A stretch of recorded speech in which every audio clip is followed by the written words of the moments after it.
come house. The only people, Solidarity, I think Solidarity is misfocused right now. He's misconcepted. If he wants to spend money now, and he's talking about medal hopefuls, Paralympians, sprints. Should be the major focus. Weightlifting. Yeah, weightlifting as well. That should be our focus right now. We have gone for every Olympics, and I will come back home with at least 4 gold medals by the Paralympians. We have not come back home with 1 gold medal by able-bodied Paralympians in forever.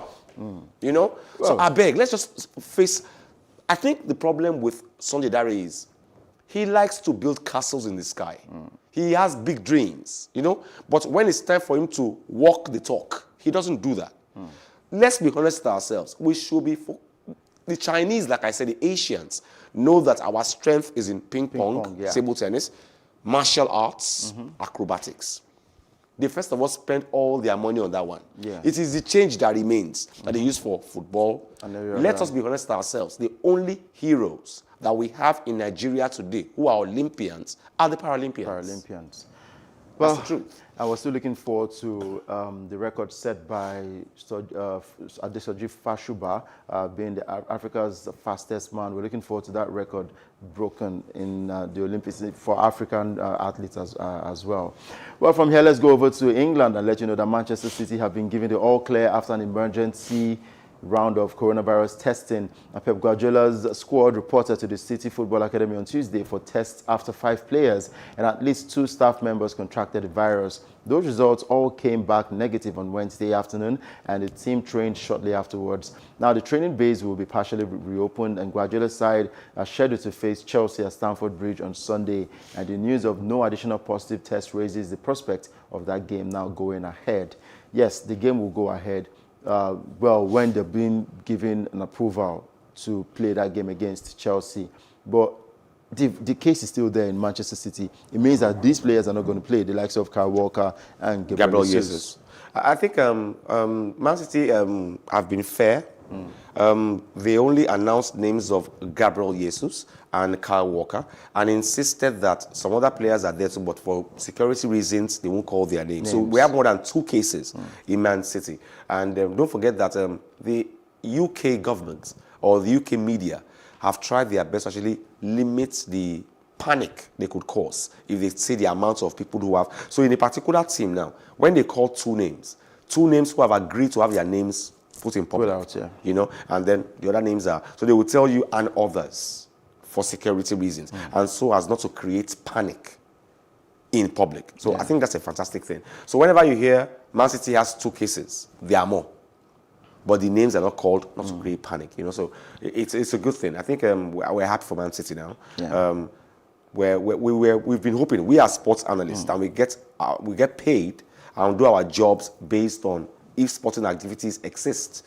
If they don't exist, we don't get paid. We don't have a job we're doing. You still get creative about getting some. You get creative, but you see, being creative when it comes to a job that you report is actually stressful. What we should be doing is reporting life events. So when you have to actually make me think to create something, to create content to a program, it's very stressful, you know. So nobody wants to go the extra mile to create because there are no sporting activities. It's very stressful, you know. So we don't want it to stop, and we're scared that the UK government might just stop sporting activities, and after the UK do it, it's like everybody follows up, you know. So it will be sad to note that. So I hope this COVID-19 crisis coming up again, the second string of it, is curtailed quickly. We are thankful that most people are already getting their vaccine, so it's a good thing for us that it's good to be curbing it. You know, we heard that the Italian Serie A, every player, whether you have COVID or not, will get the vaccine. By force. But you know, for me, in my own opinion, I think the vaccine is not 100% trusted yet, because we're hearing filters from across the world that. Have you ever heard of the word mind over body? There's this thing that you get when you think, I've taken the medicine, it's going to work, like faith. You know? If you get the vaccine, there's this tendency that your mind will walk over body, and you'll be like, I'm healed, even if I had COVID. And it works. It doesn't work all the time though, but Yeah, it of works course. most times, you know. it doesn't I work know all a the time. case of someone who went to a spiritualist and got medicine, fake medicine, to have a baby. She took it, and with faith, she got the baby, and it was fake. You know, so there's always this mind over body thing. Let's be hopeful that when you get the vaccine, your mind works over your body. But one thing is sure, COVID-19 is real, and if you're out there watching this show right now, please stay safe. Exactly. Please. Stay safe. Well, on a lighter note, one of our camera guys behind the camera right now, he has a mind over body that he has 6 packs, but we know in reality He doesn't have. His stomach he has. Yeah, Stomach. he But don't- his mind over body is saying he has 6 he has packs. 6 but packs. He has looks stomach. like Arnold stomach. Schwarzenegger. But yeah, still staying in England, the Premier League says it has no plans to suspend the season despite a rise in positive coronavirus tests. Now, on Tuesday, the latest round of top flight testing found 18 people had the virus. Now, new coronavirus cases at Fulham led to their Premier League match at Tottenham Hotspur on Wednesday being called off. West Bromwich Albion manager Sam Allardyce has also called for a football circuit break, but the Premier League says it has no plan discussed pausing the season. Although the Premier League is to continue as planned, fans will once again be banned from attending football matches as small areas of England as be placed under tougher coronavirus restrictions from midnight gradually. I think Yes, it's they've not sad. talked about it, The but fans just gradually we're started getting there. coming into the stadiums across the UK, and now they have to stay at home now again. Well, that's what we will face. And I think Nigerians should consistently watch the news and realize that this thing is real. It's real. Nigeria will tell you he can't catch me, but you're not superhuman. You know, he can't catch you. You know, and the truth be said, the Fulham, like I told you earlier, they won't reveal some names if the names insist that don't call my name. I have it, yes, I will self-isolate, but don't call my name. So Fulham has not called any name, but we have a massive case of COVID-19. For them to have called off the match against Spurs, Yeah. it must be massive, at least more than 10. For them to have called off the game. So I think, well, COVID is real, what can I say? And it's sad that it disrupted matches for like 8 months. And now fans are told to stay at home again. There's still this fear, palpable fear that just maybe they could just call off sports again across the world. But hopefully that's not going to happen. But it's sad. It's very sad. And the game went down yesterday. Newcastle United took on Liverpool, and I was very proud on how Newcastle performed against Liverpool yesterday. They held the champions to a goalless draw, and the goalkeeper for Liverpool was amazing. And for me, he was the man of the match. Sadio Mane and Mo Salah, they both tried to break the Newcastle defense, but it didn't happen for them. But great point for Newcastle United, but Liverpool still stayed top with 3 points ahead of Manchester United. Uneasy lies the head that wears the crown, because everybody's looking at you and you are not looking at everybody. Yeah. So you see, the truth be said, it's easy to actually play a goalless draw or even beat Liverpool, because all you guys just need to do is watch like 10 of their games.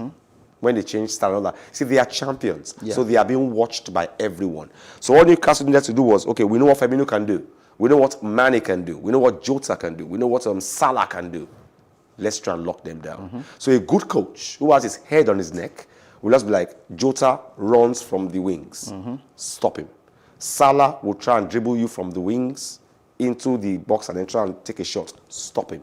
Firmino would run from the middle and will try and be, he's cunning, he's witty, don't let him do it. Stop him. And all you know every player. It's not like a team like Man United, who have the privilege of being able to, okay, we're not using Pogba, we're using Van de Beek, and that will confuse you. I remember a match last season against Man City, Man U against Man City, Yeah. and the guy used Kevin De Bruyne as a dummy 9, and he took Man U out, as in he killed them in that game. And so, of course, Solskjaer didn't expect that De Bruyne will be the dummy 9. He was looking for a Gabriel Jesus or a Kun Aguero, and they were on the bench. They didn't play 1 minute in that game.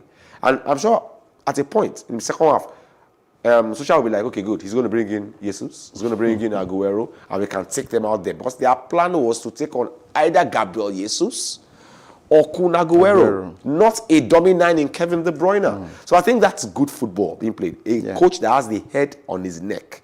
He knows what the enemy is expecting. Okay, good. They are thinking I'm going to bring in Jesus or Kevin or Kun Aguero. and playing a dummy 9 for 90 minutes in Kevin De Bruyne. And they killed Man U that day. So I think Liverpool are in the spotlight. They are defending champions. Yeah. And people will actually watch their video, know what they can do. I'm sure the Newcastle team members know the capacity of Firmino, know what Mane can do, what Jota can do, what Salah can do, and they stop them. You know, and it's as simple as that, really. But does it surprise you that you play a football game for 90 minutes and you can't even score a goal? Even when we play our mocking post, where in local parlance we say it's monkey post, but it's actually mocking post. We score a lot of goals If you play table tennis regularly and you are very good in table tennis, and the other guy who's playing you is not that good, they call it winshi. He negates your game. You know, it just negates your game. And all Newcastle needed to do in that game was negate Liverpool's play. As in, you know the guys to stop. See, you don't have to stop the whole 11. Stop Firmino, stop Mane, or Stop Jota Salah. or Salah. Stop them. Stop the midfield all the time. You know who the man in the midfield who's going to make it happen is. Stop him. Yeah. And then you play your game. Newcastle didn't come to win. They came to stop Liverpool. Yeah, and That's all they also came to do. defend all through. Yeah. Well, going over to Spain, for Real Madrid, they didn't have it so easy yesterday against Elche, but Atletico Madrid will end 2020 top of La Liga after beating Getafe at the Wanda Metropolitano. And Luis Suarez headed a first-half winner to hand Atletico manager Diego Simeone victory in his game 500 in charge of the club. Now, Atletico are 2 points clear of rivals and defending champions Real Madrid, who held to a 1-0 draw at Elche. Atletico Madrid, this is where you say slowly but surely they can actually get Yeah, to. Atletico got the goal very early, and they went with the goal 1-0. Courtesy of Luis Suarez. Yeah. And this is the same Suarez that left Barcelona. Look at where Barcelona is at the moment. Well, I think this is how it happens. We have seen players do badly in a club and then go to another club and do very well. We've seen Lukaku go to Inter Milan from Man U and he's doing very, very well. We've seen many players leave clubs, and so Luis Suarez is a top-class player, no doubt. And Barcelona, like I said, left him for personal reasons. It wasn't for his job. It was just for personal reasons. Maybe it's personal, I don't know. But thankfully, he's doing well in Atletico Madrid. Atletico Madrid. They got an early goal, and they stayed with it. Real Madrid actually got their goal first, and then ended 1-0. Yeah. And then 1-0. So Atletico Madrid are top of the La Liga right now, and you can boastfully say, all courtesy Luis Suarez. True. But, you know, I do not like how Barcelona let go of Luis Suarez. Koeman actually sent him a text message and said, look, you're not needed at the club any longer. And this hurt Lionel Messi a whole lot. Till today, he's not happy. Koeman did not come to play initially, Yeah. but Koeman has proven to be a hypocrite, you know.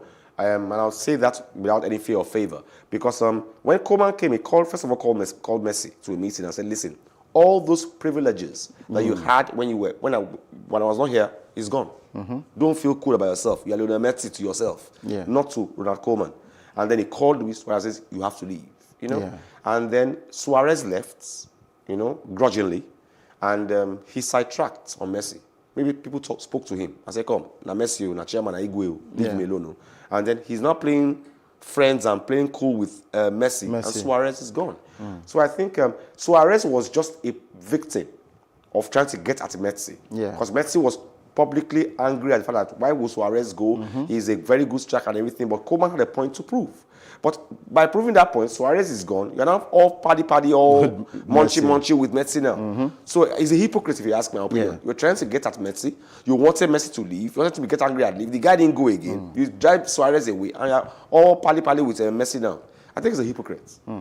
All right, let's wrap up with the world of Formula One, where 7 times champion Lewis Hamilton was awarded a knighthood in a UK New Year's Honours List, which was published on Wednesday. Now, the 35-year-old this year became the most successful Formula One driver of all time after equaling Ferrari great Michael Schumacher's record, 7 titles, and beating the German's 91 race wins. Now, the sport's only black driver who grew up in social housing as the grandson of immigrants from the Caribbean has also used his profile to campaign for diversity and also spoke out against racial injustice. I have nothing against Lewis Hamilton. He has done everything positive on and off the racing tracks. I have a few heroes, not very many. Lewis Hamilton happens to be one of them. Yeah. All because of one statement he made. Somebody asked him and said, what spurs you on? What gives you the energy to do what you do and continue to win? Yeah. And he said, I have a phobia. And then the journalist asked him and said, what phobia? said, I don't want to ever be poor again. I have a phobia against poverty. I don't ever want to be poor again. And that took me. You know, he's lived poor. He's now been knighted. He's a billionaire right now. Yeah. He's been knighted. He's gotten to the highest level. But this is a man who told a journalist at the early days of his career and said, I do so well because I have a phobia not to ever be poor again. And he's been poor. He's seen it. So what actually urges him, spurs him on is, I don't ever want to be poor again. And that makes him my hero. You know, I think people should be spurred on by something. It might not be poverty. It might be anything else, but something should spur you. And he's spurred Hamilton so well. He's won so many races. He's broken so many records. Now he's been knighted, and this is a success story. From nothing to something. This should be everybody's hero. Yeah. I think our kids out there who are emulating people that I think are not worth being heroes, this should be your hero. Yeah. This guy wakes up early in the morning, doesn't get home till late at night. He wants to succeed. He never wants to be poor again. He's been poor before. Emulate guys like this now. Not I won't call names. Okay. I won't. Don't worry. I won't call names. Maybe you should. Okay. I know I won't call. Don't worry. Don't maybe I just want to don't put you in trouble. I won't call names. Just one name. I won't call. Okay. Not even. They are my junior ones. I won't call names. Not even the initials. I won't do initials. Okay. But youths out there, if you're watching the show right now, emulate people like Lewis Hamilton. Okay. The people you are emulating, that you're sagging for and doing everything for, I've explained it.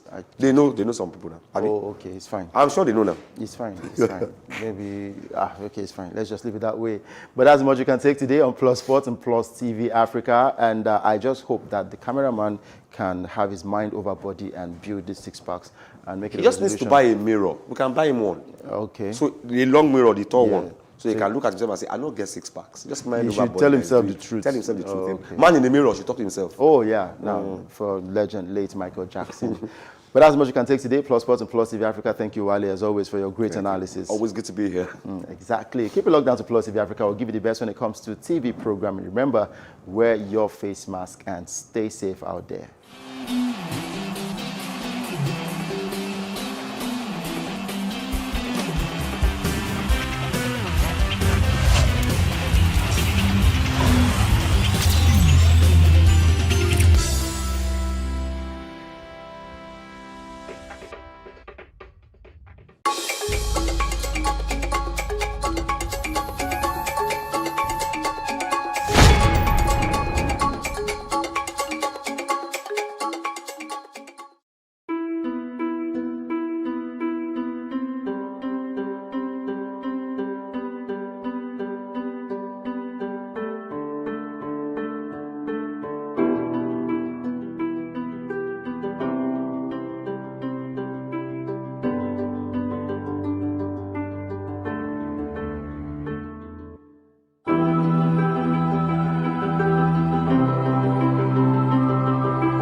Stories of successful businesses vary.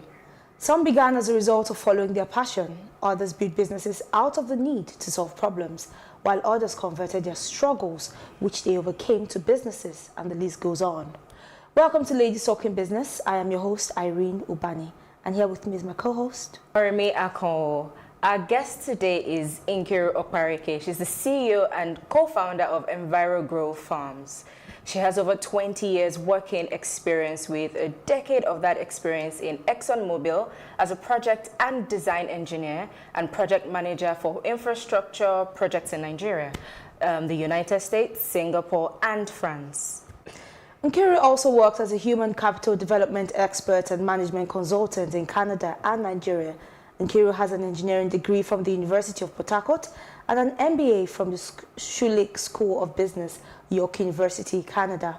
In 2015, she won an award from the Center for Value Leadership as an outstanding female entrepreneur in the agricultural sector. Nkiru, thank you so much for joining us in the studio.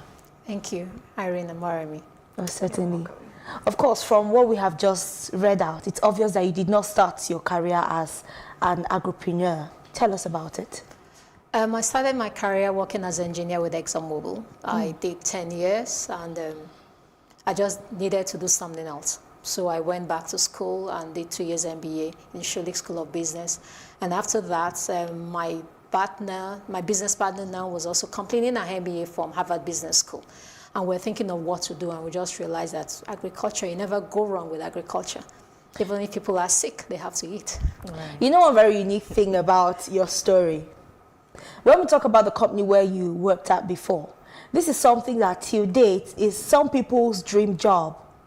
And this is you walking out. Was it a moment of, you know what, I'm done, I just want out, I want a new experience? What exactly was it for you? Yes, it was. I felt I had learned all I needed to learn. I have done a lot of work. I have traveled to places, and they've given me a good opportunity. And I felt it was time for me to start my own and also be an employer of labor and also contribute to the economy. Instead of just being a consumer, let me also become a producer. I like that bit. Interesting. Really interesting. Okay, well, let's talk about the agriculture a bit now. What experience influenced agriculture? So when you left, was it straight agriculture in your head? No, when I finished business school, I started working. I didn't know what I wanted to do initially. Then it was actually more of my business partner who was thinking about agriculture. And I said, okay, it looks interesting, because I found out that a lot of the multinational supermarkets were coming to the country, and they were importing a lot of things. And I felt, why should they be importing things we can produce? I'm really one of those people who believe in import substitution. Why should we spend our scarce dollars bringing in things we can actually produce? Yes. And because when I was growing up, my parents were civil servants, and they did a lot of farming just to subsidize their income of large families. So farming wasn't new to me. And so when the opportunity came, I just said, this is something I could do. But as I always say, I was not going to do my grandmother's type of farming. I'm already exposed. I'm a scientist, I'm a technologist, so we had to use science and technology to do whatever they were doing, but do it in a better way. Amazing. All right, I like the fact that you had already thought about the level of structure you needed in your business, of course, which I believe has a lot to do with the success of any business.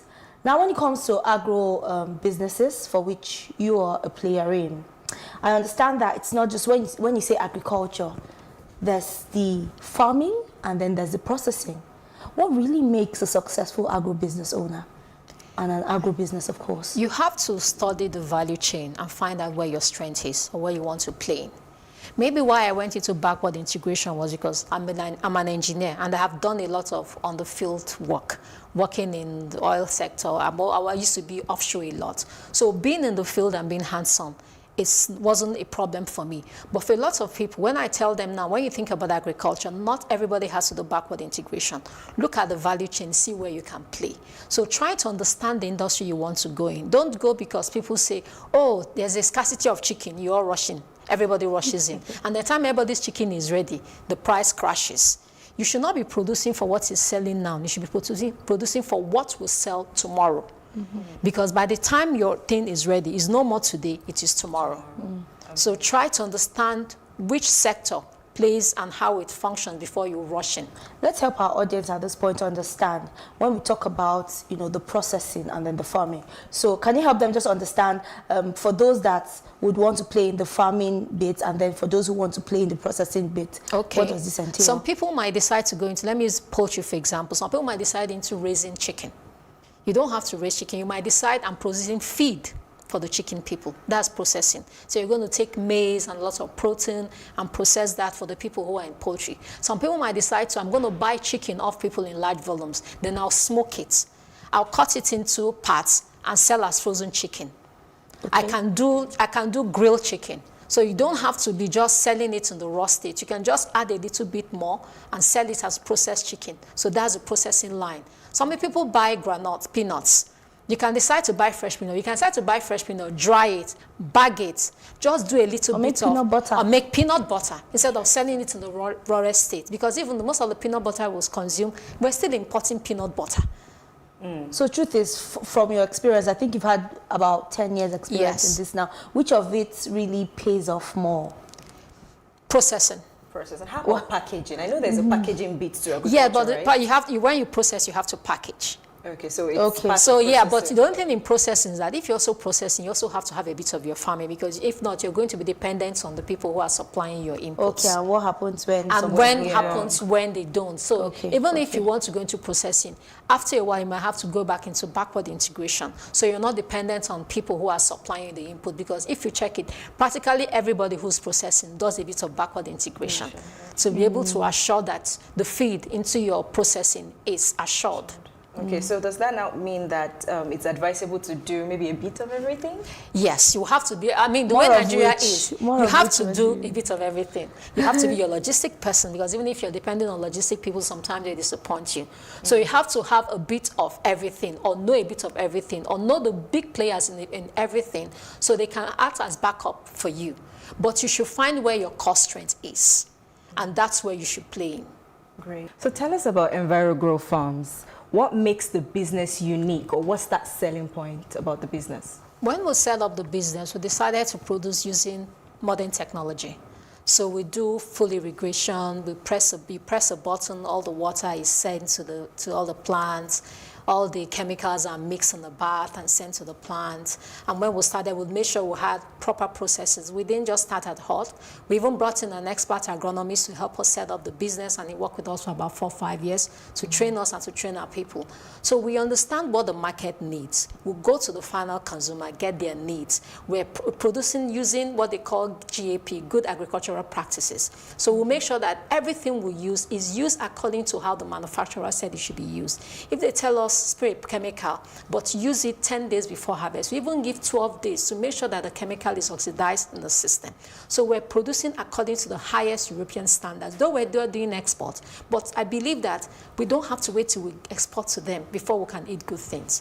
So as the unique selling point is that we produce according to GAP, and that we understand the market very well. So is it strictly vegetables? Is the business only for vegetables? We do, or- yes, with strictly vegetables. So we do bell peppers, tomatoes, sweet corn, herbs like parsley, basil. Great. Okay, I feel like for some people who are viewers who are watching now, they would say to themselves, you know, people will always give excuses or make excuses for why they can do things that they probably did not have like a background knowledge in. For you, at the time when you ventured into this, beyond your business school would not definitely teach you everything you need to know about farming, Yes. right? So how have you been able to, over these years, garner enough knowledge and experience and expertise to maintain and sustain the business? Every successful business, if you don't have the expertise, you have to pay somebody that has the expertise. So that's what we did. So when we started, we brought in an agronomist from Kenya who has been running big farms for over 20 years. So he stayed in Nigeria for about 4 years. We learned from him, and then we started going for courses. And you know, the good thing is that this time is not like our mother's time. You can practically get all the information you want online if you know where to go look for it. So we did courses, we visited farms, we did immersion. Sometimes there's a time I went to the US and stayed and worked on a farm to understand how to do the same with my business partner. She went to Netherlands and went to see farms. So even now, I'm constantly visiting farms and learning from other people. The learning hasn't stopped. You mentioned 2 countries that I know that one of their major exports any potential strength is on farming, which is the Netherlands and Kenya. Kenya, yes. Why did you go that route? Because they are the best. First of all, the best in vegetable production is the Netherlands. We bought our greenhouses, and our technical partner is a Dutch company. Then from Africa is Kenya. Basically, when you go to any shop abroad, you see even products of Kenya. Yeah, their coffee. Their coffee. Yes. I mean, if you see their flowers, everything that's actually, most of the things that's exported to Europe is coming from Kenya. That's coming from Africa is coming from Kenya. So if you want to do something, I mean, those are my experiences I got from ExxonMobil. Go to the best and learn from them. Don't go to... No, don't go to those who learn from others. You know go what to my mom the will best. say to you? Yes. Why do you need to know who knows the president when you should know the president yourself? Exactly. Yeah. So we had to go to the best to learn from them. Oh, that's a really good strategy. A lot of people don't know about that. They're all trying to, perch somewhere, but I think that's something we can pick for today. Then we have a new reality now, which is COVID-19. Of course. So how has it affected your business operations, and what lessons have you learned in this short while? Well, I'm one of those people who will say that COVID did me well. Wow. A lot of farmers might not be able to say that, but I did. Oh, wow. When COVID started, I realized, because we are bulk producers and we supply to the big supermarket chains, but I realized during that period, they will not be able to absorb what we're producing because people are not coming to the shops. So what did I do? I started direct marketing to individuals. At that point, I'm able to sell twice the price because a wholesaler will squeeze you for price. It's a wholesaler and it's going to have some losses. But if I'm selling directly, so I find out that even most people can do that. People in your contact, I didn't go far. I didn't build websites or anything. I started talking to people. Do you eat sweet corn? Where do you buy it from? Can I supply you? So I was able to pivot. And a lot of businesses, this period, you have to pivot your business. You can't be doing the same thing you're doing because the new normal has changed. So a lot of farmers, I've often been talking to a lot of farmers. Yes, for those who are in the rural areas, yes, it's hard for them to move their produce from there to here because of the lockdown and the rest. But for many of us who are within the Lagos metropolis around Ijebu-Odo and Ibadan, you have to look beyond the people you used to sell to. You have to look at direct marketing now to families and to people who are consuming it. And was that more profitable for you? It was much more profitable for me. It helped me now. And I even have a whole lot of people I can upsell. And because of the COVID, I now even had to bet a new business because people I was supplying like vegetables to were telling me, is there nothing else you can get from me? And because we were able to move, because we're seeing that essential services, I was now able to start sourcing. So now from even being a producer, I'm now even having people who are doing agro for me. I'm buying from other farmers and selling even more than what I produce. And what I can't find for people, I'm even now going to source from distributors in Mile 12. So for me, COVID helped us to redefine our business. A lot of people have to look at their businesses and see, is there something much more we can do? Because the new normal is no more normal. So what I love that you have found opportunities where possibly some people would see scarcity. I mean, I like the idea that one, you have even had to birth an entirely new company. So what exactly should farmers and those within the agricultural space be looking out for post-COVID-19? You have to look at a different way of doing your business. You have to find out, because something even farmers who are selling, a lot of farmers I know who are selling things like egg couldn't sell because bakeries couldn't look at that. You have to look at people within your environment and see, okay, if I can't sell to normal people I'm selling to, who else can I sell to? Okay. So you have to look beyond, especially for we who are into mass production. Okay, if I can't sell my chicken fresh, can I grill it and sell to other people? Can I have a storage? If I can't sell my fish, you have to look. There are some places I never thought I would sell to, but I have to go down to sell to those people. There are some of the farmers who say, I will never carry my produce to Mile 12 and the rest. But if they're the ones buying now, you have to think about taking to them to buy for you. So you also have to look, farmers, another thing we farmers do, which is not good, to work in silos. So we need to start talking to yourself. You're selling tomato. Okay, please, while you're selling tomato, can you ask people if they also want pepper? I can give them pepper. So, because if you look at it, the big farms abroad, or when we talk about farming abroad, they form cooperatives. So even if you can't come and form a formal cooperative, within yourselves, you know what you sell. At the moment, my green peppers are not available. My bell peppers are not ready for harvest. But I have people who have bell peppers available for harvest. I'm buying from them now and selling to my customers who also need need it. So we farmers have to come together and say, because some things are complementary. Somebody who's buying lettuce probably is the one who wants to buy cabbage, probably will want bell pepper because they want to make salad. Find out who is producing that within your environment and just add all this. If you're selling chicken, find out who's selling egg, because people buying chicken probably also need egg. So find those things and just complement yourself. So you help me and sell my chicken, I help you and sell your egg. It has been a very interesting conversation, but we need to go on a short break now. All right, please stay with us. We'll be back shortly after this break.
A lot of the jobs that exist today will not exist in the next 10 years. 10 years. When I see people today shouting, we're not too young to run, we are ready to run. Ready to run to where? The people of excellence are, to a certain extent, being held ransom by idiots and bandits. Once you are in government, you believe everything you do is right. And once you are in opposition, everything the government does is wrong. And so it's time for us to take over power.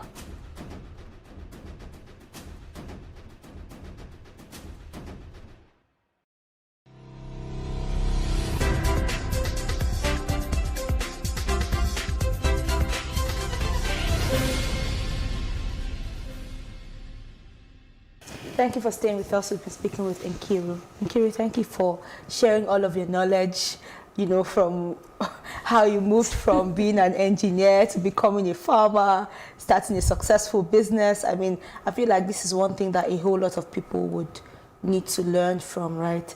So in terms of growth, what are the growth projections for the future? Especially now we have looked, the oil sector, which was our main earner, has crashed, basically, at least for now. But people still have to eat. Our population is growing. Whether you have work or you don't have work, you eat. Whether you're in hospital or not, you eat. So people have to look at. And a lot of countries, what we have found out now, a lot of countries are closing in that they're not allowing exports. I know people who normally buy things from abroad, they're finding it hard. Everybody's looking inwards, trying to make sure they have enough food for their people. So our own people have to look at all those things that we used to import, which we could have grown. Is there an opportunity for us to start growing it instead of looking onto others to bring for us? Every country now is practicing protectionism. We have to do that because one of the biggest security issue is food security. If people don't have food, there's going to be an uprising. So our people have to look at where are those things that typically are imported and see how we can plug in and start producing it for ourselves. Within the agricultural value chain, would you say that you see a lot of women going into that sector? Agriculture is actually more 70% women, even in the rural. The only problem is because of land use rights. The lands are inherited from father to son. So because most women don't have land, it limits what they can do. But even if you go to the rural areas, even when you travel, most times you see it's the women. They are just particular things that men plant, like yam. Okay. But when you go to vegetables, cassava, corn, and the rest, it's women that So is this a now thing? Do you think it's now or right from time? It has always been like right from time. But because women don't own land, their input into farming is always less. Because you're farming at the pleasure of whoever has the land. Yes. And that is your biggest cost in farming is always the land. So it now looks like their number. But the statistics have shown that in Nigeria, over 60% of the farmers in Nigeria are women. Okay, so they serve as, farmers, but they don't serve as the landowners. They- We would, yes. of course, give them the autonomy Yes. to do whatever it is they want to Yes. do with their land. Yes. So they farm at the pleasure of their husband, the land he has given them, or their brother or their father. So because of that, the decision making they can take and the scale at which they can grow in farming is limited because of lack of land. Okay.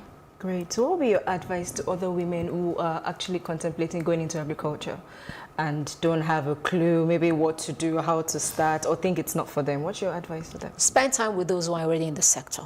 We did that. Before we started, we went and saw people who were in poultry business, who were running piggeries and all that, and find out. Don't just rush into it because everybody says it's the in thing. Go and spend time, not just one day visit. Go a couple of times. Ask them. Research yourself.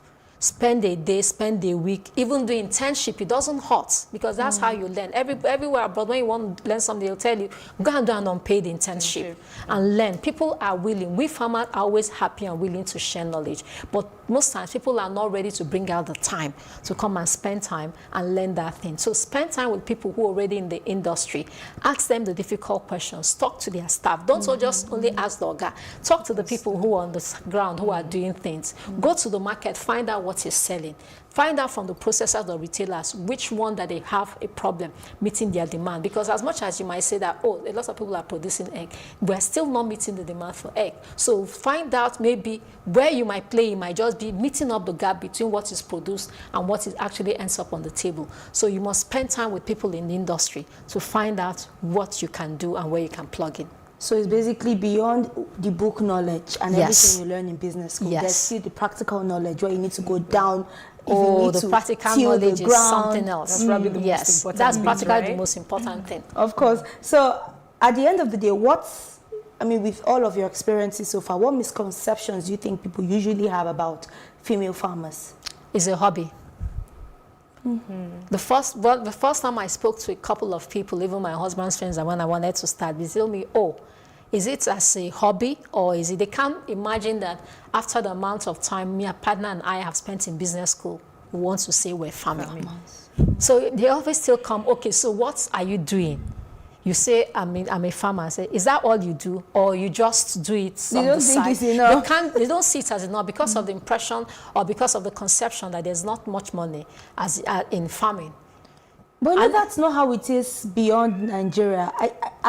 I don't but have we have to start changing the narrative. If you Yes. remember your agricultural book, look at the farmer. He's always on a bicycle with a hoe exactly and a singlet. looking very And a yes, And yes, the singlet always has a tear. yes, yes. So that's the conception people have about agriculture, and it hasn't changed. So it's still, they start seeing people like me talk about agriculture, that they have I can actually make money from this. It actually can be a full-time business. But if that narrative doesn't change, and they still see the farmer as that person who is dependent on government handouts, who barely can feed, we're not going to get the young people who have to enter in farming, because the older people who are into farming, a lot of them are dying off, and we need to get these young people to come into that sector. If not, we're going to have a major food security problem. That's amazing, because what you just said, you need the younger people who have a different idea of how Yes. things can be done and all Better that. ways of Better doing ways of doing things. Then talking about misconceptions, you also said something earlier, but just looking at it now, it makes sense to be a misconception. You said, it's always been a women thing from back in the day. So a lot of people actually think agriculture is for men, but they didn't realize that it started more with women. Yes. back in the day. Yes. So from experience, would you say that there are some untapped areas in agriculture that you would want people to go into? Can you list some, if there are any? Processing, something like, okay, we produce chicken. We only sell chicken as raw chicken. We don't make chicken sausages in this country. We don't have beef sausages in this country. Yeah, the hotels and the rest, everybody goes, and when we go to buy sausages in supermarkets, you find foreign names in them, but we have the raw materials. So people have to go even into other processing. I grow sweet corn, but the sweet corn most people see used to do fried rice. They go and buy the canned ones one, yeah. that are imported, but we're growing it here. Many of them are actually shocked that we're growing sweet corn here. So there has to be a bit of value addition, no matter how small. If you even look at the history of some of these companies, they start very small and then they keep expanding. You don't even have to do the canned one. You can do them in plastic, because even if you go to the supermarket, you have the cut fruits. The vegetables that we use to do fried rice, people still buy it and from scratch they do it. But you can buy it in your house and cut it up and bag them and start selling. That's a value addition. A lot of young people don't want to, because if you say fried rice, you think about peeling carrots and the rest.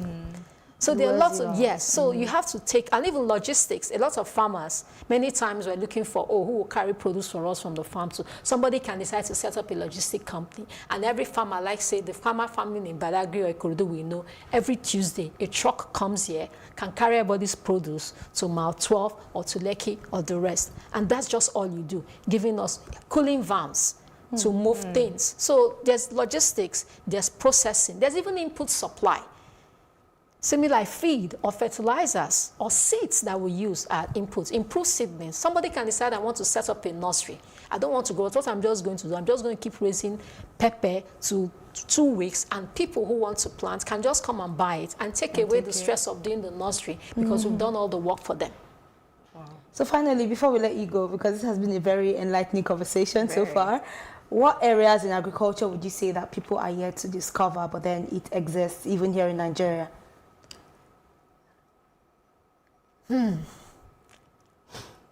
It exists in Nigeria. People are yet to discover it. One of them is sausage making. Like you just said. People need to take beef, take chicken, take pork, take every meat we have. I just give you this assignment. Apart from 1 or 2 companies in Nigeria, open all the freezers in all the supermarkets. All the meats, all the sausages are imported. So you can imagine the market that's... And even things like cheese. A lot of us have acquired tastes. We have a lot of pizza companies that use cheese. They're importing cheese. We have milk. We have fresh milk. They have companies who have fresh milk. Yes. So do something with it. But do you think people will patronize homemade brands like for things like that? Yes, especially now with the dollar going up and people can't afford it. We have no choice but to start eating local. So it's not a case of you want to, you have to. Great. Nkiru Okpareke, CEO, Enviro Grow. Thank you so much for joining us on Ladies Talking Business. Thank you so much. Thank you for staying with us on this program. Please follow us on all social media platforms for more informative and educative content of this nature. From myself and my co-host, Morami, please stay safe.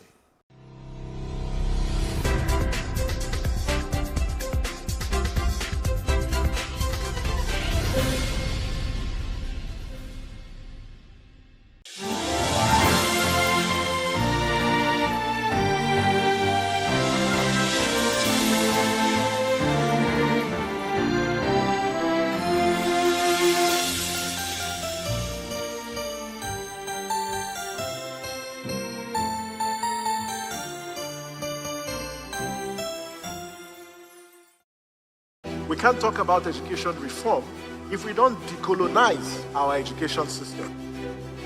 What we do not understand, we will stigmatize. Because it's just cultural. And I think it's just human nature. They stop paying us salary. I don't like remembering it. I am angry at Nigeria. I'm angry at this government which seems to be letting us down. I'm angry at us as a people. In the process of struggling to free myself from his hand, he tore my pants and he raped me. Yes, I commit offense truly. Young girl, do you know where you are going? I say, I'm going to America. I say, now so that they talk, you are going to Libya. Which America? As it then do mark our place, some people they die now. This is Plus TV Africa. Big stories live here.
Hello and welcome to What Are You Saying?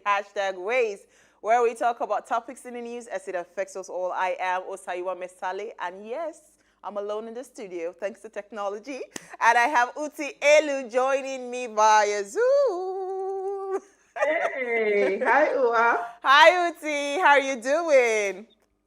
I'm doing great, thank you. Lovely to see you. It feels like I haven't been on the show in forever. It's not like it feels like. Uti, you've abandoned us. No problem. 2021 will be better. I haven't. Honestly, I haven't. Life is just being life right now. Let me just put it that way. I can imagine. Just give us a rundown. How have you been? Christmas, we've not seen you.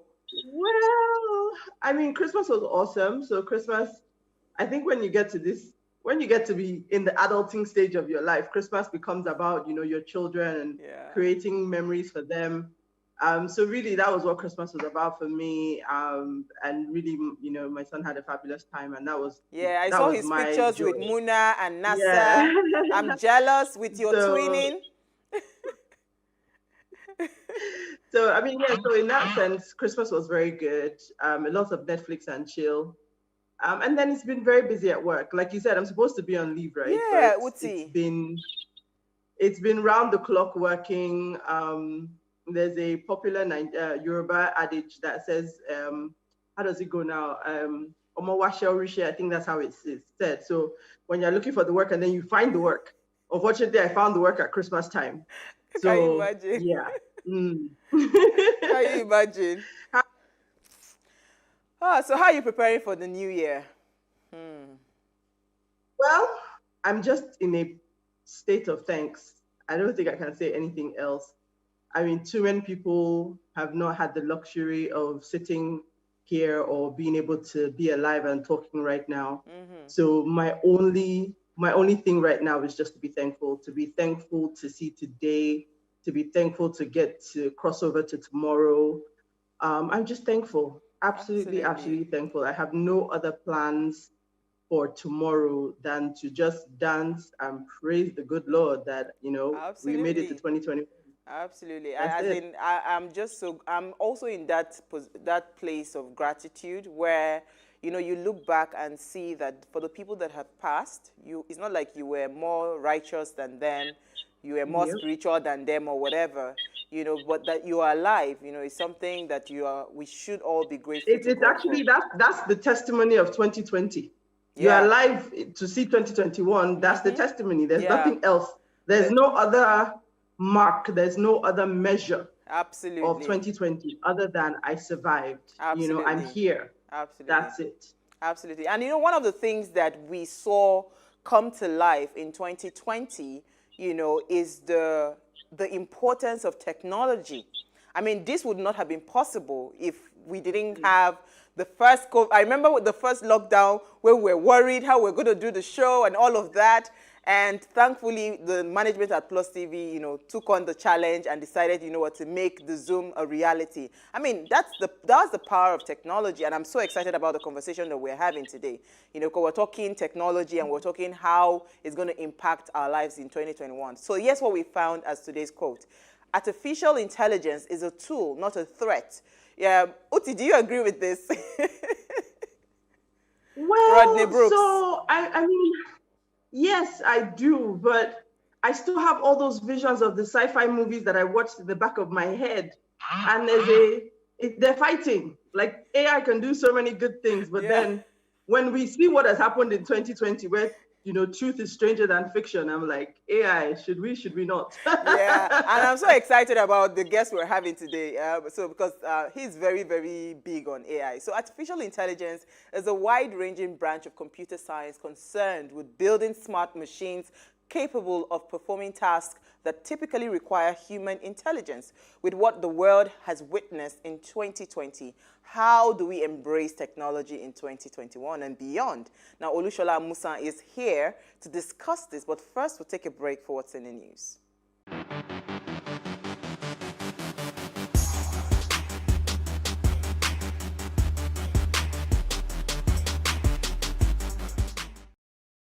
We can't talk about education reform if we don't decolonize our education system.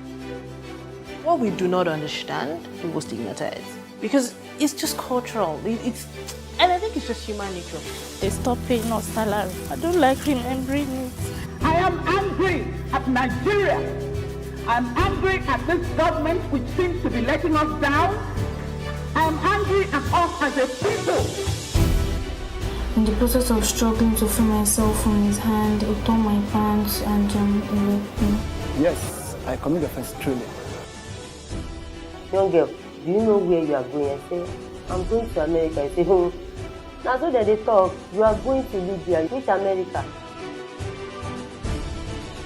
As they then do mark our place, some people they die now.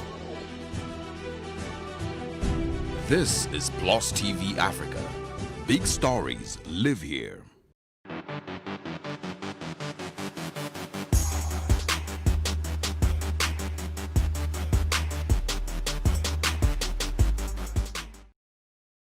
Thanks for staying with us. Now, in the Gregorian calendar, New Year's Eve, the last day of the year, is on the 31st of December. In many countries, New Year's Eve is celebrated at evening parties where many people dance, eat, drink, and watch or light fireworks. Most Christians attend a watch night service, especially some that hardly go to church in the course of the year. Now, however, this year, 2020, is a completely different year, as most activities that require large gatherings has been cancelled due to COVID-19 pandemic, and most churches have moved all their services online. So here's wishing you a happy crossover from the comfort of your homes. Uti, like I did mine, I've done part in the studio. I'm going to continue remaining at home. Uti, what do you think about this crossover fever? Well, so again, it's always been the thing, right? You know, typically we're quite a religious people, so it almost seems like it doesn't matter how what you believe in, but we all believe in crossing over in the house of worship, and everybody wants to be in church at that crossover point, and it's unanimous with Nigerians across the world. Doesn't matter what country you're in. Absolutely. We have that belief, but really, I think that, you know, for us, you know, Pastor Sam is very much about whatever time it is. It's New Year somewhere. Absolutely. So does it really matter if you're in church at 12 midnight in Nigeria? Yeah. So yeah, it's more of it's a culture. Let's put it that way. So that's what the culture has become in Nigeria. You know what is interesting, Utsi, about this crossover service? The people that hardly would go to church in the course of the year. Like, you know, I know some people that they're just waiting for that 31st. They just believe it's just, you know, that God will just make everything right. So they'll just quickly, I want to be religious on that 31st night. So I don't know how those people are going to cope with the curfew and the lockdown this year. I mean, we're talking about technology, so it's not like the services have gone away. In fact, now it feels like I have more options, because in the course of today, I've gotten about 3 different invites to 3 different crossovers. So there's my prayer group, there's my Bible, you know, so just so many different groups. Everybody's having their own crossover service. So, you know, without technology, you'd have been stuck in one location. Absolutely. But now you have all these crossover services. And then, of course, the beauty of replay, you can go back and watch these services. You know, you don't want to miss the word. On YouTube, like yeah. So I think technology makes it fantastic. Yeah, that's what I plan to do, actually, because I've watched the first half. It's supposed to be 7 to 9 p.m. Yeah, exactly. I've watched the first half, so we are doing this now. When I finish, I'll go and rewind it on YouTube. Watch the other half. Absolutely. So I took a different approach. I was like, when we finish, I'll just go watch the 2 hours all at once. Oh, all at once. Oh, okay. Well, that works too. All right. So what did you find for us in the news? Okay, so my headline, so this is really from Lagos State Government. The headline reads, Lagos vows to enforce 12 a.m. to 4 a.m. curfew. So again, this is in line with the crossover conversation that we've just been having. Of course, we all know that the federal government's curfew that is in place due to the COVID-19 pandemic is still running. Even though most people seem to have forgotten that it's still running. And of course, that curfew is from midnight till 4 a.m. Of course, if you're going to do a crossover physical service, a crossover, you won't be at home at that time. So you'll be essentially violating the curfew. So this is Lagos State essentially sounding a warning out to religious institutions and to people to say, you know what, do your services electronically. don't be out on the street. So they've committed to sensitizing people before midnight and then enforcing from midnight, and saying that, of course, any offenders will be taken to court and could be fined up to 500,000. So it's really just, again, this thing that the government has continuously reiterated, that we can't afford another lockdown. Everybody needs to be responsible. Absolutely. So this is just the Lagos State government reminding us to be responsible. Absolutely. And I think I'm grateful to most pastors that have decided to be responsible with this. It's not something that anybody envisaged will happen, right? So what we can only do is play our part and let God, take care of the rest. But you really cannot do anything. This has also been endorsed by CAN as well. Yeah. So, CAN came out this afternoon to say that most churches should comply with the rules of the government, saying that they should, not go through that crossover service doing it in church. All right, so talking about CAN, my story is linked to CAN. COVID-19 death. God's mercy saved Africa, CAN replies Bill Gates. So the president of the Christian Association of Nigeria, Dr. Samson Ayokunle, says, though Africa lacks standard healthcare facilities and the technologies wherewithal to fight the coronavirus pandemic, yet the continent continues to enjoy God's mercy, as evident in the low COVID infections and associated death recorded in Nigeria and other African countries. So he was reacting to the statement made by the American businessman Bill Gates, who said that he was yet to understand why the cases and the fatalities in Africa still remained low. Uti, what do you think? I mean, call me crazy, call me whatever you want to call me, but I agree with CAN. I totally do. I mean, your faith takes you in different directions. I personally don't believe that God gives you anything more than you can handle. And in truth, our health system could not handle it. Absolutely not. As you can see, the scientific world, the medical world is all stumped. I've read all sorts of articles from whether it's our vaccinations, whether it's the fact that we've been exposed to more types of these viruses in the past, so we have some level of immunity. Whether it's by blood type, everybody's puzzled as to how we have skated over this, because our testing is low, adherence is low. Everything is very poor. And literally, I remember do you remember earlier in the year when Melinda Gates made her predictions about bodies in the streets? Yeah. And and here we are today. We're still counting, deaths in the 1,000, just 1,000. Not in millions like you see other parts of the world. To COVID. So I mean, as illogical as it seems, I'm facing it out here, and I'm saying, you know what, God's with us. Absolutely. Honestly speaking, I used to tease and joke. I said, see, if I have the kind of faith I have for my health towards money, I will be a billionaire. Because, somehow Nigerians, we actually just filled with a lot of faith, and my own faith for health is very strong. Even when I feel certain things and all of that, I just say, God, take control. And God actually does. So I think we cannot rule out the fact that there's a God, and, he will continue to. But you see, the only thing that I'm very excited about is that even in all of these things, pastors are becoming a lot more responsible to say, yes, we know that there's a God, but you must also play your part. Wear your nose mask, keep your hands sanitized, clean your surfaces and all of that. That's all we want. I want us to be seen to be responsible, because I know that, I just think if Christ were to be on earth at this pandemic time, what would he be saying to his followers? If they say, do not gather, right? I think those are the kind of things that we should be having, those kind of conversations. Those are the kind of conversations we'll be having. All right, so I think we'll take a very short break. That's all we can take on What's in the News. Uti, I'm just having fun with you alone. All right, so when we return, we will be talking about artificial intelligence. How well are we ready to embrace it for 2021 and the future? Stay with us. We'll be right back.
Thanks for staying with us. Now, artificial intelligence, AI, is the branch of computer sciences that emphasizes the development of intelligence, machine, thinking and working like humans. For example, speech recognition, problem solving, learning and planning. As we move into 2021, with all that the world has experienced in 2020, what role would artificial intelligence play in various sectors, and how should we embrace AI? Now, let us hear what you have to say. Remember, you can join this conversation. Tweet at us at Wayshow Africa 1 with the hashtag Wayshow, or send us an SMS or WhatsApp to 081-803-84663. So, Uti, I'm going to bring in our guest like in a minute or two, but I just want to hear your initial thoughts on AI. How ready are we, and are we ready to embrace it? You know, what do you think? Because, I mean, COVID-19 has taught us that some things has to be handled by computers, not human beings anymore. So how ready are you? So, yeah. So, I mean, if we before we go to AI, I mean, there's no denying that technology is the way forward, right? Mhm. There's no denying that, you know, even in this year, we've had to all leverage technology to live our lives to some sort of normalcy. But when we then take it a step further and we start to talk about things like artificial intelligence, I mean, you know, so many other things that I think about, Internet of Things, the proliferation of cryptocurrencies, blockchain. I mean, there's just so much, right? And for the layman like myself, I mean, sometimes it feels overwhelming. So I'll give you an example. Maybe like about 2 weeks ago, cryptocurrency, Bitcoin was trending all over the place. You know, a couple of million naira to one Bitcoin. And remember, I'm thinking, Uti, where were you when Bitcoin was starting up? You were like, oh no, it's a phase, it's a fad. Like if you could have just bought like half a Bitcoin, not even a whole one, you know, you'd be talking a lot of money now. So we can't afford to ignore it because the world is embracing it. Our circumstances are embracing it. And of course, when it comes to artificial intelligence, now we're talking about that being able to mimic like human-like, you know, perception and intelligence and all of that. I mean, it does give me some cause for concern because anything can go wrong. I mean, people might lose their jobs. Says, you know, I think that's the biggest apprehension.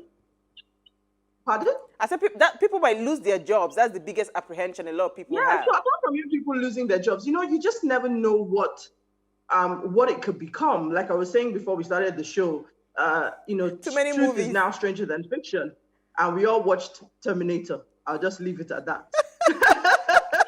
All right, so I'm going to call Shola. Are we going to be seeing a lot of Terminators? All right, so Shola Musa is a Nigerian-born artificial intelligence evangelist based in Dallas, Texas, an Unleashed alumnus, Hive global leader, the author of A to Z of AI Consulting 2020. He is a global shaper of the World Economic Forum and a member of the World Economic Forum's Global Shaper Council on Artificial Intelligence. Now, Shola was the president of the 8th and the 9th session of the African Youth and Governance Conference. He is very passionate about social entrepreneurship as a key to unlocking Africa's immense potential. Thank you so much for finally being on Ways. Shola, thank you. Are you there, Totally Shola? a pleasure to be here. Totally a pleasure to be here. Super excited to finally be here. Yeah, finally we're having you. Looking forward to being on. Thank you so much. You know, there's no better time to have you than today. You know, the 31st of December 2020, that we're moving after a year that we've seen so many things, and now we're moving into a year that we are so sure that technology will play a huge part in so many things, right? So maybe we should start from where Uti stopped about Terminators. With artificial intelligence, you know, what are the biggest myth or wrong ideas that you have heard or you have seen people, you know, talk about when it comes to artificial intelligence? You know, in 2019, I traveled through 4 cities across Africa, Europe, and America to teach a class of super intelligent AI. You know, and in that class, every time in each of the classes, I got a group of people who were either really passionate about, like, you know, artificial intelligence, or were totally scared of what AI would do. So one of the strongest fears is that AI will kill us all. A concept called the singularity, a point where artificial intelligence, we have so much, intelligence, inherent intelligence, that it will surpass human intelligence, and the fear that machines will one day be able to coordinate themselves to annihilate our species entirely. Mm-hmm. Okay, so that's okay. So I will just jump in there. So this singularity that you speak of, very interesting concept. What is it? What is it about AI for you? Because I've learned, and I think every human being should have learned in 2020 to never say never, right?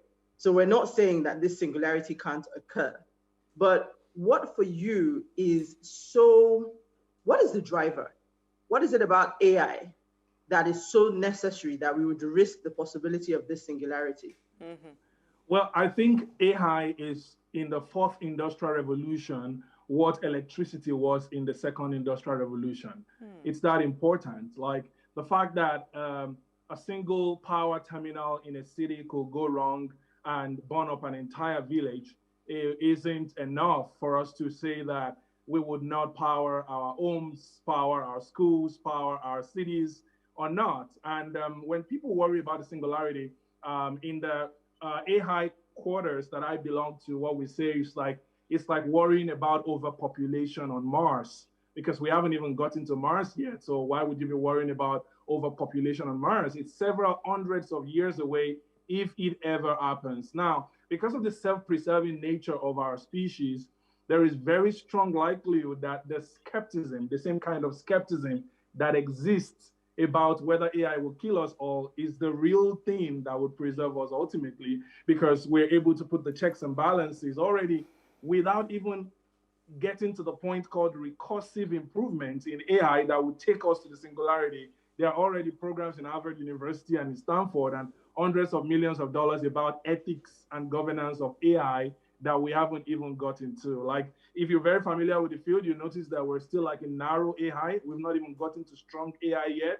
So the worry or the concern is very legitimate as humans because of our interest in self-preservation as a species, but it shouldn't stop us in any way from exploring the potential of having the transformational effect, or maybe an exponential transformational effect than electricity had when it first came on board. All right, so Shola, you were talking about what's it called? You said something about people worrying about something like population in Mars, right? For African countries, right? Especially, let me even bring it down to Nigeria, where we do not have certain things in place. Should we even be worried about artificial intelligence, or it's like we are trying to drink Panadol on top of somebody else's headache? We actually have to be worried because we're a huge consuming economy, and we're probably one of the countries on the continent of Africa that will first adopt self-driving cars. And I already saw a few BMW samples of semi-autonomous cars in Nigeria. And just 2 weeks ago, Zoox, an Amazon company that is basically creating robo-taxis, and another company called Neuro have just been given sort of like license in the state of California to operate as commercial vehicles. Now, what is important about that is that in the coming weeks, you could hear the Minister of Comtech in Nigeria saying that they've signed a partnership and there will be a few places in Abuja where self-driving cars are going to exist. That is how quick we adopt things as a country. Mm-hmm. Think about the best cell phones, like they eat Nigeria the moment they're out. The best cars, they eat Nigeria the moment they're out. So as a consuming economy, which we shouldn't ultimately be that we are, we need to be concerned because our people will use these technologies. Essentially, executives of banks, chief executives of manufacturing companies would have meetings with their friends in Jakarta and in London and in Paris and talk about how they can cut costs in their companies. And very quickly, they would start buying robots that would, cut lots of jobs. So these are conversations we should be having in Nigeria, despite the fact that our education is far below par as far as like what the world standard is. Okay, absolutely. Uti, come in here. I'd like to ask you to set the scene for us, because we sort of jumped into this conversation from the middle, right? So with artificial intelligence, I mean, we know what it is, right? In a summary, Cliff's Notes version, this is robots or machines, computers, whatever technology being able to behave like humans. Now, can you really give us a sense of, I mean, you just mentioned the self-driving cars. Can you give us the extent of what AI can do? What problems can AI really solve that maybe humans today are struggling with, which is why AI is and it's going to be in such demand? Yes, usually we start with the question, which is quite similar to the one you asked right now, which is, can you name one industry you think artificial intelligence will not impact? And we struggle to find one single industry because it is able to do anything that has the ability to spend time on data. So any industry or space that produces so much data, for example, the number of shows that you've done over the past 3-5 years, that's a lot of data. Any field that produces so much data would be impacted by artificial intelligence, because essentially with the part of AI that is most popular is called supervised learning, where we're basically trying to get a machine to identify one person from the other, or be able to identify if this is a cat or a dog, and we're labeling these training items. You know, but the part of AI that we are all super excited about is unsupervised learning, which is where artificial intelligence can be given the extent to sort of create patterns just from a large amount of data. So any field that has a lot of data, whether it's in finance, which has a lot of economic data, or in education, which has a lot of learning data, or in, entertainment, which has a lot of videos and movies from like ages past, right? Any kind of field that has so much data to be analyzed is the kind of field that we are really, really sure artificial intelligence is going to impact strongly. Because what happens then is that because we are mimicking human intelligence, humans are good at making patterns and making inferences out of patterns, but computers are like exponentially better than humans in doing that. So essentially, think about any field today. If you mention a field, I'll tell you perhaps how AI might impact it. So we can play that game right now. Yeah, let's play the game, because I had actually...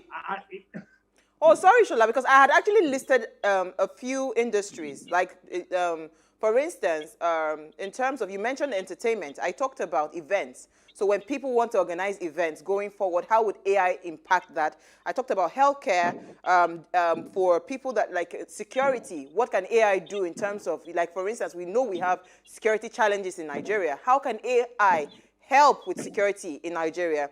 And media, there's security, there's travels, there's what's it called, healthcare, communication, right? The communication industry. How do you think artificial intelligence would, what kind of role, how would it help to boost those sectors? So which one do you want us to start with? Anyone, you're free to start with. Let's start with healthcare. Okay, let's start with healthcare. So with healthcare, before the year 2015 or thereabout, if you asked what was the most prevalent type of cancer in sub-Saharan Africa, you couldn't know, because we were not analyzing the data about prevalence of cancer and what we could do about it. Fast forward to about 2016, 2017, we now know that, breast cancer, cervical cancer, even though they sound most popular, also have high prevalence. And it was the analysis of data that made us to realize that the chances of getting a cancer on the continent of Africa, particularly sub-Saharan Africa, was equal to the chances of dying. So survivability was very low. And this kind of data can help government officials, health officials to plan better in terms of transforming healthcare. I mean, think about the fact that today, the difference between benign and malignant tumors is that with benign tumors, you can let them be and just treat them. You don't need an invasive surgery. But with malignant tumors, you need to treat them right away. And essentially, before now, across the world, not just in sub-Saharan Africa, oncologists had only a 50% accuracy rate in examining the pictures, from an analysis. And with computer vision from artificial intelligence today, we were able to move that from 50% to 80%. What this means is that someone who has a benign tumor would have gone through an invasive surgery before finding out that it's a benign tumor. And that in itself is crazy, because think about how many people have gone through surgeries who could have just gone through basic, maybe chemotherapy or any of those other treatment methods. So that's in healthcare. And across the world, we can now map like the virulent nature of viruses. We can tell how quickly diseases will spread. We can basically, now that we have data from 2020 novel coronavirus, I am very hopeful that in 2021, there will be opportunities to be able to determine quicker ways of simulating vaccines and cures to these particular diseases. But in healthcare, it is so broad because you have a lot of healthcare data just line following in all kinds of places. For example, we did find out that maternal mortality, it sounds like common sense, but maternal mortality was more in like certain states of Nigeria, simply because there were lesser, healthcare centers that had refrigerators. And there was a very simple correlation between the existence of refrigerators that could keep, vaccines, that could keep all of those things, and how children were dying across several states in Nigeria. Look at that connection. We couldn't establish that without being able to analyze data or create predictive analytics about what the future might hold around population growth and so on and so forth. So that's for healthcare. Now think about events and entertainment. I'll start from events. In 2020, you saw how Zoom and all of the other platforms were able to grow. Now, what we haven't anticipated is that over the next few years, several other platforms that are consistently mining data to understand user behavior will continue to emerge.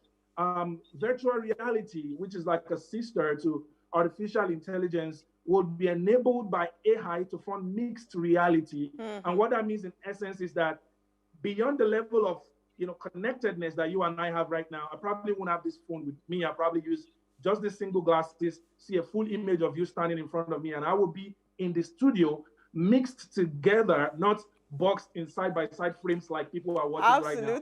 We'll be mixed together as if we're in one single environment. And I see most of that coming to part or coming to play in 2021. I want to speak lastly about recommender systems. I mean, today you get on your Netflix and it can tell you what kind of movies you would love to watch.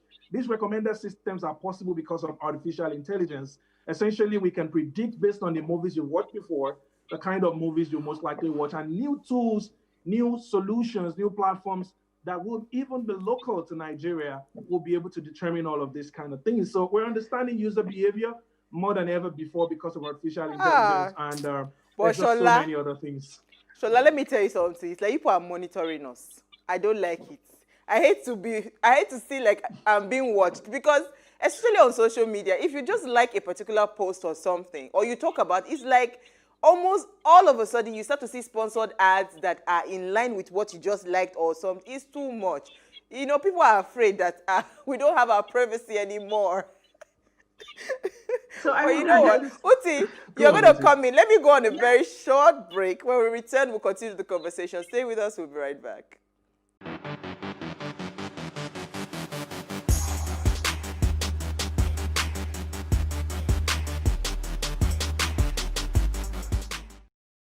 Praise God, from whom all blessings flow. Welcome to your favorite program, The Moment of Truth, brought to you by the Citadel Global Community Church.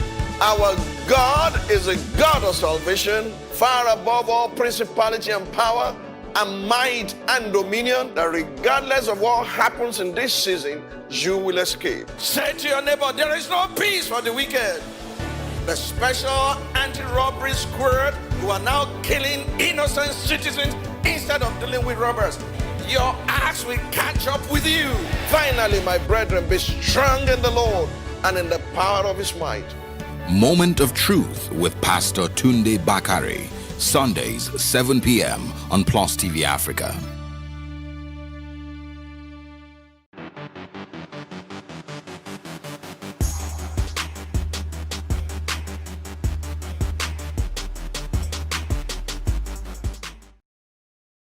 Thanks for staying with us now. If you're just tuning in, we're discussing artificial intelligence and the role it will play in the future. Remember, you can join this conversation.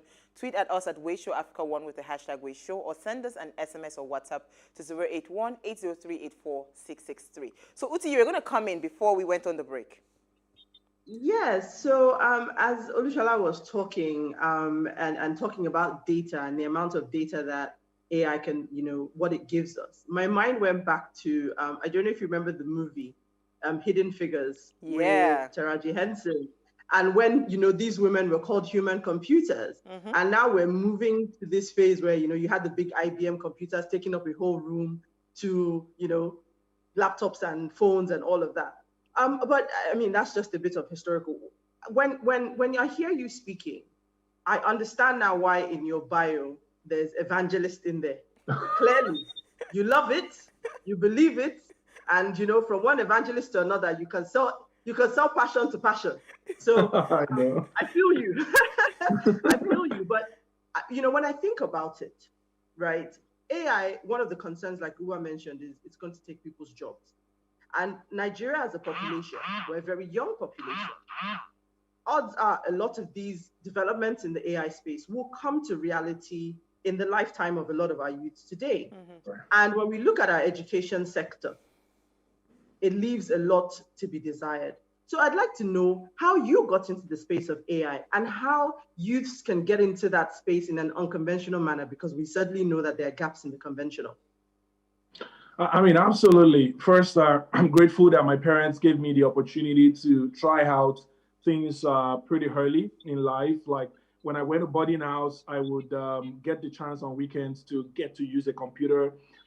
I saw a computer first at the age of 7, and then at 11, I had like weekend access to computers. Then I decided, after failing JAMB like twice, to do computer science instead of pharmacy because I wasn't passing JAMB. So I decided to do computer science diploma at Obafemi Awolowo University, and that's where my passion actually sparked for computing.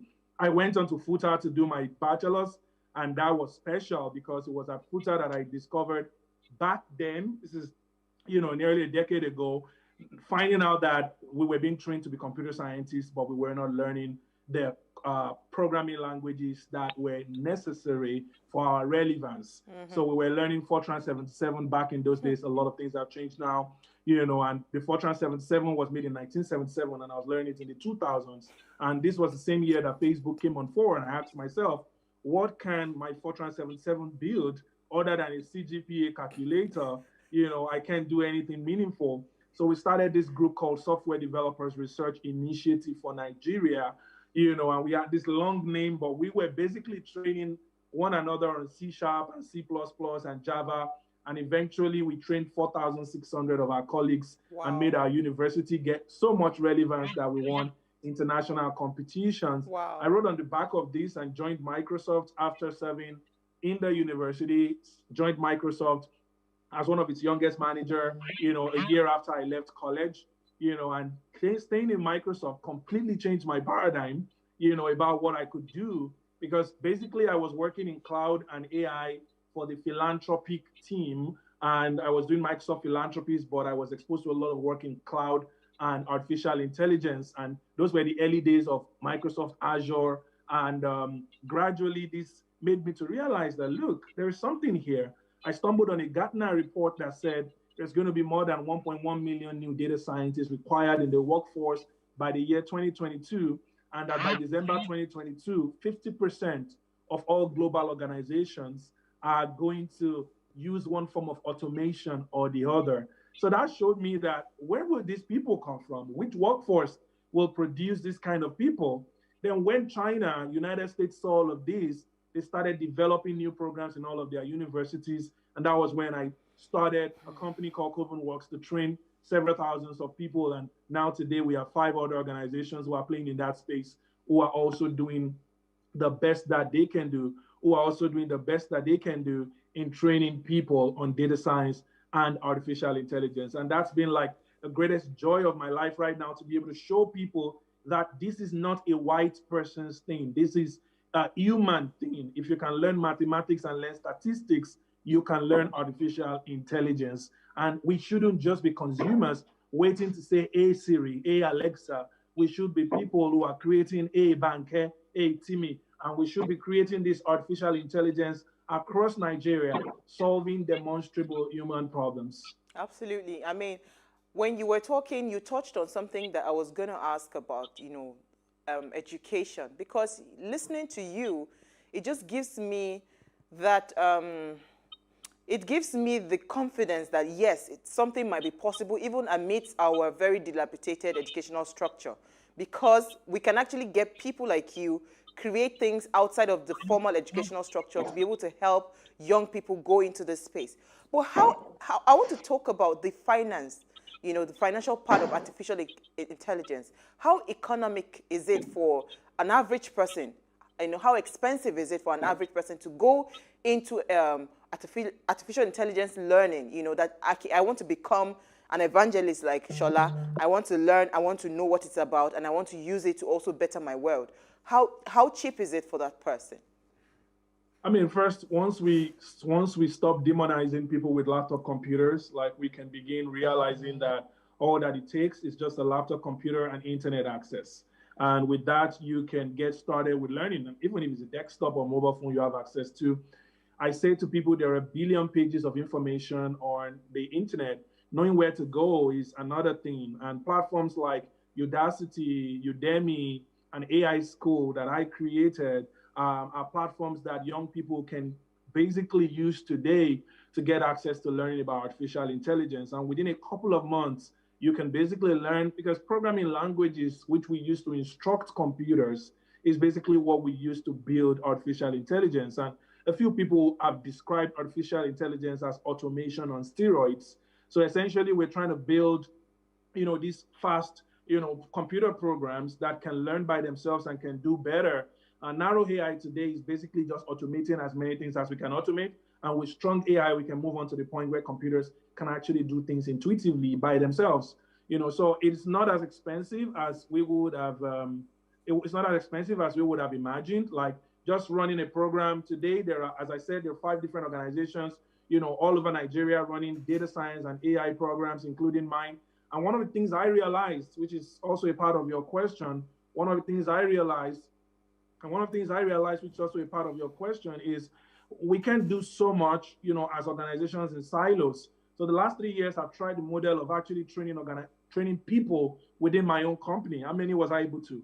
We have good numbers. 3,000 people have passed through our data science and AI programs, but that's small compared to what we could do. And in 2021, what we're doing is that we're partnering with universities, a few of them who are forward thinking, to create AI programs within their universities that can help us scale the numbers faster and help people to get at least the basic knowledge of how to create an AI. Because I'm not so concerned about whether Nigerians will use AI. Look, there are $1 million houses in Ikoyi and in Banana Island. Whether we're economical, whether we are powerful in terms of our finance isn't really so much of an issue. I feel we're a $1 trillion economy, even though we're being measured at $360 billion. So using AI or being able to buy Alexa or Siri, or when AI will go all over Nigeria, isn't really what I'm keen about. It is whether we will be playing the consumer game again, or whether we'll be producing so that we can attract even bigger economic power to our nation, to headquarters back Honestly, at home. Fantastic, because we have always been, a consumer economy. Everything we just collect. We're not thinking, and I'm happy about this. Now you're talking. Is it just secondary school? Universities you want to partner with? Shouldn't AI start from the basic level, from the primary school? Hearing you speak instead of partnering with just Uti, I forgot that you are there. Oh, sorry. Let me let you come in. But just. You literally were going in the direction that I was going to ask about, because when you were talking about the languages that are now obsolete, and I know looking at your profile, we're looking at things like Python and R. Now, a lot of these things, it appears, become obsolete quite quickly. And when we start to develop knowledge in these areas, even though no knowledge is lost, just to maybe piggyback off what Uwa was trying to ask, how young is it to start teaching children about this technology, about data science? Does you know, by the time they get to 18, will it all be a waste? Well, I mean, look, the foundation for every single person who learned programming, even in the 90s, has been created, regardless of whether the programming language they learned in the 90s is still relevant or not. They have been able to build the ability for computational thinking. They understand how programming languages work. You must admit that this is an industry that things move quite fast, but the people in it also move quite fast, right? So there are technologies that will still be out there for the next like 20, 30 years. There are frameworks that will continue to change. I mean, today, Fortran is still in use, but it's not Fortran 1977. So whether there is, in 18 years, maybe there will be Python 7 or Python 9. What matters is that people keep themselves updated with whatever technologies or framework that are being useful or that are being used at that time. You know, C# and C++, you won't hear many millennials learning those programming languages today, but the people who built, you know, the Google search engine or who built Microsoft Windows still code in those languages, and you would have to go to that extent to be able to contribute at that level. So yeah, if we go about asking at what age should people start, what I focus on at this time is just teach kids how to code. When you teach kids how to code, regardless of whatever language they learn, you've changed something about their mindset. You know, the closest thing to being God is actually being a computer programmer, because it's one of the things where you actually create something and make it do something, right? The feeling is amazing. Absolutely. You know, you're able to, so we want to create that wow effect in kids, and that's why we partner Google and some of the other organizations who are helping to drive training at that level. You know, basically through Microsoft Hour of Code every year, we train a bunch of kids across the country, but this can't be done by one person.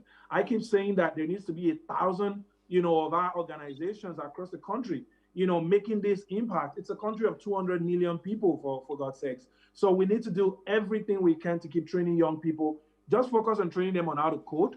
The eggheads amongst them, the geniuses among them, the prodigies among them will go on to maybe become AI engineers at 12 or at 13.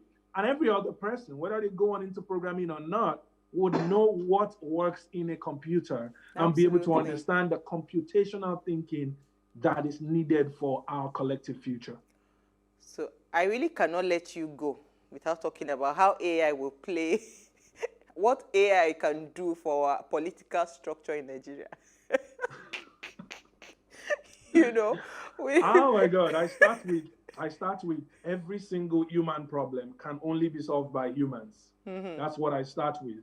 So it is to whatever extent we want to use AI or automation to end, you know, impunity and corruption, that we will do it. Today, don't assume that people in the national assemblies are not aware that you can do budgeting better, you know, with technology, that you can do surveillance better with technology, that you can use forensics to make sure that people don't pad budgets, that you can use blockchain to make sure that, you know, we can be consistent with our spend and procurement process.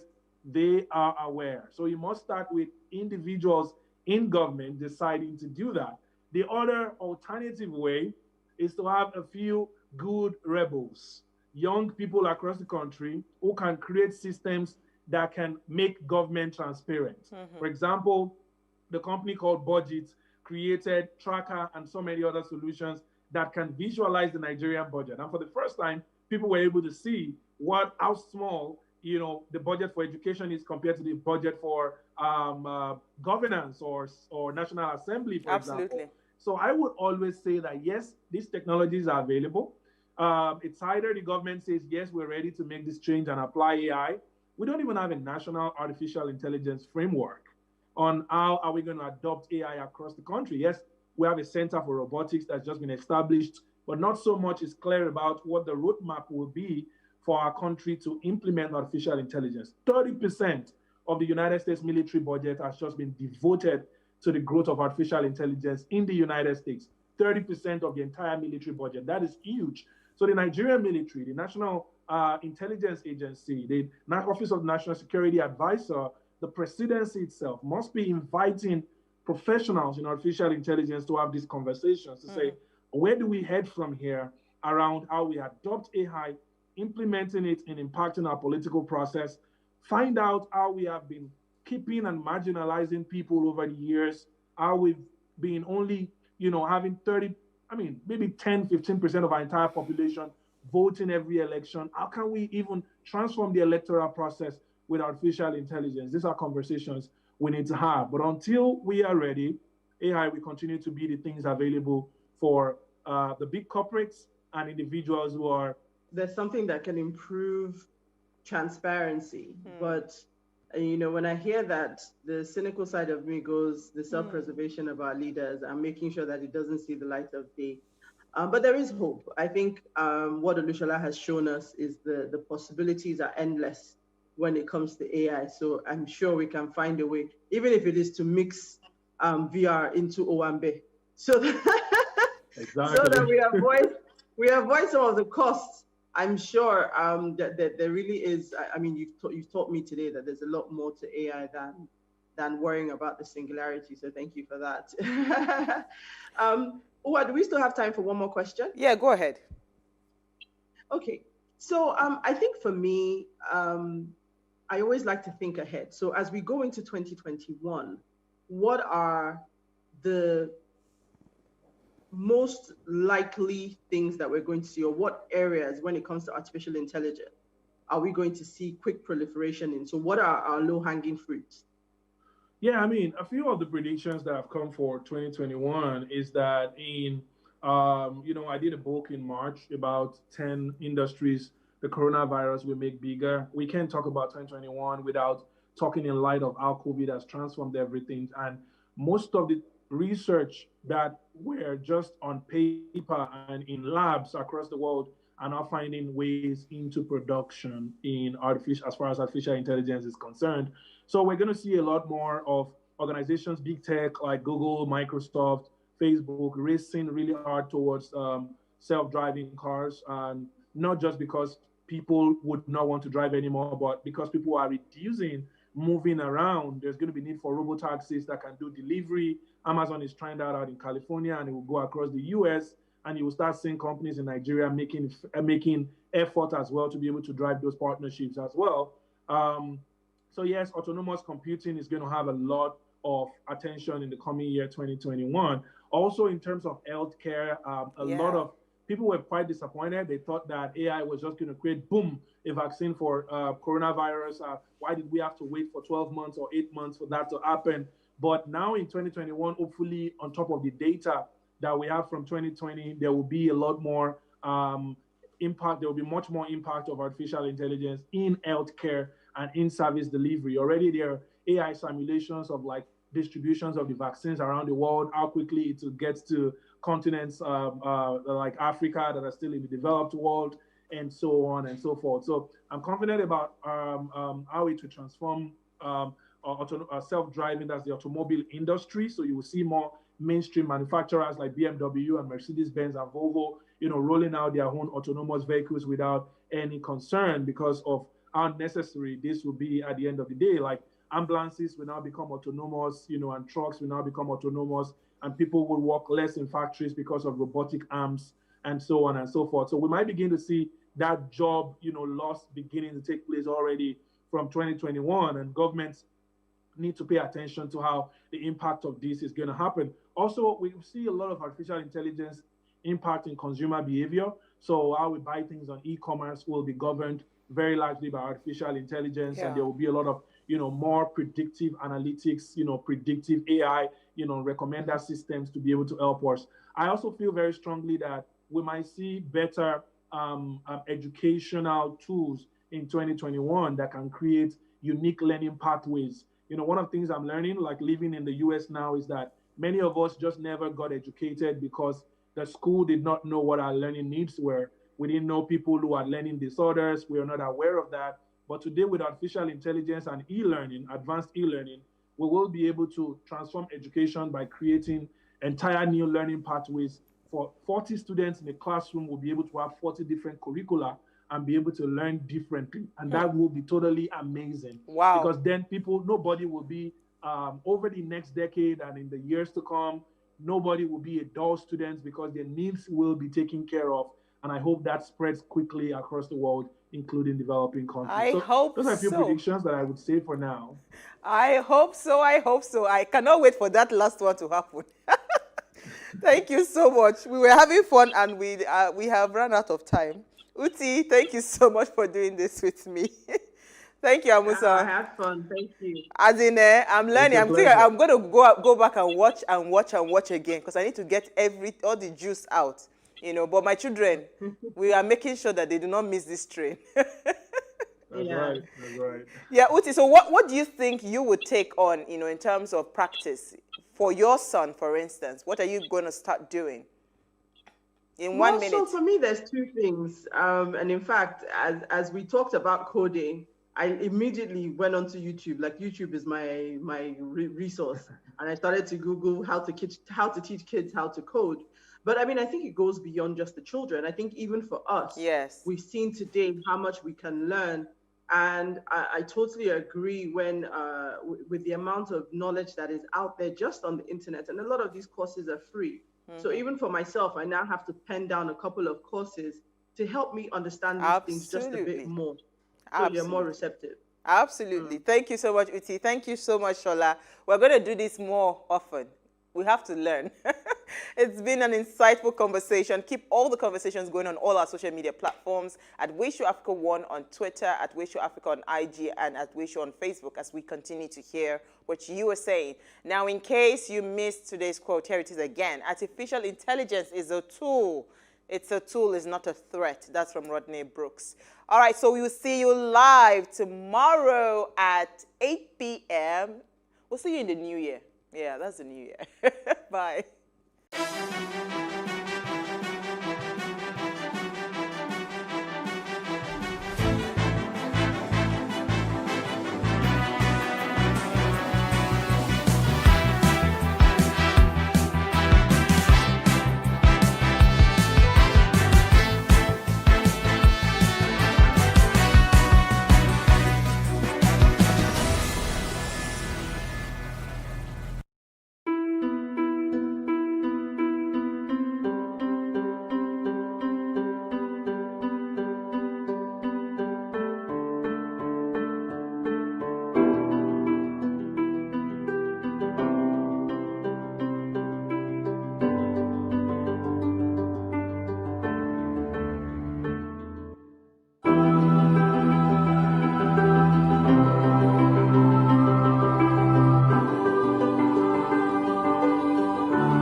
A lot of the jobs that exist today will not exist in the next 10 years. 10 years. When I see people today shouting, we're not too young to run, we are ready to run. Ready to run to where? The people of excellence are, to a certain extent, being held ransom by idiots and bandits. Once you are in government, you believe believe everything you do is right. And once you are in opposition, everything the government does is wrong. And so it's time for us to take over power.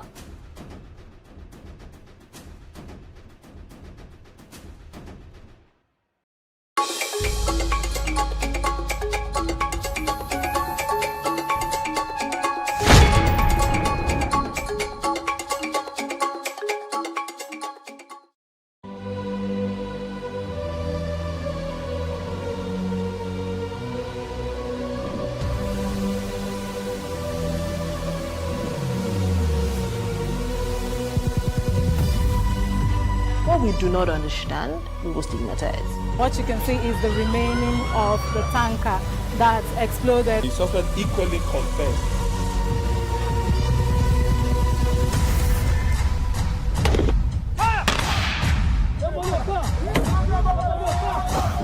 A 500 naira they collect them. If you no talk, then go beat you. Now 2,500 and they pay.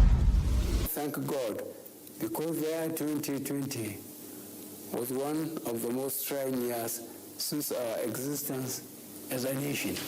This can also be said about all other nations around the world due to the challenges posed on our collective humanity by the novel COVID-19 pandemic.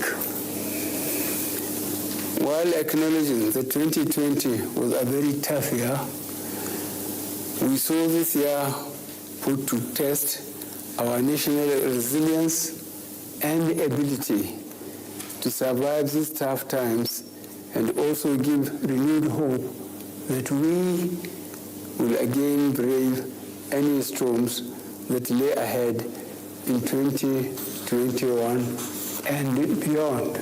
As we celebrate the opportunity before us in the new year 2021, we must also acknowledge the passing away of our brothers and sisters who didn't make it into this new year.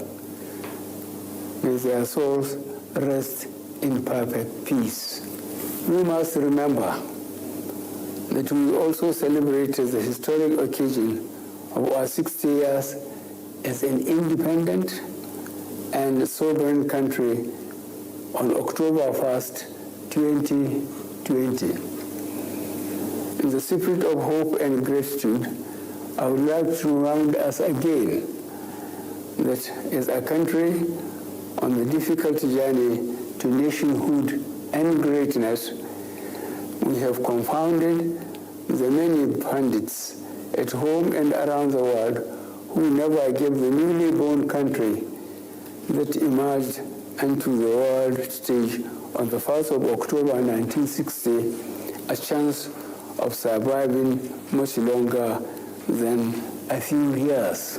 Yet, here we are, 61 years by the next anniversary in October. And not only are we here, we are standing tall in the Committee of Nations as one country, united under the will of God, and also actively growing that indivisible Nigerian spirit that has enabled us year after year, decade after decade, to weather all stormy waters and emerge stronger and better where others have fallen and disintegrated. This nation, this Nigeria, will survive and thrive. In this journey to nationhood, we have experienced the highs and the lows. 2020 indeed came with a lot of challenges ranging from security and economic issues across the regions to understandable protests that were mainly led by youth and served notice to the demand for police reforms and accountability. This government heard, this government listened, and this government is committed to fulfilling the 5 demands of our youth, fully understanding that we all wish well for Nigeria. In the midst of all these challenges, I had initially pledged that as your elected president and commander-in-chief, I would ensure that these ongoing challenges will be faced head-on with renewed determination and with all the appropriateness and urgency required. Your voices have been heard, and we will continue to listen to you and all the key stakeholders who are committed to the unity of Nigeria to ensure that every region of this nation is safe for us all, while guaranteeing that the future is also secure for the coming generation. I wish to also use this occasion of New Year to reaffirm my commitment to the people of Nigeria, especially the youth who need our collective encouragement and support. In securing this nation, we need to secure the future of our youth. Our young people are our most valuable natural resource at home and abroad. Their ingenuity, creativity, innovation, and entrepreneurial spirit is evident to all. Many of our young people are excelling in various spheres of life, including sports, entertainment, information and communication technology, commerce, and are globally recognized as achievers. As a government, we are committed to actively engaging with the creative energies of our young people. In this regard, we will partner with the legislature to develop an enabling environment to turn their passions into ideas that can be supported, groomed, and scaled across regions. This will create vast opportunities in fintech, agriculture, business process startups, and in the entertainment industry. The year 2021 will indeed be a year where we will work to reinforce the hopes of fellow Nigerians in the vision of a united and progressive Nigeria. This administration will continue focusing on delivering key strategic priorities under our C: security, economy, and anti-corruption agenda. Some of the key priority areas will direct our attention and strength to include re-energizing and reorganizing the security apparatus and personnel of the armed forces and the police with a view to enhance their capacity to engage, push back, and dismantle the operations of both internal and external extremists and criminal groups waging war against our communities in some parts of the country. In line with the current security challenges we are facing as a nation, I would like to reiterate the promise I made recently when over 300 of our boys abducted from Government Science Secondary School, Kankara, were successfully rescued by our security operatives. The professionalism shown by our security forces and the collaboration from all stakeholders across both state and federal governments that led to the successful rescue of the boys is proof that Nigeria has the internal capacity to decisively deal with terror attacks on our citizens.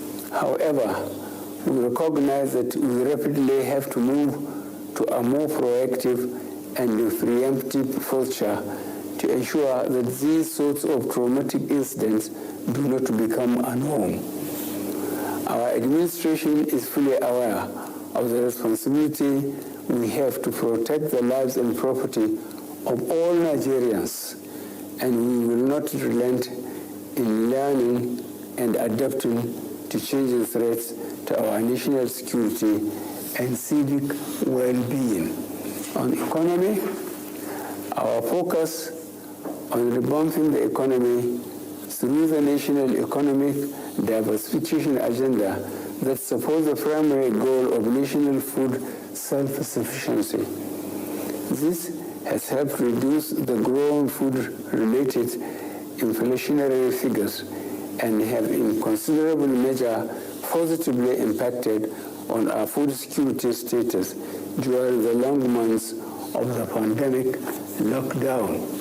We are also currently rebuilding our national infrastructure base and in the process introducing transformation through the rehabilitation, modernization, and expansion of the railway system, national roads and bridges both in rural and urban centers alongside the airports and seaports. The reforms we have put in place in the power sector would guarantee increased efficiency in our drive to significantly expand the generation and distribution of electricity for use in homes and factories. As an administration, we are currently undertaking a series of social interventions designed to boost job creation and support the entrepreneurial drive of our youth. With the recent opening of our borders, we expect that the pent-up demand of legitimate cross-border and international trade will boost the fortunes of the many small businesses and agricultural enterprises that depend on Nigeria trade and commerce. The message to our West African neighbors is that Nigeria is once again fully open for those willing to conduct business in a fair and equitable way. On the anti-corruption drive of our administration, we have recorded substantial gains so far and this year. We are committed to continuing along the path of eradicating corruption through collaboration with all the arms of government to effectively prosecute this fight. While we will be working with the legislature to enact laws that will strengthen this fight, we will also be looking at reviewing some of our laws which will ensure that this fight is more effective. On the part of the executive, we will ensure the diligent and timely prosecution of corruption cases while appealing to the judiciary to ensure that corruption cases are dispensed with expeditiously. The persistence of various forms of violence has meant that in the most affected parts of the country, the fabric of intercommunal harmony woven through years of investment, of effort at building trust, mutual respect, and harmony has been threatened. Insecurity as a challenge has direct repercussions on our national economic stability, growth, and development, setting us back at critical points through the destruction of public and private investments. In parts of the country where chronic poverty, social exclusion, and disillusionment among sections of the youth were already a problem, the circles of violence that have been unleashed by mindless groups like Boko Haram and others have thwarted the efforts of government to undertake the social policy and associated investments that could make a huge difference in the quality of life of our citizens. I am aware that for some of our compatriots, The progress we have registered since the inception of this administration is not nearly as fast or as sufficient as they would wish. I do not begrudge them their views insofar as they signify a wish in which we all share, for only the very best is for our country. Nevertheless, I call upon all Nigerians to carefully recall the circumstances of our coming to office, the facts on the ground, and the resources at our disposal since 2015 with the accomplishments of this administration. As a people, we have shown admirable resilience in the face of every adversity and unmatched capacity to recover speedily from every setback and unparalleled generosity of spirit when we resolve our differences and a constant readiness to invest faith and hope in the destiny we share as a united country built on the diversity of its peoples. It is these attributes that underpin the Nigerian spirit of can do, will do, that gives me hope that we shall yet get to the destination and fulfill our calling together, especially with the solid resolutions we are setting in this new year. Keeping our country on a forward march is a duty which we all have and share. In this regard, keeping our country safe from a resurgent cycle of COVID-19 as this administration finalizes its plans to procure and efficiently and effectively distribute the COVID-19 vaccines, I urge you all fellow students to observe strict COVID-19 prevention protocols. As your elected president, my pledge to you is the same as it has always been. I will play my part fully and without fear or favor. I invite all of us to do the same. It is what we owe to the founding generation of our beloved country and also to the coming generation. It is what we desire for national prosperity for all demands. Long live the Nigerian spirit of oneness, togetherness, and unity. Long live the Federal Republic of Nigeria. A happy, prosperous New Year. May God bless the Federal Republic of Nigeria.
Welcome to the year 2021, Nigeria, and every other part of the world that's watching Plus TV Africa this fine morning. It's a Friday, the first day in the year 2021. Welcome. A good way to start it off, we had the speech from President Muhammadu Buhari. I must say, off the top of my head, I think that was the most I don't know, one of the best speeches. I know there will be flaws, people will poke holes, but sentimentally, that was a good speech from the president. He highlighted a whole lot of issues. Let me quickly tell you some of that before we talk about the other things that we have on the breakfast this morning. My name is Felicity Ezewike, by the way, and I am flying solo on this first day of 2021. My colleague Osaoge is a little under the weather, and we hope he will be better and back here by Monday morning. All right, we will. Let me quickly highlight some of the things for me that stood out. I could barely write as fast as he was going. The first thing he acknowledged was how challenging the year 2020 had been. He described it as one of the most strenuous year for Nigerians. He said a very tough year. I'm trying to pick some of the words that he used. He acknowledged the fact that we've lost a lot of Nigerians. He said, may their soul rest in perfect peace. There was sympathy for those who lost their lives. He also acknowledged that we celebrated our 60th independence in 2020 in the spirit of hope. Something he said, I'd like to mention, a country on a difficult journey to greatness, no doubt about that. For me, that is an acknowledgement of the fact that the chore before him is quite huge still. He went on to, use words that unify. He said, one country united under the will of God, 60 years on, in spite of our challenges. He said, we will weather all stormy weather where others have fallen. And we seem to be thriving in spite of our many challenges. We're always complaining about things, but we are a strong nation, as the president emphasized in the speech he delivered this morning. Again, something else he talked about that got me, it's not like it was new, but he repeated some of the things he said about the protests against police brutality. In it, he said, the federal government remains committed to the 5 points that was raised by the protesters, and they will do what they can to implement it. He said, our ongoing challenge will be faced head-on with renewed determination to see that we change things. That's one of the things he said. And another little comment that might not hit a lot of persons was when he said, I hope analysts will pick this one out, because sometimes we always accuse this administration of not paying attention and not listening and not learning. In that speech, somehow they found a way to put this, that we will not relent when he was talking about the security situation, the recovery of the Kankara boys and some of the challenges. And then he said, we will not relent in learning and adapting to improve our security responses. That is from President Muhammadu Buhari's New Year's message this morning. There is more. He talked about infrastructure. For those that might have missed this, I'm just trying to recap it before we get on to the program this morning. He talked about infrastructural reforms generally to help infrastructure, and of course he talked about the economy. For infrastructure, he emphasized what his government is doing with rails, road, and power generation. That's another tricky part for us as a people. Power generation still remains a challenge, even though he has reiterated that they are committed to improving that. He also talked about boosting job creation and supporting young entrepreneurs to grow their business, basically.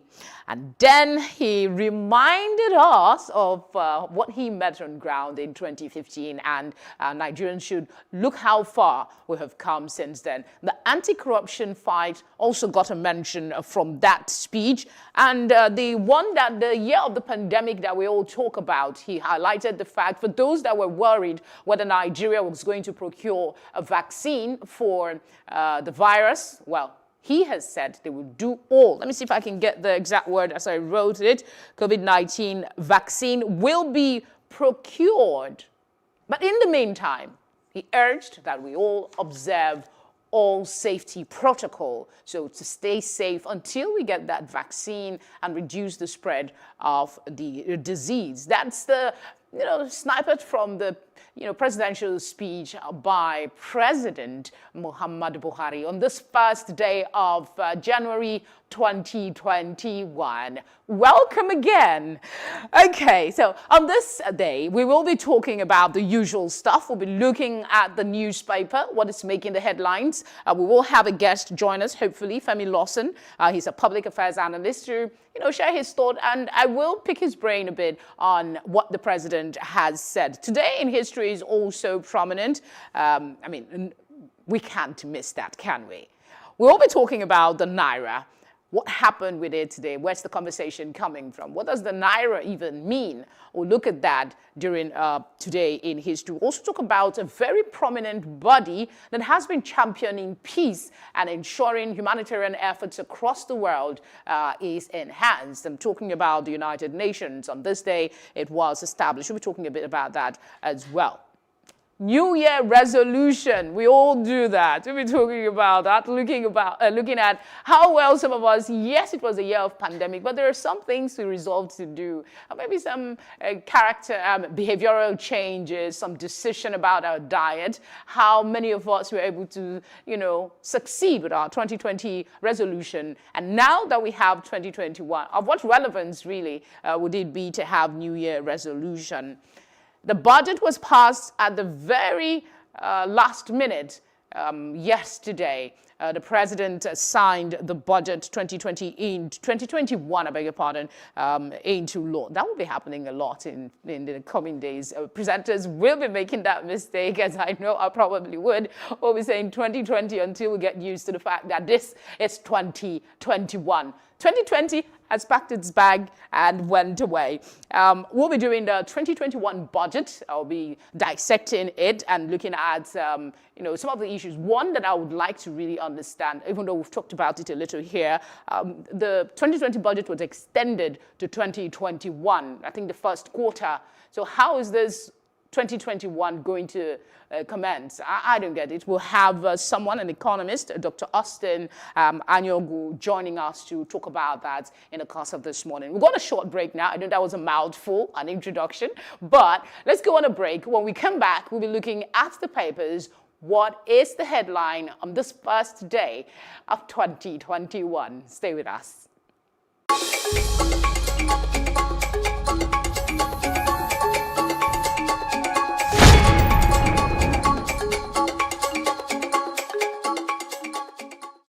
We can't talk about education reform if we don't decolonize our education system. What we do not understand, we will stigmatize. Because it's just cultural. And I think it's just human nature. They stop paying us salary. I don't like remembering it. I am angry at Nigeria. I'm angry at this government which seems to be letting us down. I'm angry at us as a people. In the process of struggling to free myself from his hand, he tore my pants and he raped me. Yes, I commit offense truly. Young girl, do you know where you are going? I say, I'm going to America. I say, now so that they talk, you are going to Libya. Which America? Accident do mark our place. Some people they die now. This is Plus TV Africa. Big stories live here.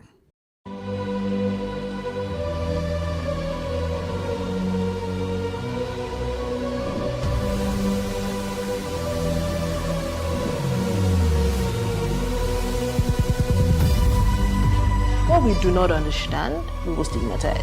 What you can see is the remaining of the tanker that exploded. The suspect equally confessed.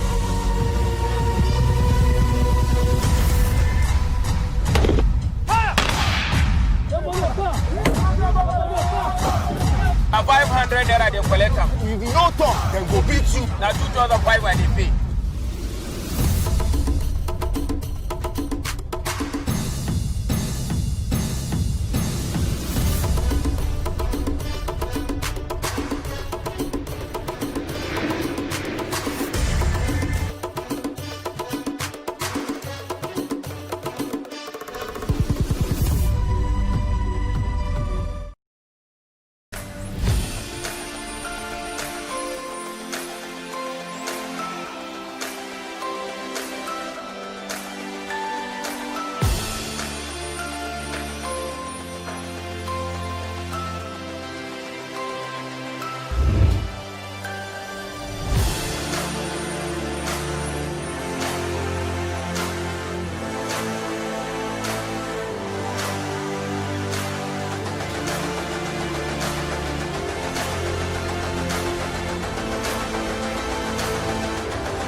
first point of accountability is asking questions. Hello and welcome to Plus Sports and Plus TV Africa. I am Udoka Njoko. Hi everyone, welcome to Plus Training.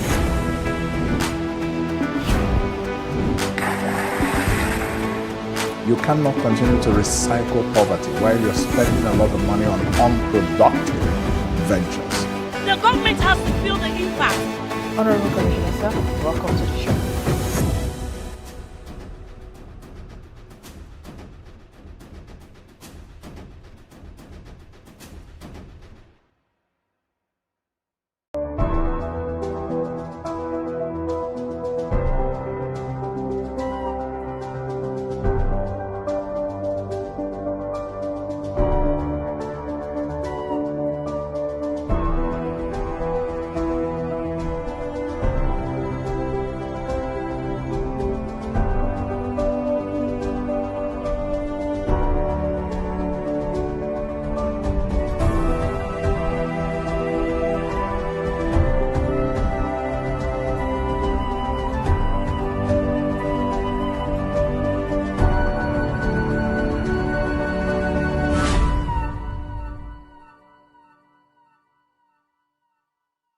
Praise God, from whom all blessings flow. Welcome to your favorite program, The Moment of Truth, brought to you by the Citadel Global Community Church. Our God is a God of salvation, far above all principality and power, and might and dominion, that regardless of what happens in this season, you will escape. Say to your neighbor, there is no peace for the wicked. The special anti-robbery squad who are now killing innocent citizens instead of dealing with robbers. Your axe will catch up with you.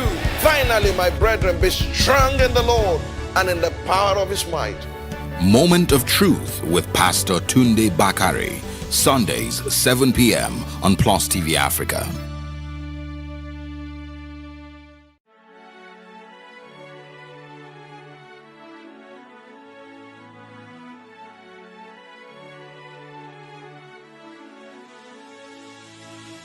It is engagement we need to have. Those who suffer miscarriages are never taken into account. Members of the National Assembly are also influence peddlers. You are sitting on Nigerians' money. From the barbing, I pay my rent. On the barbing, I send my children to school. A consultative engagement. No any tangible notification before they ban us. It's one thing for people to be at your back and the heat of the moment, and another thing for them to still be with you when push comes to shove. I will do everything to take Lagos out of the national grid.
Thank you for staying with us. If you're just joining us for the first time, welcome to 2021. Happy New Year to you.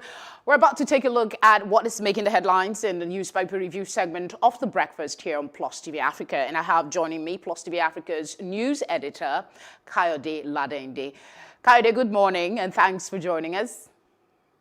Good morning, Felicity. Happy New Year. Happy New Year to you too. Okay, let's start with the Nigerian Tribune. The big one here is camels used to smuggle deadly weapons into Nigeria. This is coming from the ACF. Ransom money being used to buy illegal arms. You find details on page 20 of the paper. That's it on your screen now. There's a tiny little bit there where you have New Year from all of them. Okay, there is more. New Year message, 2020, tough. We will brave any storm in 2021. That's from the President, Muhammadu Buhari. Says security agencies to be reorganized, re-energized. We have more. Biden appoints another Nigerian American, Okolo, COVID policy advisor. Kaduna government demolishes sex party building. Let's see. Sanwo-Olu signs 1.163 trillion naira 2020 appropriation bill into law. And of course, still on New Year messages, Gbajabiamila, Govs, others urge Nigerians to hope for a better 2021. And then there is a picture of celebrations across the world on the front page of the Nigerian Tribune. But before we take a look at that, I guess it's still there, New Year message from the president. Did you catch it on TV? Yes, quite inspiring. I think the president has done pretty well in stirring the hope, and quite a lot of things that a lot of people are looking forward to is his plan to reorganize the security apparatus. You know, this is something that has been a debate all this while, but, you know, the president with his wittiness, we might not know what that reorganization means. It might mean the security chiefs and some other things. But let's be hopeful. Let's join the president to stay positive. All right. How about camels being used to smuggle deadly weapons into Nigeria? Shouldn't this information be going to our security agencies? Is it necessary for it to be in the public domain? Some persons will say that is, you know, amplifying the conflict with the headers, farmers situation. What do you think?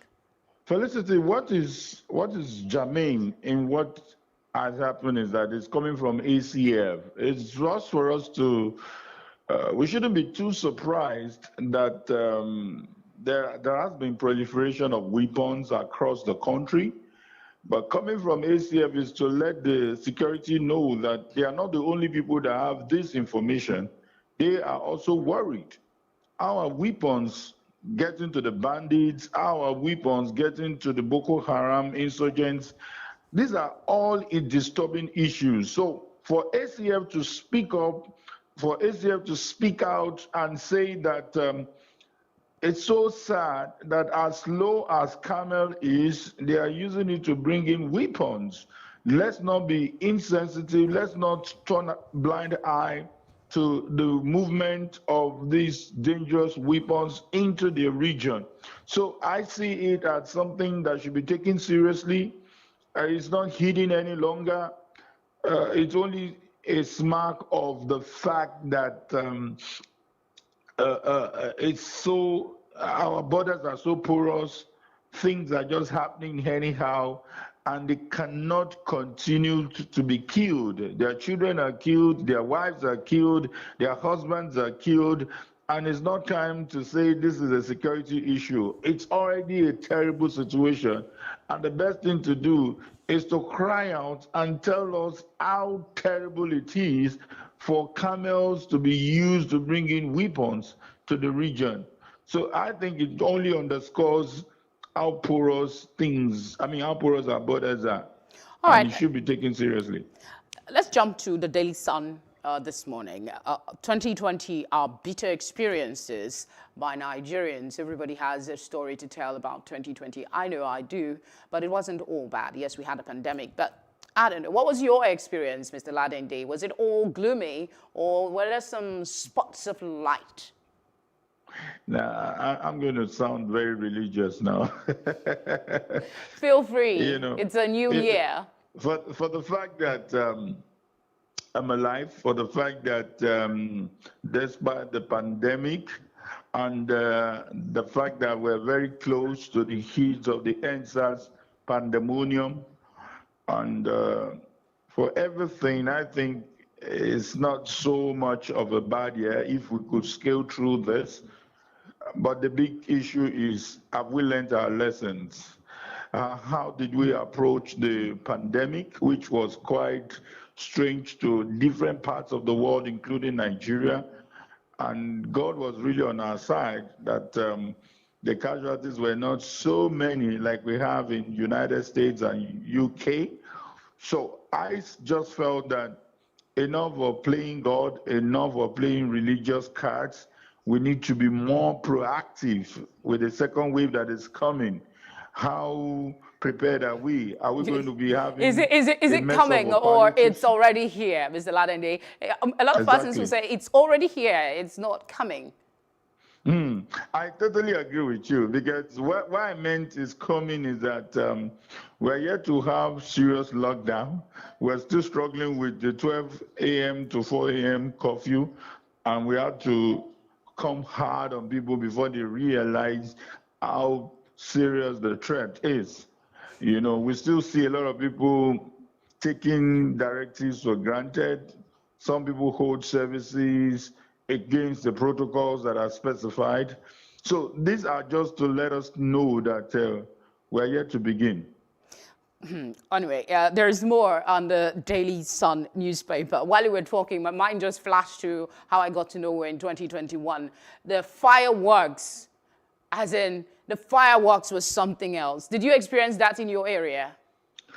Not really. I think it's been a very funny, how do I call it now, crossover night. I was in traffic for like, I wish I don't have to share this experience with you. You are Nike. It was almost like 4-5 hours of driving from 10 a.m. to like 2 a.m.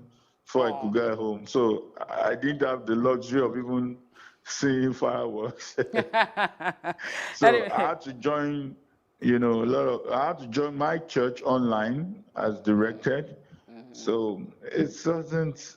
But I think I only saw fireworks once or twice on the road, but I couldn't even hear the sound. I only saw the flashes up.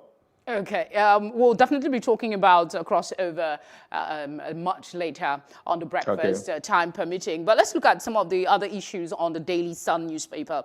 There's this one that's catching my attention. FG to borrow more as Buhari signs 2021 budget. There are two riders to that, sorry. Orders revenue-generating MDAs to deliver on target or be sanctioned. Nigeria's debt hits 32.223 trillion naira. I saw that story yesterday, and I'm waiting to get Dr. Ayogu here to talk about that a little more. More headlines here. UK pledges extra £47 million aid to families hit by hunger. $7 million to Nigeria. Let's start with that one before you talk about the more borrowing. We're getting £7 million from the UK. Is that a good thing in your mind? You know, I just remember one expressions that I don't always like to refer to back then. They said Africa is known for two words, AIDS as in AIDS, and aid, seeking for help all the time. So, and for me, I feel it's a sad narrative. When should we start thinking of giving to these countries? Why are we always seen as poverty-ravaged countries? So these are not exciting words for me. Whatever aids we're looking at, trust me, these countries don't just give without anything in return. There's actually no Santa Claus anywhere. So it's just for us not to gloss over it. But it's okay. We will get it because it's obvious from the budget, we're looking at, there's going to be a whole lot of counterpart funding. There's going to be a whole lot of borrowing. And you and I know that our worry is, what's our repayment plan? Are we just pumping it into paying salaries when we have presented it as taking care of capital projects? These are questions that this budget will seek to address. I see a whole lot of fire brigade issues. I see a whole lot of construction works going on in different parts, especially around my area. But beyond that, let's hope that the funds will not be, seized when we need it. You remember what the Minister of Works will always remind us, that when you see this contract being halted, it's because funds is no longer available. All right. When are we going to have these funds dedicated? You know that this project will be completed on the particular time. Okay, let's go to the Punch newspaper in the time we have left. Rising COVID-19 cases. NUT cautions FG against January 18 school's resumption date. Teachers will stay at home if infections increase, says Teachers Union. Prepare for more COVID-19 patients in need of oxygen, NMA tells federal government. Let's see. Community kicks, demands 500 million naira as Lagos officials demolish houses. The Aspera Commission condemns police killing of 27-year-old Nigerian in Ireland. I saw that story in passing. I understand he had mental health issues, quite unfortunate. FG will ensure speedy determination of corruption cases, says Buhari. We've talked about the ACF comment. Nigeria's debt profile also rises. The Punch captures it. But the big screamer in front of us this morning, on our New Year Day, the Punch is choosing to go with NUT cautioning FG against school resumption. What's your thinking on that? Felicity, I think it's a bit tricky. Why I say that is, quite a lot of people are back at work. Quite a lot of people are doing things that needed to be done. I think the worry should be more of the students and the pupils, and not just these teachers. These teachers will always demand for their salaries. They will always demand, irrespective of whether government has the money, whether government is making money or not. There should be some sense of responsibility to say that, how do we also follow the necessary protocols as adults? And that maybe what they're looking at is, if the pupils and students are not coming to school, why should we come to school? That is more valid than threatening that, oh, we will not come to school, we will not do this, we will not do that. However, it might be an opportunity for some of these facilities to be provided, because we have a lot of public schools that do not have water, that do not have good toilets, and these are things that should be in place while trying to prevent the spread. So it's neither here nor there, but I believe that the teachers should be more responsible than threatening government. Government definitely would not even want to endanger their lives from the look of things. All right, Mr. Ladende, I must say thank you very much for joining us on this New Year morning to take a look at some of the headlines in the papers. The pleasure is mine. Thank you, Felicity. All right, see you soon. That's it for the newspaper review. We'll go on a short break, and when we come back, we'll be looking at what happened today in history. Stay with us.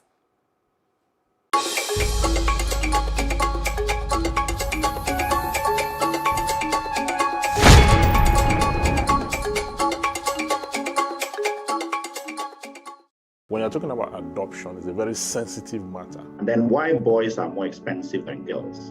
We'll have to find out from the South. When Nigerians were voting for the president, they knew he doesn't talk now, didn't they? I don't see him as someone who was ready to rescue Nigeria from the quagmire, because his presence and his absence are just the same.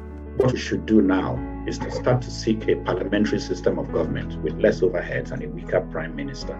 About 40 nations have closed their borders against the UK. Okay, are village people with you there? We are of the belief that the village people that their power does not cross the borders of Nigeria. So they can't reach. So that they cannot reach here. The deafening silence of the vice president that makes it, look like we're all just abandoned and on our own, and we're just floating from one point to the other.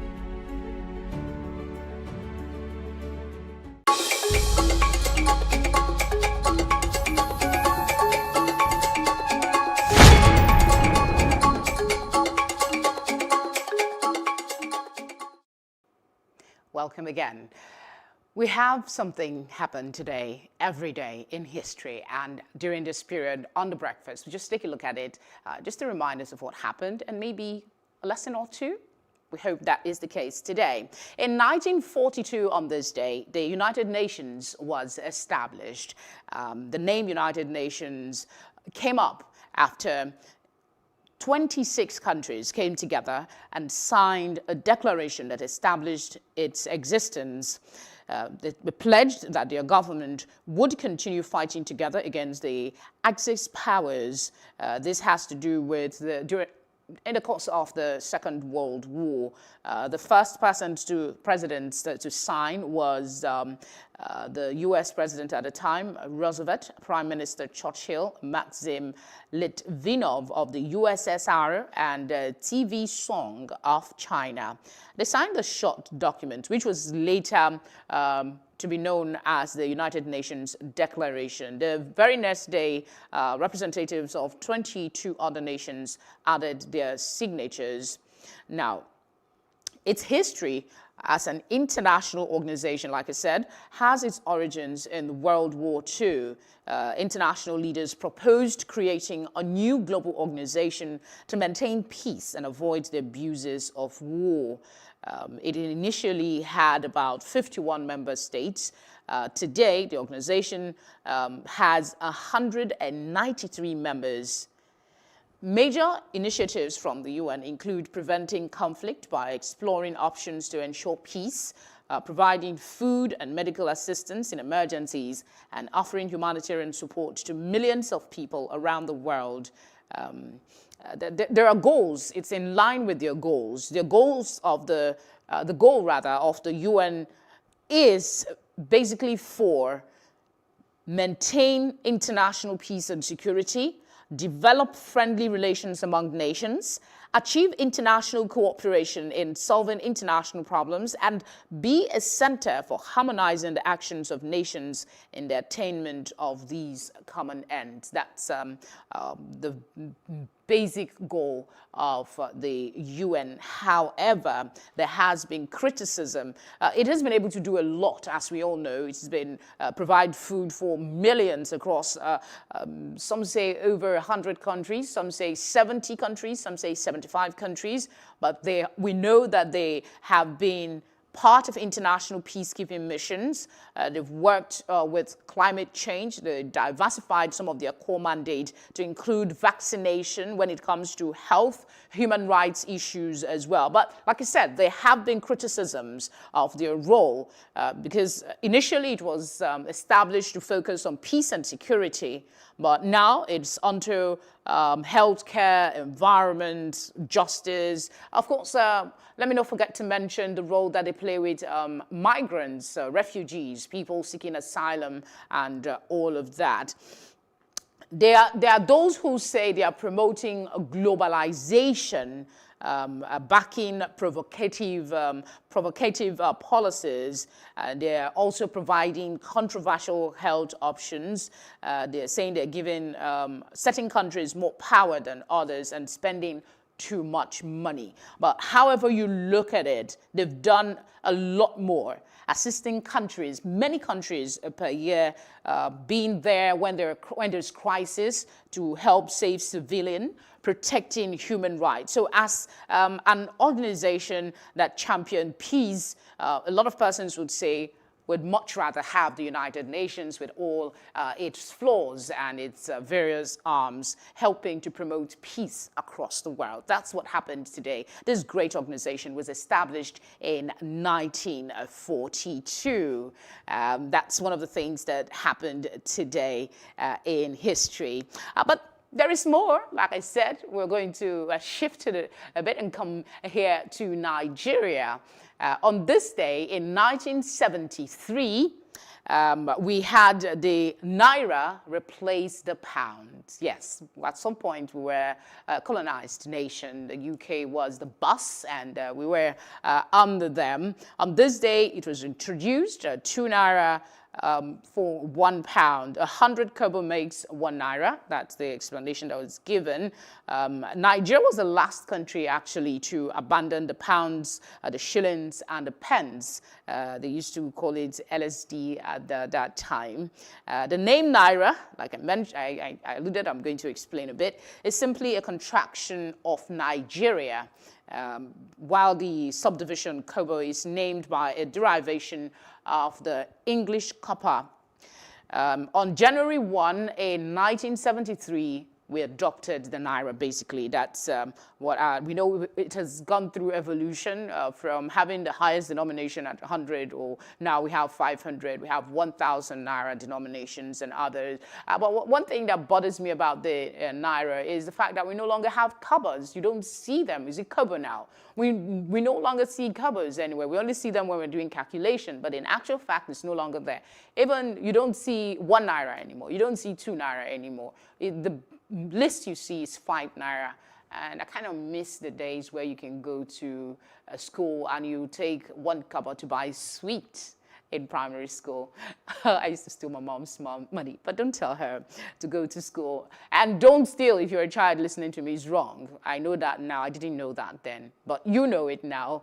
I used to go buy sweets for 1 kobo or even less. So it would be nice for young people to maybe, if you have some of these old naira notes, share. Today's a holiday. It's let it be part of the fun you will have at home. Give them a little background. Show them the old. Just not so long ago, we had some other naira notes. The 5 naira we have and the 10 naira and the 15 naira we have now is different from what we had in the 1990s. I'm not going too far back. Even in the 2000s, the shape was different. So if you have some of these old notes, you can use it as part of fun learning kind of thing today. Share with your family. Let them see how we have progressed when it comes to our currency. We're still in a recession, by the way, but we'll be fine at the end of the day. That's what happened today in history. The United Nations was established, and the naira formally took its form in an independent Nigeria on this day in 1973.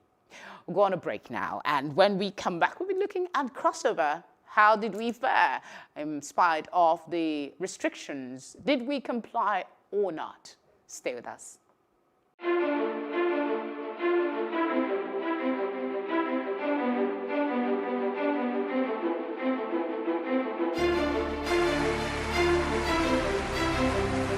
This medal has been directed to empower 1,000 persons with disabilities in each state in the next 12 months. We now start hearing the shoot of guns.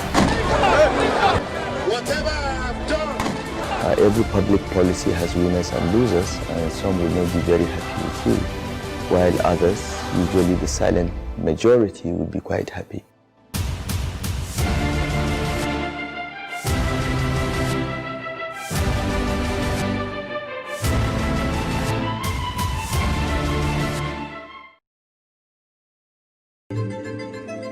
Nigeria, by extension, Africa, is faced with a lot of challenges. The growing youth population with little engagement, that is a ticking time bomb. We are a blessed people with diverse culture and highly cerebral minds who have a lot to say. And yes, we are talking. It is important we drive the right conversation that informs, inspires, influences thoughts and action. If we say there's beauty in our diversity, then let us embrace our diverse culture. We must continue to courageously be the voice of transformation, as we are the hope for the future. Yesterday's conversations shape today. What are you saying to shape your tomorrow? We know you have a lot to say, and we are here to hear you.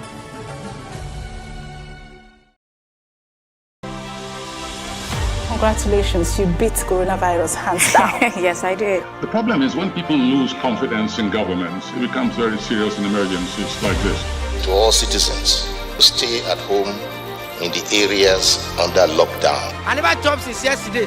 Now ball at the play. So they make myself very happy. For this country, what's in the happen? They say that they share money. I I did go check my ATM, maybe I don't say anything yet.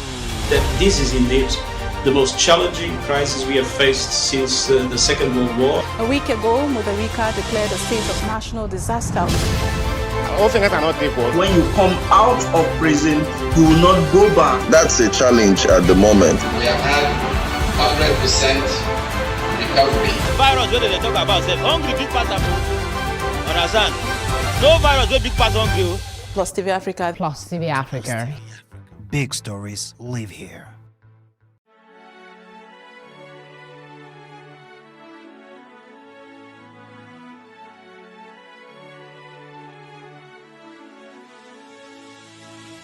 It is engagement we need to have. Those who suffer miscarriages are never taken into account. Members of the National Assembly are also influence peddlers. You are sitting on Nigerians' money. From the barbing, I pay my rent. On the barbing, I send my children to school. A consultative engagement. No any tangible notification before they ban us. It's one thing for people to be at your back and the heat of the moment. And another thing for them to still be with you when push comes to shove. I will do everything to take Lagos out of the national grid.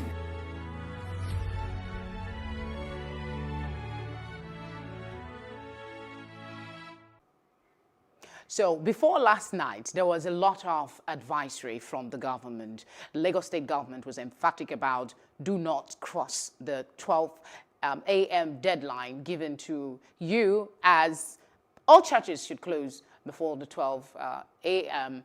Deadline that we usually do cross over. And churches advise that people, don't stay, services should not exceed 11 p.m.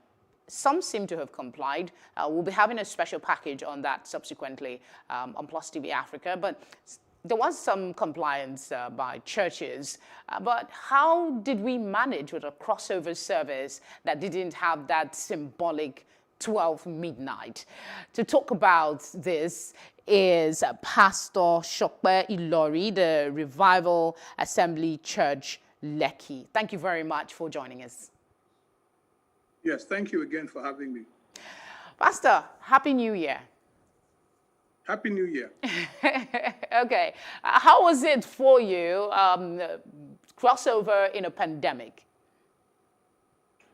Well, first of all, we're grateful to be alive. That's the very important thing. And we thank God that in spite of how devastating this has been all over the world, it has not affected Nigeria as adversely as it has other parts of the world. For this, we are grateful.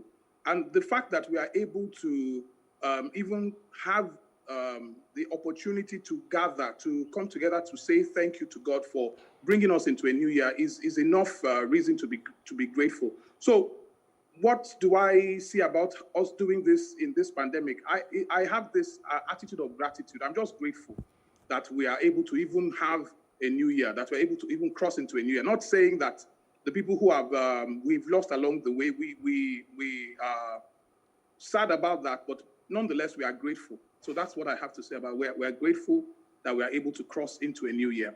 All right, let's talk about some of the issues before before today. Did your church, in the first instance, comply with the safety directive from the government when it comes to the time you can conduct your crossover service? Yeah, well, we complied because, while the lockdown lasted, a lot of churches now went online. If before this pandemic, I'm sure probably I would be in your studio now instead of having this conversation on Zoom. So we began to explore the other avenues that have been made available for us, like by going online, having Zoom meetings. A lot of churches had their programs on Facebook. Some had on YouTube. Some had on some TV stations where they had channels. So it really didn't affect much. The only thing is that we shifted the venue from the physical church to the online church, which I think makes it even more expansive because people can join us from all over the world. So we had an advantage in this crossover because we had more participation across the nations of the earth. I mean, joining us to crossover in Nigeria because we were online. A lot of churches were online. The churches that had physical services had their services from like 6 p.m. to 9 p.m. or 9 p.m. to 11. My own church, our church, Revival Assembly, we had our crossover or our New Year's Eve service is what we called it. We had it from 9 p.m. to 11 p.m. And then we ended that service, and the crossover service was from 11:45 to 12:15, which was online. That was strictly online. Okay. So what were there concerns from members about, not being in the church for the first time for many years, not being able to be physically in the church to cross over to the new year? Well, yes, there were a lot of people didn't like it. They didn't like, I can't pretend that, we're very, very traditional people. We like the things that we like. We know we like doing things the way we like doing things. But I must let you understand that God is not like that. God is not religious. He might want you to do this in a particular way now, and then he will change his methods next year or change it the day after tomorrow or tomorrow. So we are the ones who become religious. We, the people who follow God, are the ones who are stoic, we're static, but God is dynamic. So although the people didn't like it, we find ourselves in a situation where we just follow after God. If he says that this is the way, it's going to go this year, we will do it that way. Just glad to be alive and being able to even have fellowship to worship God. So I believe that the people might not have liked it, but we made do with it. We were okay with it. And I believe that it's a new normal that we're going to have to get used to, that the church is going to have to physically move beyond the walls of the location of the church onto the online medium, which is a vaster way to reach people across the world. So I believe that although the people might not have really liked it, but all of us eventually we're getting to the point where we understand it and we are going along with it. Gratitude is one thing you mentioned earlier, that you're grateful for the fact that you were able to come in. But aside from being grateful that we're seeing 2021, what other forms of gratitude did your members express to you in spite of the pandemic that they were grateful for in the year 2020? Well, the year 2020, regardless that we had a pandemic, a lot of people still had a lot of visitation. They had testimonies. 2020 was a challenging year, but do you know that some people got new jobs? People got new jobs, people got promoted. Some people finished building their houses. Some people bought property, So although the year was not a very friendly year, it did not stop people from getting blessed. It shows that God has a way of, even in adversity, selecting his people and showing them kindness. So that's what we call the mercy of God. The Bible says that it is because of his mercies that we are not consumed, because they are new every morning. So his faithfulness does not stop. Even though there was a pandemic, people were, the economy nearly shut down, there probably is a recession that we're in, but God, in his infinite mercy, kept us in a situation where some people got blessed, some people got married, some people got pregnant, some people delivered babies. So there was testimonies across board.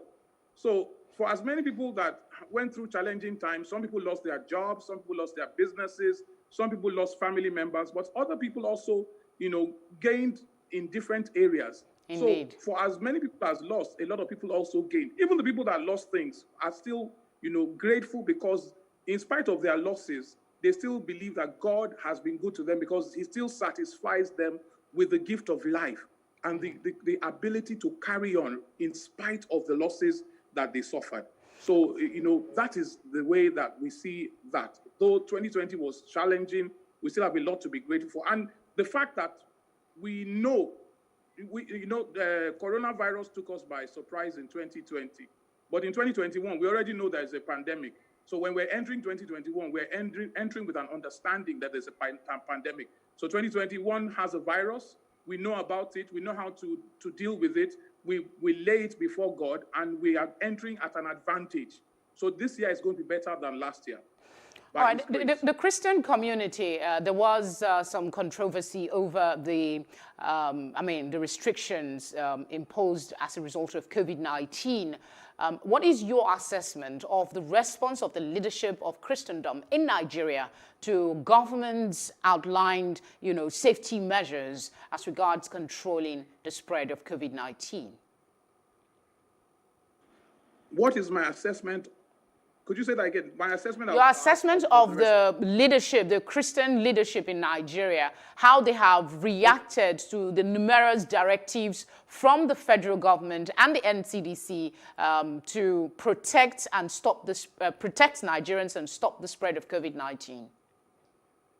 I believe that in a larger sense, if we look at it holistically, as per where the church leadership, the way we've responded, I believe that more than any other body or organization in Nigeria today, we have been the most compliant. The church is not supposed to be lawless. We're supposed to obey the government. That is part of scripture. So in obeying God, we have to obey the authorities that God has put in place. So I believe that a lot of churches, although they might not have really understood or liked, because we believe that we're above the pandemic being able to restrict us or infect us and things like that. But I believe that a lot of church leadership still went ahead and complied with the government's directives. So I don't think you will find any church that had crossover night, and except maybe they stayed in their church until the next morning. Nobody would flout the curfew. The body of Christ, the true body of Christ, does not disobey government directive. We don't. The Bible says that we obey those who are in authority because they are doing or carrying out the directive or the instructions of God. Any government that is in authority, it is God that allowed them to be there. So we, as children of God, have to obey the constituted authority. And that's what we did. A lot of people across the church, Christendom, that's what we did. We just basically obeyed God. We went blind. All right, before I let you go, what's your New Year message to everyone watching? Well, my New Year message is that this year is going to be better than last year because already we know what this year has. Last year, COVID-19 took us by surprise. We did not know that there was a pandemic that was that had taken over the world and was doing what it's doing. But already we know about COVID-19, so there's nothing to surprise us. So my message for 2021 is that we already understand and we know what this year has in store. So the best thing for us to do is get close to God. When we get close to God, if we are with God, God will be with us. And in us being with God and God being with us, then we can overcome anything that is ahead of us.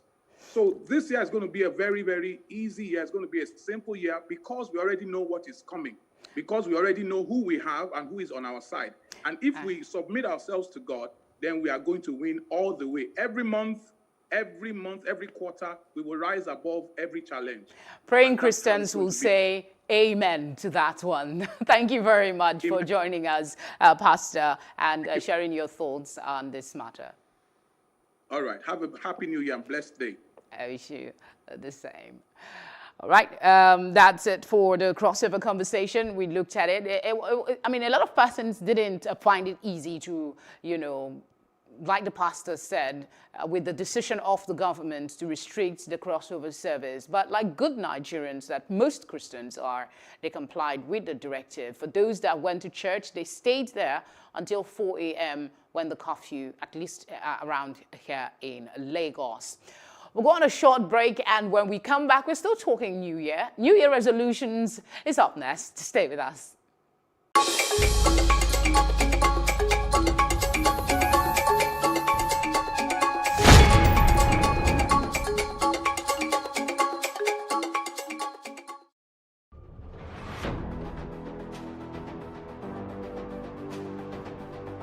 A lot of the jobs that exist today will not exist in the next 10 years.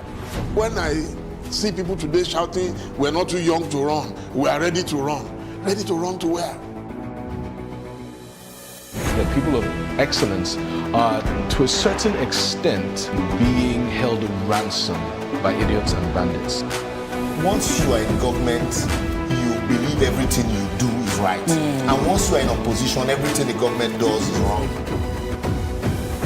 And so it's time for us to take over power.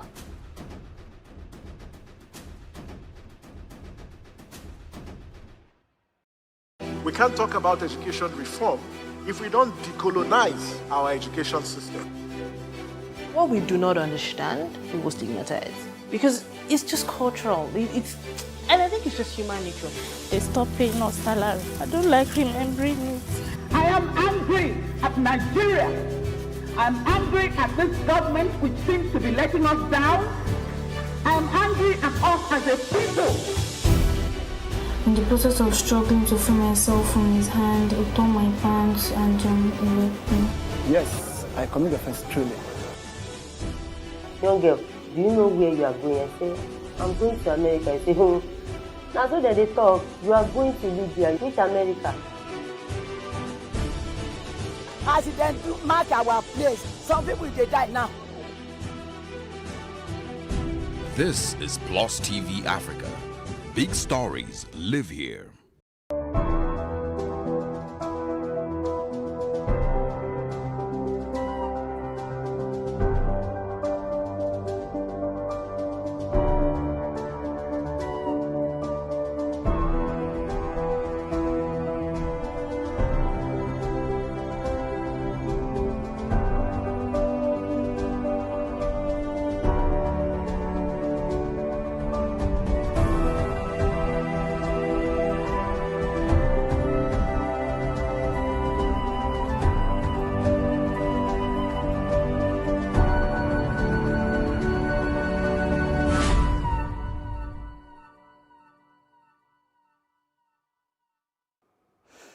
I'm terrible at making New Year resolutions, but a lot of persons make New Year resolution, and most of them, a lot of them, follow through. But the others that don't, why don't they? And how important is it for us to follow through with goal setting when we have a new year like this? We'll be having a conversation with Mr. Fikuayomi Aluko, Innovation Technology Consultant and Growth Catalyst. Thank you very much for joining us. Thank you for having me. Happy New Year. I guess I'll be saying that to you all. All right, we'll take this report, and when we come back, we'll get into the conversation. Do stay with us. A year ago, Nigerians were enthusiastic about the start of a new decade and a new year, 2020. But the coronavirus pandemic crushed the hopes and halted the plans of millions of people worldwide. As a new year beckons, Nigerians reflect on the past year with a mixed bag of feelings about the culture of making New Year resolutions. New Year resolutions are important. Whether you follow them through is another thing, but very important is that we just have to plan. So many people follow it through, people that are consistent.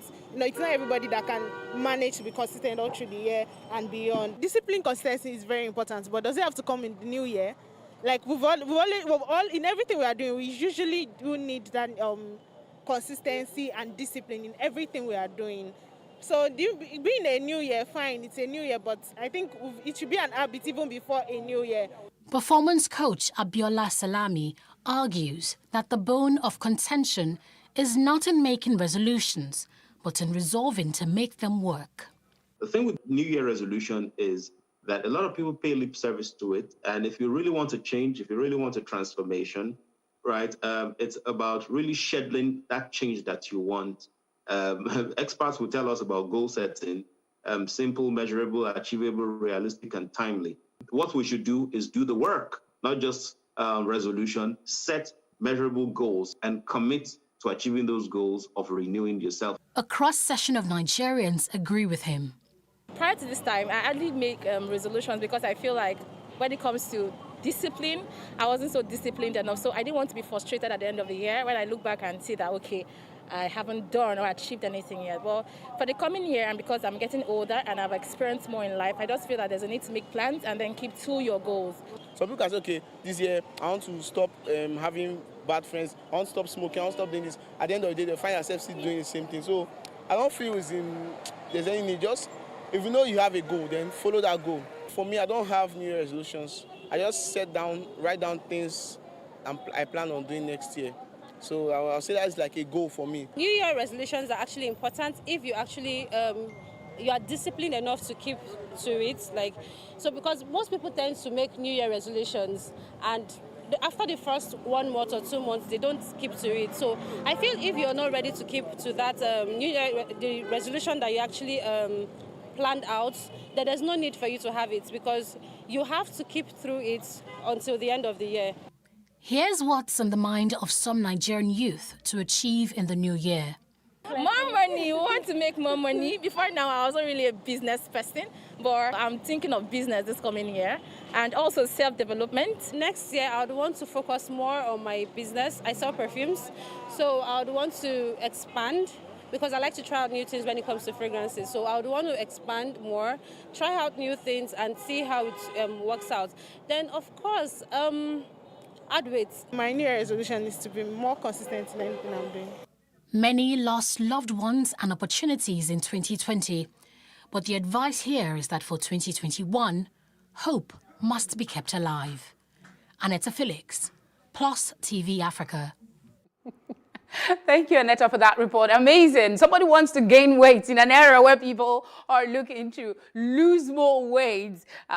Different strokes for different folks. So you saw that I was going to refer to you as a pastor. I know you are not, Mr. Aluko. What's your reaction to the content of that report? Let's start from there. So I think the opinion just represents people's perspective and experience over the past years around New Year resolution. And you can see people actually showing different factors why they think New Year resolution will not work. And it's true. People talk about discipline, people talk about, you don't even have to bother having it or trying to do it because it won't work eventually. So, but to me, I think New Year resolution is more about decisions, and making decision is one thing. Now, managing decision and working through your decisions so that you can have the desired result is a total ballgame entirely. And I think that's where the problem is. It's a challenge. And to be honest, to be able to take a New Year resolution to actualization, there are multiple factors. It's not just one thing. There are a lot of things that really comes together that influence people's results after they have decided this is how they want to live their life in the new year. So it's a new decision. So decisions are like vehicles. They transport you to your new destination. Yeah. So one of the things that came out of that report was the ability to make measurable goals.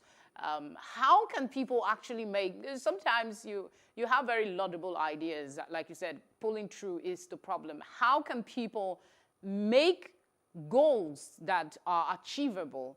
We know for sure that one of gaining weight wouldn't be much of a problem, but when you talk about others, how would you suggest people go about it? So I think the first challenge is not the goal. I think is the focus, and I'm going to come to that.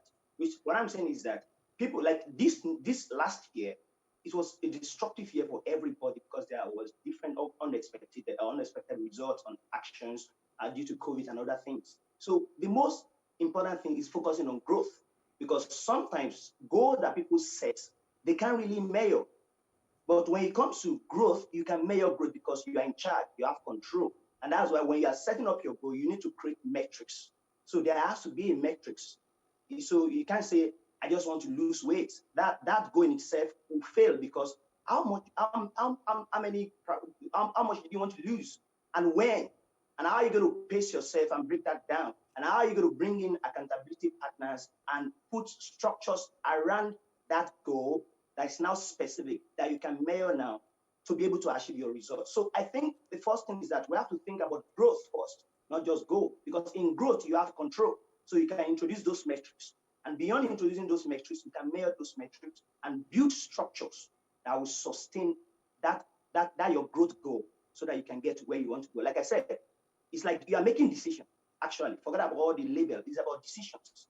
And the decision is like a vehicle transporting you to your new destination. So you need metrics, and you'll be able to break those metrics down over a period of time, and you can measure them. So if there's a goal in the next 6 months to lose a particular amount of weight, particular pounds, you want to lose this. Now you can break that down into weeks, into months, because there's a metrics. Then you can build accountability partner around yourself that will help you. They will hold your hand. They will hold you. They will make you responsible. And because you have respect, you have ego. You don't want to lose face. So you are going to do what you need to do, even when you are not feeling like that. And that's why the other discussion makes sense that talk about discipline. Because when it comes to discipline, it's not what you feel, it's what you do. It has nothing to do with feeling. It's more of decision and people holding you up. And the last thing is that structure. You need a structure. You want to build a house. You need the resources to build the house. So you have decided to make a decision. How are you going to manage this decision? So you need to be deliberate about creating those structures to be able to have a decision, or we call it a new resolution, or a goal, or a growth goal that really achieve the kind of results you want and create that new experience. All right. From that report, there seemed to be, one of the ladies there said she didn't used to make a New Year resolutions, but this year she's getting older and she thought it would be nice to make a resolution. My question is, do you think that there is a change in attitude towards New Year resolution, and why is it important for there to be resolutions at the beginning of the year? So I think it's in the opposite direction, because many people have been frustrated. So I think that lady is one out of many. Many people with that thing like there's no point, because due to issue of frustration of you set goal and at the end of the day you can't achieve those goals. And this is how it works. If you set a goal and you can't achieve those goals, it discourages you from trying next time. But if you set a goal and you achieve those particular goals, they inspire you to want to do more next time. So there's a point to it. And it is very, very important. The new year offers us a psychological solace of like you are pressing a reset button. So which give a great opportunity for us to think that this time we have hope and we can try something new again. And that's the benefit of time. Ideally, they are just days. Imagine if they have decided years ago that a year is going to be 500 days. So people are going to actually wait for 500 days before they can have another new hopes. So the benefit, the psychological solace that New Year's offers is that ability to say, okay, this is an opportunity to press a refresh button. And it comes with emotion, celebration, changing a lot of things. And you can ride that wave intentionally, because truly, it's still about days. Yesterday was last year, today is a new year. But truly, because of that psychological solace and opportunity, the celebration, the ambient, the changing day, the celebration, you can ride that wave to intentionally create a new growth goals that will really help you move in the direction of how you want to go, the new experiences and who you want to become. And I like to stress this here that sometimes the first thing you need to focus on who you want to become, because we are human beings, not human being and human habit. So most people set goal, like you said, I want to start new business. And I was thinking about that lady in that report that, do you have the skill set? Who are you? Do you have the skill set? Do you have the character? Do you have that? Have you become that individual? Because the you that have the interest of setting goal, it's not that you that is going to achieve those goals. You have to change. So it has to come about that. I focus on growth, becoming first. Then you can now move to having and doing. And New Year give you that opportunity to say, who do I want to become? And what are the new experiences I really want to develop in this new year? All right, Mr. Aluko, before we end this conversation, I'd like to know what your New Year resolutions are. If you don't mind sharing with us, of course. Yeah, they put me on the spot. For me, I think, like I said, it has to be, for me, I think, like I said, it has to be internal first. They are intangibles first before tangible. So for me, one thing I really want to do is to move from hustling, as we call it in Nigeria, or endless activity, just to have an end to striving. You look intangible. So, and how that applies to me is that what are the things that I really want to do in my life? Because the time is that tomorrow is not promised. So that's one of my really I have to think through. I'm thinking through now and saying, what are those things I really want to do in the community? I want to move from just doing different things to being purposeful, if I can use that word, and to say, this is the right time. Forget about the resources, forget about the pandemic, because there will always be something after pandemics. There won't be perfect stage to do what you want to do. And the second thing that tangible is build community. I think community and collaboration is the new capital. They are the new leverage. So I think that's enough. I can All right, Mr. Fikwayomi Aluko, Innovation Technology Consultant and Growth Catalyst. Thank you very much for sharing your time with us. Thank you for having me. Happy New Year one more time. I too have a resolution, by the way. I think my resolution will just basically be to be happier. More money is good, but be happier. I mean, do things that I love to do. That's just about it. Whatever comes at the end of the day. All right, we'll go on a short break. When we come back, we'll be talking Nigeria's 2021 appropriation bill that has been signed into law by President Muhammadu Buhari after this.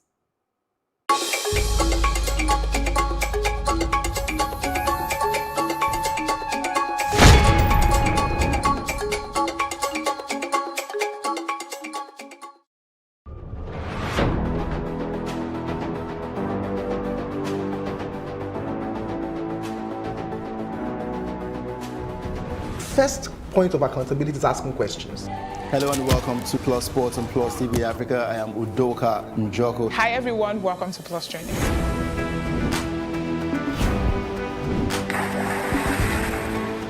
You cannot continue to recycle poverty while you're spending a lot of money on unproductive ventures.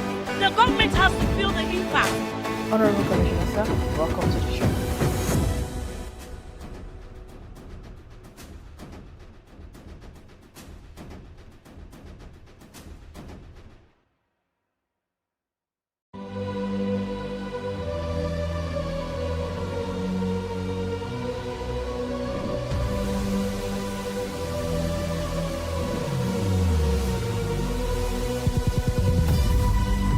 What we do not understand, we will stigmatize. What you can see is the remaining of the tanker that exploded. The suspect equally confessed.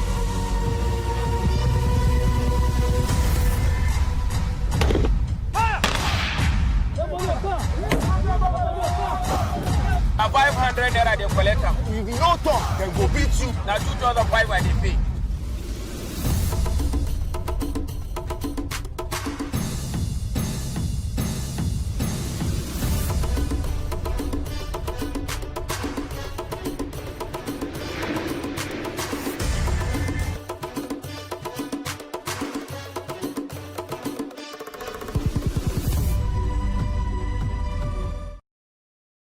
We can't talk about education reform if we don't decolonize our education system.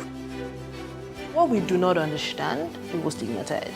Because it's just cultural. And I think it's just human nature. They stopped paying us salary. I don't like remembering it. I am angry at Nigeria. I am angry at this government which seems to be letting us down. I am angry at us as a people. In the process of struggling to free myself from his hand, he tore my pants and he raped me. Yes, I commit offense truly. Young girl, do you know where you are going? I say, I'm going to America. I say, now so that they talk, you are going to Libya. Which America? As it then mark our place, some people they die now. This is Plus TV Africa. Big stories live here. When you're talking about adoption, it's a very sensitive matter. And then why boys are more expensive than girls? We'll have to find out from the South. When Nigerians were voting for the president, they knew he doesn't talk now, didn't they?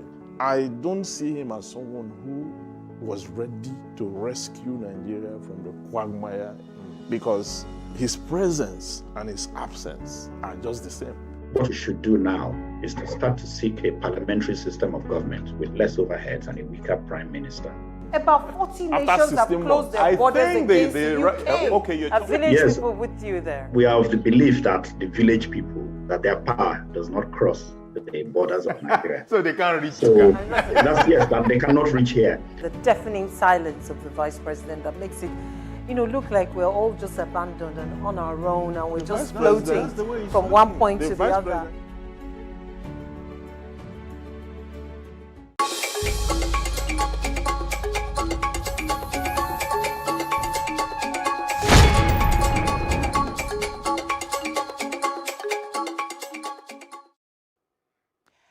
to talk money now. One of the resolution in the report we watched earlier on the breakfast wants more money. This year, the president has signed the 2021 appropriation bill into law. He did it just yesterday, so it's a brand new year with a brand new budget. I want to look at, issues around that. And we're joined this morning by economist Dr. Austin Anyogu. Thank you very much for joining us.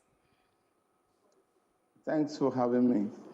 All right, the signing maintains the momentum of January to December cycle, but is that all there is to it? Well, that's not all there is to it. I've always said that budget is just a plan, an intention or purpose, whether it is April to March or it's January to December. That is just time horizon that a government has been set for itself. Well, first and foremost, I think there beginning to be seriousness in terms of signing budgets to law.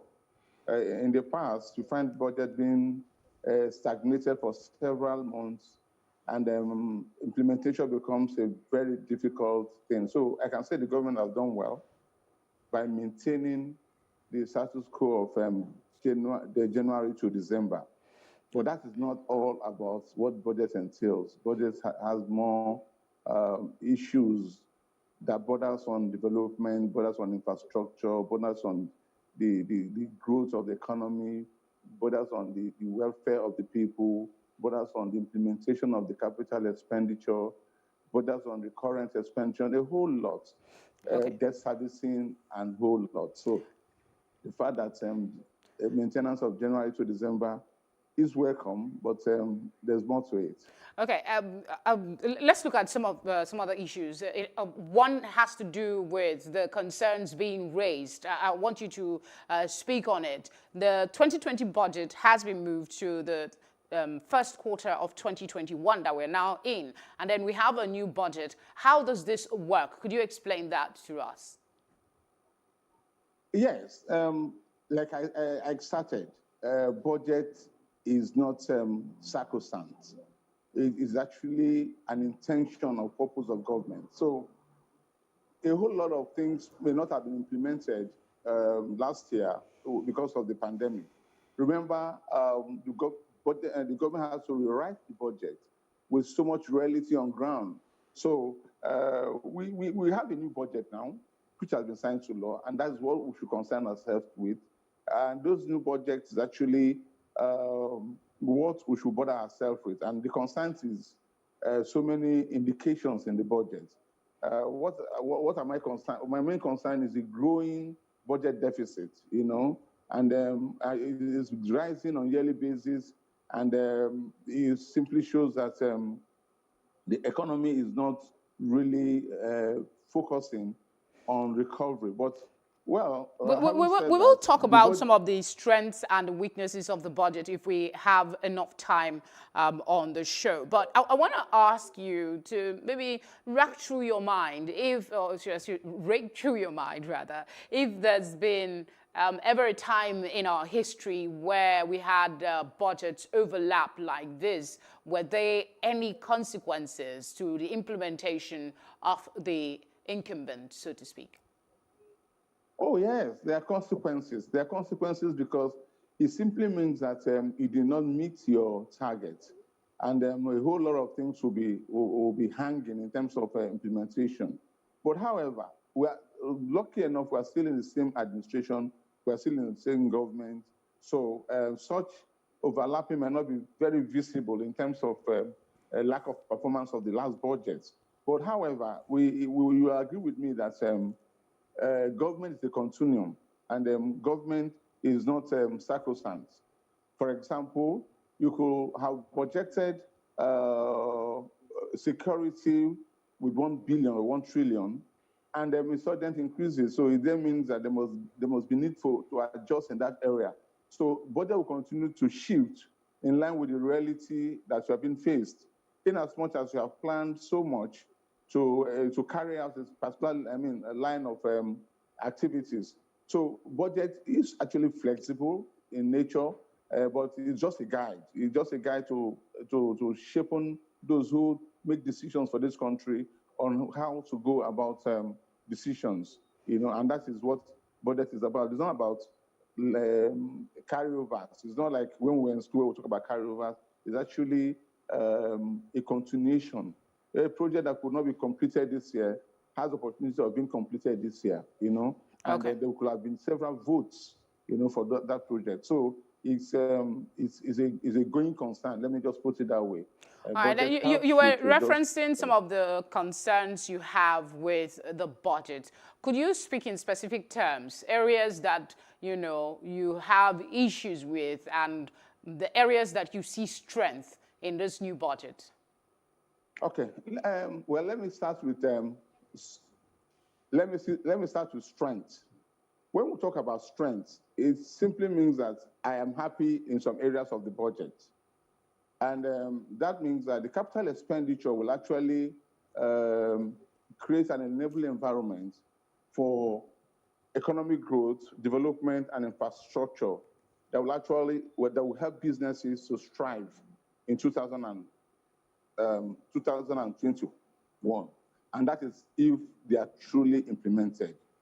Now, my concern actually is the growing nature of governance in this country. When we have about 3.76 trillion naira for payment of salary. Recurrent expenditure has about 5.82 trillion, and it is worrisome because it shows how large the government is, how expensive it is to run the government. That is one. Then the next concern is the growing nature of the budget deficit. It's becoming a yearly ritual. And I'm also going through the budget. It's going to be financed by debt and privatization. So that means it's also be increasing our debt profile as a country. Then another worry is that 2.9 trillion will only be used for debt servicing. And that is also a burden to me. For a budget that has a deficit of 5.2 trillion and 2.9 trillion is just for servicing debts. So those areas call for concern. And we need to see how we can ensure that we manage this budget and ensure that the sources of financing the deficits are truly followed through. Then another worry is actually the one I called the tax regime. The finance bill. It has to be the finance bills have to be properly implemented so that the people will have the benefits of the intention of government. And I also saw the tax expenditure, So those are the areas of concern because every decision of the government, every fiscal policies of the government have an impact on the well-being of the nation, of the people, and on the economy. All right, let's talk about the fact that we are in a recession. How will this play in the implementation of the 2021 budget? And do you see things in the 2021 budget that will help us get out of recession? Well, the 2021 budget in a recession circumstance means that we have to tighten our belts. We have to be more disciplined. We have to be more resilient with that. The policies. Yes, I see the benchmarks, and the benchmarks looks a little bit realistic. $40 to a barrel is quite realistic in the reality of time. I see inflation as a projection to about 11.97, which is okay, which could be realistic in the circumstance we find ourselves. I also see 1.86 metric tons per day in terms of oil production. You see, what has actually happened is that there has been a down income side on the oil income. We just expect about 2.2 trillion But non-oil revenue efforts have to be geared towards development of our minerals and our resources internally, look at agriculture, so that we'll start producing and become an exporting nation. But by and large, what will actually make us out of recession is most of the policies that CBN are going to be putting in place that will now bring us back to norm. But for me, I think it's all about implementation and discipline. Budgetary discipline is what we really deserve, and we should also curb wastages. When we're able to curb wastages, there's no point having bloated budgets of extra ministerial departments. There's no point spending money on what cannot actually have an economic impact. Rather than spend on consumptions, we should spend on productivity. And that is what This administration is winding down. This is their second lap and last lap, so to speak, for President Muhammadu Buhari. Do you see that might affect implementation of the 2021 budget? Do you expect that they will be able to finish up with this budget by the end of 2021 as against another spillover into 2022? Well, I know that once election is approaching, there's always a wind down in government activities. But I expect the government to use this year to rejig the economy, to use this year because they still have 2022 and 2000 and part of 23. So 2021 is actually the year that the government should actually count on their performances in terms of developmental, in terms of economy, in terms of all ramification of governance. So government should not allow politics, particularly this year, to distract them from carrying out what they have set out to achieve. Otherwise, it will be to the detriment of the ruling party, it will also be to the detriment of the Nigerians, particularly the fact that we're in recession. So this is the ample opportunity for the government to rewrite themselves in the minds of Nigeria. So my advice is that they shouldn't allow politics to hamper the progressive nature of implementing this budget. That is my expectation, actually. But I don't even know if that will be followed through. Time will tell. Implementation will tell. Focus of the government will tell. And a whole lot. So that the thread that's been running through your submission this morning has been concerns for me very loudly about implementation at the end of the day. So it might seem good on paper, but what we do with it in practicality will determine how well this government will be commended for, maintaining the January to December cycle. I must say thank you very much, Dr. Austin Anyogu, economist, for joining us on The Breakfast this morning. I know you would rather be in bed right now, so we're grateful for your time. Thank you for joining us. Thanks for having me. It's for the good of our nation. Yes, indeed, it is. Bless you. Have a pleasant holiday. And you too. Thank you very much. Yes, indeed, there are concerns about what 2021 will bring. But on a final note, I would just like to say that we should embrace it with optimism. Our president's speech this morning was that of hope that we will continue to thrive in spite of our diversity, our challenges. It's a brand new year. We have the opportunity to make of it what we can. Yes, we still have a pandemic on our hands. In spite of it, we must continue to thrive and find hope where there seem to be none, and continue to live the lives, our best lives, so to speak. In our quest to get wealth, I would like to throw this in as well as we begin this year. In our quest to grow ourselves, let's not diminish other people. Let's not squash other people's dreams. Let's encourage others to grow. Don't say because you have the power to do certain things, you won't do them because nobody will speak to you. Let's use our positions of authority to amplify the goodness that is in us as human beings in the new year. I want to thank you for staying with us on The Breakfast all the way since it started to this day, the first day of January 2021. I'm hoping and wishing you a happy new year, happy celebrations, but don't forget, be safety conscious. My name is Felicity Ezewike. Thank you for being there.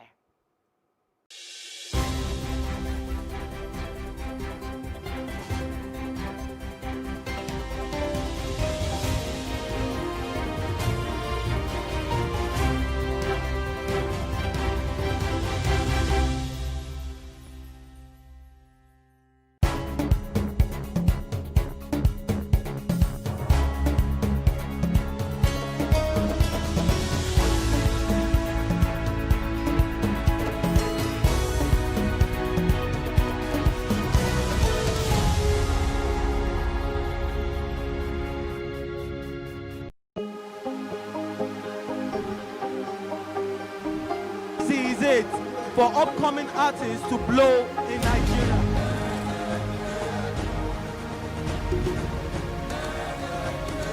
Welcome to Plus Trending. I am Booking November, your host, saying thank you for joining us on today's episode. Welcome back. It's tea time on Plus TV Africa. Practice makes perfect. I'm not perfect yet, but I'm a lot better than I used to be. He's a king. He's entitled to marry 100 if he wants to.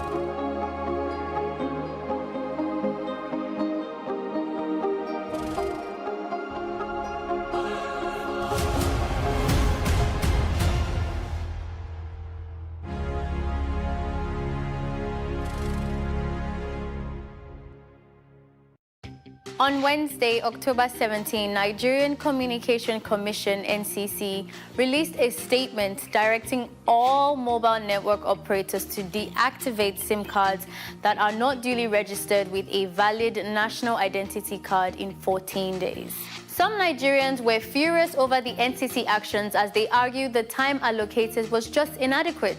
Plus, many are wondering how can they possibly get their national identity number? Well, this is where I come in and save the day. So here are some tips on how to get your NIN. Step 1. Fill the pre-enrollment form. This form can be gotten by visiting the pre-enrollment portal, where you would be required to fill in some personal information. Then proceed to download. In case this doesn't work, you can visit the nearest NIN office close to you. Step 2. If you were able to successfully complete Step 1, take that filled, downloaded, and printed form to your nearest NIN registration center near you. If you weren't able to get the form online, head straight to the NIN office and collect the form there. Candidates who cannot read nor write can be accompanied by a literate individual, and minors are to be accompanied by parents or guardians, not best friends. Step 3. Upon arrival, follow the instructions of the members of staff of the NIN who will attend to you. They would ensure your correctly filled form is collected and duly processed. Step 4, or should I say bonus points, go along with your BVN. Photocopy of your government-issued documents, for example, your passports, birth certificates, driver's license, or PVCs. Just make sure that these documents are named properly. Registrations for the NINs are free, so don't let anyone ask you for money, and this will all be done in one day. Wait till you get your laminated national identity number before leaving the office. Don't be offended if it's not laminated. Meanwhile, those with an existing NIN can retrieve theirs by dialing *346# on their registered phone numbers from all major networks. We can't talk about education reform if we don't decolonize our education system. What we do not understand, we will stigmatize. Because it's just cultural. And I think it's just human nature. They stop paying us salary. I don't like remembering it. I am angry at Nigeria. I'm angry at this government which seems to be letting us down. I am angry at us as a people. In the process of struggling to free myself from his hand, he tore my pants and he raped me. Yes, I commit offense truly. Young girl, do you know where you are going? I say, I'm going to America. I say, now so that they talk, you are going to Libya. Which America? As it then do mark our place, some people they die now. This is Plus TV Africa. Big stories live here. I love to dance. My dream is to be impactful to to humanity, and dance is connecting me to that dream. So I don't see dancing as just movement of the body. I see dancing as an amazingly powerful tool. Dance is the oldest form of communication. Before we are able to speak, we moved first. Dance can speak to us, dance can nurture us, dance can empower us, dance can make us fit and healthy, dance can make us happy, dance can reduce stress level, depression rates, dance can stop you from even committing suicide because it's an art form of expression. And when you get to express, you are able to live. When I look at dance, it's just a cloak I can wear to connect to humanity, to be a better person. Like some people ask me, so if you know the dance, what do you want to do? I go do dance again. And I come from the family that only celebrates children because mommy is lawyer. We are like stifled in that pressure of what our family dictates that success is. And for me, you don't do that to a Kafi. Don't say I can't be great as a shoemaker. I will prove to you that shoemaker, and in fact, I'm going to make shoe for Queen of England. I read book well. I love book well. And I dey pass. So it's not a second class option for me. So being great at it doesn't mean I'm the best at it, but I'll do the best with what I have, with what I know. So there has been a lot of trial and error, but there was more of trials that worked than errors that didn't. And most of my errors were things that I used to kind of like educate myself on what not to do next. I dance and people are happy because I dance with you and you are happy. So if you don't understand that it's a product, it's different. If you don't understand that it can be a service, it's different. It's up to me to make you understand that this thing you need it to. Money should never be your motivation because it hinders aspiration. It does. I see money as something that I can control. I want you, I get you. Who you are can make you make you be anybody that you want to be. Every individual determines their own ceiling. Now, I hate it when some people use me as their ceiling.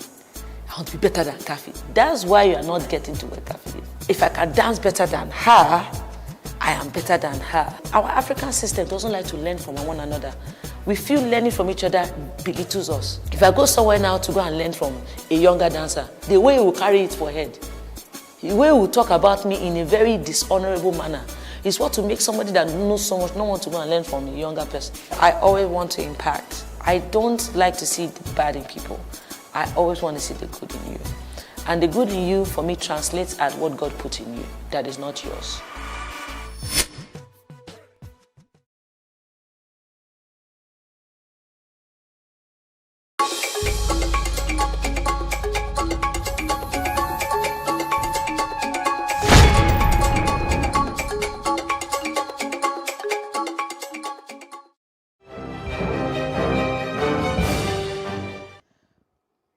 Thanks for joining us on the news on Plus TV Africa. I'm Annetta Felix. Nigeria will remain indivisible. President Muhammadu Buhari said this during his New Year broadcast on Friday morning. He said pundits never gave Nigeria any chance of survival at independence in 1960, but that the country's survival has confounded them. Buhari, however, lamented that Nigeria remains impacted by the challenge of evolving nationhood in a state with several ethnic nationalities after a 30-year civil war just 6 years after independence.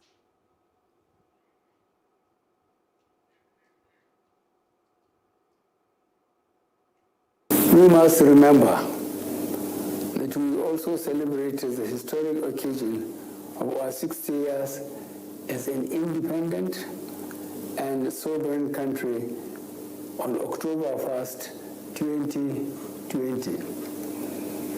In the spirit of hope and gratitude, I would like to remind us again that as a country on the difficult journey to nationhood and greatness, we have confounded the many pundits at home and around the world who never gave the newly born country that emerged onto the world stage on the 1st of October 1960 a chance of surviving much longer than a few years.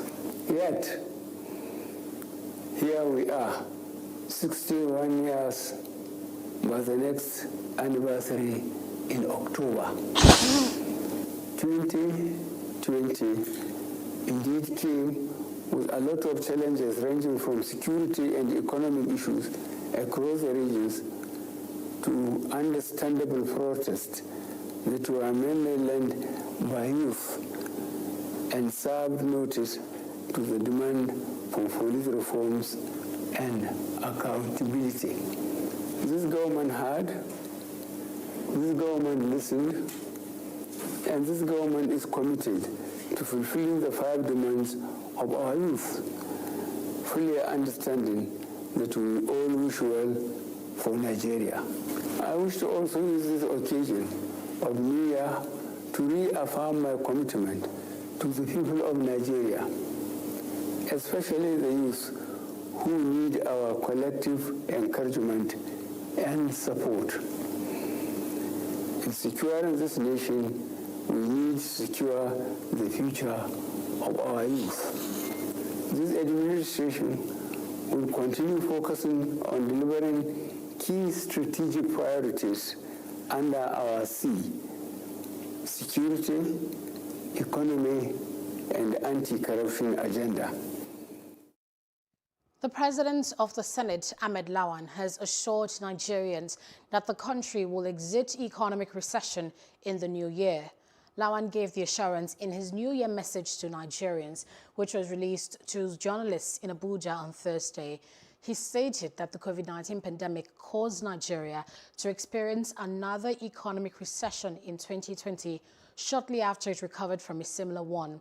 He, however, said fiscal policies and legislation jointly put in place by the executive and the legislative arms of government would soon make the recession a thing of the past. The Speaker of the House of Representatives, Femi Gbajabiamila, his deputy Ahmed Wase, and 2 principal officers of the Senate on Thursday urged Nigerians not to be fazed by the hard challenges of 2020 as they step into 2021. In their separate New Year messages, they asked Nigerians to keep hope alive for the promise of a better future. Gbajabiamila also called for continuous unity and peaceful coexistence among Nigerians. He also pleaded with Nigerians to have faith in their leaders and continue to pray for them for the wisdom to lead right. Benue State Governor Samuel Ortom has called on Nigerians to always observe COVID-19 protocols as they go into the new year 2021. He urged them to adopt practices such as wearing a face mask, using hand sanitizers, practicing physical distancing, and avoiding crowded places. The governor also added that he would not allow the COVID-19 pandemic to reduce the pace of his work. The Ondo State Governor Rotimi Akeredolu has pardoned 11 inmates at the Nigerian Correctional Services Center in the state. The governor's directives is in accordance with the power conferred on him by paragraph D of subsection 1 of section 212 of the Constitution of the Federal Republic of Nigeria as amended. Governor Seyi Makinde of Oyo State on Thursday recounted highlights of his administration in 2020. Makinde, in a 2021 New Year address, said despite various events that set the state back economically, his government was still able to record huge successes. The governor maintains that his government achieved a success in reducing infrastructural deficits of the state. Makinde added that his administration made efforts in fixing the health, education and security sectors, which have yielded positive results. He added that he was also able to grow the internally generated revenue of the state. The governor of Osun State, Adegboyega Oyetola, has appreciated the people of the state for the cooperation and support given to him throughout 2020. He described the past year as the most challenging year in human history. He assured that the administration's development agenda was on course and that he would continue to work tirelessly to set Osun on the pathway of sustainable economic revolution. In his New Year message, he also appealed to residents to always observe COVID-19 protocols so as to curb the spread of the virus in the state. Governor Doyodiri of Bayelsa on Friday said that his administration is bent on diversifying the state's economy to reduce total dependence on federal allocations in 2021. The governor made the remarks in his New Year Day broadcast tagged Message of Hope and Prosperity. He said that alternative sources of improving the internally generated revenue be explored. Diri urged Bayelsa residents to expect accelerated development and progress because of the 2021 budget he signed into law. The governor said that in 2021, the state would consolidate on existing programs and expand its activities to bring relief to a greater number of the citizens. Clergymen in Lagos have advised Nigerians to be courageous and cautious in fighting COVID-19. This advice was given during New Year Eve services held across Lagos. Take a listen. God can never be put to shame. God can never be defeated. So what you need to do in 2021, you need to encourage yourself by remembering what God had done in the past. You need to encourage yourself by knowing that it was this same God that created you. Makes all things obtainable.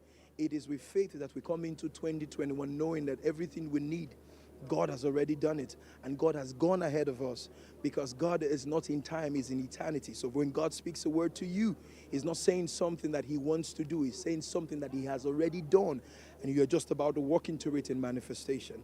And then the Bible says the world was created by the word of God. So one of the ways to predict your future is to create one. So how do you create your 2021? By speaking the word of God. So what we've spent time doing most part of this evening is speaking the word of God to 2021 and customizing our experience in 2021. Should be, the Bible says God has not given us the spirit of fear, but the spirit of power, love, and a sound mind. Sound mind means, please mask up. We observe social distance in the church, wash your hands, live a healthy life, live a clean life. That should become a habit for us. But once we do that, we must rely on the finished work on the cross of Calvary and keep speaking faith. The biggest problem with COVID is the fear. We survived, we're alive. That's just something to be very grateful for. So we thank God that we made it to the precipice of 2021. Then, obviously with the whole COVID thing and the scare and all that, we are sure the word of God has assured us that the better things are ahead. It's thoughts of good that He has towards us. So that's all that I'm expecting in my 2021. And so The All Progressives Congress, APC, has reassured that with the cooperation of all stakeholders, the country will surmount its challenges under the leadership of President Muhammadu Buhari. The party said this in its New Year message to Nigerians on Thursday in Abuja. Governor Mai Mala Buni, chairman APC Caretaker Committee, stated that the federal government is taking necessary steps to resolve the country's challenges. The APC added that it was proud that Nigeria is among countries of the world that successfully control the spread of the coronavirus. As many Nigerians have begun drafting out plans for the new year, including resolutions, Plus TV Africa speaks to a life coach and a cross-section of Nigerians on the phenomenon of New Year resolutions. A year ago, Nigerians were enthusiastic about the start of a new decade and a new year 2020. But the coronavirus pandemic crushed the hopes and halted the plans of millions of people worldwide. As a new year beckons, Nigerians reflect on the past year with a mixed bag of feelings about the culture of making New Year resolutions. New Year resolutions are important. Whether you follow them through is another thing, but very important is that we just have to plan. So many people follow it through, people that are consistent. It's not everybody that can manage to be consistent all through the year and beyond. Discipline consistency is very important, but does it have to come in the new year? Like we've all in everything we are doing, we usually do need that consistency and discipline in everything we are doing. So being a new year, fine, it's a new year, but I think it should be an habit even before a new year. Performance coach Abiola Salami argues that the bone of contention is not in making resolutions, but in resolving to make them work.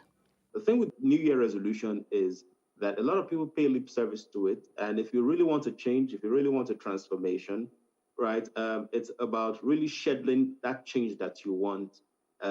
Experts will tell us about goal setting, simple, measurable, achievable, realistic, and timely. What we should do is do the work, not just resolution, set measurable goals and commit to achieving those goals of renewing yourself. A cross-section of Nigerians agree with him. Prior to this time, I hardly make resolutions because I feel like when it comes to discipline, I wasn't so disciplined enough. So I didn't want to be frustrated at the end of the year when I look back and see that, okay, I haven't done or achieved anything yet. Well, for the coming year, and because I'm getting older and I've experienced more in life, I just feel that there's a need to make plans and then keep to your goals. Some people can say, okay, this year I want to stop having bad friends, I want to stop smoking, I want to stop doing this. At the end of the day, they find themselves still doing the same thing. So I don't feel there's any need. Just if you know you have a goal, then follow that goal. For me, I don't have New Year resolutions. I just write down things I plan on doing next year. So I'll say that's like a goal for me. New Year resolutions are actually important if you actually you are disciplined enough to keep to it. So because most people tend to make New Year resolutions and after the first 1 month or 2 months, they don't keep to it. So I feel if you're not ready to keep to that New Year, the resolution that you actually planned out, then there's no need for you to have it because you have to keep through it until the end of the year. Here's what's on the mind of some Nigerian youth to achieve in the new year.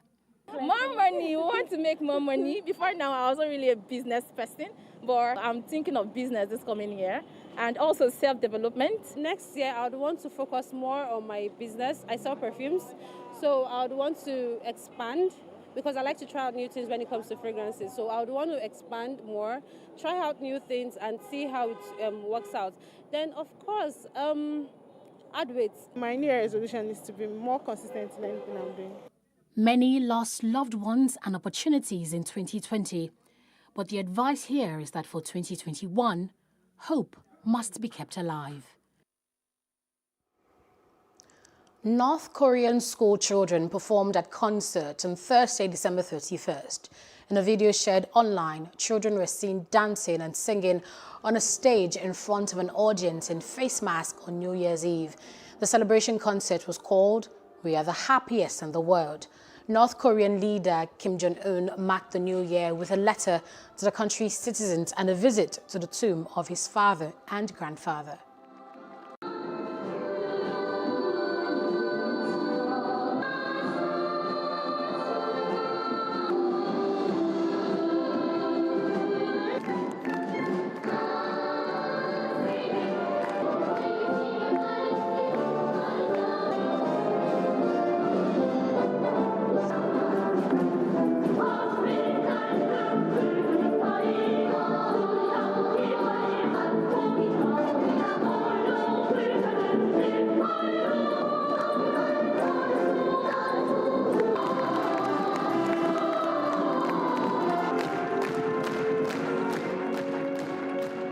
Russia welcomed in the new year 2021 on Friday, January 1st, with fireworks over the Red Square and the Kremlin. The square was closed off due to COVID-19 restrictions, but dozens of people enjoyed the display from an ice skating rink near Kremlin Tower. Many, however, had to celebrate New Year at home after all bars and restaurants were ordered to close early due to the COVID-19 pandemic. The country had resisted imposing a strict lockdown as it did earlier this year, relying on targeted measures instead.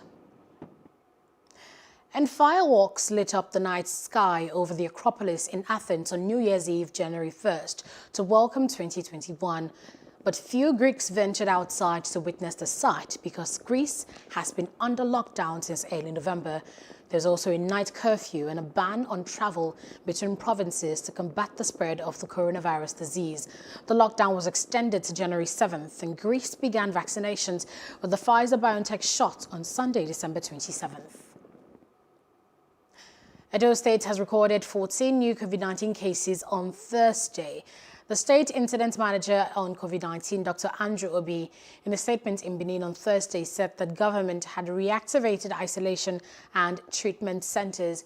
Obi urged residents in the state to take personal responsibility in protecting themselves to prevent spread of the virus while celebrating the start of a new year. According to him, 9 of the recorded cases were confirmed at the University of Benin Teaching Hospital. A new permanent secretary has resumed at the Ministry of Foreign Affairs in Abuja. The new permanent secretary, Gabriel Ajuda, while taking over the baton of administration in the ministry, said he will work round the clock to reposition the Ministry of Foreign Affairs to ensure it takes first place among other ministries in Nigeria. Ajuda also adds that the implementation of Nigeria's foreign policies will take priority among his new objectives. Major preoccupation will be to give teeth and to bring to actualization whatever those policies are, whatever will be taken from the top. So the minister's agenda will be the agenda of the ministry, and that is what we will run. I expect that the ministry is already doing very well, but I hope that very shortly we will take it back to #1 in the world. The Libyan and Russian foreign ministers have held talks on Wednesday in Moscow. At the meeting, they encouraged the two rival governments in Libya to end the country's year-long conflict. Libyan Foreign Minister Mohamed Taha Saila called on both sides to enter into dialogue and to counteract threats of restarting military action.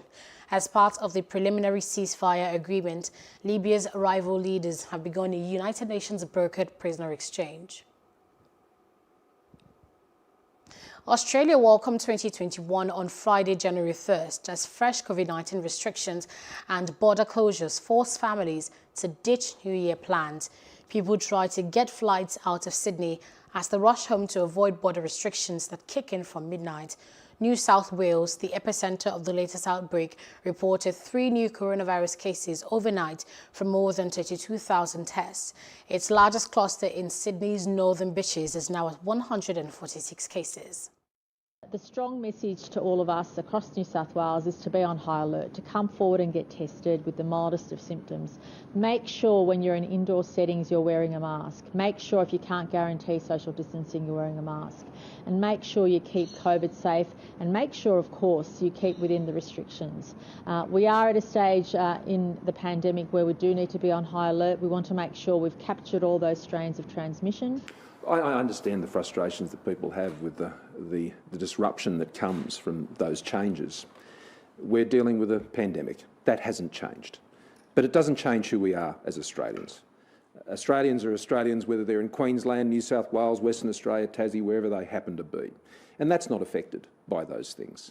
These changes have been put in place by states for public health reasons, and that's their purpose.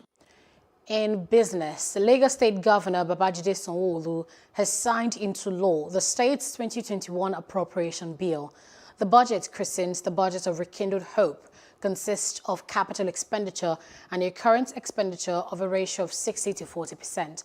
The governor assured that his administration would not relent on rebuilding the state.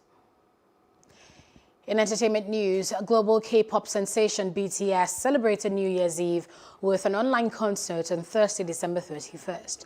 The concert was originally scheduled to be held simultaneously online and offline, but in-person attendance was cancelled due to a new wave of the coronavirus infections in South Korea. With the concert, BTS wraps up a record-breaking year with 3 #1 hits on the Billboard Hot 100 chart and becoming the first K-pop group to ever receive a Grammy Award nomination. Happy New Year!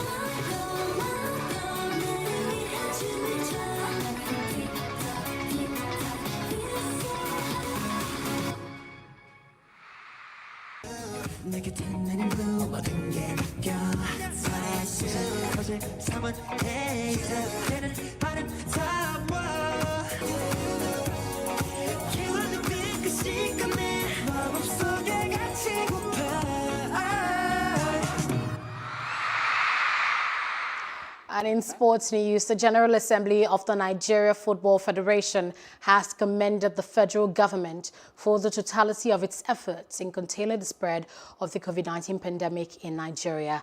The Assembly praised the strategies and methods deployed by the various ministries, agencies and task forces saddled with the huge assignments since the outbreak of the pandemic in March. It also gave kudos to the federal government for its continued support to the cause of the development, improvement and international prominence of Nigerian football, particularly the preparation and participation of the various national teams in international matches and competitions. The General Assembly unanimously granted congressional endorsement to the candidacy of the President of the Nigerian Football Federation, Amaju Pinnick, for a seat on the FIFA Council in the next election slated for Morocco in March 2021. That's the news at this hour. For more news and updates, please follow us at Plus TV Africa on Facebook, Twitter and Instagram. And do subscribe to our YouTube channel at Plus TV Africa. We'll be back later with more stories. Have a happy new year and thanks for watching.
This is it for upcoming artists to blow in Nigeria.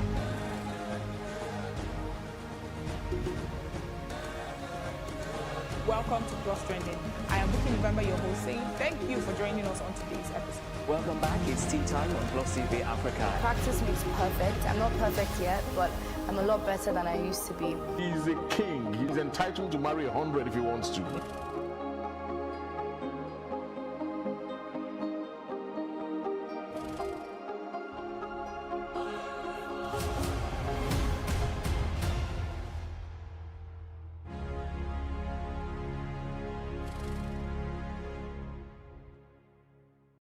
The year 2020 will be coming to an end in a few weeks, and it has indeed been an interesting year, starting from the COVID-19 pandemic, which resulted in a worldwide lockdown, rocking March and April. Then, the arrest of Nigerian internet fraudster Hush Puppy in Dubai, and the nationwide #EndSARS protest. On Google search, many Nigerians showed their curiosity through by checking the search engine for answers and information. We spoke to Taiwo Kola Ogunlade, the Communications and Public Relations Manager for Google West Africa. He says, people every year there are trillions of searches, and 15% of those searches are searches that we've never seen. I don't think it would be a surprise if anyone sees coronavirus as number one. So it's the number one trend globally. And then number two is election results. I think most of us were waiting to see the result of the US election. It was great that came up globally. Number three is Kobe Bryant, American basketballer who passed away earlier in the year. He was number three globally. Number four, Zoom. This is the most unprecedented year. Most of us were home. You would see people turning to tools such as Zoom for meetings and stuff. So Zoom came up. And the five is IPL.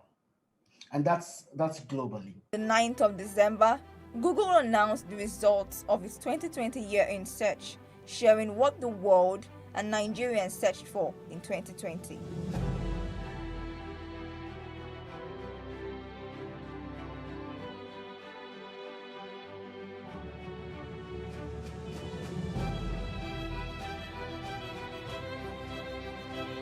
Google's 2020 year in search compiles the moments, people, topics, events, and places that captured the world's attention this year.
What we do not understand, we will stigmatize.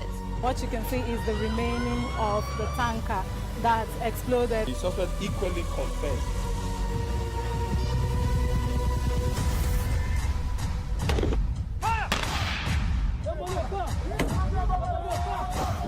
A 500 naira they collect them. If you no talk, then go beat you. Now 2,500 they pay.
We can't talk about education reform if we don't decolonize our education system. What we do not understand, we will stigmatize. Because it's just cultural. And I think it's just human nature. They stop paying us salary. I don't like remembering it. I am angry at Nigeria. I'm angry at this government which seems to be letting us down. I am angry at us as a people. In the process of struggling to free myself from his hand, he tore my pants and he raped me. Yes, I commit offense truly. Young girl, do you know where you are going? I say, I'm going to America. I say, now so that they talk, you are going to Libya. Which America? As it then do mark our place, some people they die now. This is Plus TV Africa. Big stories live here.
Many thanks for joining us on the show. Today, this is Plus Sports and Plus TV Africa, and it is the 1st of January 2021. And I'm saying Happy New Year. And of course, from me and of course the rest of us right here at Plus TV Africa, we're saying Happy New Year to each and every one of you out there. And I've got Wale Scott right here, and we're good to go and ready for the show. Happy New Year once again. It's the 1st of January, and we're saying also, thank God it's Friday.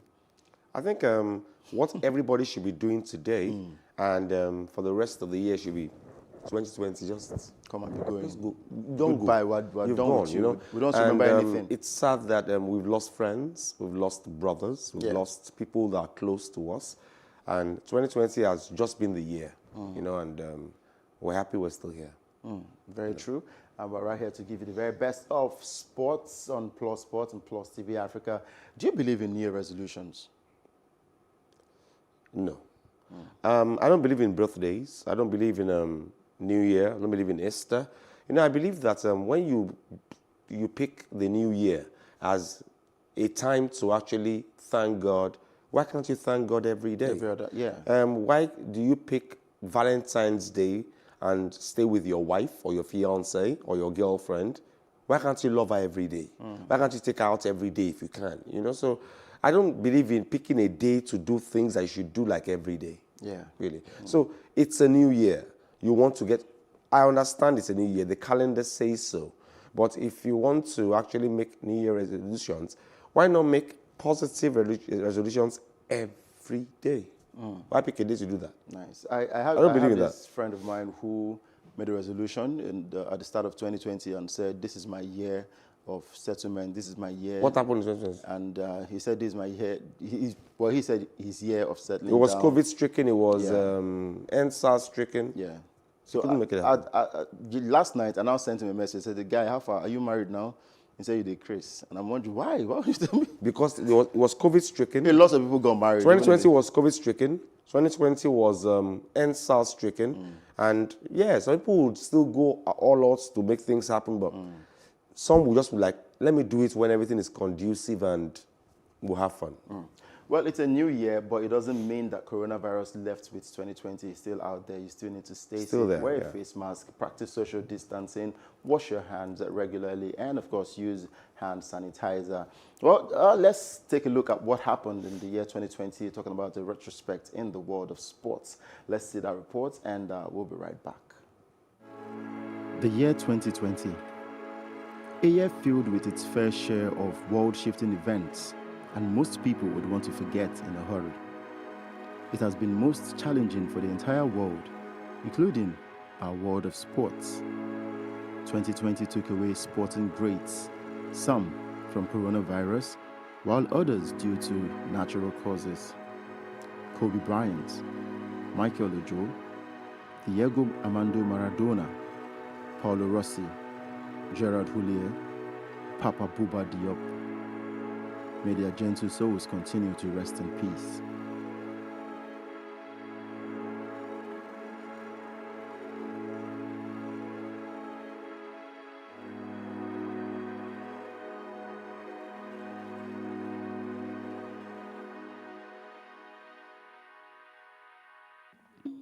The novel coronavirus played a huge role as it caused a major shutdown on all sporting activity across the world, which gradually returned without fans.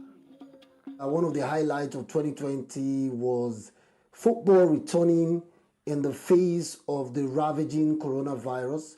Football was sent on break, on a forced break for about 3 months, but global football bodies went into the drawing board and came up with a system that saw that they could play football, making sure that the virus did not spread. Unfortunately, in England, we've seen cases of coronavirus coming up, but Germany has been a major example. The Bundesliga led the way for the return of football and has kept to its promise of managing football without the risk of spreading the coronavirus. In Nigeria, the Lagos Marathon successfully held in February, and the 42-kilometer race commenced from the National Stadium, Surulere, Lagos, and ended at Eko Atlantic. The race ended with Kenyan Olympian David Bamasai winning with a course record of 2 hours, 10 minutes, and 23 seconds. Another Kenyan, Sharon Cherop, was the first female to touch the finish line.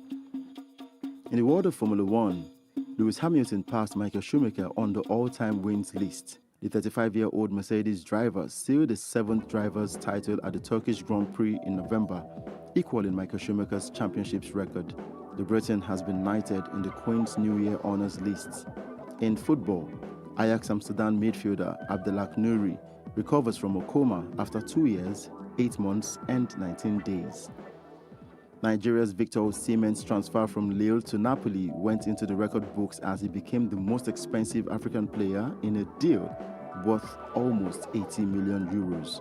Victor Osimhen's move to Napoli also has to be one of the high points of 2020, especially for Nigerian football fans. The young boy born in Olusosun became the most expensive African footballer in history, moving from Lille Football Club in France to Napoli in Italy. That is one of the high points of 2020 for me, and we hope that Victor Osimhen will live up to expectations in Italy and begin to bang in goals. In the English Premier League, Liverpool ended their 30-year wait for a top-flight title after being crowned Premier League champions following Manchester City's 2-1 loss at Chelsea. In basketball, the Los Angeles Lakers made history in Game 6, winning the franchise's 17th NBA title, tying the Boston Celtics for the NBA record, as the Lakers went on to win 106 to 93 points and became the 2020 NBA champions. And Milwaukee Bucks star Giannis Antetokounmpo signed a contract extension worth a reported $228.2 million deal, which is the richest in NBA history. The two-time most valuable player agreed a 5-year deal, and his agent confirmed the details of the contract, with the total value beating the mark set by Houston Rockets guard James Harden in 2017. In tennis, men's tennis was guaranteed a new Grand Slam champion, crowned for the first time since Marin Cilic's surprise victory at the 2014 US Open, and the first major winner born outside the 1980s. Naomi Osaka won her third Grand Slam title at Flushing Meadows with a brilliant comeback victory over Victoria Azarenka, but her success will be remembered as much for her impact off the court as on it. The 22-year-old used the platform to draw attention to racial injustice, wearing a different face mask for each match bearing the name of a black victim of violence. And in the Nigerian Professional Football League, it hit a mega deal with Red Strike Media, and football matches can now be watched on the go on our mobile phones. Indeed, 2020 was a year of mixed emotions, and we look forward to a more successful 2021. Udoka. Well, 2020 is gone, and we're looking forward to a greater and more successful 2021 in all aspects of the world, from sports to entertainment to business to politics to everything, not just sports now. We look forward to a great 2021, and we believe that the year will be favorable for each and every one of us. And coming back home to Nigeria, a lot didn't happen for sports, in as much as we saw other countries trying to get their acts together, from football to boxing to all corners of sports. But Nigeria, it felt like we were just on the drawing board until the latter part of the year. Yeah, the COVID-19 thing put everybody on the front burner, and we just didn't get our acts together. But eventually we did. Our league has resumed, football, basketball has resumed, and to a large extent, yes, things actually slowed down, or sometimes, let's just say the word stopped. Yeah. But now it's back, and we're getting better, but we're optimistic of a better year. COVID was able to actually teach us many lessons in every sphere, not only in sports, so in health, in entertainment, lessons learned. Yeah. And it's going to be a better year. It's going to be a better you and me. It's going to be a better us eventually. And I hate to say this, but I'm happy COVID came because it's going to bring out a better year, a better us, a better society, a fresher workplace. You know, people now realize that okay, we don't even need 100 people to actually work. Some can work from home. If we have 50 and the rest work from home, is all right. So I think it's going to be a better society after COVID. But you know, coronavirus didn't stop the Super Eagles from performing well. The Super Eagles had a horrible 2020. No win in the year 2020. Well, like I said earlier, fella would say, if the teacher doesn't correct you, you don't get better. And so if we don't make mistakes, we don't actually correct those mistakes. So basically, I think it's about the Super Eagles have learned their lessons. People are now beginning to criticize Gernot Rohr and his package and all that. So I think we are only going to get better. I'm a big fan of making mistakes and correcting them. And so if all of this COVID thing is going to actually show us what our mistakes are, then we'll correct them. We are only going to be a better society with COVID, really. And surprisingly, I'm saying COVID is a pandemic, but there are a lot of positivity in COVID, though, really. Exactly. A lot of it, really. Exactly. Well, we had Kunle Sholaja, the editor-in-chief for Sports Village Square, speak on Nigeria sports and how it went in the year 2020. If we have that ready, I'm sure the director will let me know if it's ready or not, so we can actually let you hear what Kunle Sholaja had to say concerning that one. But let's move over to Arsenal and let you know that the defender Sead Kolasinac is joining Schalke 04 on loan for the rest of the season after the Gunners' boss Mikel Arteta said offloading players was the January transfer window priority. Now, the left back Kolasinac, who is 27, began his career with the German side Schalke before moving to Arsenal in 2017. So, Kolasinac has gone back home to Germany to play football for Schalke 04, in as much as he is not from that part of the world. I ordinarily would have said that Kolasinac will not survive. But he's played there before. The German football team are called the D-Mannschaft, the German machines. And I would have said Kolasinac, being a Bosnian, would not survive in the Bundesliga. But he's been there before. You know, so I don't know how well he will do, but he couldn't do well in Arsenal. Like I've always said, Arsenal is a lazy team. Every player who has left Arsenal and gone to that team, I always say that this training experience here is too much for us, because obviously their training experience in Arsenal is less stressful than other clubs. So Kolasinac has gone to Arsenal. He will get his act back together physically. That is, you know. Okay, wishing Kolasinac well in that one as he moves over to Schalke 04 on loan. And Mikel Arteta said he's going to offload a lot more players in the team. And we hear the likes of course, we know that Herrera is currently at Atletico Madrid playing football over there. And a lot more players will get to leave Arsenal. But fingers are pointing towards Ozil that he just might be shown the exit door as well. And Arteta is planning on bringing some quality into the Arsenal team. Now, going over to Manchester, Negrito in an Instagram post last month after beating Southampton on the 29th of November before taking it down and apologizing. Now, Cavani will miss United's league game against Aston Villa, the League Cup semi-final against Manchester City, and the FA Cup match against Watford as a result of the suspension. And the FA also said Cavani would have to complete face-to-face education as part of his punishment. Now, Cavani is being punished for what he put up on social media, should I say innocently, because he didn't know that this is wrong.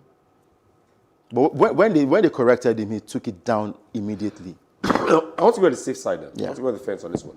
Because everybody knows I'm a Man U fan. So I don't want to seem like I'm taking sides. Yeah. However, it's Nigeria. Let me use Nigeria for an example for you. Nigeria, we greet each other with insults these days. I can't call the words. Yeah, of course. And then we start using words that are strong, insulting, you know. And he says he has different black friends in his country, in Uruguay, and he plays with them and calls them Negrito. Yeah. So he didn't see it as anything wrong. And the same way we use insultive words to greet ourselves in Nigeria here, we do it abroad, in America or in England. And if you go to Peckham in London, they use these words that I'm talking about. I'll put Mori here now, and they start using those words. And they are insultive words. And then somebody gets angry about it and go to court. But he says in Uruguay, where he's from, he uses Negrito for his friends there. And it's not an insult to him. It's like a nickname. Yeah. They actually call him other names too. And when they told him, he took it off the Instagram page, but he still felt he needs to get punished. Yeah. And he's punished. It's good. I think when you live in Rome, you behave like Romans. Exactly. So he now is in the UK. He's not in Uruguay. And he's done something wrong in the UK that could be looked off in Uruguay. And he's learning his lesson. It's good. Yeah, and I believe the reason why the FA went ahead to punish him is because if he goes unpunished, every other person will come out and say, but Cavani did this and didn't punish him. I agree with you. So he has apologized. He knows that he has done something wrong. Yeah. He took it down. No, he says, I did something wrong in the UK. Yeah. But he says in Uruguay, it wouldn't work like that. But however, he's in the UK. Yeah. He has to follow the rules in the UK. He didn't know those were the rules, and he's getting punished for it. But the good thing is he has shown remorse. Exactly. Which is fine. But yeah, missing those games for Manchester United just might be very, very key for the club. But I'm sure this Cavani and the entire Manchester United team have what it takes to take charge of the other games and probably get the points that they need to move on to the next phase of the tournament and, of course, the English Premier League. But let's talk about Burnley now. An American investment group has completed its takeover of the club, buying an 84% stake in the Premier League club. Now, the managing director of the group that has bought the club, Alan Pace, has replaced Mike Garlick as chairman. However, Garlick, who sold his near 50% stake in the club, and fellow former shareholder John will remain at Toughmore as directors. Let's listen to that little bit of interview, and when we come back, we'll talk about club takeover. Alan Pace, it's been announced today that you and ALK Capital have become the new owners of Burnley Football Club. This must be a very proud day for you. It is. We are very excited to begin this new journey with the Claret family. This is somewhere that we have looked for a very long time to get involved with, And so this is the culmination of a lot of effort on our part, and we're very excited. There's been takeover talk surrounding this football club for some time. How pleased are you to now complete this deal? Extremely excited that it's finally come to fruition. It's taken us a lot longer than we would have liked. We would have loved to have been here sooner, but we're happy that this is the right moment for us to get involved. And what is it that's attracted you to Burnley Football Club specifically? It's a really good question. We've spent a lot of time looking at football and at football clubs. And what attracted specifically to Burnley had a lot to do with the passion of the fans, the quality of the club and the way that it had been managed, the longevity of the coaching staff, and the ability for us to see a path to growth. Sean Dyche, he's obviously done a fantastic job at Burnley Football Club. How much have you admired his work from afar? Look, we have been very, very big fans of Sean for some time. As I mentioned, the longevity and stability of the management side has been something that's been very impactful from our perspective of the playing style and the ability to perform at the level that they have. So we're very, very big fans of Sean's. Many Burnley fans were perhaps a little bit disappointed not to see new faces come into the club during the summer transfer window, and they'll be looking for you to invest in the team in January. Is that something that you're prepared to do? We're very prepared to come in and support, Sean and the management, team.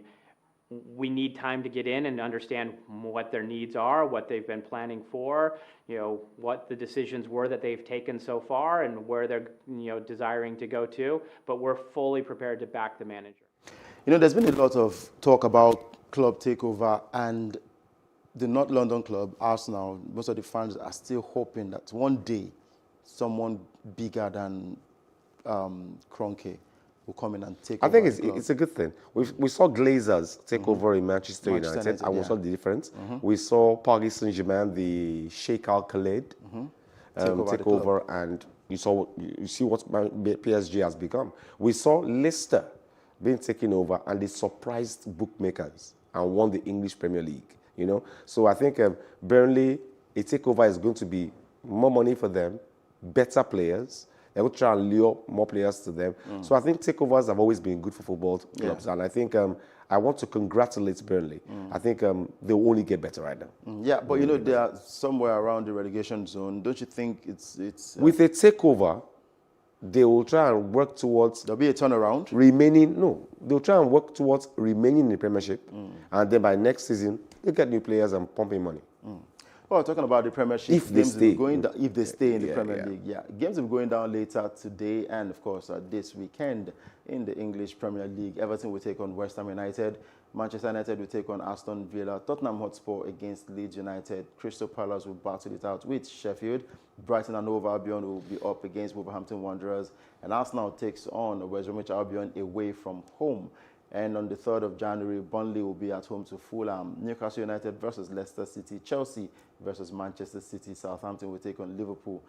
Well, the Chelsea versus Manchester City, for about 2 days now, they said it will not hold. But as of yesterday, Manchester City has been given the all clear to play their game, yeah. So it's looking likely that this game, we're not sure yet, but it's likely to happen. And if it happens, I see Chelsea running away with all 3 points. Amen.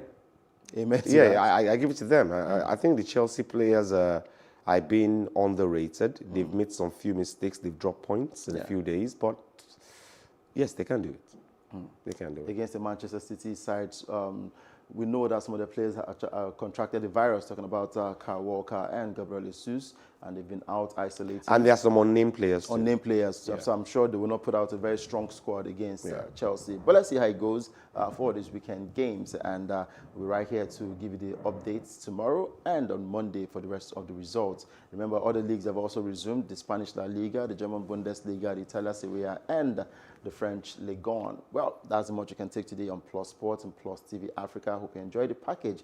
Our first show for the year 2021. It's been fantastic, really, and I want to wish you, Udoka, first off, my brother, Happy New Year. I want to wish you, the viewer, Happy New Year. And I'm optimistic it's going to be a great year for us all. Yeah, and the cameraman said he's going to get married this year. Tola has too many plans for. He had to cut his He had too many plans for last year. Wow.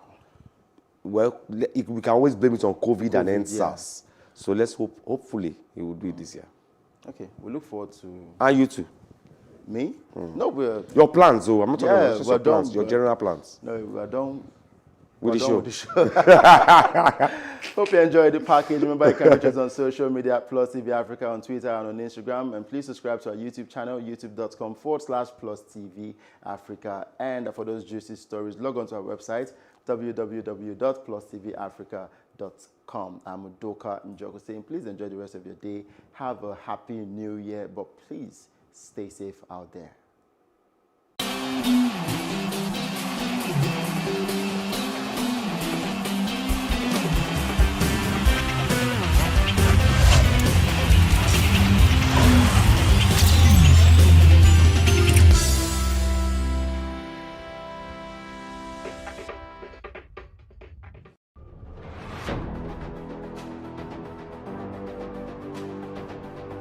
A lot of the jobs that exist today will not exist in the next 10 years. 10 years.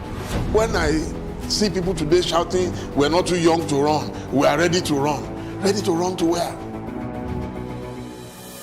The people of excellence are, to a certain extent, being held ransom by idiots and bandits. Once you are in government, you believe everything you do is right. And once you are in opposition, everything the government does is wrong. And so it's time for us to take over power.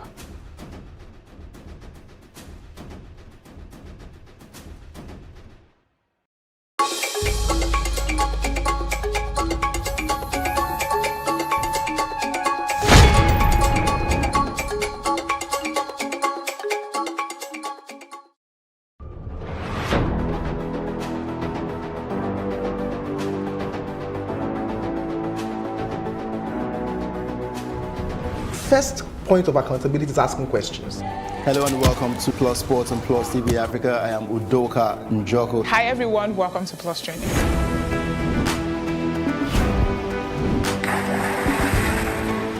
You cannot continue to recycle poverty while you're spending a lot of money on unproductive ventures. The government has to feel the impact. Honorable Commissioner, sir, welcome to the show.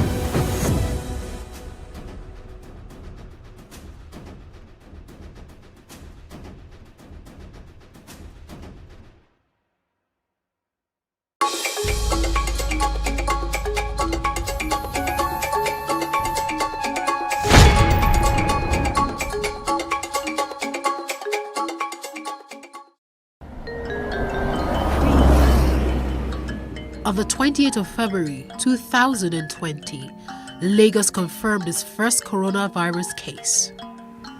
And from there, everything spiraled down. Schools, places of worship, businesses, offices, and event centers were shut down. Then a lockdown was imposed.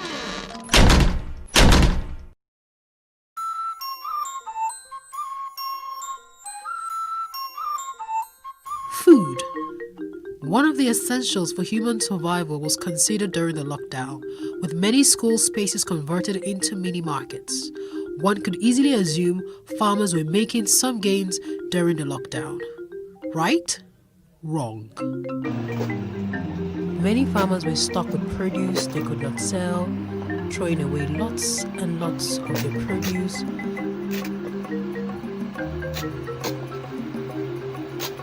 And also other vegetable farmers, insects eating up the vegetables.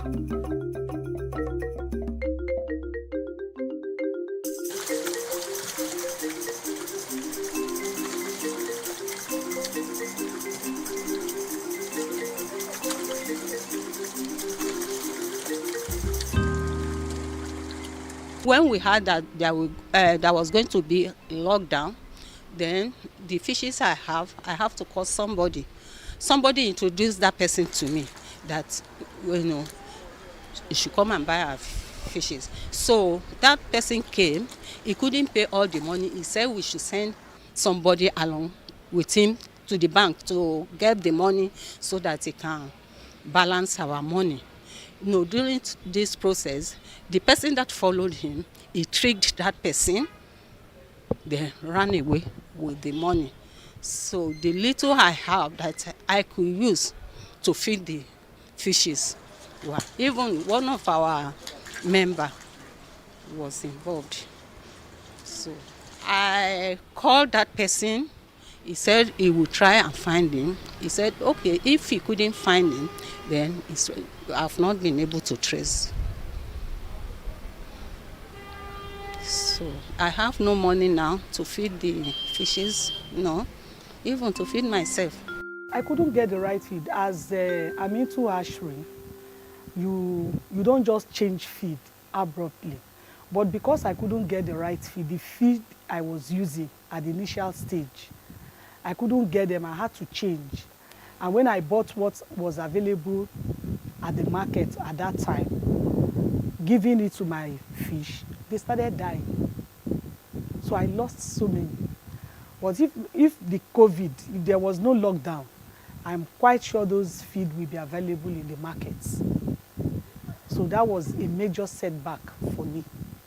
And then the ones we were able to salvage from the lot, getting buyer to come and buy them was another problem. We were just feeding, no buyer was coming. And when I got a buyer just 2 or 3 days ago, I had to sell at a ridiculous price. COVID-19 has impacted negatively in our business because it's not something that anyone planned for. It just came suddenly, and some of us that collected bank loans to stock our ponds, we struggled to come to the farm to feed. We kept on feeding, but there's not been sales. We have a lot of fish in our ponds, and with the selling is not coming, the marketing is not coming. We don't even know where to sell to.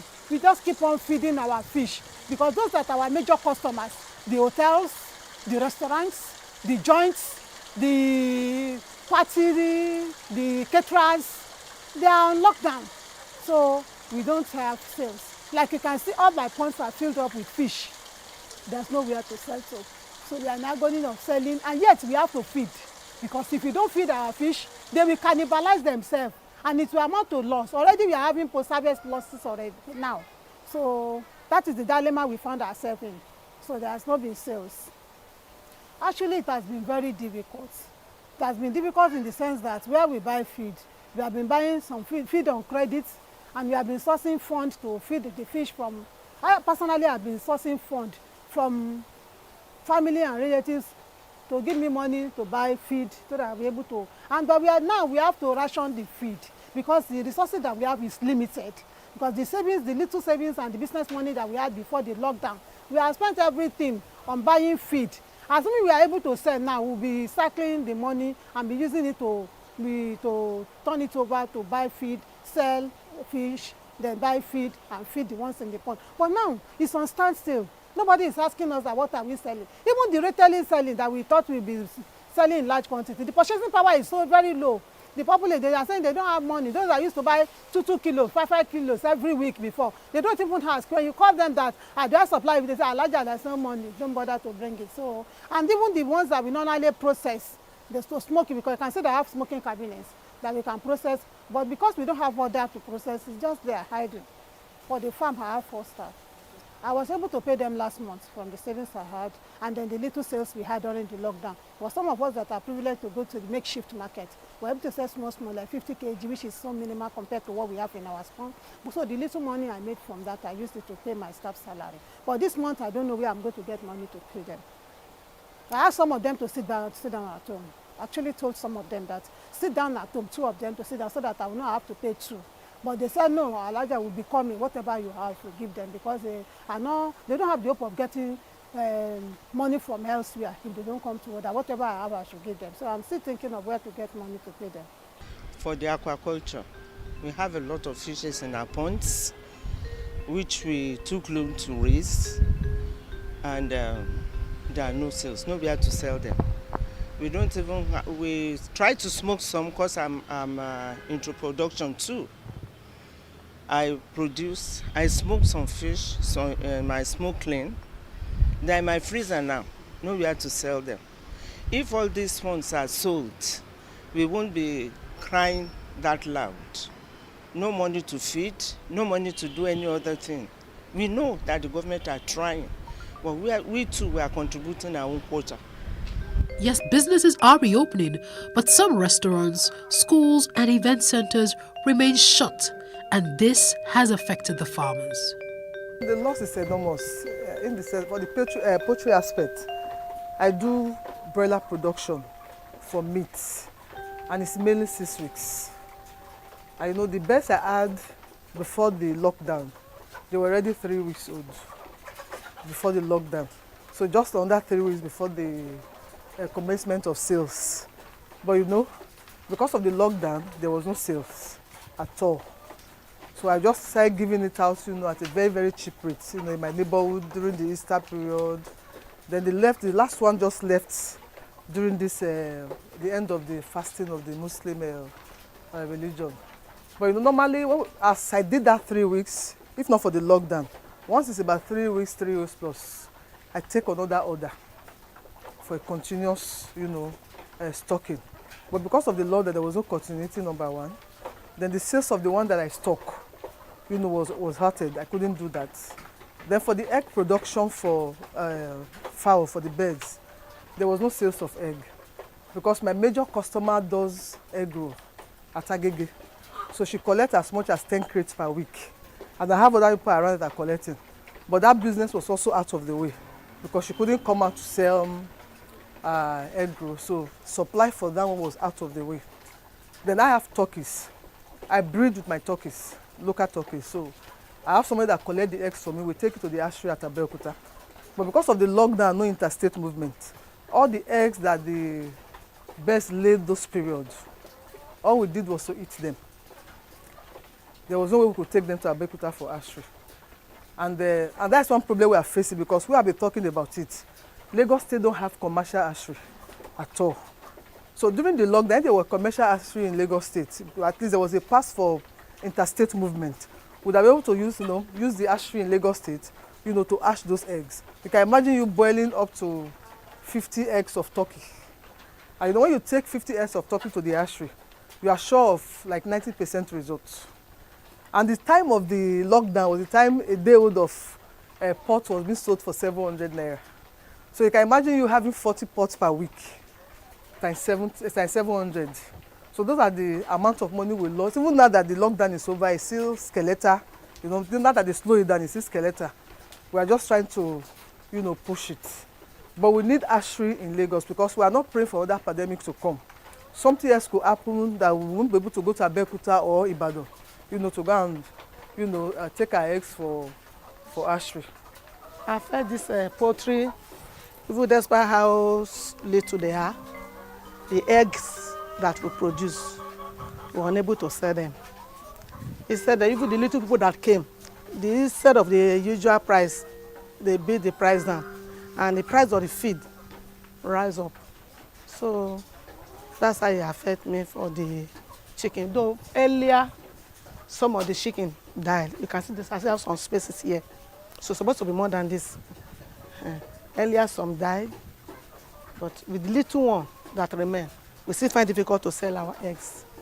I sell 850, 800, 850. During this pandemic, the price fall to 600. You see people come from other places to give them at a cheaper rate. So they decided to abandon our own. For vegetable farm, though I have like 2 people that are cutting it in wholesales, people are coming to buy. But the problem now, we don't know where ants came from. Just ate part of the farm. Ate everything. If you see that side now, instead of living like that, just plant some water leaf and corn. During the pandemic, some insects in form of worms entered the farm and were devouring the leaves. But unfortunately, I could not go out because of the lockdown. It was so painful. I watched the vegetable eaten by worms. That's number 1. Number 2, the feed I had at home then got finished, and I had to go and buy some other feed but I didn't have the pass that were given to the farmers on time, because where I was supposed to go and collect it is far from where I am now. I was to go and collect it from ADP, and you know it's far from this place. Where is ADP? ADP is at Agege, and I'm here in Abule Egba, end of Abule Egba, Agbele Kale. I couldn't go there to collect it, so I couldn't go out to buy feed. I had to buy feed near me here. And the feed I bought was so bad. It's the one they had long ago that they couldn't sell, but they sold it because there was no feed around. And I gave them to my fish, and they died. Many of my fish died during that period. Then another thing, another area I was affected, not only myself, because as you can see behind you here, we have some other farmers. But I'm talking about mine. I'll talk about theirs later. I have a poultry pen. I normally stock my poultry pen by February ending / March. So I'll be able to sell them by December. Unfortunately, I could not go, and my customer could not buy for me because there was nowhere for him to go and buy. He couldn't go and buy me the seeds or call it the chicken that I will stock. I just gave him money this week. He went today, he's there at the market, he's bringing them tomorrow. So you see, I'm stocking my chicken farm very late. And they should be able to grow, they should grow enough to afford sales by December. So in that area, I'm highly affected. So this farm, as you are seeing, used to be very, very, very, very good. They bring out good vegetable with wide leaves. But this year, because of what has happened, this pandemic, you see there is nothing. They are eaten up by worms. You are seeing ordinary feed. As at the time I bought the first one I planted by December, I bought a plastic of paint of ugu seed, 4,000 per plastic, per big plastic. But as at Monday that I went to go and replant, the one I will use that I've used now to replant this field, I bought half paint for 13,000. You can see the difference. I bought December 4,000. I bought this week 13,000 for half of what I bought 4,000. So this is what we are going through. Many of the vegetable farmers cannot plant vegetable now this year. How we will get vegetable in the market for this year, I don't know.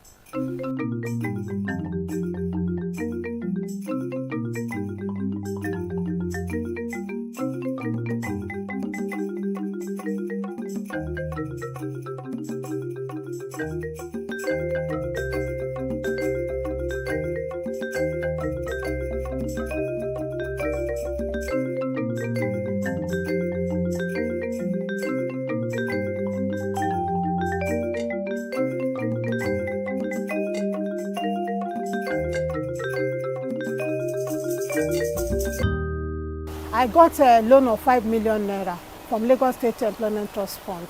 That was 2.5 years ago, and I've been paying monthly. But for the past, since the lockdown, I've not paid.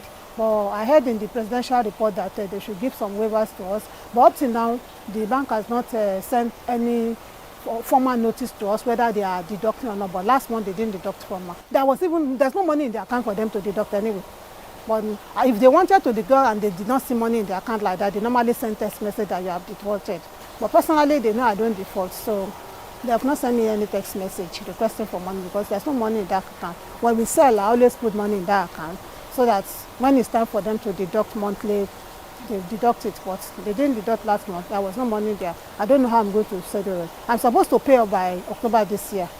But by October it will be 3 years. But I've been paying since that time and I've never defaulted. I took 600,000 as a farmer's loan from the microfinance bank, and I will be paying 95,000 every month, back to the microfinance bank. So I couldn't pay in April, and I've not been able to pay for May because of the sales of lockdown. There was no sales at all, so I couldn't do that.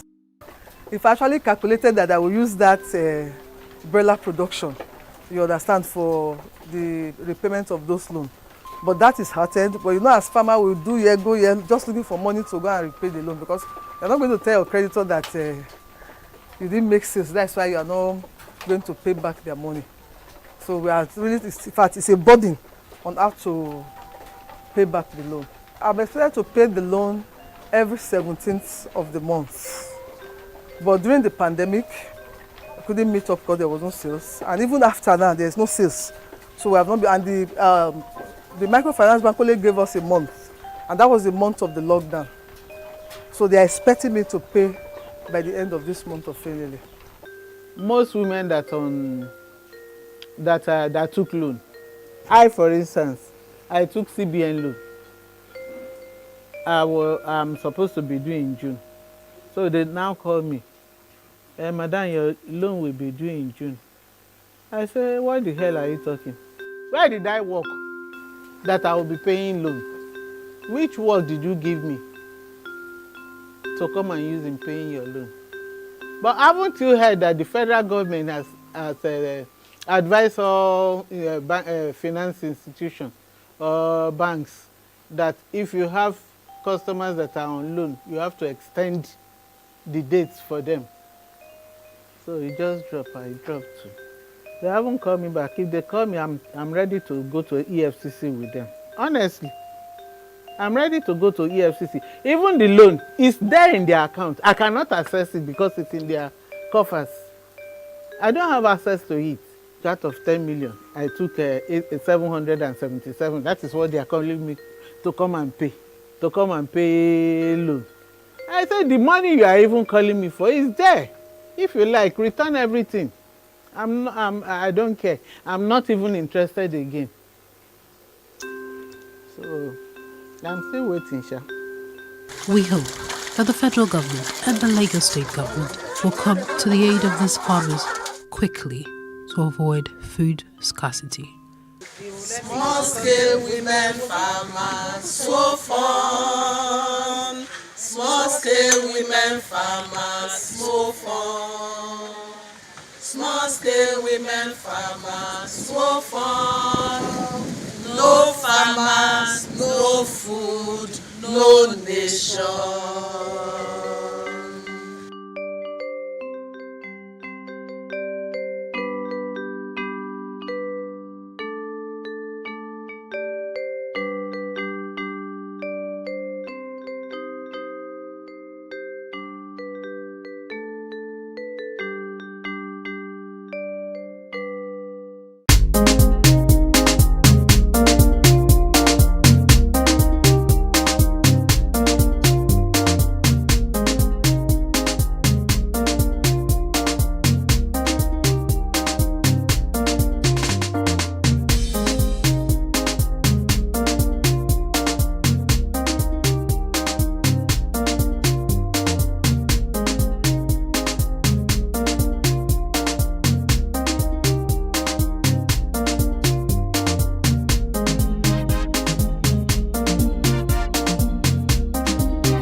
Oftentimes when we see celebrities either on social media, television, or in person, we assume they have it all together, but we forget that they're also human. Well, here are some of the low points of some of your favorite celebrities. Before I started doing music, I always knew it was something I wanted to do, but I think that it's important for people to know that being unsure of yourself, your skill, your ability, your strength is something that all artists go through. And I struggled for a time with live performances because I'm a little bit shy, and I really struggled even when I was in any kind of education. When I had to get on stage, whether I was in music school, I had to give a speech in public, it would just completely cripple me. And so I went through quite a few years of what I would call like hardcore street training, and that would involve busking. So busking is when you just pick a street corner, when I lived in London, and just start singing to people. And it's difficult, it's harder than it looks because people are walking past you. Think about it, your whole life, your friends and family you have a beautiful voice. Every time you open your mouth, someone's like, yay! But when you're busking on a street corner, people are walking by, they don't really care, they don't really pay attention.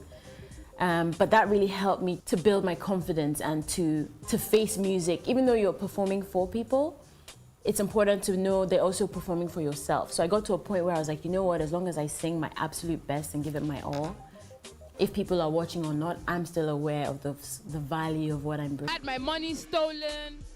I've walked long distances just to go for auditions. And at the end of the day, it paid off. Some of those auditions I went for, I never got called back, but look at me now. I'm grateful to God. It's been an amazing journey. It was, it was a good time. So yeah, that is my celebrity story. Before Brother Shaggy gained recognition, I've gone through a lot. I wasn't born with a silver spoon. When my father died, I had to leave Ogun State to Lagos to start a new life with my mom. Then I started working. I had different characters before Brother Shaggy. I had Akoni Badon, I had Professor Dele, I had Inspector Perry. But I just wanted to do something different, something people haven't done before. So I started this Agbero character. When I started it, my first skit was all about Jesus. I was asked in my first skit that if Jesus should come to Mushin, what will I do? So that was how the skits, got recognized everywhere. And I thank God for today that I've been able to change my story, change my family's story. At the beginning stages of my career, living in Atlanta, just being someone that just loved the art of music, wanted to write songs for people. I remember going to different rooms and meeting different producers and not actually given a chance to go into actual studio rooms. I would hang out in like the couch living areas outside, right? Hoping that somebody notices me, hoping that I can get someone's attention to play them something I've recorded in the past, to get a chance to get in the room. This happened like many years, but one thing for me was I never stopped. I remember an incident, a guy named Kevin Shine in Atlanta, just saw me sitting on the couch. He was like, yo, bro, what do you do? I'm a singer, songwriter. He's like, let me hear what you do, right? I played him what I had at the moment. This was after many months of going back and forth to the same studio. This was a place where all the big stars come. Playing him one of the songs I had, it was pretty decent, it was okay. But he heard something in me that made him introduce, right? I think this life is a journey. You can't doubt yourself at the beginning stages. Nobody sees your vision, right, except you. This was probably 2008, and I had the opportunity to work with one of the biggest artists at that time. I'm not going to mention names for obvious reasons. So we made a song on his album, and I thought, this was going to be like a great look for me. And I mean, I officially started producing 2007, so this was a year after, and he was the second biggest artist I was working with at that time, so it was like a big deal for me. And we made a song. The song was a vibe. I was looking forward, to the album and everything. And album came out, songs on the album. Then I was excited, got the CD, went home, played the song, and the song was reproduced by a different producer. I was so heartbroken because I've been telling all my friends that, I produced this song on the album, I produced this song on the project, and people were already congratulating me. Then I heard it was a different beat by another popular producer, that was obviously way popular than I was at that time. So, I was obviously heartbroken, and a friend of mine asked this artist why he did that. And in his words, he said, "Share me to Kojaye," which means my work has passed that level that I was probably too not relevant enough, to work with at that point. Anyway, today I'm SARS, and it's not here today. So keep moving, believe in yourself, you'll get there.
And it's a happy new year, and I'm wishing you a blissful one. You are welcome to the latest entertainment show on the planet. And when I say on the planet, I don't even know if it's 9 or 50 something, like DJ Daisy, educated me earlier today. But this is the show where we entertain and, of course, dissect the biggest entertainment stories. This is Tea Time on Plus TV Africa. And I'm sure we've kept you entertained all through 2020. And this is 2021, and the vibe continues. But guess what? We do not do the regular. So we got something special.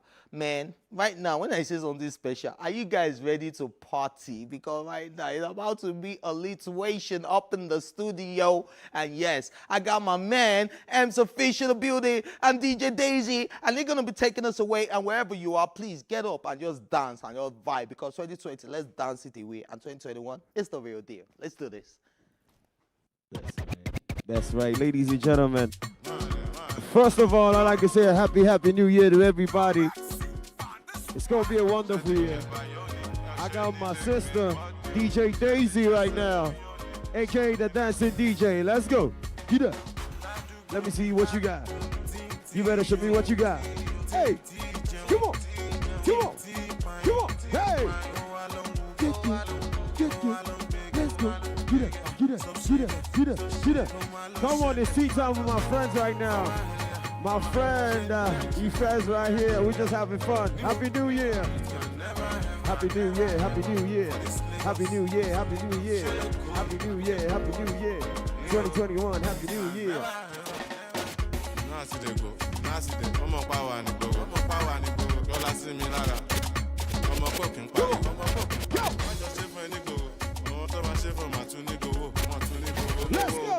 Hey. What? Get up. Come on, Daisy. I like that.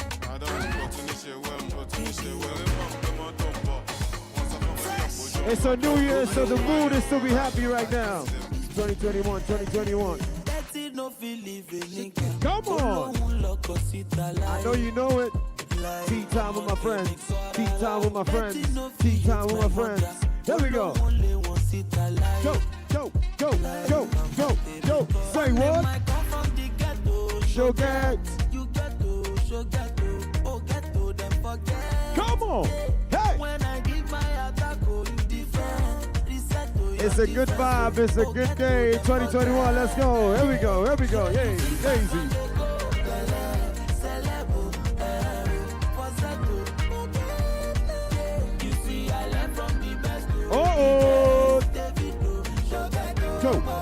go, go, go, go, go, go.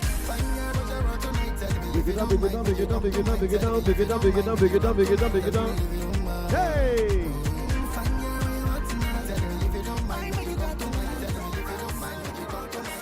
Come on! In this year, that's what we do in 2021. KPK.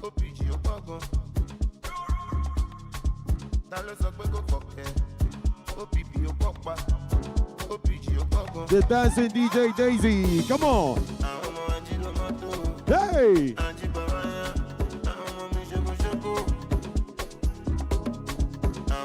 Come on! Hey! Go, go, go! Are you feeling that?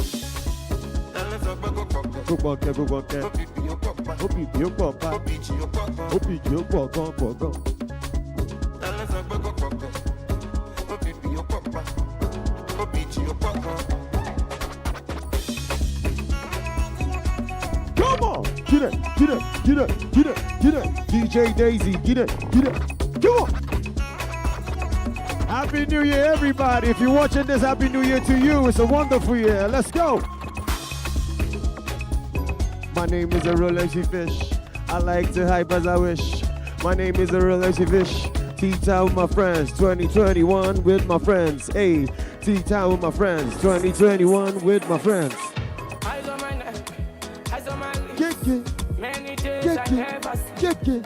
Get it. Get it. Get it. Hey.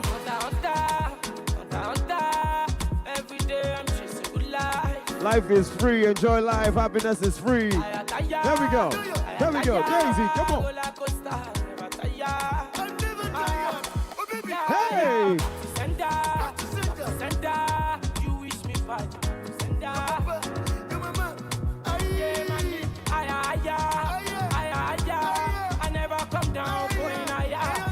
What you say? What you say right now? Hey! My Freddy fell right here in the studio. Tea time, we up in this. Yeah, let's go. Go, go, go, go, go, go.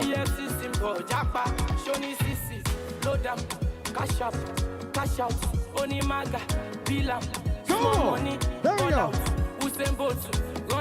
That's right. If you don't get money, come on. Hey! DJ Daisy, the dancing DJ right now, ladies and gentlemen. Here we go, here we go. Call me the chosen one. Real MC Fish, the chosen one. Here we go, here we go, here we go.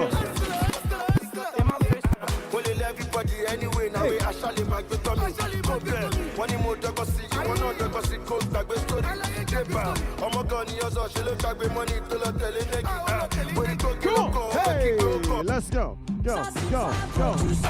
I know it's in the morning right now, but you know what? It's 2021. Get up and dance. Get up and dance. You better get up and move. You better get up and dance. You better get up and move. You better get up and dance. You better get up and move one time. Here we go. Say, won't you get up and dance? Get down, forget your plans. Stand up and clap your hands. Daisy just play my jam. Won't you get up and dance? Get down, forget your plans. Stand up and clap your hands. Daisy just play that jam. Happy New Year, Happy New Year. 2021, Happy New Year. Happy New Year, Happy New Year. 2021, Happy New Year. It's a new year, it's a new year. 2021, it's a new year. Daisy, it's a new year. How you feel? It's a new year. Show me what you got. You better show me what you got. Come on, here.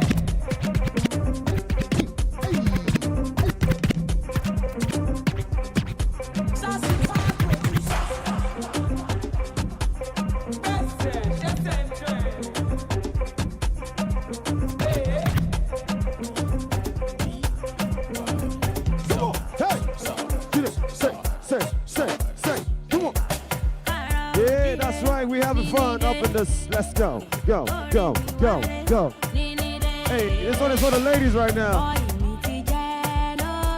I know the ladies like this one. How you feel? How you feel? Tell me how you feel right now. It is what it is, ladies and gentlemen. Don't be shy. Show me what you got. Hey, hey. What you saying? Let's go, let's go. Daisy, let's go. Daisy, let's go. How you feel? How you feel? Oh my God, the energy is high right now. Say what? That's it. If you were home, let me see you get up right now. Let me see you get those legs up one time. What? Go, go, go, go, go. Show me what you got. You better show me what you got. Hey, Daisy, come on. Show me what you got. You better show me what you got. Hey, I got my Manny Phelps in the studio right now. We having fun. Shout out to Eddie Love in the studio right now. We having fun. Go, go, hey. I like it, I like it.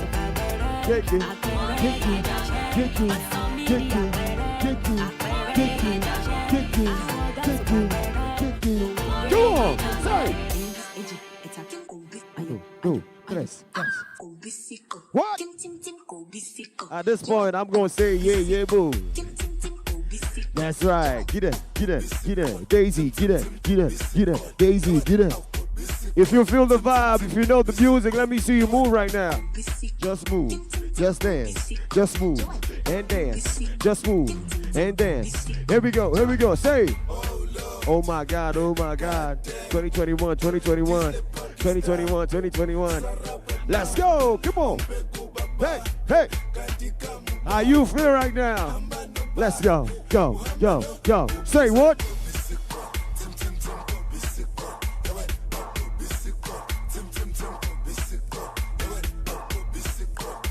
Yebo, yebo, yebo, yebo, yebo, yebo.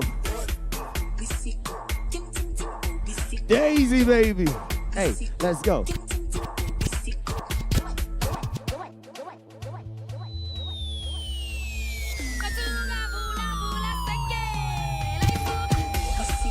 Come on. There we go. Get it, get it, get it, get it. Oh my God, if you know this one, let's vibe right now. It's a vibe, Daisy, it's a vibe. Daisy, it's a vibe. I got DJ Daisy on ones and twos. DJ Daisy. That's right. I got DJ Daisy on deck. I got Daisy on deck. I got Daisy on deck. Chilling with the real MC Fish. Tea time with my friends. Tea time with my friends. Hey, here we go. Say. Jerusalem. Happy New Year once again. What a mood right now. Hey, check, go. Jerusalem.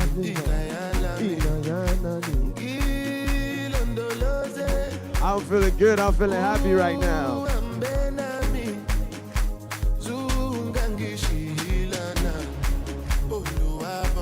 Hey, you're not perfect, enjoy life. Enjoy life. Hey. Let the music speak to your soul. Let it speak to you right now. Hey. Look into my eyes. Go and sacrifice. DJ Daisy, baby. DJ Daisy on deck. Get up.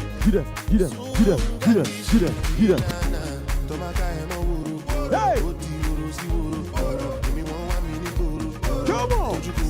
Go. I'm in the mood right now to party. If you see me around, just holler at me. Just holler at me. Come on.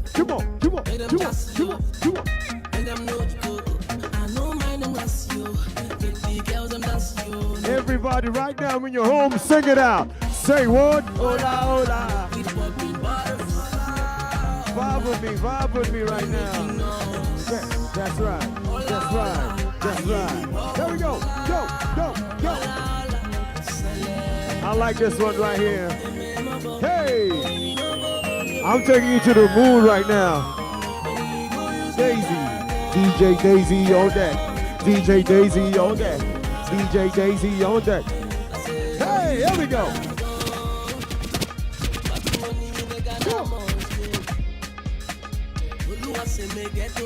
I like that a lot. That's right. Come on. And we live for this. Go.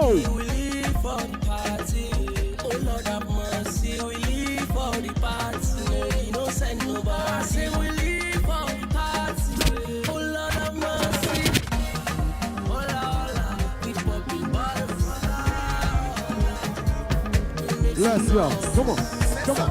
Come on. Come on. Come on. Come on. Come on.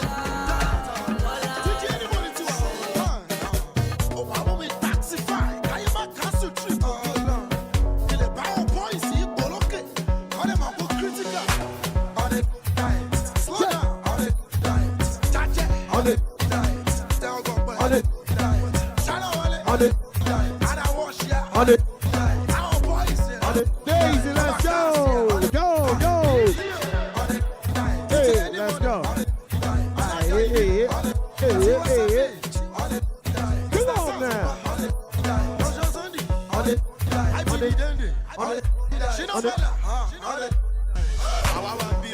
That's right. Happy New Year, everybody. We having fun right now. The Dance DJ. The Dance DJ. The Dance DJ. Show me the chosen one right now. Here we go. Here we go. Here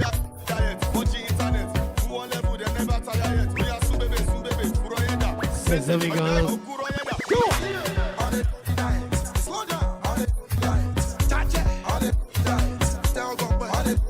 I got my man. He fell from the studio right now. Go. Tea time with my friends. Say what? See problem. See wahala. Come on. Here we go. Here we go. Moti Bossinu. Call me the Roll MC Fish. I am the chosen one. We do this for a living. DJ Daisy. The dancing DJ. Come on, say it.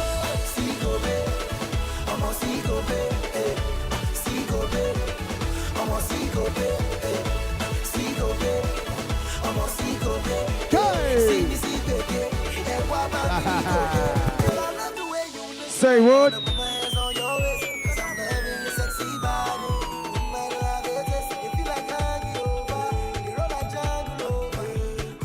That's right. Good things come to those who wait. It's a new year.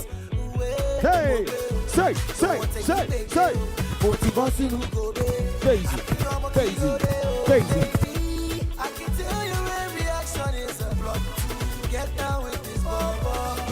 That's right. Come on. Hey. I like that. Tea time with my friends. Daisy with my friends. Tea time with my friends. Shout it in my name. Drink it in my name. Ladies and gentlemen, it is what it is. Yeah. Oh, man.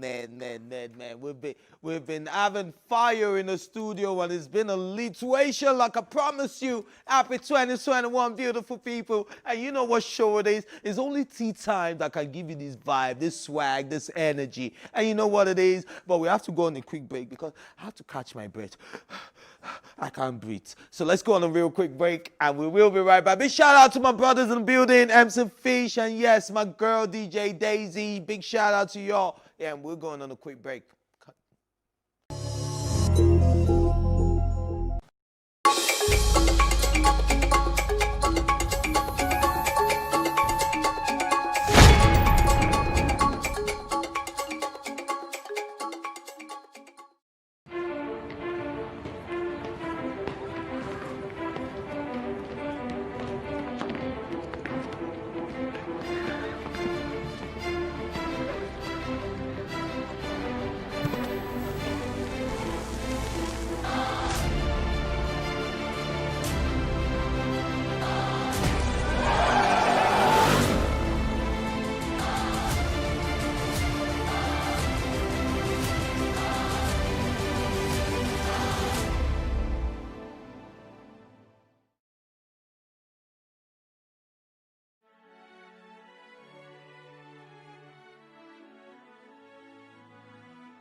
It is engagement we need to have. Those who suffer miscarriages are never taken into account. Members of the National Assembly are also influence peddlers.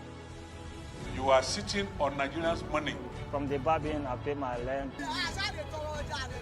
On the barbing, I send my children to school. A consultative engagement. No any tangible notification before they ban us. It's one thing for people to be at your back and the heat of the moment, and another thing for them to still be with you when push comes to shove. I will do everything to take Lagos out of the national grid.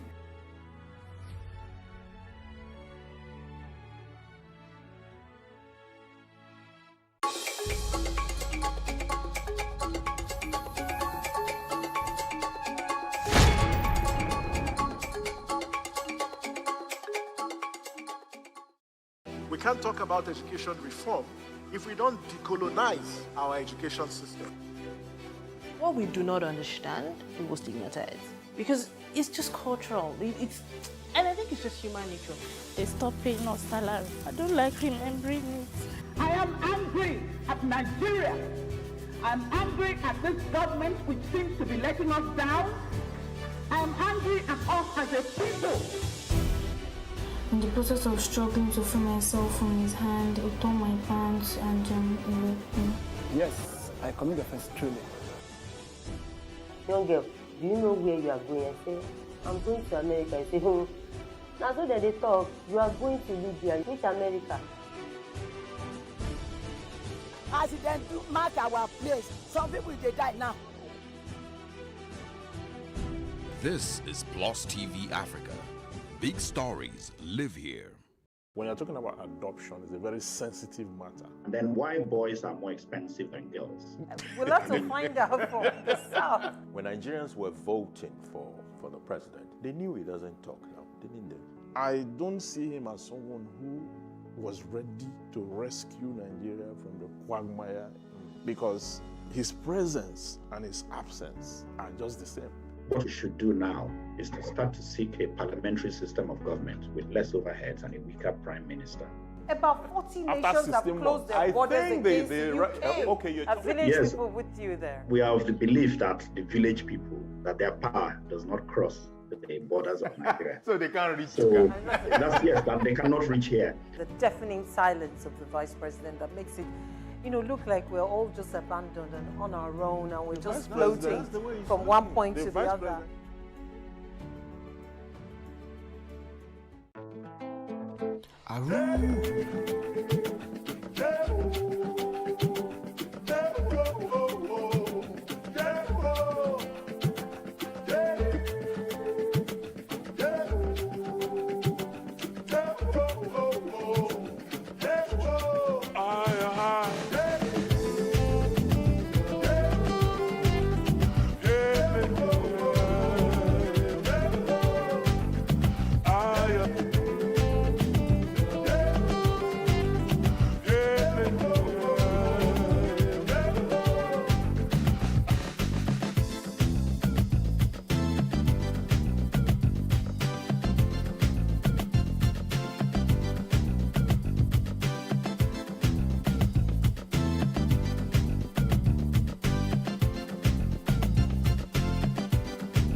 do the biggest, most accurate analysis on the biggest entertainment stories. And yes, what will Tea Time be without us, informing you of what's happening in the world of entertainment? So to do today's analysis with me are my vibe masters. And when I say vibe master, not only me and I've been the sea, but these ones, they were the party wreckers. They were wrecking the party. If that's so you can twerk.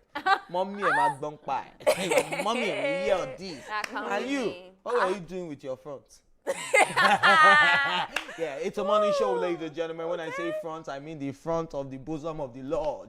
Yes, and yes, when I'm talking about the Vibe Masters, it's a happy new year to you guys. We can't really take that away because it's a special day. And big shout out to my brother MC Fish who joined us in the studio. And yes, he erected like he usually does. He does this for a living. You understand? He's the chosen one. And yes, DJ Daisy, of course, the awesome, phenomenal DJ Daisy, man. You've been way too kind, and we can't. Yeah. You've been with us from the 23rd, and this is the first of 2021. Imagine the greatness we're going to do more. Yeah, we're going to do a whole lot more. And yeah, speaking of stories, let's do that before I start giving all this. Before I take MC Fish's job away from him, because I'm not the hype man. Yeah. All right, so Nigerian-American actor Rotimi has proposed to his girlfriend. What a way to start the year, right? And singer Vanessa Imdi, and then it was just so amazing. And then I'm sure a lot of hearts are broken. I really like them together. They're so cute. So cute. I'm happy for them personally. I like when the relationship is moving, not too fast, not too slow. It seems really like there's progression in the relationship, and I like that. Yeah. She was very happy. There's a meeting in my in my bed. There's a meeting in my bed. That meeting is going to be mad. Well. Yeah. So big shout out to Rotimi and Vanessa Imdi, and I just like the way the year has kick-started on a lot of very positive notes. Even personally, in my personal space, my guy got a new whip for himself yesterday. Big shout out, my brother. I'm not going to call your name before EFCC. You know what I mean? But yes, my guy just got a new whip for himself. Like 31st, now I'm starting the new year with a bang. Nice. And he added one new automobile to his other automobiles. You know when you call automobiles, you should know that it's a machine. There are some that you say he got himself a car. He got himself a moving team. So there's difference. Yeah, there's levels to this game. Automobile. Do you know what that is? That's like some Batman movements right there. Yeah. And that's a special call, and big shout out to you, my brother. I really wish I could call out your name. And yeah, so the year has really started on a very good note, good energy. How did you cross over? Man, sleep. Really? You know what woke me up by 12 midnight? Yes. Fireworks. My area. Yeah, I was like, what? At that point, I wanted to start checking the door, putting things behind, thinking they have come. My village people. By now, I realized that it was just New Year and people were just doing fireworks. Oh my gosh. I had to get ready for work. And I promised myself that when I get to work, it's going to be a little. You know what all those things people were doing last night? We will do it in the morning because that's what life of the parties do. But how did you cross over still? Cross over. Okay, so I tried to see some close friends, but I couldn't. And then when it club nights, I went to W Bar. Yeah. Are they giving the face cap because they are sharing face cap? Honestly speaking, they just make me an ambassador. I'm not going there again for a minute. But yeah, it was really nice. Part of the teams performed and all of that. There was a fight, so the party ended a bit early. Who fought? Some random people. Random people, no celebrity. No. Or not Davido. Okay, actually, his face. I was expecting you to do that. Okay. Ignore him. Move on. It was not the video, Sha. No. It would have been his third fight this year. Oh, Lord. In 2021, the video has fought 3 times. No. 2021 alone, the video has fought. Too late, Joe. You didn't do it very well. You have put more anger into your voice. That thing is too raspberry. I don't know.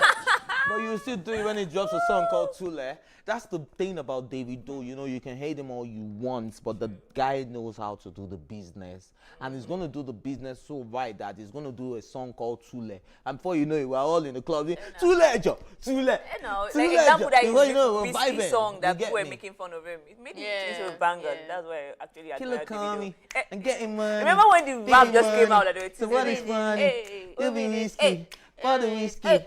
Get tipsy, but not be risky. Okay. And you, Annie, how did you cross over? I slept most of the night. Yeah, we slept but around. I don't think she slept with me. We slept together. Yes. Let's clarify that now. Let's clarify that now. But around 11 o'clock, I just woke up and prayed for myself, and that's all. Yeah. Okay. No, all right. actually, We need to go on house, a break before you even continue. No, right? it's okay. We will be right back. Just stay with us. Do not go anywhere. Just don't go anywhere. We're coming right back. My customer.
Ava. At the last submission.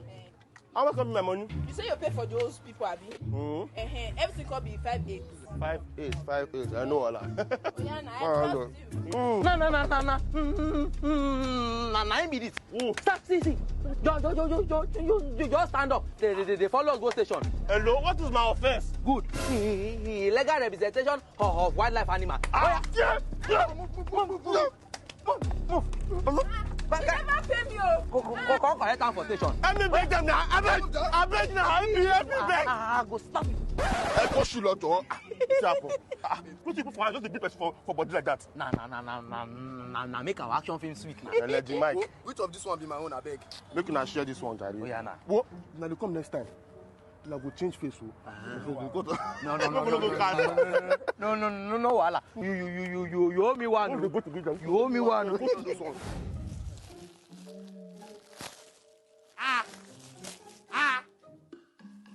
Where you body? So this how you be your kele you be eating, you be munkaje. You be munkaje. Ha! Where you body? Why you shout now? Why you shout? Where are you running from? Which one is why they shout? I don't fear you again. Ha! Where you my bestie? Been a minute. It's been a while that we see each other. Just me and you, bestie. I don't know where they can.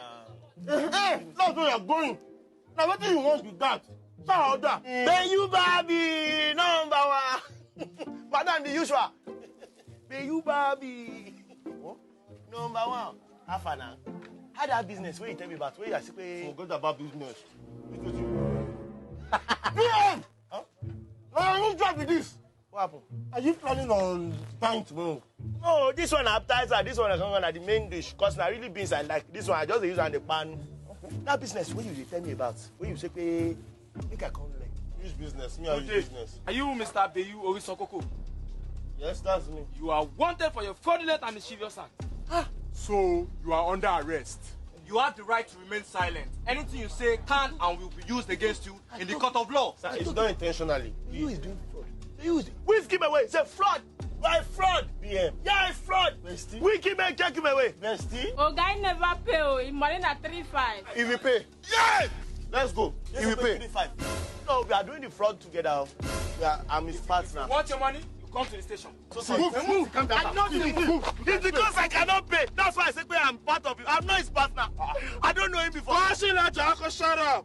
Oh, now my people with this. Now so me at the shop for free food. Now my guy. He's fake officer. Why you call the knock me like that? Now acting. Don't take that. Bayu. Change our agreement be this. If you know say you don't need our service again, you don't tell us now. You don't lie to us. You can't go about go collect new police. Calm down. She don't love you now fake police. I now para.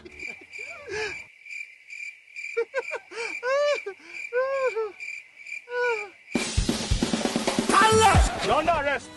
So you are the one impersonating us. You are doomed. Let me tell you the truth.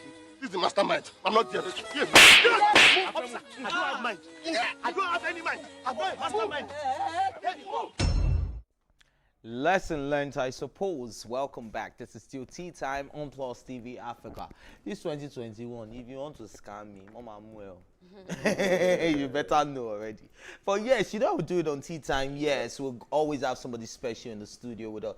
This is not a new face because in the year 2021, you have been introduced to this guy. Even if you don't know him in 2018, in 2019, in 2020, 2021, me personally, I have shown him to you. And he has skilled it. So there's nothing you can tell me that you don't know this guy. But let me just introduce him real quick. His name is Fisayo Michael Olagunju, known as, I'll not tell you because you have met him already. He was born on the 22nd of March in Lagos State, Nigeria. He hails from Ondo State and was born into a family of engineers, doctors, and lawyers. We will question that one.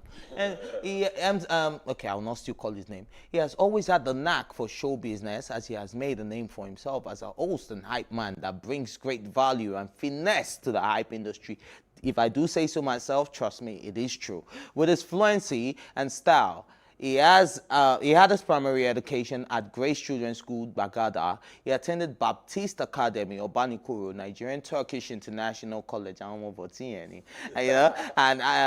you know, for his secondary school education, he studied computer science and information university. Sorry, that was a mistake. From Computer Science and Information Technology at Leeds City University, Ibadan, from 2013 to 2016. He also holds a certification as a fiber optics technician by the Fiber Optics Association, courtesy of the IMT Computers. This guy, I don't even know where to start from. But me, I know him as MC Fish. The one who swims in water without the oxygen. The one who can come out of water and still make it out alive. I can see why you're not in the hype man business, though. I'm terrible at it. Yeah, you are. I should stop. No, you are. Yeah, let's leave it to the hype man. Oh yeah, please hype yourself. Oh, wow, that's heartbreaking, though. Okay, but you know what, ladies and gentlemen, boys and girls, my name is the real MC Fish. They call me the chosen one, and I'm a hype man, I'm a host, compare, and also a nightlife connoisseur. Okay. Welcome Fancy to the show, words. MC Fish. How did you get that name? Why MC Fish? Okay, I was in secondary. No, it wasn't like, it's actually, it's been like that from secondary school. Right. I was in class one day, and my name is Fisayo. So, someone wanted to call my name, you know, so she didn't know when she put the H in between. Fish Then my crazy friends were like, Fish, that's your new name that we have given. In fact, I didn't even like the name. But, you know, I went into university and people from school started calling me Fish. It became a virus. Right. So personally, you know, I've seen you do your thing at several, you know, being the nightlife, you know, night owl lifestyle. I've seen you do your thing on several occasions. So places I don't even come and tap you and be like, hey, my guy. Because I see that the hype is all around you. So sometimes I just chill. I just enjoy what you do. But, you know, tell us about that industry, that space. You know, what are some of the challenges you faced, you know, because I know you've conquered a lot. So definitely it hasn't come easy for you. So what are some of the things you faced? When people ask me how the game is, how the industry is, I tell them it's like it's more or less like a misunderstood profession. You understand? Like the typical Nigerian that grew up in Nigeria, if he goes to a club and sees a hype man, he'll be like, I'm a Yoruba guy. We call them Alagbe Lele, you know. So and it comes with a lot of, you know, how do I put this now? Like misconception. Yeah, misconception. You know, people tend to look down on you and all, but you have to do it for the passion. So it's been the passion. Yeah. No matter everything that I've been through, it's been the passion. So what is the disparity like? What do you think is one of those common things that are not actually true about your industry? First of all, the hype industry is a very lucrative industry. People don't tend to just investigate into it. That's all. There's money in the hype industry. So people think you don't have money. They think you're broke. Yeah. Yeah. They think I beg for money every day. That's the word. They think I beg for money every day. Right. Do you think you would do this for this long? I mean, you have been in the game for a minute. Did you see yourself always having that longevity? And do you think that would continue? Because that's another thing we don't know about your industry. Is like, is there progression? Can you do this till you're 50? The thing is, the profession, the hype profession would last long, because these days you don't go to a party without seeing a hype man. Yeah. You see a DJ, you see a hype man. So the culture has been accepted in this region, in this part of Africa. So I see people striving in it for a long time. Right. And myself, I see myself also being here. So I'm here, baby. Okay.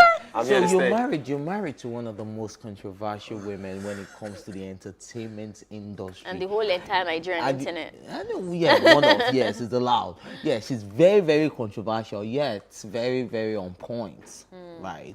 Because there are some things that you can be like, okay, yeah, Anita said this, but she will still find a way to still make it make sense. So even if it was not making sense from the start, you still be like, she still makes sense at the end of the day. You get me? So how does that make you, how have you been able to cope with that? Because everybody that tells you marriage is easy is a scam. Yeah, you're happily married. Look at how fly you are. Yeah, so tell us, how have you been able to cope? How have you been able to manage that, with your nightlife business and all the ladies flocking around you? Because I can imagine Anita in the club. You don't know my husband. Hey, excuse me. Okay, so in every relationship, in every marriage, it's love and understanding at the end of the day. So, like, you know the person before you got married to the person. You understand? You don't try and come and change things. You know the life the person was living before you met the person. And if I feel like you should accept that type of life. But at the end of the day, my wife is a very understanding person. She sees the passion that a lot of people don't see.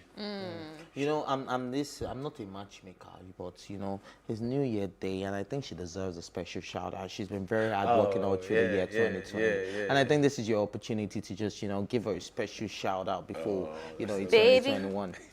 All right. Babe, if you're watching this, Happy New Year to you. I want to say I love you so much, and this one is for you. My name is Nire J.K. Ngala Kwesile Eke, Manarese Eke. All those AKs. we don't understand, but they understand. Inside your vibe. Yeah. I want to know what your thoughts are on relationships in the industry. I mean, yours is a bit different because she's acting and you're not in the same direct, but we can group you in entertainment. And there's a lot of conversations going on around that, the fame, and we all know how that could be. Do you think you can genuinely find a healthy relationship that is planted in the entertainment industry? Yeah, you can. There are very sweet love stories about two people that met in the entertainment industry. And it always used to end up in one story or another. No, like I said, it's all love and understanding. You know this person, you know what the person does. Just love the person without the unconditionally. Unconditionally, you understand? That's all that matters. It doesn't matter if you guys are doing the same job. Right. If you love each other, you guys can live in it, you guys can work. Okay. Right. You could have been anywhere in the world today, but you chose to be here with us in Plus TV Africa. Yes. So, basically, we just want you to tell us, this the least we can do. What's up with MC Fish in 2021? What should we be expecting? What's going, because time is running out and, we still have the Jadaisy coming through. So just tell us, what should we be expecting from you this new year? New stuff. The side of MC Fish, I recently featured in a movie. It's called Family Tussle. So exclusive. Don't say I did not tell you people something new in 2021. Go on. So more of that to come. And then also I'm dropping an EP this year. Oh wow! I also got to drop an EP this year. So it's a different. You have planted your legs in a few places there. Okay, exactly, I like. Exactly. And it's making money. See how fresh this bro is, man. See how fresh she is, man. Too much swag. But this is where we have to call this, conversation of rap, because we still have somebody special coming in.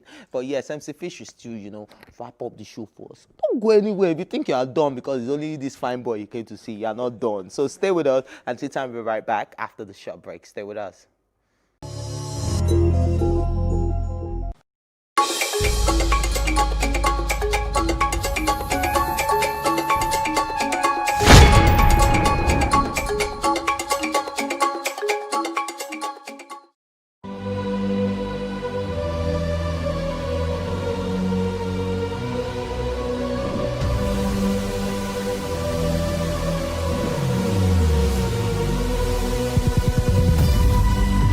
What we do not understand, we will stigmatize. What you can see is the remaining of the tanker that exploded. The suspect equally confessed.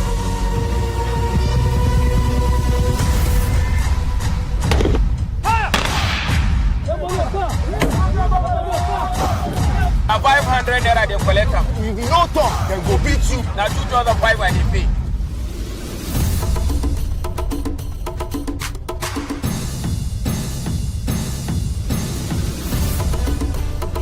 What we do not understand, we will stigmatize.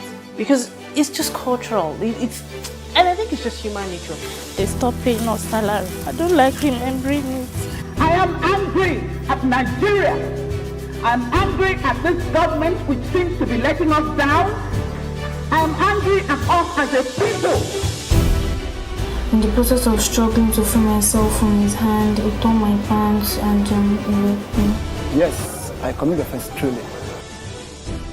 Young girl, do you know where you are going? I say, I'm going to America. I say, now so that they talk, you are going to Libya. Which America?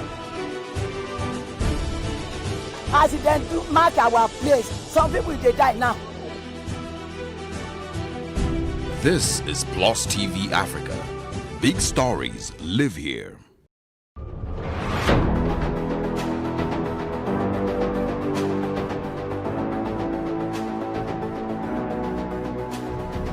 First point of accountability is asking questions. Hello and welcome to Plus Sports and Plus TV Africa. I am Udoka Njoko. Hi everyone, welcome to Plus Training.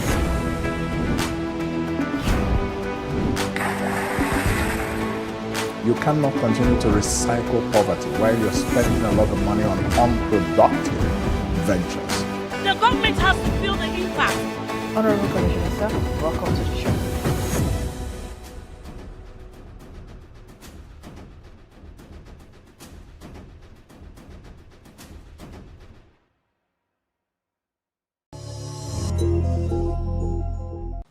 Welcome back. This is still Tea Time on Plus TV Africa, and yes, you know I am the Vibe King. You know I bring it on to you guys wherever you are. I don't care if you're watching for your phone, for your wherever it is. You're just watching, right? And you're feeling the vibe. Yes, we have another guest in the studio, and she goes by the name Amaechi J. Chioma. The J stands for joy, so we're bringing you joy. Yes, and she's from Imo State, Nigeria, where I did my youth service, and a professional disc jockey, and a BSc, and she has a BSc in economics. And name one other DJ who does it better. I'll wait. Still waiting. Oh, you can't come up with any. Yeah, she is exceptional in a way that takes a crowd on a journey, leaving none behind. And popularly called the dancing DJ. Whilst communicating with a crowd, she has worked with the likes of Mr. Capable, Banky W himself, Tools, and other notable brands, and the first official female DJ of the Beat 99.9 FM. And she's here to bring the rhythm and the beat and the blues. Hey, yes. What's that now? That's a new genre. Joe, let's hear the lady. Rhythm, beats and blues. RBB.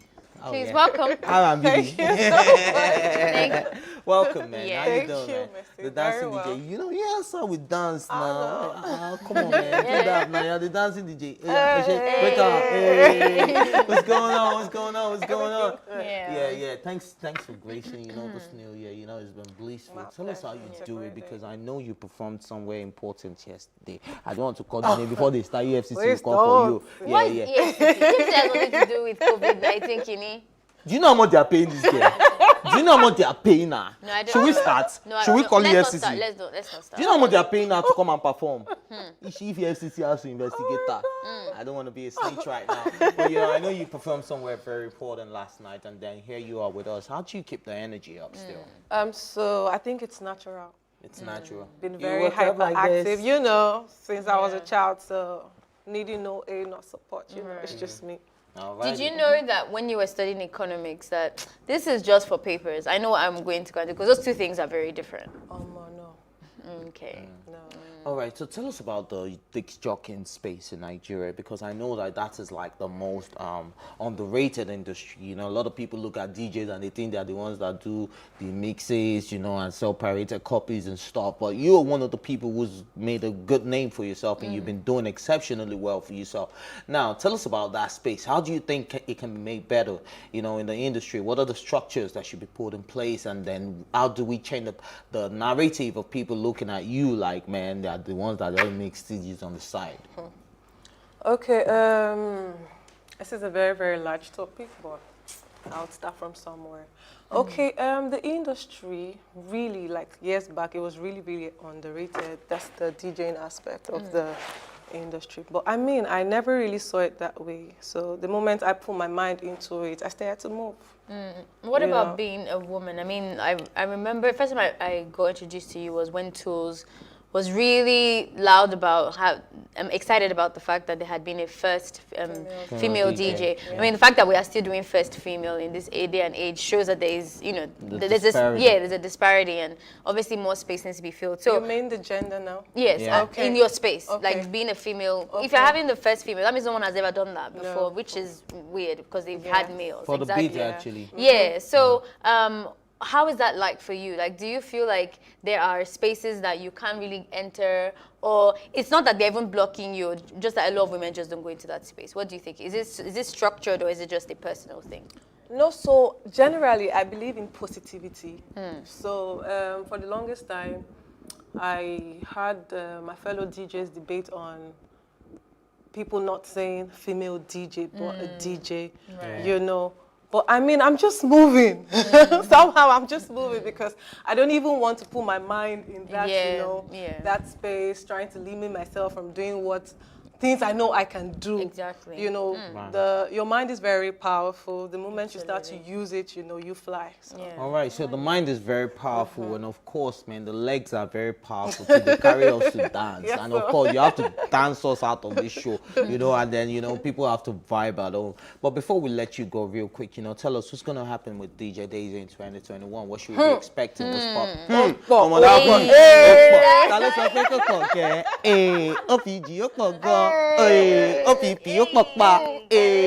right, tell us what's going on with you still. Okay, so a lot is going to be happening this year. I think I have slept on a lot of things, and I'm going to be unveiling a lot of things this year.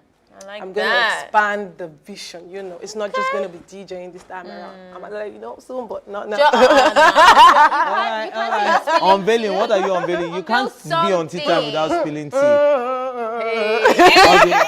Okay, we should be expecting one fire mix. You know. You should tell us after all right, the show. all right. So I'm going to do the caricature sign outs because I still have my man MC Fish in the studio, and he's going to really sign us out of this show. This one is just what you people have been doing since 2020. So 2021, we're making it fresh. So thank you for watching, and yes, of course, you know you can follow Tea Time and follow all our hashtag at Tea Time or Twitter +TV Africa. Remember, you can catch up on our previous episodes, including this one, and all our exclusive contents by subscribing to our YouTube channel at +TV Africa. You can also watch Tea Time on Alta TV and, of course, in London on Ben Television. A big thank you goes out to my co-anchor, Eniola, for keeping it jiggy, and, of course, the entire production team. And, of course, my girl, Ife, who has never failed in the vintage look. I'm trying to do my hype man skills before MC Fish comes to come key. Okay, thank you for watching +TV Africa's Tea Time. My name is Ife Oshukeye, and DJ Daisy, please just stand up and just go to your office. Just stand up like that. Yeah. Don't worry, you can get up. Don't worry, just go kill it, and let's just sign us out of the show. And MC Fish is coming through. MC Fish, man like MC Fish in the building. What up? We do this for a living. You know. Happy New Year, by the way. Okay. That's right. All right, ladies and gentlemen, you know what? It's a new year, so as you go out, eat your daily business, as you go out having fun with your family and friends, remember, you're alive, you're well, you're happy. It's 2021. Live it, baby. I got the one and only, the dancing DJ Daisy on deck. Let's do this real quick. Come on! Hey. Come on. Give them. Here we go. That's right. Hey, every night. Go. Come on. I'm feeling the vibe right now. It's the tea time with my friends up in this. La. Go. Say what? DJ Daisy. Come on. Here we go. That's right. What type of dance is this? What type of dance is this? Annie, I see you. What type of dance is this? Daisy, let's go. Come on. What type of dance is this? Yo. Hey. Come on.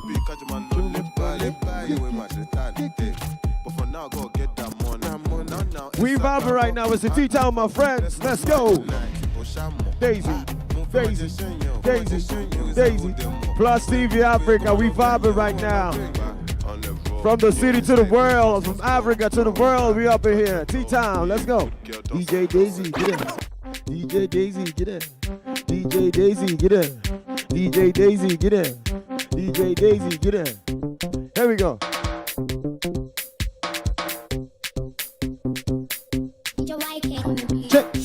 Check, go. I like that, I like it a lot. Come on, get up. Get.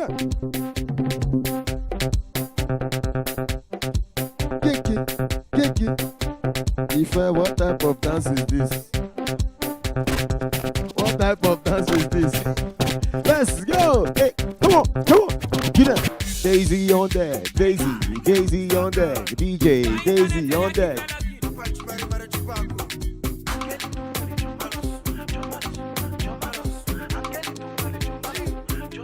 Let's go, baby.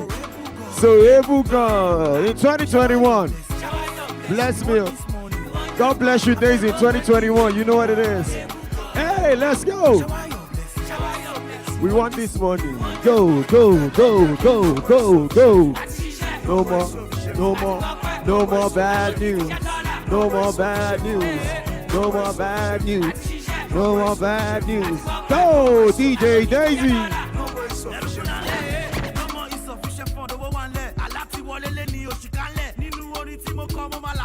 Yeah. Say what? Let's go. Come on. There we go. The dancing DJ, Daisy, the dancing DJ. It's Plus TV Africa. We rapping tea time with my friends. Let's go. Hey. Okay. Say what? Shower your blessings. Go.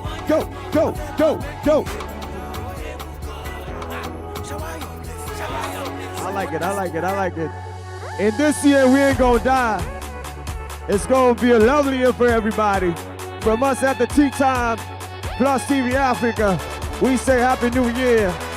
You ain't gonna die. Vibe with me. Here we go. Hey, do the dance with me. Hey, say do the dance with me. Yo, now do the dance with me. Hey, now do the dance with me.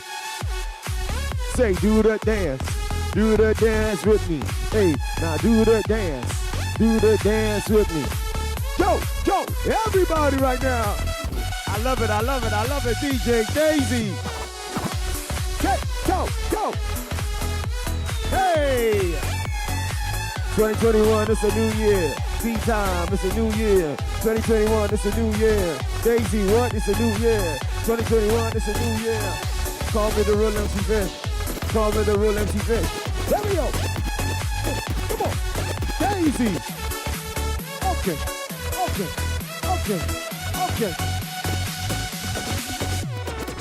That's right. Ladies and gentlemen. This one is a mood. It's a vibe. Let's go. Come on. Go.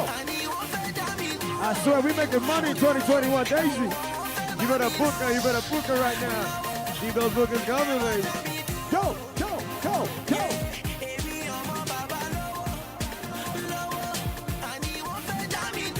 Let's go.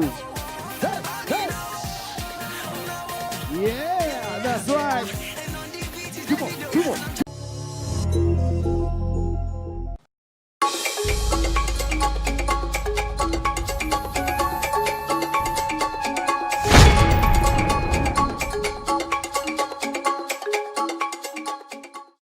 Hello and welcome to Plus Reports, a compilation of the stories that made the news recently.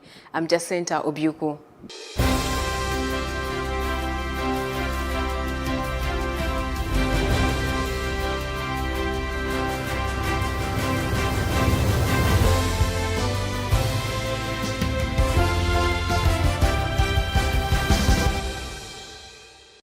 Few days before Christmas, Nigerian traders and sellers in Lagos were not smiling as they lamented the biting effects of inflation.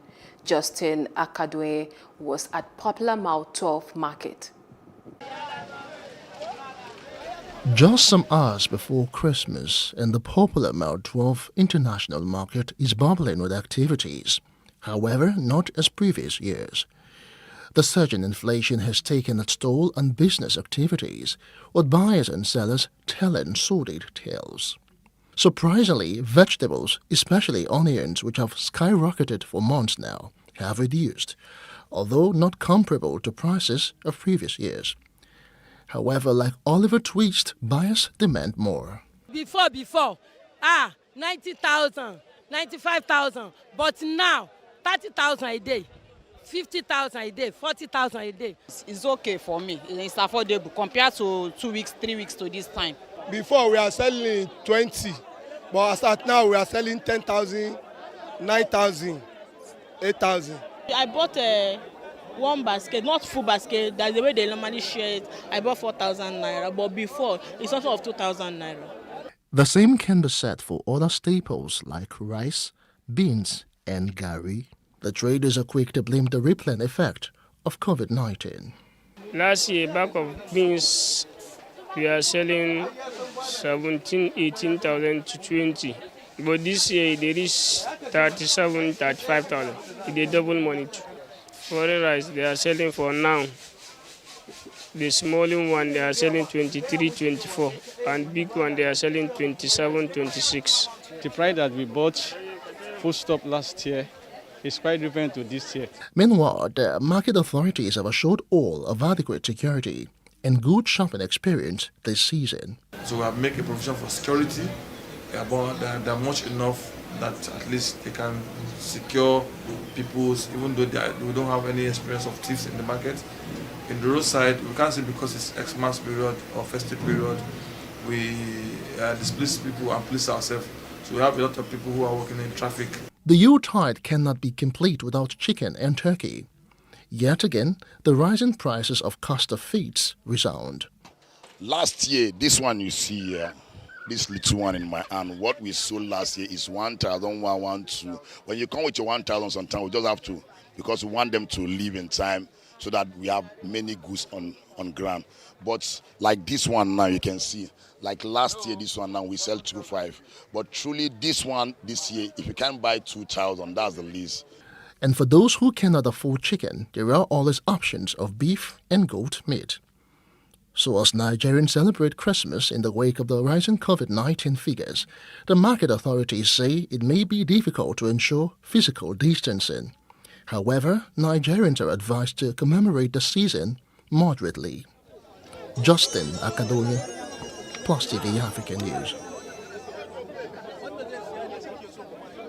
Hike in prices of commodity is expected as recession bites harder, but availability and cost of food items are considered important in ensuring the well-being and survival of the human society.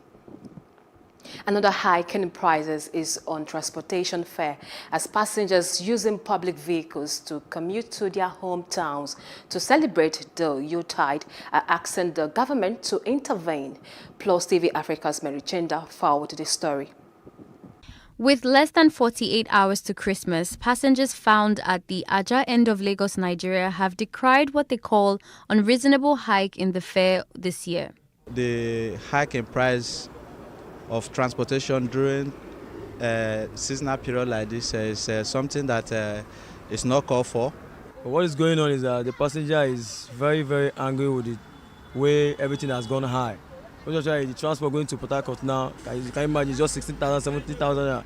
Something that we are carrying from 12, 11, 10, but now it has gone high, double. So it's not easy when you are driving them, they'll be shouting at you, insulting you, but you don't have anything to say. You just have to calm down and pet them because it's their money. The price difference from what I've been paying up to what I'm paying now is very high, right? So I don't think people who want to travel to their villages to celebrate with their families and stuff, most of them may not be able to meet up with the demands that the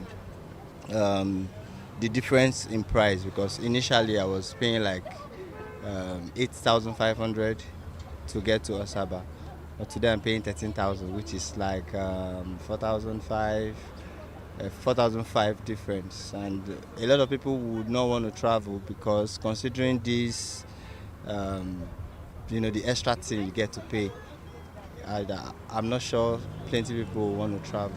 Despite the increase, some travelers are still excited to go back to where they call home.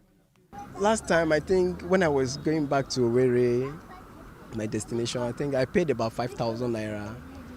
But to my greatest surprise, coming here today, I'm hearing 18,000, 17,000 to Owerri. But finally, one has no choice, but we have to celebrate the season with our family, loved ones at home. But the manager of one of the parks attempts to offer an explanation for the hike. The issue remains that when we blow from here to Lagos to Abuja, you blow empty all the way, not picking even single passenger. That is why there's the difference there. Normally, from here to Abuja without Christmas, is 13,500. Lagos to Calabar Uyo is now 15,000 naira, and Lagos to Enugu, Owerri and Abakaliki is now 16,000 naira. Passengers using airplanes to travel to their hometowns for the Christmas celebrations are not left out on high cost of airfares. Plus TV Africa's correspondent Aneta Felix has more details. These people are traveling home to celebrate Christmas and New Year holidays with family and friends who live out of Lagos.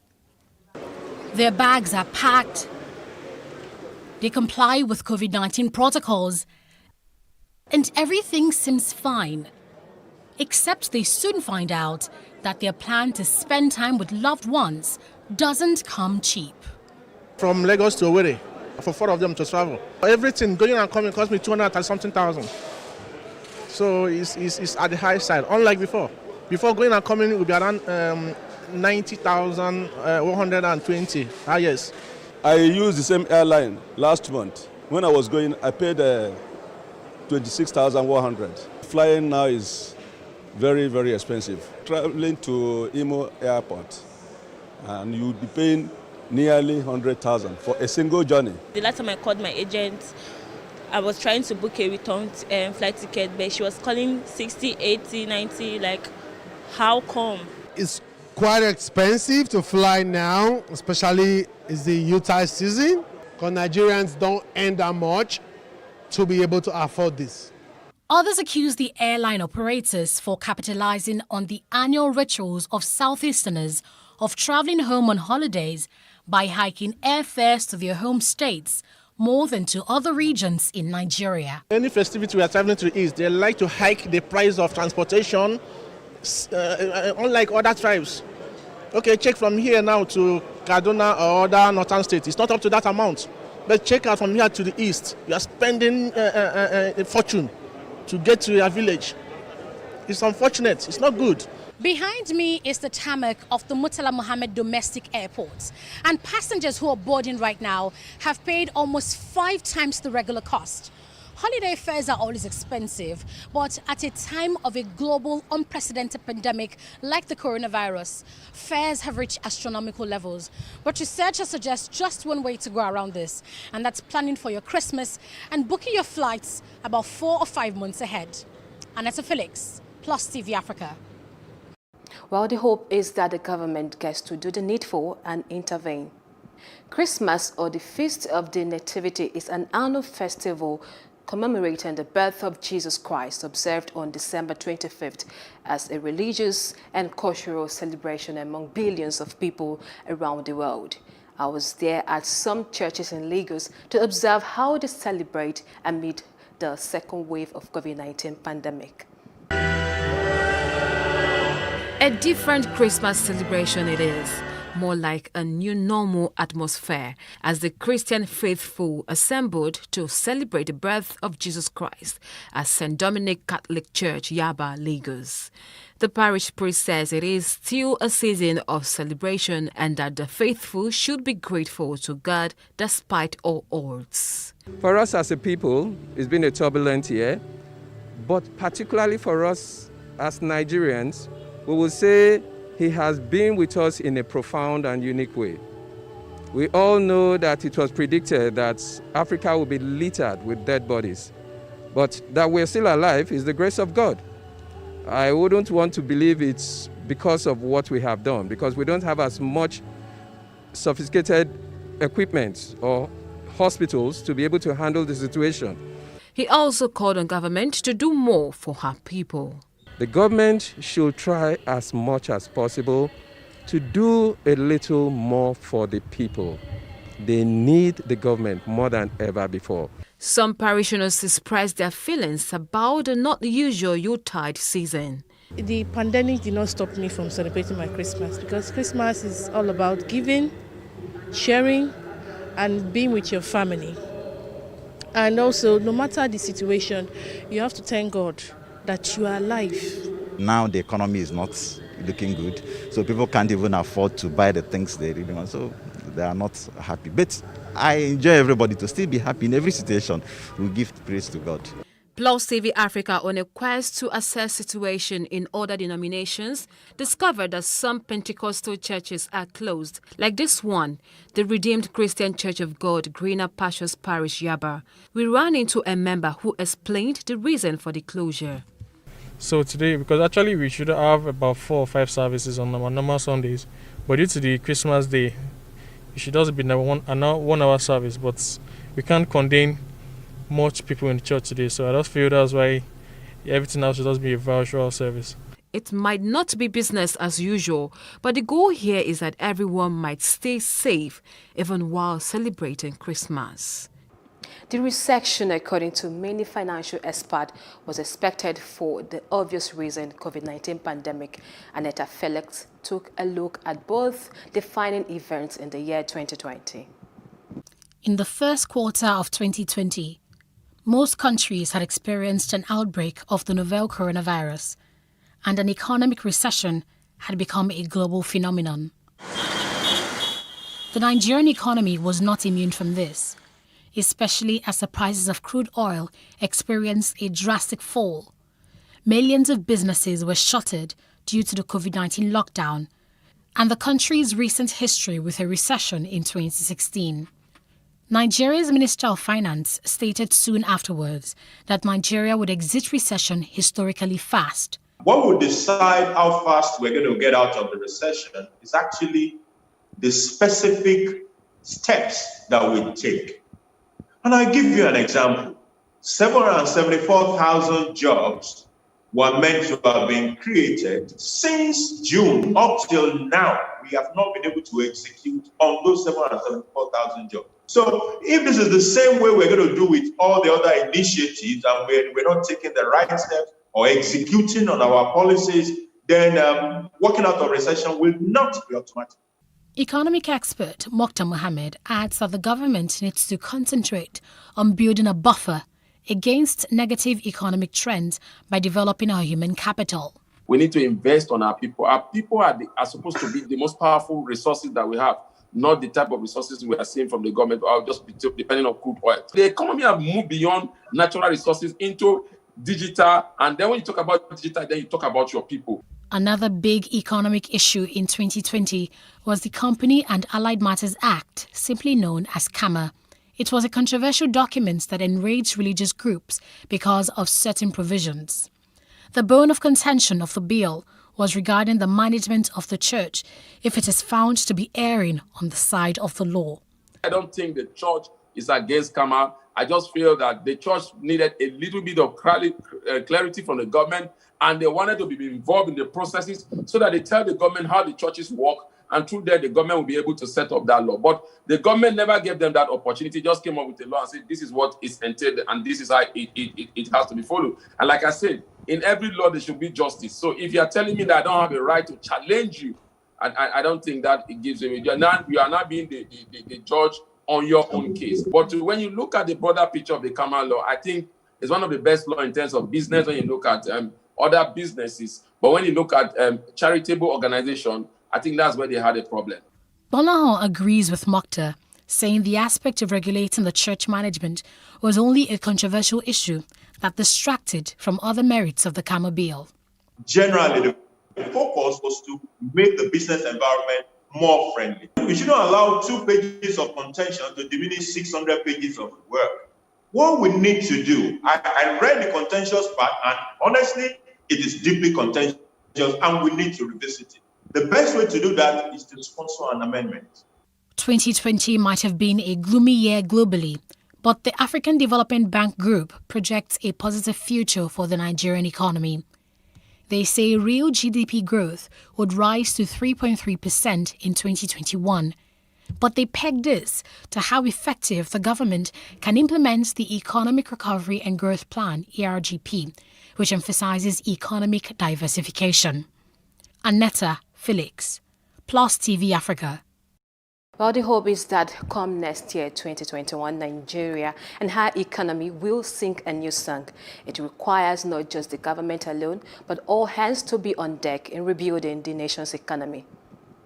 You're watching Plus Report on Plus TV Africa. We will be right back after this break.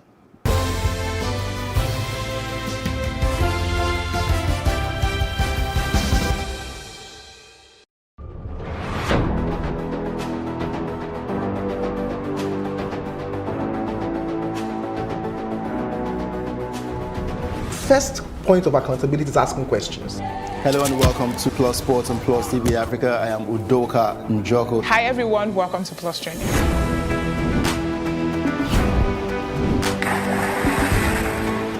You cannot continue to recycle poverty while you're spending a lot of money on unproductive ventures. The government has to feel the impact. Honorable Commissioner, sir, welcome to the show.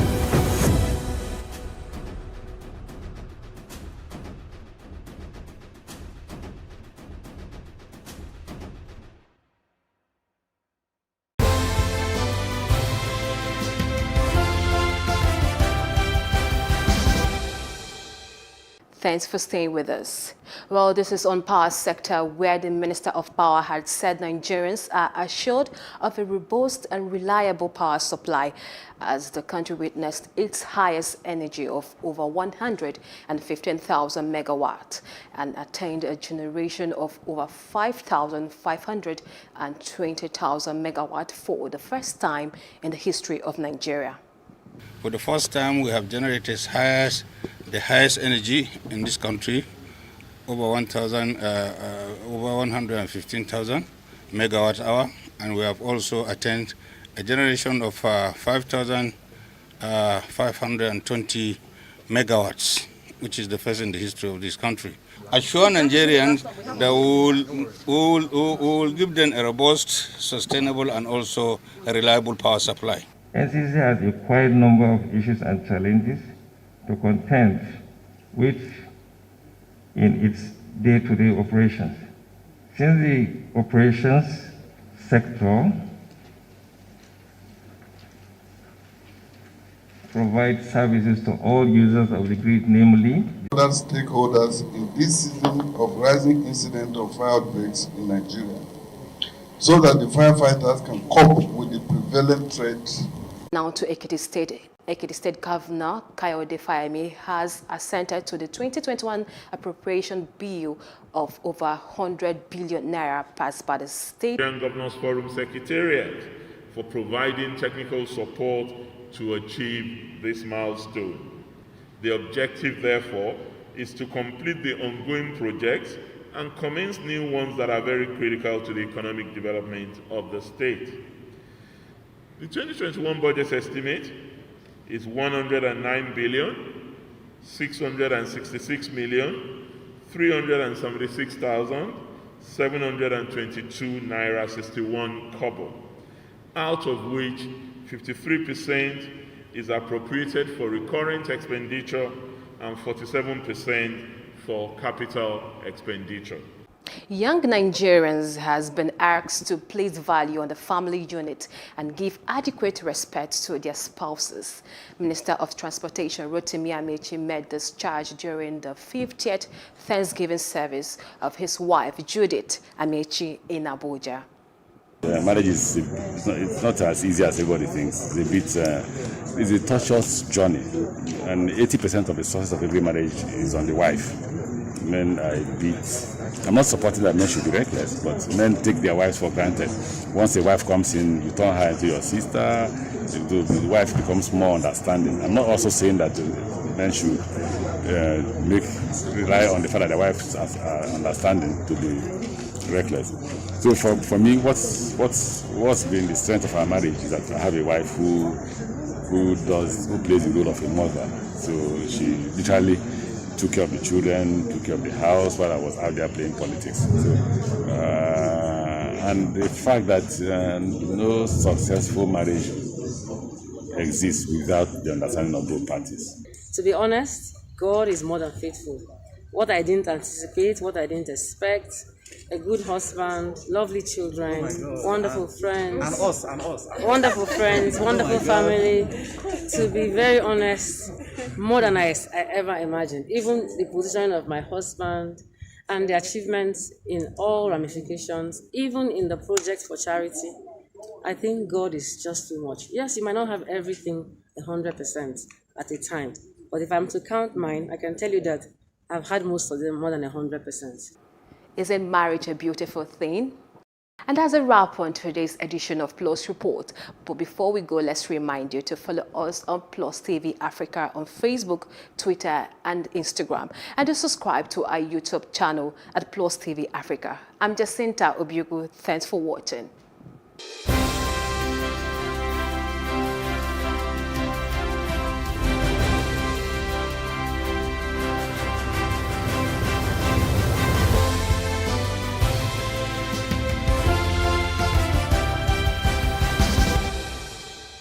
It is a great source of pride to Nigeria whenever a Nigerian in a foreign country rises to the top of their field and is recognized for good. Here are a few of such Nigerians. Oye Obolewa is the first Nigerian-born Democrat that has been elected as a shadow United States representative out of the District of Columbia. Based on the result, Oye had 82.65% of the votes, which represents 135,234 votes against Joyce Robinson Paul. Oye was congratulated by many, including the Nigeria in Diaspora Commission, NIDCOM. His father is from Kwara State and mother is from Oyo. He holds a PhD in pharmacy from the Northeastern University, Boston. He will be representing the District of Columbia under the Democratic Party. Esther Agbaje. Born to immigrant parents, Esther has been elected into the Minnesota House of Representatives in the recently completed United States general election. In the election, Agbaje won by a total of 17,396 votes, which represents 74.7% of the total ballots cast. She will represent District 59B in the 134-member House on the platform of the Democratic Farmer Labor Party, an affiliate of the Democratic Party. She has a degree in political science from George Washington University, Washington, D.C. Oyema Ogbuagbu. Oyema is a Nigerian-born researcher and medical doctor who is one of the brains behind the research at Pfizer for the potential world's first effective coronavirus vaccine.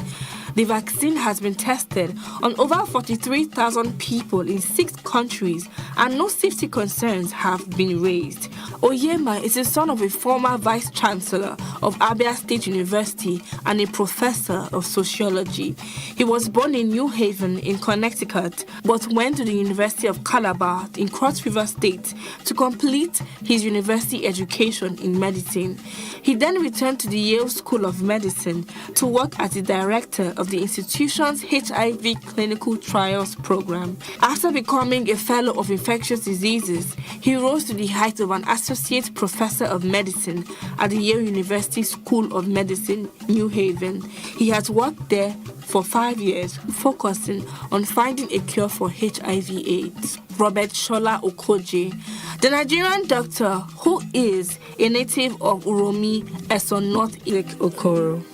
In the world of sports, Nigerians are also taking center stage. Isaac was the first of the 8 Nigerian players drafted into the National Basketball Association, NBA, in his 2020 draft. He was the 5th overall pick and was chosen by Cleveland Cavaliers in 2020. He was born in Atlanta, Georgia, to Nigerian parents and was a small forward, part of the USA's winning team at the 2018 Under-17 Basketball World Cup in Argentina. His parents originated and immigrated from Nigeria. Isaac played basketball for his high school in Georgia for 4 years, helping his team win the state championship and achieve national success in his senior season. He was considered a 5-star recruit by Rivals and a 4-star recruit by 24/7 Sports and ESPN, respectively. To these Nigerians and other Nigerians breaking the proverbial glass ceiling, we say, keep it up. The motherland is proud of you.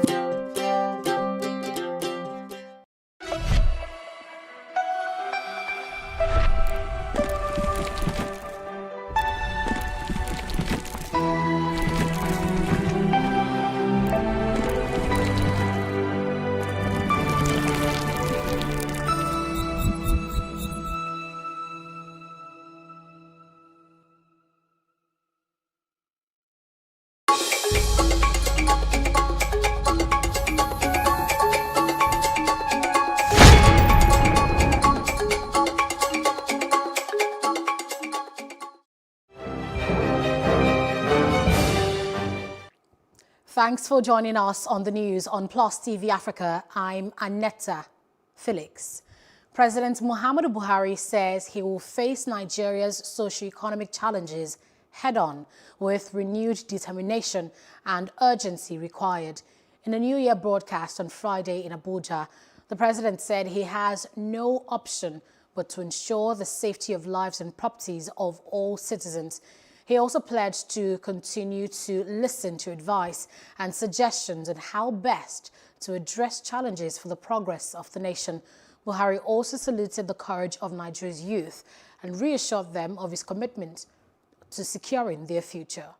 We must remember that we also celebrated the historic occasion of our 60 years as an independent and sovereign country on October 1st, 2020.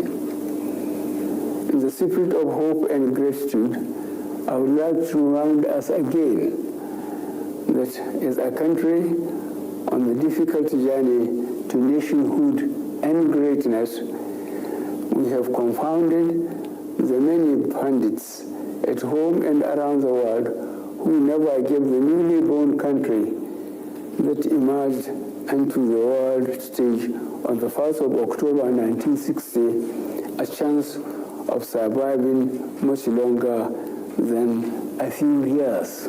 Yet, here we are, 61 years by the next anniversary in October. 2020 indeed came with a lot of challenges ranging from security and economic issues across the regions to understandable protests that were mainly led by youth and served notice to the demand for police reforms and accountability. This government heard, this government listened, and this government is committed to fulfilling the 5 demands of our youth, fully understanding that we all wish well for Nigeria.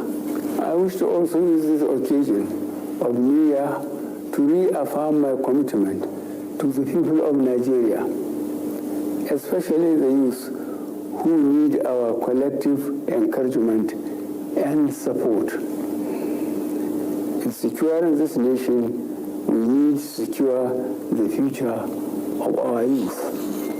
This administration will continue focusing on delivering key strategic priorities under our C: security, economy, and anti-corruption agenda. The President of the Senate, Ahmed Lawan, has assured Nigerians that the country will exit economic recession in the new year. Lawan gave the assurance in his New Year message to Nigerians, which was released to journalists in Abuja on Thursday. He stated that the COVID-19 pandemic caused Nigeria to experience another economic recession in 2020, shortly after it recovered from a similar one. He, however, said fiscal policies and legislation jointly put in place by the executive and the legislative arms of government will soon make the recession a thing of the past. The Speaker of the House of Representatives, Femi Gbajabiamila, his deputy Ahmed Wase, and two principal officers of the Senate on Thursday urged Nigerians not to be fazed by the hard challenges of 2020 as they step into 2021. In their separate New Year messages, they asked Nigerians to keep hope alive for the promise of a better future. Gbajabiamila also called for continuous unity and peaceful coexistence among Nigerians. He also pleaded with them to have faith in their leaders and continue to pray for them for the wisdom to lead right.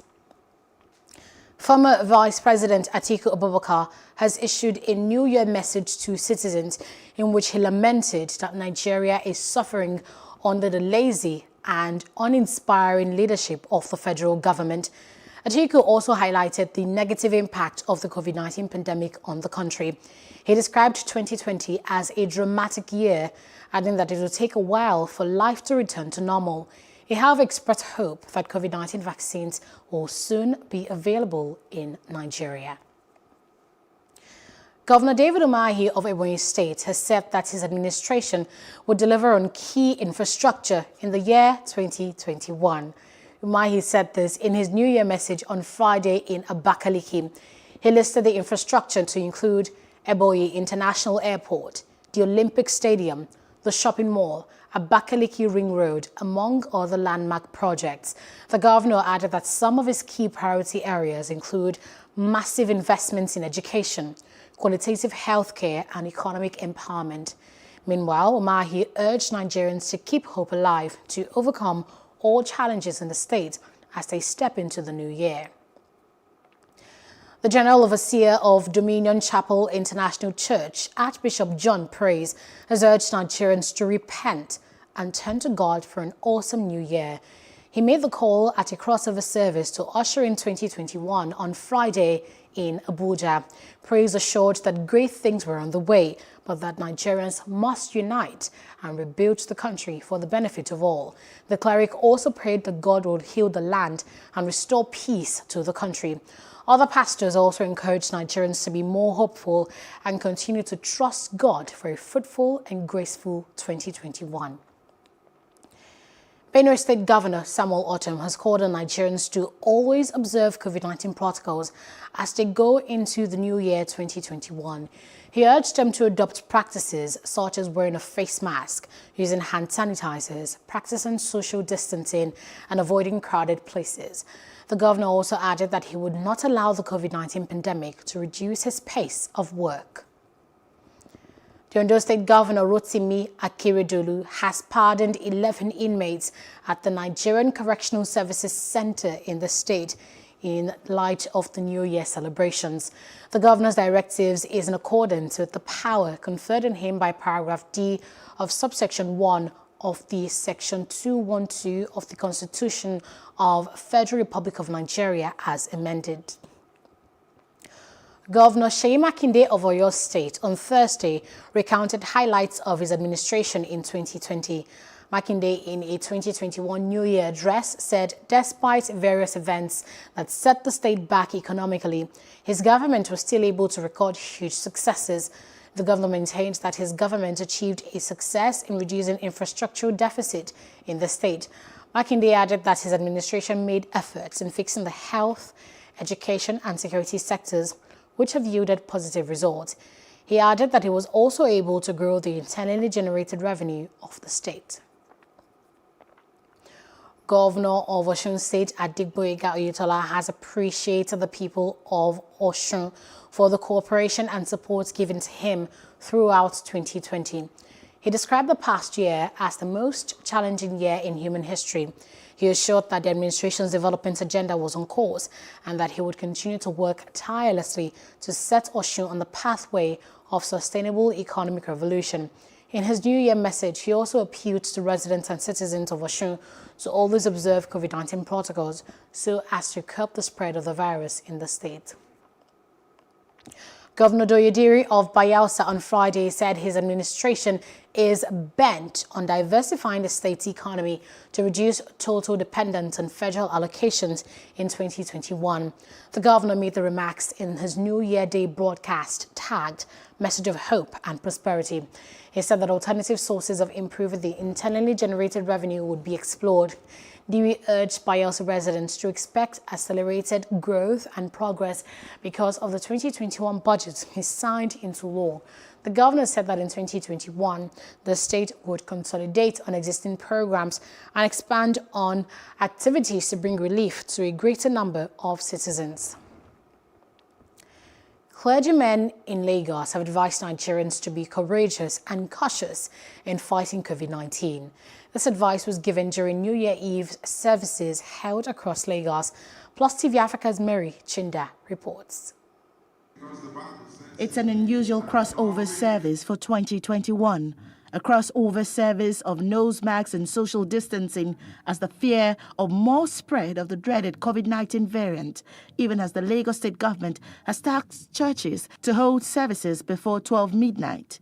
Christians here offer prayers to God even as they recount the lockdown and the consequent economic downturn, as well as the NSAS protest and Lekki massacre that accentuated 2020. Lagos clergy Ichwa Igodalo, who is visibly full of thanks, offers the communion to congregants and charges Christians to keep the hope alive despite fears of increased COVID-19 infections. May that favor follow you to 2021. God can never be put to shame. God can never be defeated. So what you need to do in 2021, you need to encourage yourself by remembering what God had done in the past. 2021, At another church visited, Christians are asked to be more optimistic about 2021. It is with faith that we come into 2021 knowing that everything we need, God has already done it, and God has gone ahead of us. How do you create your 2021? By speaking the word of God. So what we've spent time doing most part of this evening is speaking the word of God to 2021 and customizing our experience in 2021. Please mask up. We observe social distancing in church, wash your hands, live a healthy life, live a clean life. That should become a habit for us. The biggest problem with COVID is the fear. Christians generally express gratitude for 2020 and hope for a better 2021. While some Christians make it to church, others join online. We survived, we're alive. That's just something to be very grateful for. So we thank God that we made it to the precipice of 2021. We are sure the word of God has assured us that the better things are ahead. It's thoughts of good that he has towards us. So that's all that I'm expecting in my 2021. Meanwhile, at this House on the Rock Cathedral, services close early enough. It's 10:30 p.m. at this House on the Rock Cathedral, and crossover service here is over. Worshippers have been dispersed so that they can go home before 12 midnight. Now, with over 1,000 COVID-19 related deaths in Nigeria, Christians are still hopeful for a prosperous 2021. From the House on the Rock Cathedral, right here in Lagos, Nigeria, Mary Chinda reporting for Plus TV Africa. Thanks, Mary. And as many Nigerians have begun drafting out plans for the new year, including resolutions, Plus TV Africa speaks to a life coach and a cross-section of Nigerians on the phenomenon of New Year resolutions. A year ago, Nigerians were enthusiastic about the start of a new decade and the new year 2020. But the coronavirus pandemic crushed the hopes and halted the plans of millions of people worldwide. As a new year beckons, Nigerians reflect on the past year with a mixed bag of feelings about the culture of making New Year resolutions. New Year resolutions are important. Whether you follow them through is another thing, but very important is that we just have to plan. So many people follow it through, people that are consistent. It's not everybody that can manage to be consistent all through the year and beyond. Discipline consistency is very important, but does it have to come in the new year? Like we've all in everything we are doing, we usually do need that consistency and discipline in everything we are doing. So being a new year, fine, it's a new year, but I think it should be an habit even before a new year. Keep finding your brick.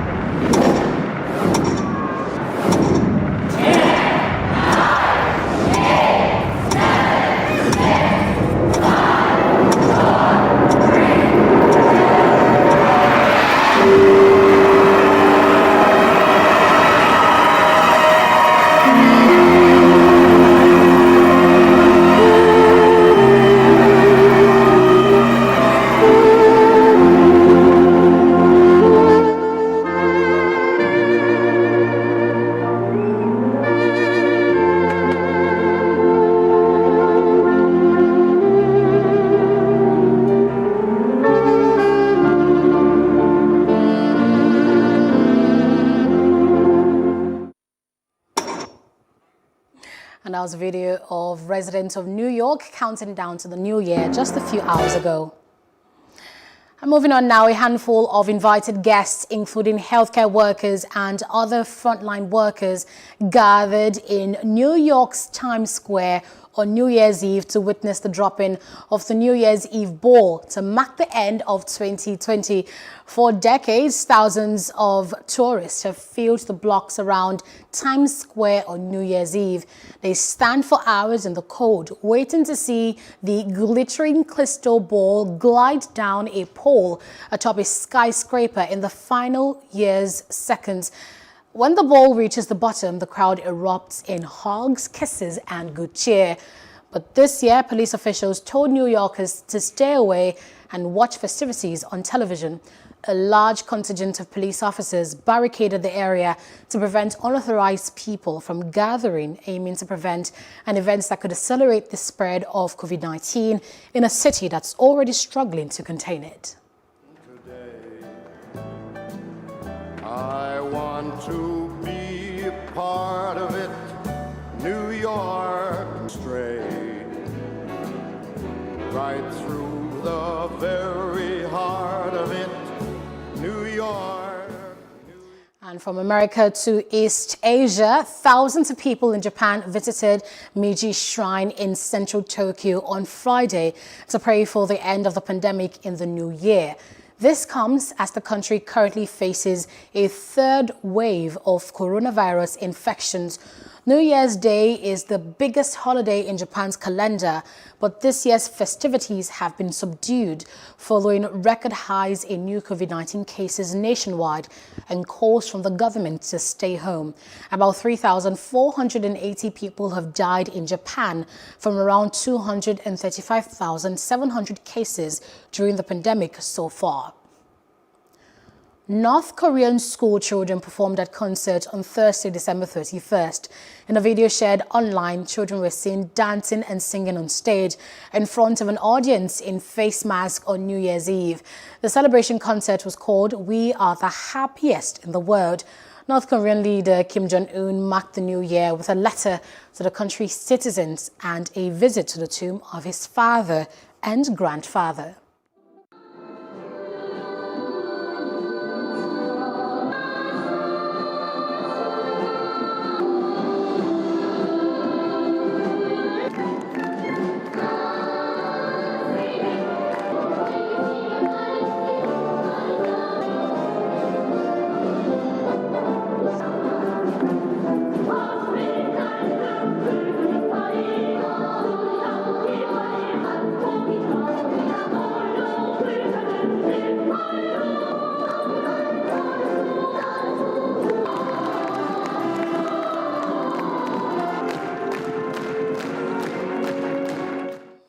Australia welcomed 2021 on Friday, January 1st, as fresh COVID-19 restrictions and border closures forced families to ditch New Year plans.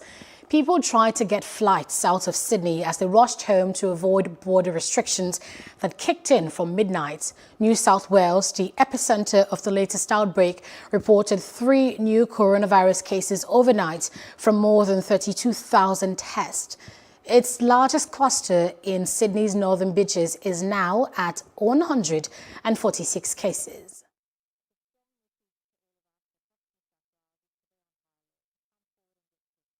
Modest of symptoms. Make sure when you're in indoor settings you're wearing a mask. Make sure if you can't guarantee social distancing you're wearing a mask. And make sure you keep COVID safe, and make sure, of course, you keep within the restrictions. We are at a stage in the pandemic where we do need to be on high alert. We want to make sure we've captured all those strains of transmission. I understand the frustrations that people have with the disruption that comes from those changes. We're dealing with a pandemic. That hasn't changed. But it doesn't change who we are as Australians. Australians are Australians whether they're in Queensland, New South Wales, Western Australia, Tassie, wherever they happen to be. And that's not affected by those things. These changes have been put in place by states for public health reasons, and that's their purpose. Russia welcomed in the new year 2021 on Friday, January 1st, with fireworks over the Red Square and Kremlin. The square was closed off due to coronavirus restrictions, but dozens of people enjoyed the display from an ice skating rink near Kremlin Tower. Many, however, had to celebrate New Year at home after all bars and restaurants were ordered to close early due to the COVID-19 pandemic. The country had resisted imposing a strict lockdown as it did earlier this year, relying on targeted measures instead. And in Nigeria, the country recorded 1,301 new cases of coronavirus on Thursday, December 31st, 2020. The Nigeria Center for Disease Control, NCDC, also said 11 deaths and 391 recoveries were recorded in the last 24 hours in the country. The 1,031 new cases are reported from 16 states. Lagos recorded 570 new cases. FCT recorded 117, Kaduna recorded 109, among others.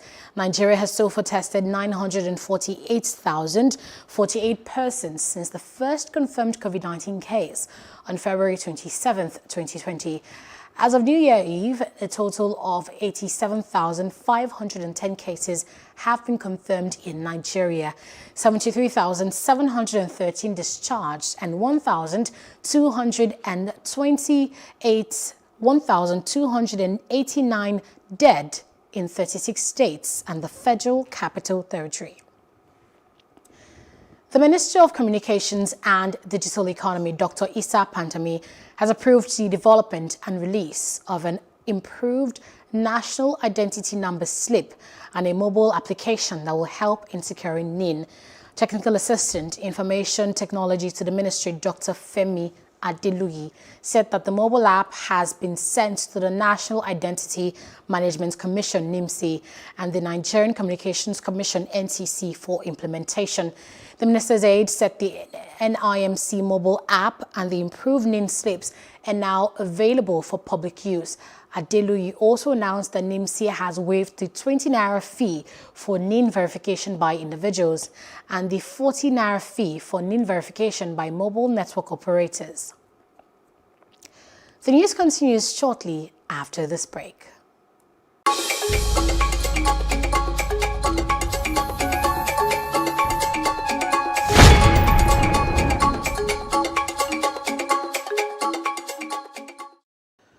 In other parts of Africa, the African Union and the United Nations hybrid peacekeeping mission in Sudan's Darfur region has ended its operations on Thursday. The United Nations Secretary General and the chairperson of the African Union Commission say they will continue to sue for peace in Sudan regardless. In a joint statement on Thursday, UN Secretary General Antonio Guterres and AU Chairperson Musa Faki Mahamat called on all Sudanese actors to ensure the safety and orderly drawdown of African Union and United Nations hybrid operation in Darfur over the next 6 months and the ensuing period of liquidation. They described the hybrid mission as a historic undertaking of collective efforts to protect civilians and help build peace in Darfur. In business, Lagos State Governor Babajide Sanwo-Olu has signed into law the state's 2021 appropriation bill. It's christened the Budget of Rekindled Hope. It consists of capital expenditure and recurrent expenditure at a ratio of 60 to 40%. The governor assured that his administration would not relent on rebuilding the state. The African Continental Free Trade Area Agreement comes into effect on January 1st, 2021. This means that African Union member states will now trade with each other across regional blocks under a single preferential trading regime. The establishment of the agreement is part of the AU's wide agenda to boost intra-African trade and contribute to the attainment of the envisioned Africa in line with the Vision 2063. The official launch of the agreement will take place at a virtual event. It should be graced by the African Union chairperson, South African President Cyril Ramaphosa, and Ghanaian President Nana Akufo-Addo. The agreement was officially launched on March 21, 2018 in Kigali, Rwanda. As of December 2020, 54 AU member states had signed the AfCFTA agreement, but 21 countries have not yet deposited their instruments of ratification. Up next is our roundup on entertainment and sports news. Do stay with us.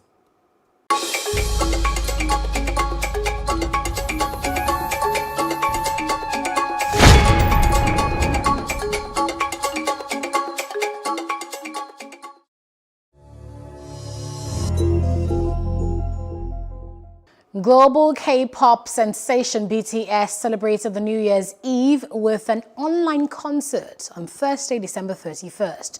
The concert was originally scheduled to be held simultaneously online and offline, but in-person attendance was cancelled last minute due to a new wave of the COVID-19 infections in South Korea. With the concert, BTS wraps up a record-breaking year with 3 #1 hits on the Billboard Hot 100 chart and becomes the first K-pop group to ever receive a Grammy Award nomination. Happy New Year!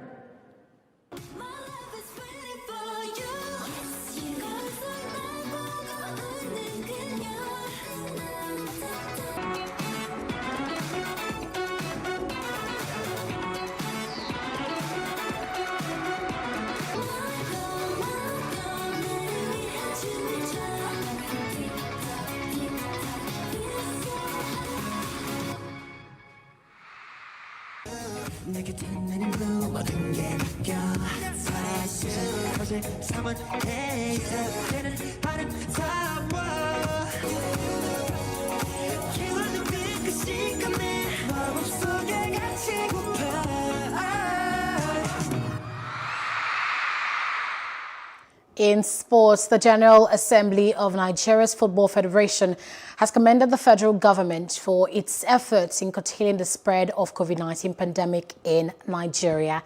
The Assembly praised the strategies and methods deployed by the various ministries and agencies as well as the task forces saddled with the assignment since the outbreak of the pandemic in March.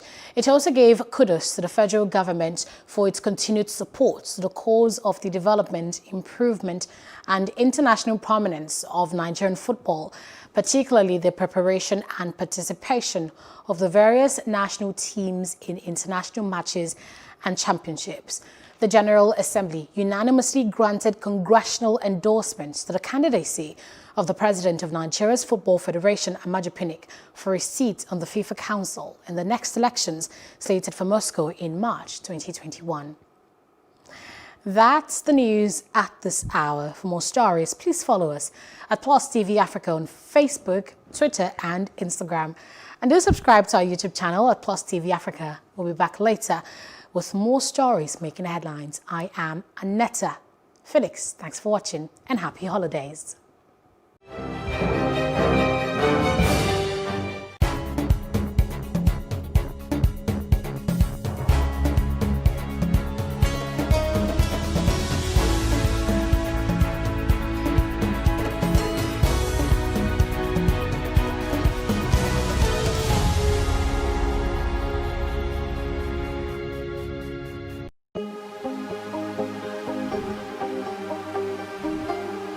It for upcoming artists to blow in Nigeria.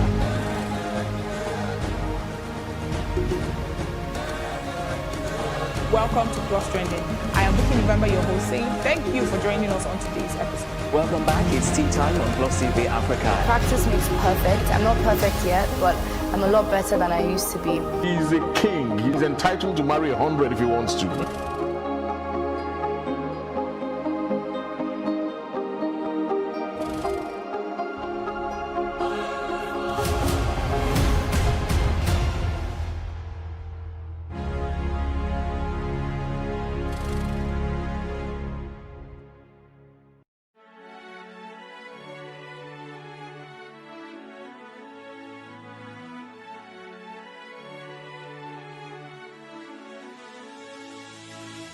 It is engagement we need to have. Those who suffer miscarriages are never taken into account. Members of the National Assembly are also influence peddlers. You are sitting on Nigerians' money. From the barbing, I pay my rent. On the barbing, I send my children to school. A consultative engagement. No any tangible notification before they ban us. It's one thing for people to be at your back and the heat of the moment. There's another thing for them to still be with you when push comes to shove. I will do everything to take Lagos out of the national grid.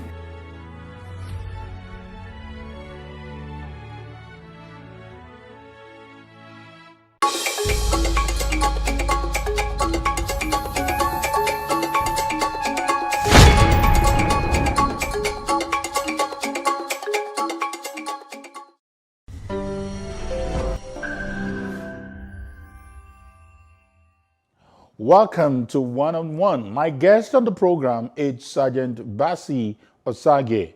Sergeant Bassey Osagie attended York University, Toronto, Canada, and graduated with a bachelor's degree in business administration in 1999.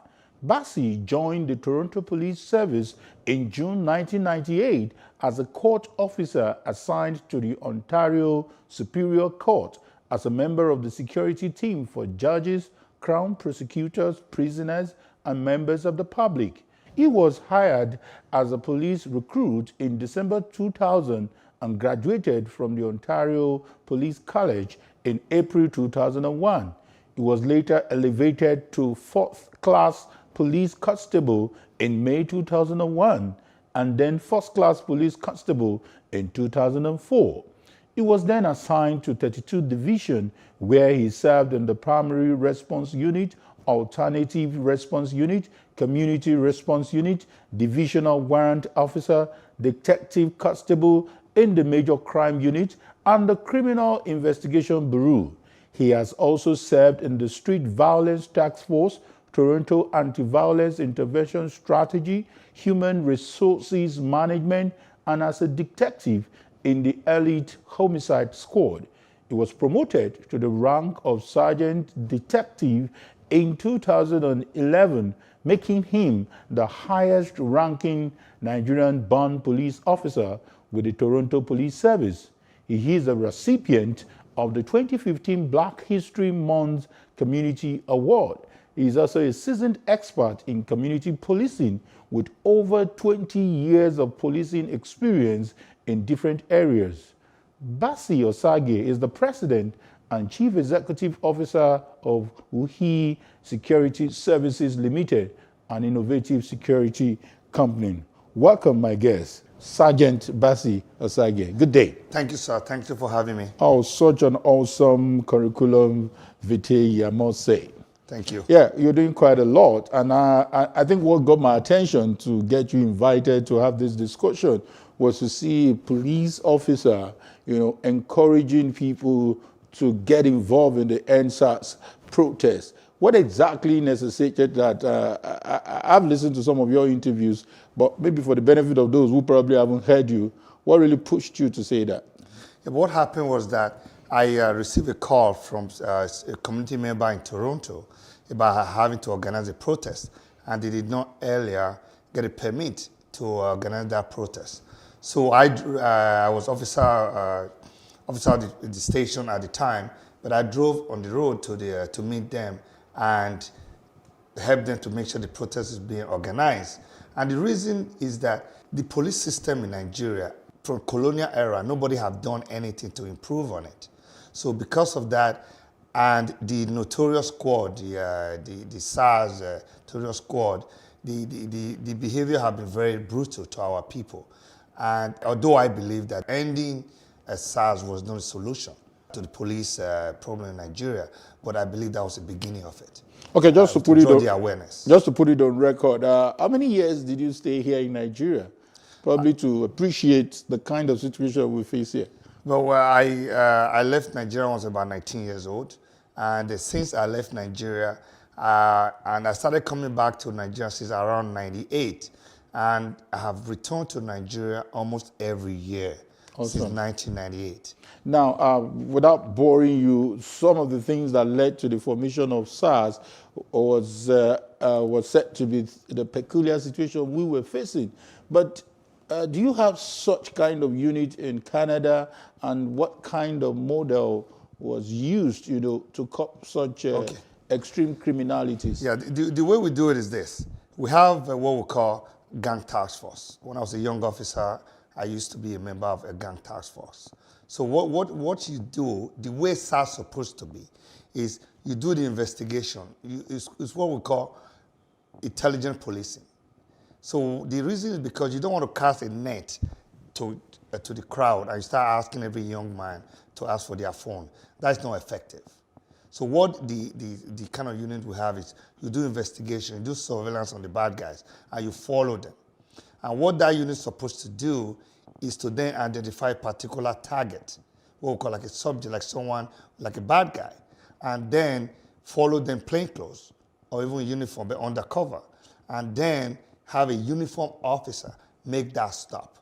The only time a SARS officer is supposed to be seen, in our case, is when they are ready to make the arrest.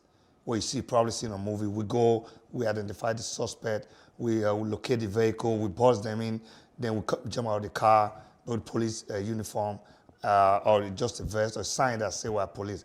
We make the arrest, then we're out. Then the uniform guys stay, and so it's SARS, like our team, don't go on one-on-one with people on the street. We use intelligence-led policing to get our suspect, we identify them, we follow them, and then we make a stop. So the idea of having SARS on the road, in my opinion, was just a tax, almost like tax collection. They were just collecting money, abusing people, and I hold the leadership accountable for that. So when I saw the end SARS going on, my question was, who is the head of SARS? Who is the team leader? When I'm on the road in Toronto, I am the road boss. I'm responsible for my people. So some SARS on the road, there should be a commander in every state. So those are the people that should be held accountable. And you have a commander at the DIG leading team. I think this is, pardon to use my language, this is more of a Nigerian problem. Even we have this kind of issues when it comes to grafts, where we see no diligent investigation has been done, the parade of suspects, and they end up losing the case. And that brings me to some of the narrations, some of the deliberations we are having. Police is talking about SWAT. I'm sure you've heard about that. Yes. And that sounds like what you're talking about. Do you think that will work, or you think it's one of those lip services? Right now, I don't want to offend anybody, but I got to say the truth. The present leadership of the Nigerian police cannot effectively have a task force like that. Because I believe the leadership don't have the conviction. They don't have the discretionary power, and they don't have the experience, the training to have a task force that can actually get the job done. For you to have a task force like that, remember the task force is going to be picked from the existing police force. That's true. And I don't believe our officers are competent enough to do what we're asking them to do. So for us to have a competent SWAT team, you need to, I would say, radically change the Nigerian police. That means we have to go back. You may have to dismantle what you have now. You have to go back. How do you hire your people? We hire people. You can't get into the police force in Nigeria unless you know a chief or you know a House of Rep member. If you don't have that, you got to bribe somebody. I'm hearing you pay about 100,000 naira to get on. So then what that gives you, you don't have competent, qualified people to get in. Then when you get in, they don't have the right training. Before I got hired as a police officer, the recruiting officer, they go by my neighbors. They go to people, schools, and ask, what is his character? The first question they ask you on the interview is, why do you want to become a police officer? What have you done to deserve that position? So if you have never do volunteer job and you have never worked in the community, then you haven't done anything to qualify to be a police officer. Are we asking that from our people? I don't think so. They talk about the training. How are they trained? And this idea of Nigeria where, because you have a university degree, they jump you to ASP or whatever they call it. For us, once you are recruited, I had a business degree before I joined the job. You have to start from the recruits. The disadvantage of the way Nigeria does it is that when you get a guy who went to university, he's a lawyer, join the police, then get ASP. From ASP, probably attached to some office. They become superintendent, become deputy, and become commissioner of police. He's not a real policeman. You know why? He did not start from the ground. Okay, Sergeant Bassey, let me interject. I'm going to allow you talk more on that. Okay. We're going to talk more on the training and retraining. We're going to talk about the issue of mercenaries. Okay. We're going to talk about the remuneration of these police officers in our next segment. Okay. It's still 101. Let's take a short break. We'll be back. I still have Sergeant Bassey with me here in the studio. Please don't go anywhere.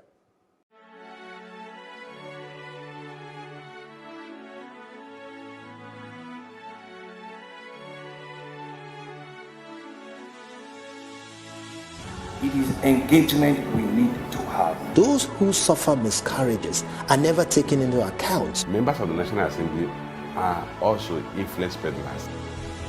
You are sitting on Nigerians' money. From the barbing, I pay my rent. On the barbing, I send my children to school. A consultative engagement. No any tangible notification before they ban us. It's one thing for people to be at your back and the heat of the moment. There's another thing for them to still be with you when push comes to shove. I will do everything to take Lagos out of the national grid.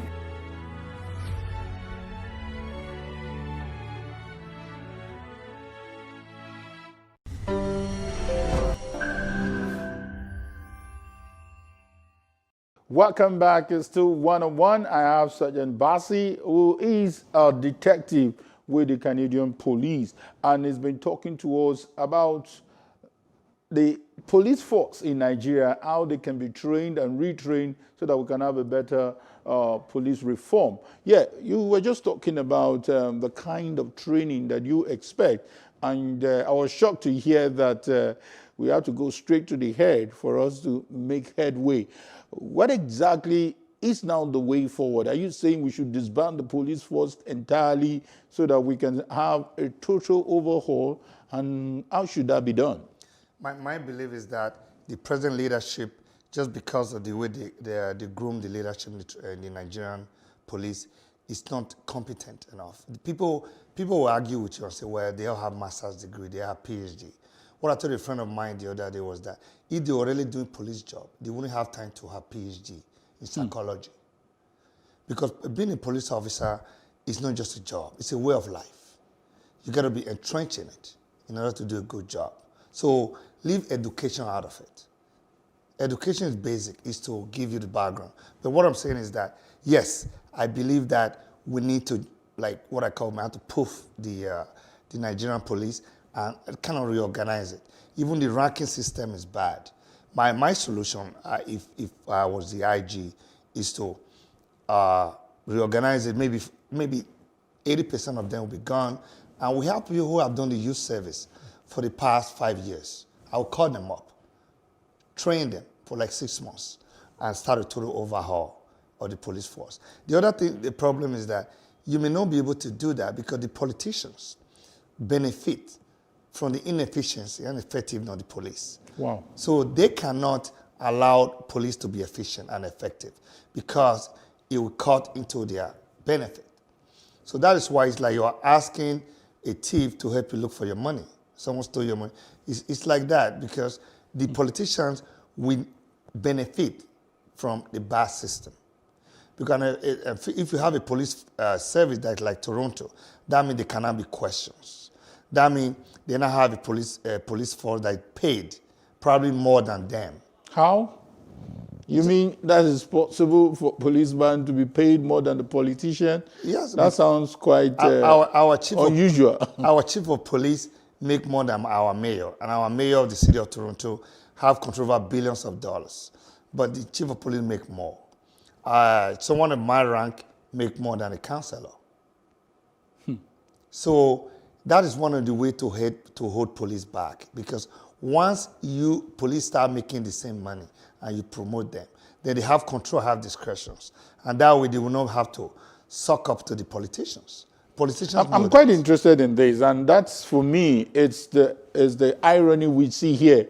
The police force that is being fought for in this protest have ended up turning against the protesters because they feel the reform that is being asked for, I don't understand their psyche for them not to support the protesters. And the politicians seem, like you said, gaining from this. So how do you give them this orientation to know that they deserve more than the politicians that they protect? Because this is over. And don't also forget, we have an average of 300,000 police officers across the country. Yeah, but the numbers is not the problem because we also have the population. So the thing is that police have been dismantled. They don't have the moral values for themselves. It's not there. They are not dedicated. And people don't have faith in them. So they are frustrated. So the frustration became negative towards the people because a lot of them have called me and said, what can we do? So what I tell them is that police have to know their job in protest. A lot of these officers don't know.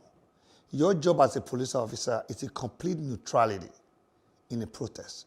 You are neither on the side of the government, nor you are on the side of the people. Protesters. You are to maintain peace. The only time you step in when there's a breach of law, breach of order, and then you have to restore peace. So what happened is misinformation on both sides. The police are helpless.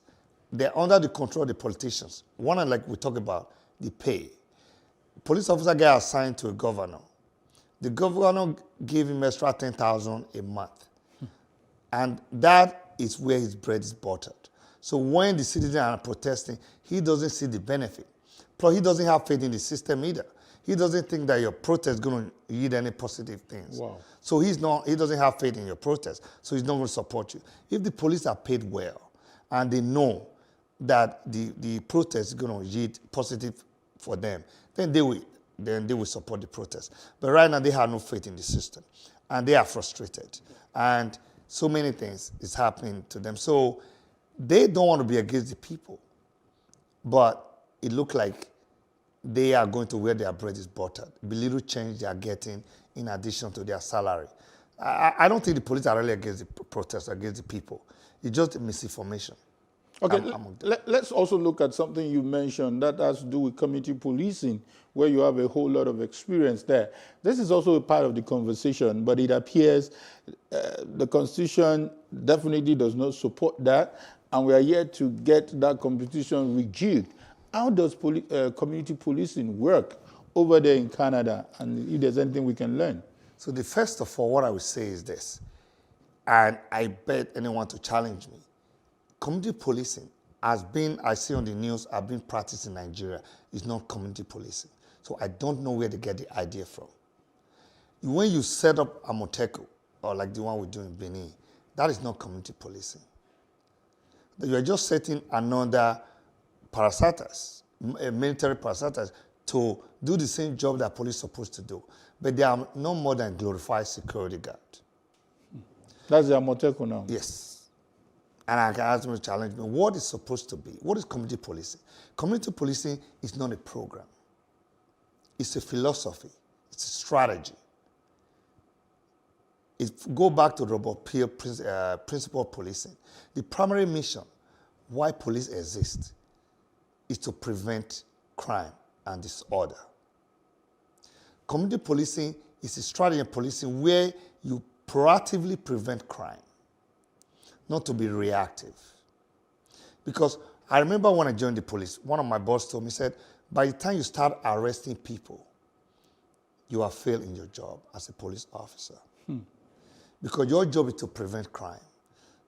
So community policing is a strategy where you form partnership with the people. You work with the people, you collaborate with the people in order to ensure their well-being. If people are afraid of crime or they fear that there will be crime, then their well-being is affected and they will not be happy. Okay, Sergeant Bassey, let's break it down because this looks like a theory for those proponents of Amotekun. Now, they will remind us that for the core officers, we have them localized. They know the terrain. They know all the corners within that community. Unlike what we have now, where the Commissioner of Police is probably not from that state, where a whole lot of DPOs are not even from that region. I understand I understand that part. You say they understand the terrain, but because the community policing is not properly done, the way it's supposed to be is that you let the police do what a Amotekun is supposed to do. You have a section on the police because you know what happened. You have a Amotekun on the street, but they don't have the authority. They don't have the discretion. They know the terrain, but they don't have the power like the police. So, but you have to let police officers do that job. What's supposed to happen is that every police station in that area should have a department, a section that is called Community Policing Response Unit. Those are the ones that will then go in the community, form partnership. And they should be natives of that area? Yeah. That is very important. Another problem, that's a separate problem. Another problem with the Nigerian is that you have somebody trained in Kaduna and he's from Sokoto. You send him to Benin to be a police officer. It's useless. He's not going to be effective. He doesn't speak the language. He doesn't know the people. He doesn't know the area. And the people don't trust him. So you set him out to fail. That's the big problem. The second problem is you have to know what you're doing. If you don't have the strategy, then those Amotekun guys you have don't have the power. They can go to the community and talk to them, and then who did they talk to after? Okay. You have somebody who have the ear of the commissioner. That is the DPO of that station, who's supposed to oversee the community policing of that area. Good. Not a separate organization. Once again, I may have to quickly interject you. But you know what? It's not over yet. Let's quickly go on a short break. And when we come back, it will be time to go on a home drive where we'll look at the solution, purely on the solution to this police decadence that we have in our country. We'll be back after this short break. Please don't go anywhere.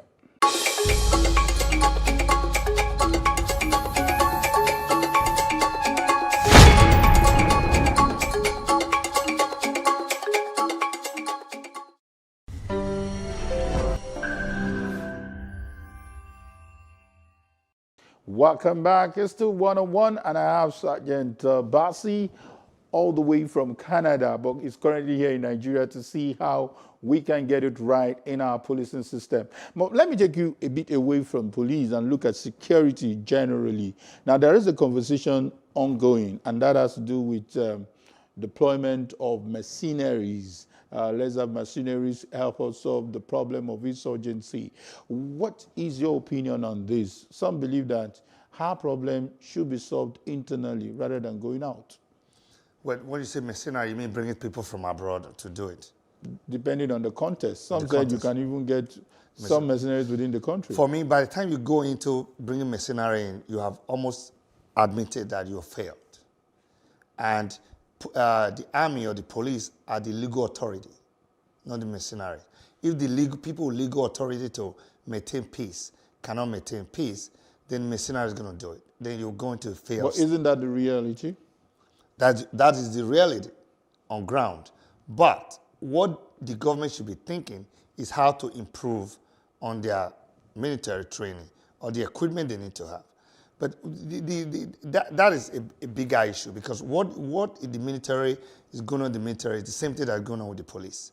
Our military officers, they are dedicated, they're good, and they mean well, but they don't get paid well. They don't have the necessary equipment, and they don't have faith in the system anymore. So they cannot get the job done. So what needs to be done is, just like the police, the head, obviously they are not competent. The thing is that we glorify injustice. And when the head cannot get a job, you replace them. If you cannot get an expert, we have Nigerians who are colonel, major generals in U.S. military, in Canadian military. Why don't we invite them to look into our system?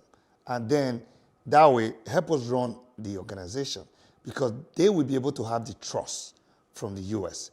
U.S. will not trust, or Canada will not trust our military officer, because they don't trust their information will be safe with them. So because of that, you need to have some of us who are probably from abroad, who is trusted, who will not betray the trust, who have integrity. I'm not saying our people don't have integrity. I don't know those military officers. But the best way to do it is to have the military go on. If you have to hire outsiders, you may have to request the U.S. Army or the Canadian Army. Mercenaries are not going to be able to do it because they don't understand it. They're just going to cause more havoc. Our people will not accept them. Even what happened after they leave? What after they leave? What's our plan? That brings me to the next question, the issue of either knowledge transfer by way of training. Let's take some of our officers out there and let them train them, or let's have those people come down. But over time, we've heard reports of, instead of allowing junior officers to go for this training, these senior officers get to go for the training just for their pecuniary gain of extra codes and the rest. So how do we correct this menace? That's part of the problem. I have been involved where people call me and say this, or they want to train in the Nigerian, in the Toronto police. Can you help us? First question I ask, who's coming for the training? It doesn't make sense you want to train a SWAT team. You cannot send a commissioner to train a SWAT team. You need to send the team lead. That's the constable who's going to be leading the team, or a sergeant. That's who you send to get the training. Or when you bring them. So in a Nigerian situation, sending them abroad to train is too risky. The first thing, they're not going to send the right people. And if you send the junior guys, they will go, they won't return. So the best thing to do is to bring the training here. To do it, or you can sublet it. Like our situation is like an emergency situation. So there's no room for training. What should happen? Maybe you get services of the U.S., Canada, to help you do the bombardment or the raid of this military pockets, or the Boko Haram pocket. Get the raid going. It's a special weapon unit. Get it subdued. Then you can take in our people that are now trained by foreign police or foreign military to go in, and then what we call community mobilization, because you have to then mobilize the people to support the people that are moving in. Our people is not going to trust mercenaries. They don't even trust our police.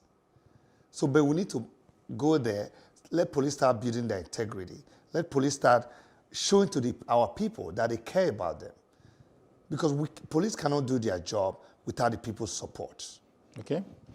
And one other thing that is very, very paramount in these whole engagements is the issue of remuneration. In clear terms, I know, I am not being pessimistic, Nigerians can hardly pay what Canadian government is paying their police officers.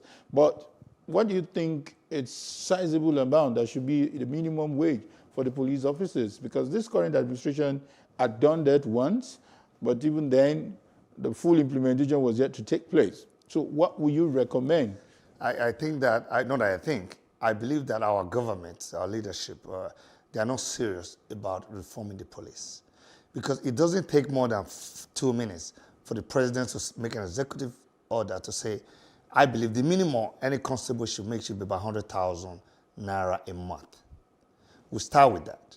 And then you progress. There should be no way why a House of Rep member should make more than a commissioner of police. Because what's going on is that you have the House of Rep member make millions. So it's not that we don't get the money. We have the money. The people can cut the budget of the, say, House of Rep by 50% and say, we're going to use that 50% to pay for the police for the next 3 years. But they are being protected by police. And so why would they want to deprive themselves of that? And you hear the IG said no more protection of the VIP. The IG cannot enforce it because the IG depends on those politicians to keep his job. To keep his job. So the IG tenure should be term limited. It should be 5 years, you get a job. That way he's not afraid to make changes. But the IG cannot make both changes because when the president sneezes, the IG is here to say, excuse me, because his job depends on the politician. So, but we need to appoint a competent Inspector General of Police. You don't have to be from the police, from the rank and file. We have to look around the country. And maybe that aspect of the Constitution have to change, that have to come from within the police force. Because I don't believe there's someone in the Nigerian police right now who is competent to lead us and put our police force in where we want it to be. Our people are too civilized and too sophisticated for what we have. I don't believe the present leadership can provide it. So they have to look elsewhere and get someone who is competent, who can get the job done, and give that person a term limit, say 4 years, 5 years. Make it 5 years so that they can outlast 2 administrations. That way, they have more discretion to make decisions. They'll be able to do things. Thank you so much, Sergeant Detective Bassey Osagie, for your time. And it's quite insightful, some of the things you've shared. We sincerely hope that lessons are learned and things will be done rightly, the protest will be peaceful, and the aim will be achieved in coming days. Thank you once again. Thank you so much. Thanks for having me. Yeah. And this is how far to wrap it up on 101. 101 comes up another time with an interesting topic. This is where we say bye for now. I am Kayode Ladeinde.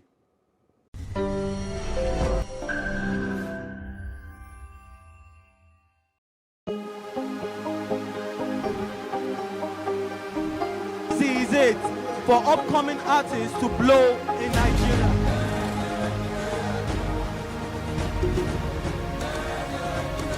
Welcome to Plus Trending. I am Bukky November, your host, saying thank you for joining us on today's episode. Welcome back. It's tea time on Plus TV Africa. Practice makes perfect. I'm not perfect yet, but I'm a lot better than I used to be. He's a king. He's entitled to marry 100 if he wants to.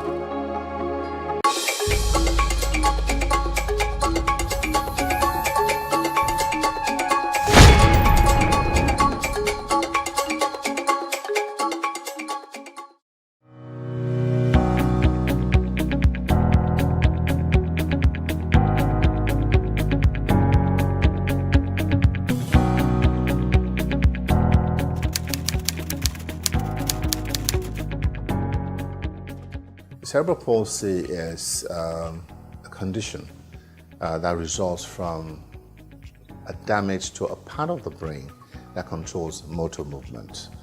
Cerebral itself talks about brain, and palsy talks about muscles.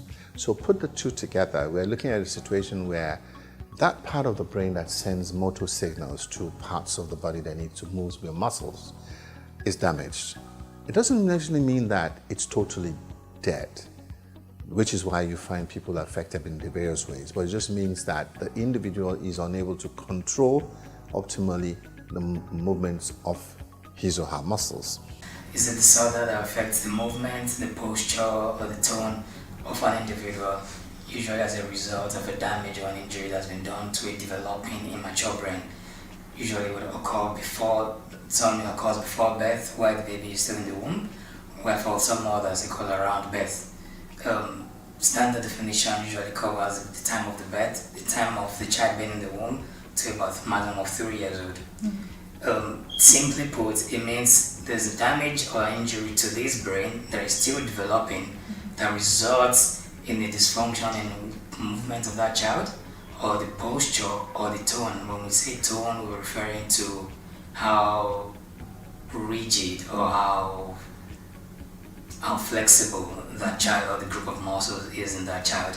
So depending on the extent of the damage, that would also determine the extent of the symptoms you will see in that child as regards movement, posture, and tone.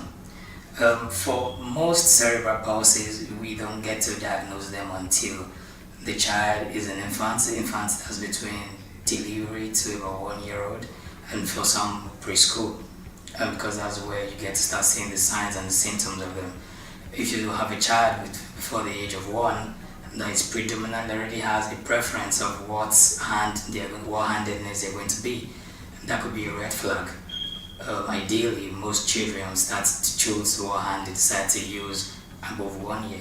So if you have an infant who already decides, who's already choosing, who's preferring to use one side of the body over the other, that gives you a red flag that this child could have cerebral palsy.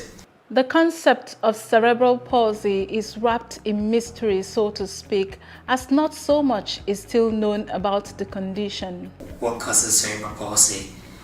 There could be genetic abnormality in the development of this brain.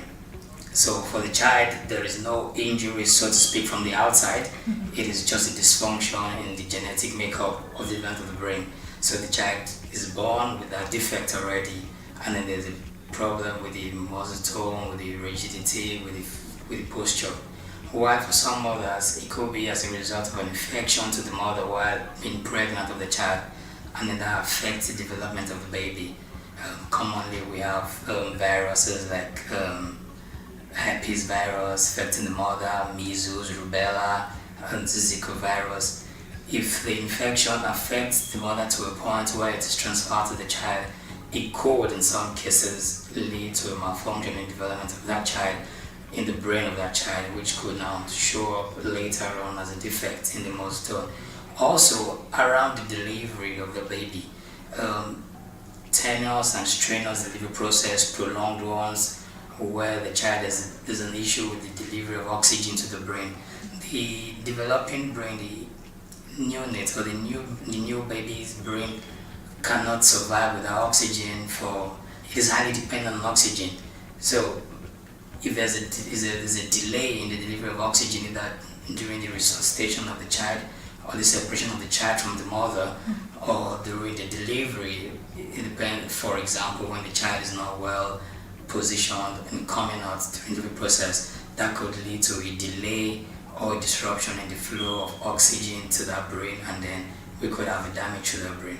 For some babies also, the pregnancy was fine, there was no genetic problem, and then delivery also fine.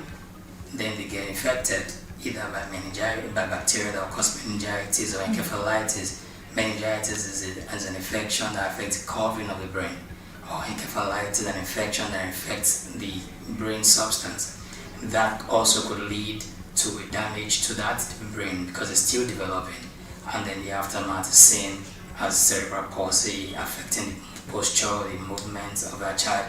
This condition is not contagious, it is not infectious, and it has no cure. Once we accept our limits, we go beyond them is a popular saying of Albert Einstein. Same is the story of Tobiloba Ajayi, a Nigerian lawyer called to bar at 23, a solicitor, an author, and advocate living with cerebral palsy.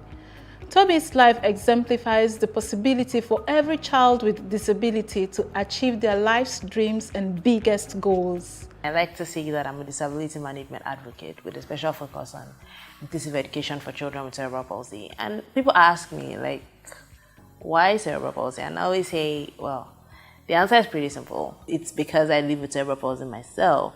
When I was about 3, I got enrolled into the educational system. I went through primary school. I actually went through the Gifted Children's Program, which is like for the really smart kids. Yeah.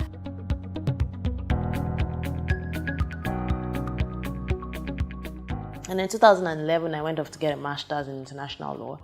And in the process, I wrote my first book, then wrote 2 more books after that. So I'm a 3-time published author. And then in 2016, I got on the Mandela Washington Fellowship for Young African Leaders. And I did get on the Yali Network for West African Leaders in 2015. And then I did get on the Mandela Washington Fellowship for Young African Leaders in 2016. Cerebral palsy is a disorder of movement and posture. It is a medical condition, but there are myths around it. What we do not understand, we will stigmatize. Because it's just cultural. And I think it's just human nature. If we don't understand something, we have to find a way to explain it. So it's either we make it a stigma issue, we make it a religious issue, we make it a demonic issue. A parent reached out to me earlier this week and said they are calling her child a snake. And I was just like, oh gosh, here we go again with this ignorance that is a part of our culture. It's just ridiculous. In Nigeria, more than 100,000 cases of cerebral palsy are recorded yearly, reports say. 1 in every 4 children is diagnosed with the condition. Sadly, both our society and government have no adequate provisions to care for people with this condition as yet. Our government does not have a working policy as to the management of people with disabilities generally. Now, do we have written policies? Yes, Lagos State has Lagos State Special Persons Law that was passed in 2011 that was supposed to protect the rights of persons with disabilities in Lagos State. The question is that, does that policy work? The answer is not really. Do we even have a federal law? No. We're still chasing that one across the National Assembly since 2008 or something. It's still there. It has not been passed yet.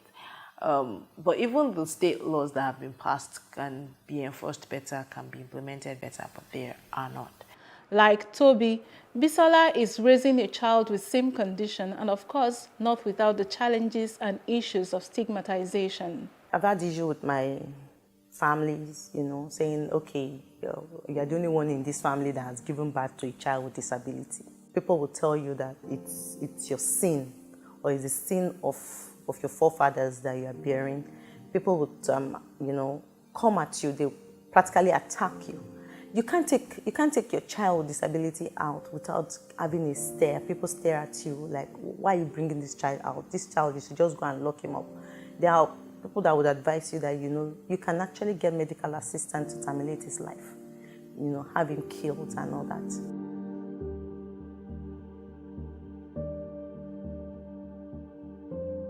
School environment is an environment where everybody comes to, where children actually learn socialization. And that is his first contact to experiencing the real world. And I discovered that they would put him in a dark corner in the school and lock the room. I go to work, I come back, where's my son, where's my son? They go to the corner and bring him out. So I observed over a period of time, and I realized that, this isn't what I'm looking for. People say a lot, and it can be painful, especially the persons that are the closest to you, when they look at your son and then they say, okay, where do you get this one from? What kind of thing is this? Abirun,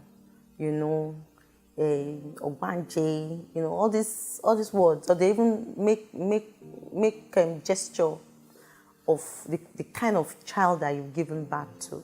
Helen Obiageli Oshikoya, child development clinician, has identified a gap in our society. There's actually a school health policy of 2006, which is endorsed by UNICEF, which actually says that children should be tested, physically and mentally before going into school and subsequent to when they're actually in school. So this system allows us to create an inclusive educational system. It doesn't matter if the child actually does have a disability, the child should be given the opportunity to actually go into school. Every child, not just cerebral palsy children, every child can learn. But some of them learn differently. What that means is that as parents, as educators, we can't put them all in one basket. We must meet them, engage them at their level, and then bring them up to some level where they're up to speed and they can go on. What this here means is that, yes, we must look at special education. And we must also look at inclusive education. But to have proper inclusion, we must prepare the child for inclusion. We must sort out the children in special education to see that, yes, they have reached a level of what we call independent living, And they have also shows a level of intellectual acuity, which means they can fit into a normal class. Then we now have to make sure that even the class, those are the students and the teachers, are prepared to accept this strange-looking person. I do appreciate the fact that because parents don't understand things, the tendency is that they are afraid of things. So what we try to do is that subsequent to, before the screening starts in that school, we have like a parent workshop whereby we can educate the parents, make them understand it is a policy, and make them understand that it might not, the screening might not apply to your child, but there are children that have issues and the parents don't know how to go about it and are, quote unquote, in denial. This helps them to face the fact, because the earlier you start, the better the outcome. Today, Toby lives challenging the notion that those living with cerebral palsy cannot learn. She started a project called Let CP Kids Learn with one vision: to see a Nigeria where children with cerebral palsy are offered inclusive mainstream education as a first option, as a right, not as the exception that currently exists in our society. Gbenga Ayodada has a brother with cerebral palsy. He shares the vital role of siblings in supporting a family member living with the condition. When we got to know, we became more tolerant of him, because there's some things that we did, the reaction to him, and those things that I did were because of his condition.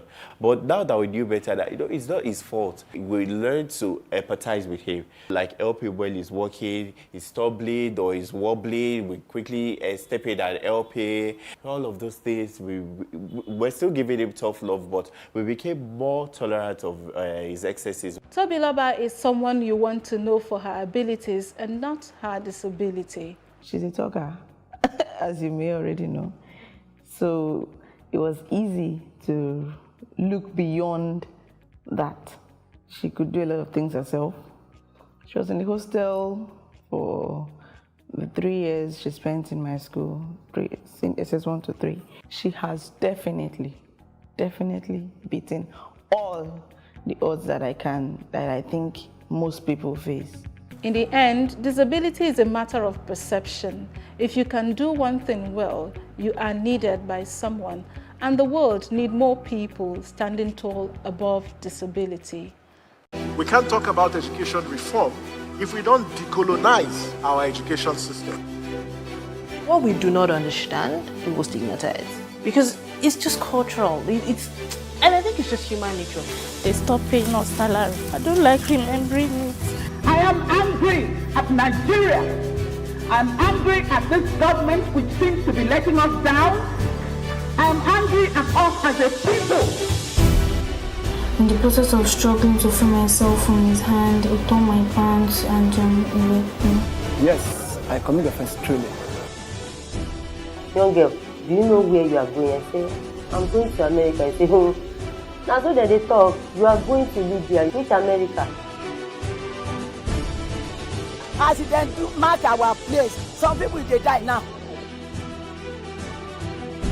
This is Plus TV Africa. Big stories live here. The year 2020 will be coming to an end in a few weeks, and it has indeed been an interesting year, starting from the COVID-19 pandemic, which resulted in a worldwide lockdown, in March and April. Then, the arrest of Nigerian internet fraudster Hush Puppy in Dubai, and the nationwide #EndSARS protest. On Google search, many Nigerians showed their curiosity through by checking the search engine for answers and information.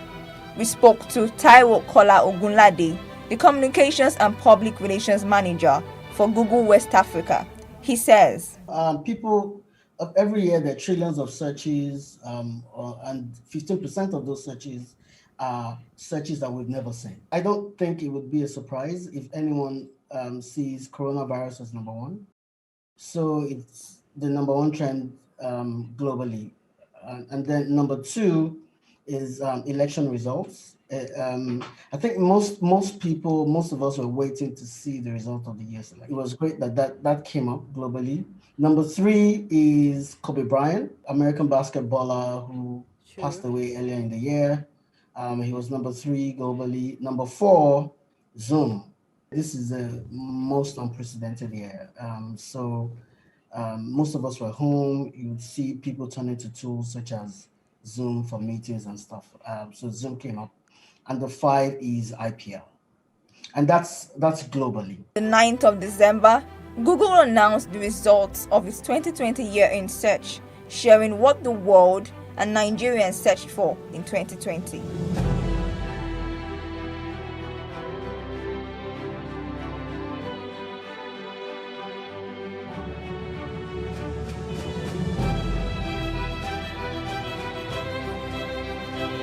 Google's 2020 year in search compiles the moments, people, topics, events, and places that captured the world's attention this year. Fame, glamour, success, money, and all forms of flamboyance are what you associate with celebrities. But with the recent pockets of reports of Nigerian celebrities revealing their battles with depression, it calls for concern of a thin line between fame and depression, between appearance and reality, and many rhetorical questions. It is the desire of most artists to have an international deal and get international recognition. The quest for this fame and self-accomplishment continue with a lot of the big names now relocating outside the country. Nothing seems unchanged as racism is another social menace still confronting them. This leads to depression at the expense of love for their craft. A close observation shows that social media has continuously been a contributory factor. The regular interface with imaginary audience creates a lot of tension and illusions by many of these artists.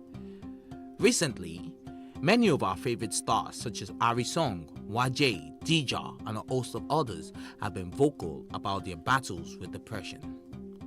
Plus TV Africa spoke to some key players such as a music executive and convener Social Media Week Lagos, Obi Asika, and a mental health specialist, Dr. Kadiri Memuna, and a popular Nigerian actor, Arike Akinyoju, who has been vocal about her struggles with depression.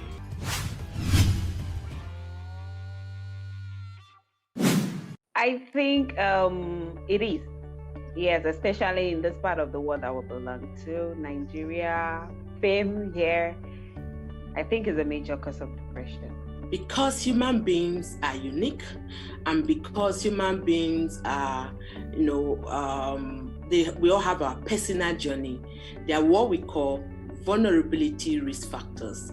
People are already vulnerable in one way or the other, maybe from adverse childhood experiences, and then with fame, which is somehow as you grow, it may be a childhood fame, because sometimes you see some children, they grow into fame, while some people are deliberate and intentional into achieving fame.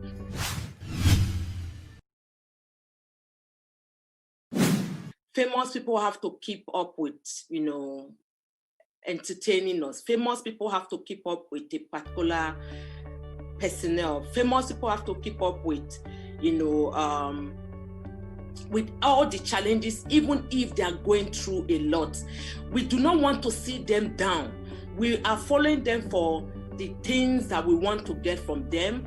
They are inspiring people, they're influencing people, they're empowering people, they're doing a whole lot. So whatever they may be going through, the society wouldn't want to see that part of them, even if they know they may be going through that is it. So they have to just keep on being, that person we want to see.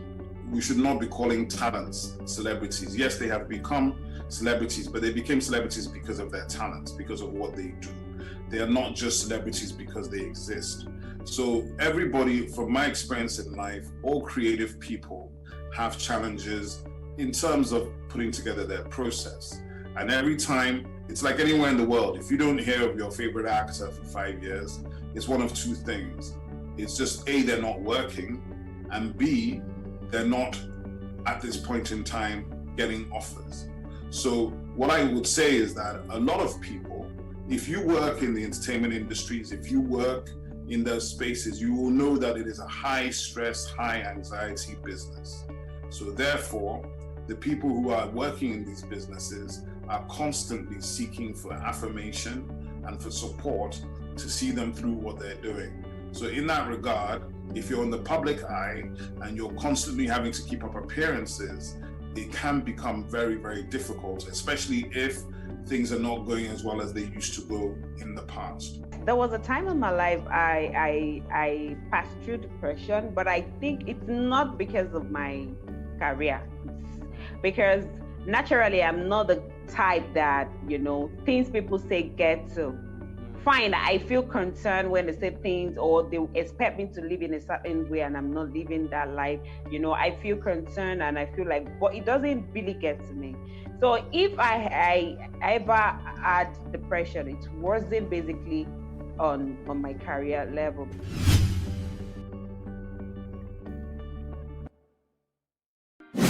That would be great. In fact, that would really, really, really, help in this advocacy that, have been blazing the trail in Africa, trying to change the narrative and let it be a movement for people to understand that mental health is as important as our physical health, if not more important. And for the fact that it's intrinsically linked to our physical health, we have to guard, protect, and prioritize our mental health at every given point in time. So if we start seeing the media and entertainment industry putting our mental health as part of their package, it may not necessarily be a department because that's a tall order, but ensuring that from inception, when they are setting up that business, they incorporate what we call an employees assistance program. It's a subtle way of incorporating mental health services within your organization. What that just means is that as a business owner and having artists and producing whatever you're doing in media and entertainment, you and your employees or you and your gang, you and your group have a safe space where you have been able to build a culture of compassion that individuals in that organization can speak up, can speak out, can seek for help from professionals in rendering this employees assistance program. I don't actually agree that record labels, entertainment companies, or businesses should actually be having mental health departments. I think mental health is a very, very specialized issue. What they should be doing is being aware of mental health and have mental health professionals that they can relate to if they have issues with any of their talents or clients. Unfortunately, for many years, it has always been stigma here. So people do not engage the topic and they don't discuss their problems. But definitely, a lot of talents and a lot of people in society have mental health issues and issues with depression and anxiety and other things of that nature. So it's important to relate to mental health professionals who can help when you have somebody or friends or family or clients or talents who have any issues at all. You could you could insist that your clients and your talents do have regular counseling sessions, do have relationships with counselors and psychiatrists that they can have conversations and unload and unbundle any issues they might have.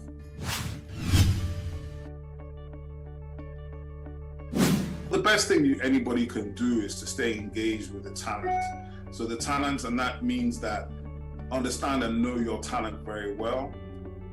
Understand what makes them tick, what makes them click, when they are happy, to be happy, or to be in a stable state of mind and frame of mind to enable them to produce their best work. And that normally is, if you're doing that, that means that talent has a strong manager. Strong management is key. And that doesn't necessarily come from the label. That could come from the artist side, but the artist manager, the person that really interfaces every day with the artist.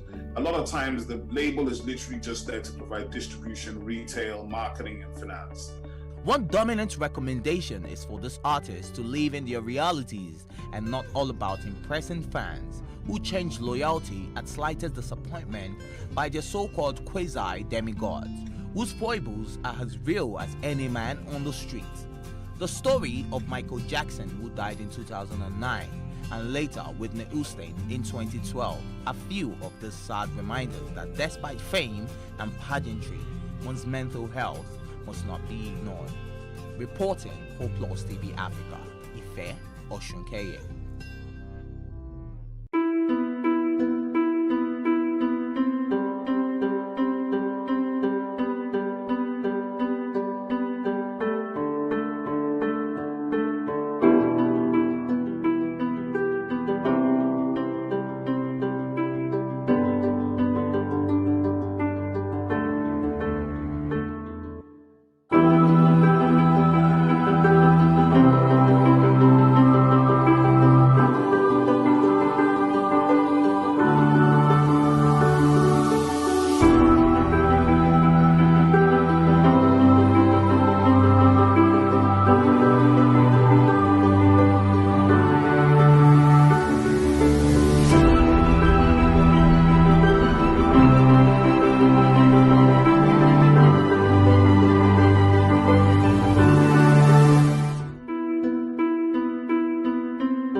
Someday, tranquility will settle upon Borno State in northeast Nigeria.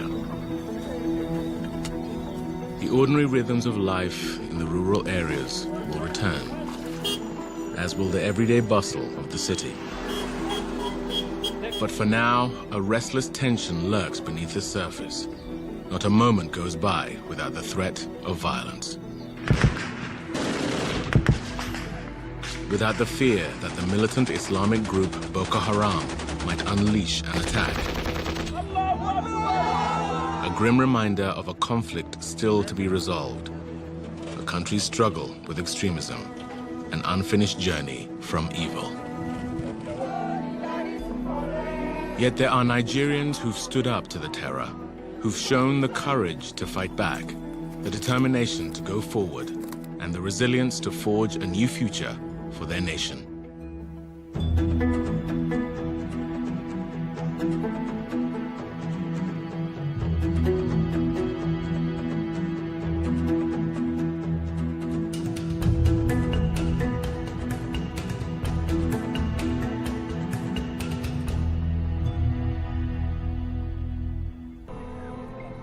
The world knows Boko Haram mostly through reports of bombings, kidnappings, and suicide attacks.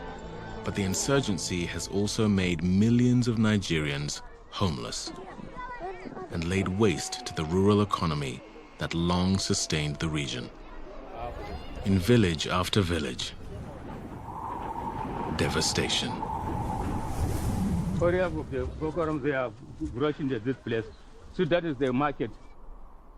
1,000 houses burned. Already destroyed. Already destroyed. Our market is distressed. We will not get market. We will not get eat food. Nan kuma Hamam Mbombo has survived 2 Boko Haram attacks. The first time, they took his crops. The second time, they burned his farm to the ground. Da aka kore mu a 2013 muka tafi, to haka wannan abin ya salwanta ban samu na girbe ba. To shekara da ya sake zagayowa kuma, bunni ya taso ya yi kyau, amma kuma shi ma har yanzu ban sake samu in girba ba. 2015 kenan.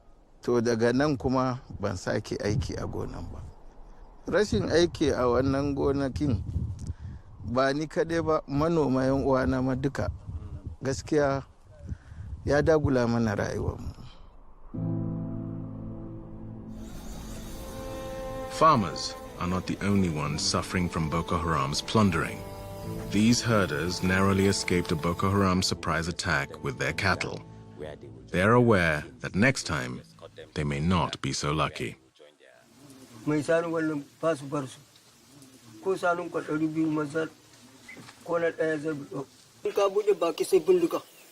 sarabin mutum. Babu wata hanya da za ku iya bi ne ku sake kwato su. Ina za mu samu hanyar bi. Mu ba mu da komai, su suna da bindiga. What's caused this crisis is people being terrorized and having to run away from the place they've been able to work for a long time. We were told that farmers do have seeds. We were told that farmers do still have some of the tools. What they don't have is the confidence to go back to their land because they're worried that if they're a man, they'll be shot. They're worried that if they're a woman, they'll be raped or kidnapped. So the key issue here is security.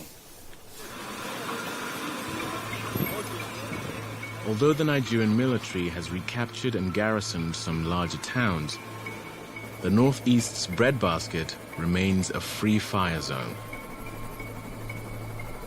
Much of the food production infrastructure, granaries, markets, wells, is in ruins. Rebuilding it will take months, if not years. Northeast Nigeria borders Lake Chad, a vast inland sea supplying fresh water to about 70 million people in 4 countries. Fishing forms an integral part of household economies in the region. But since the insurgency, Boko Haram has controlled fishing by demanding a tax from those plying their trade. As a result, many fishermen have fled, choking off the once thriving industry. Most are reluctant to talk openly about the insurgents, fearing reprisals. A shakka babu, 'yan Boko Haram sun kasara wannan sana'ar tamu gabaki ɗayanta. Domin ka kula duk tafkin Chadin nan gabaki ɗaya duk wani mu'amala da ake yi wato biyo bayan kifi ne. Watanni 4 na shekara wanda an fi kama kifi a cikin su irin watannin zafi. To a lokacin ana iya fitar da trailer 70, 50, 60 a rana ɗaya. To amma kaga yanzu ko ɗaya ba a fitar ba. Deprived of their livelihoods, farmers, herders, and fishermen, along with their families, wind up in the camps for the displaced that have sprung up across the Northeast. Official estimates put the number forced to leave their homes at 2 million or more. For years, the lack of security kept many humanitarian agencies from entering the region. Now that more military are present, they are returning to learn that the crisis is much worse than they predicted. I think a lot of humanitarian aid workers are saying that they didn't realize the situation was that bad. Some have described it as famine-like conditions. Unfortunately, if it was addressed sooner, it wouldn't have gotten to the extent that it is now. According to the United Nations, more than $1 billion in humanitarian aid was needed to help 8.5 million people in the Northeast and Lake Chad region in 2017, most of it for food. Children are particularly vulnerable because their bodies are growing, their minds are growing and developing, and if they don't have the nutrition that they need in the first 2 years of life, that has lifelong consequences for them. So a child, who's 1 year old, who doesn't get enough to eat will see her growth is stunted. She will have possibly trouble in, cognitive development of her brain. That'll affect her performance in school later on. It'll affect her ability to earn a living later on. So she will be paying the price for our failure for the rest of her life if we can't get that food and nutritional support to her now. Without continued aid or a rebound in agriculture, Nigerians may be on the edge of famine for years to come. The emotional and psychological damage of the war has deep consequences and may pose the most difficult challenge of Nigeria's recovery. Ba mu da sani a lokaci daya Boko Haram suka shiga cikin garinmu suka fara kashe-kashe ba mu da labarin komai ranar Asabar misalin karfe 9. Kanin mama na guda 3 mijin kani na guda 1 guda 4 a take sun kashe. To da muna zama a wurin sun kawo wani mutum sun yanka shi a idonmu. After 8 years of war, these stories have become all too common.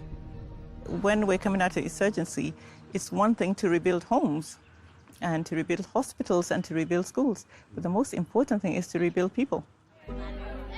Dr. Fatima Akilu leads the Neem Foundation, a non-profit that is taking on the country's psychological reconstruction. The work focuses on Nigerians who are homeless, suffered violence and trauma, or who were captives under Boko Haram. By sharing their stories, they help heal one another. Our main objective is to hear their experience. We want to share our experience together so that we can see how we can support ourselves. What we're looking at is their mental health status, their post-traumatic stress disorder needs, depression, anxiety, insomnia, psychosomatic symptoms.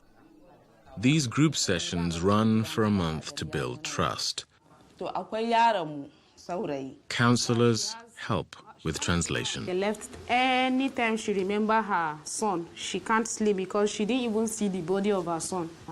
One woman told of losing multiple family members. When there was one attack in Maiduguri here, a suicide bomber came to where they were staying, and that was how her husband was killed. That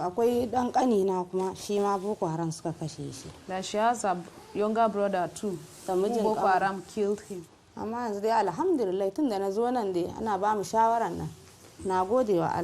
That she's really feeling better ever since she started coming to this place. And she's very grateful. The counselors use cognitive therapy to help victims control traumatic flashbacks. We focus on trying to get them to alter their negative thinking about the event that has happened.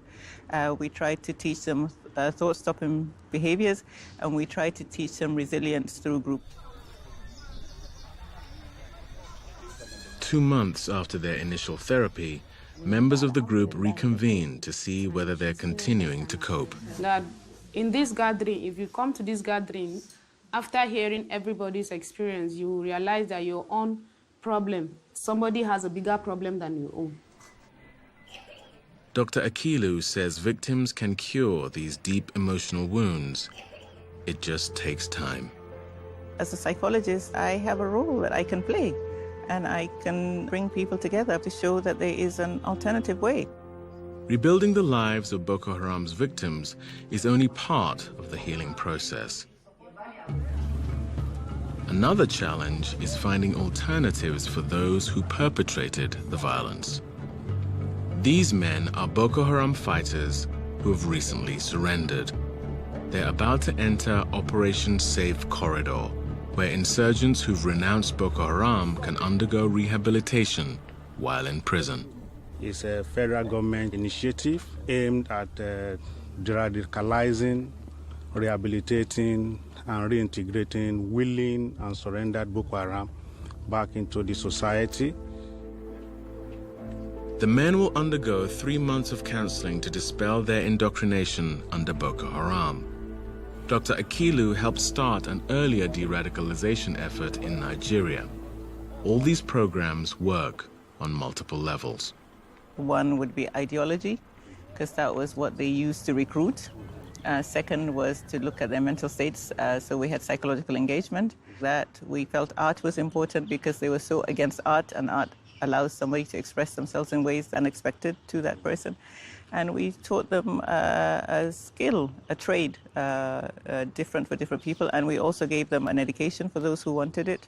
Under de-radicalization, the Boko Haram militants are classified as repentant fighters. VOA was allowed to visit one class, but authorities refused to allow cameras inside to protect ex-fighters from being identified. So we are hoping that when you leave here, which we hope will be very soon, you will all go back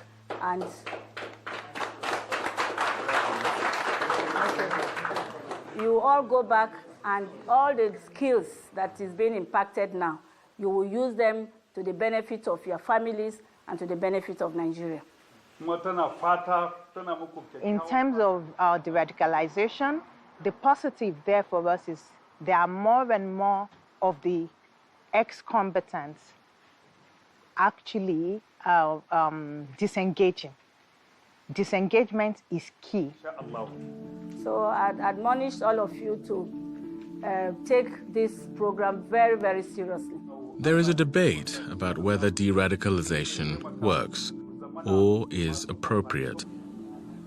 Among those who took part in Dr. Akilu's initial program was an imam who joined Boko Haram in its early stages, then preached against Western education. Caught by Nigerian forces, he was sent to prison with other fighters.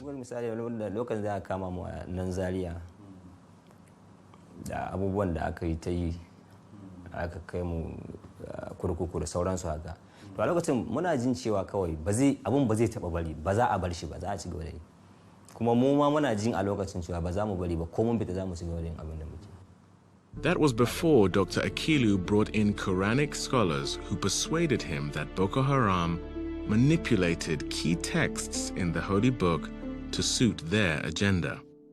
When we started working with Boko Haram members, I think for me the biggest surprise was how little knowledge they had of the Quran itself. And even including the chief imam, they had memorized parts of the Quran, but without context. A lokacin akwai wasu malamai da suke ziyartar mu. To sai akwai program ne musamman nake jin gwamnatin tarayya ta shirya wanda nake jin ta tura shi zuwa ga to yayi tasiri da yawa daga cikin wayanda aka kama su suke hannu duk a lokacin da aka sake mu din ba wani mutum daya da yanzu in ce maka mutum daya da yanzu ya koma ya je linkin da wayannan mutane. But whether such success can be repeated on the scale that's needed is unclear. The problem is if it doesn't work, then what? We must have something on the table that works. At the moment, it is de-radicalization. Look, the reality is that these people, they are Nigerians. And the fundamental question we should ask, to what extent did the Nigerian society contribute for them to become what they have become? And what should the Nigerian society do to get them back to living normal lives? The conflict with Boko Haram casts northeastern Nigeria as a dark, dangerous place overcome with suffering and need. Months after returning home to Maiduguri in Borno State, Fati Abubakar set about to change that image, armed with her camera. We're usually bombarded with images of, people, dead bodies on the street, sites of bomb blasts, some children in the hospital. It's just a complete, portrayal where you just think that there are no survivors of this conflict. There are different kind of stories that I felt that were completely neglected, and I wanted people to see that yes, Borno State is struggling, but there's still people living there and they're continuing their lives. Fati posts her photography on Bits of Borno, a website she's created. For many, it's become a source of inspiration and renewal. She has over 7,000 followers on her Facebook page, 9,000 on Instagram. What they see is another side of Borno State, a proud region showcasing the rich diversity of Nigeria's people. I have to be highly inclusive in this visual storytelling, so I try as much as possible to document all of the tribes in the community, ensure that it represents the whole of Borno State. And the Shuar tribe are a very beautiful, very colorful tribe. The portraits I do, I feel are, quintessential people of Borno State, and then I ask them questions about how life is. And then when I do a lot of the interviews, I transcribe and then I post the images on social media together with the narratives. In her regular job, Fati works as a communications officer for UNICEF.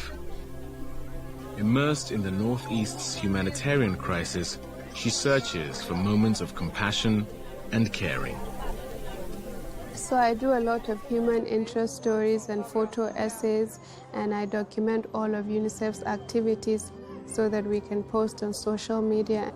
UNICEF has come in and done a lot for our people, and for me it's especially fulfilling to see that.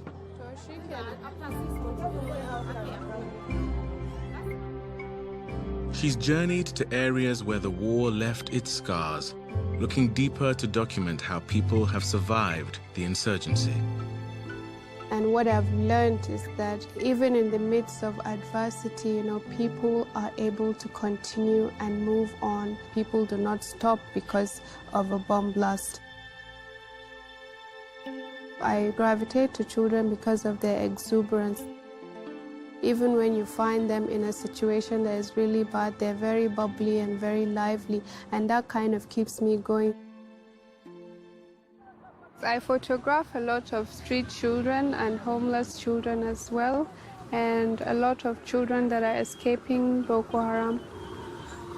And you see them mostly by the river or under the bridge living on their own.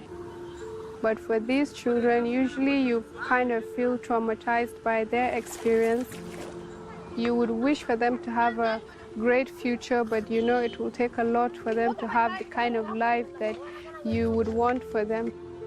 I just want people to know that, Boko Haram is a small percentage of people that are wreaking havoc on a community, and the majority of people from Borno State are very peace-loving, very hospitable, very highly intelligent individuals. We're the same as every average Nigerian. We just want to live our lives.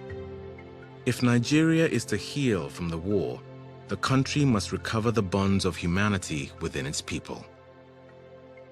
One picture at a time, Fati is bringing that humanity to light.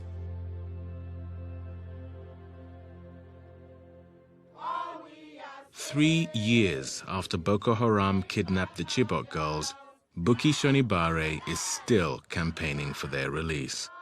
She posts photos on social media marking the days of their captivity, unwilling to let their plight fade from public memory.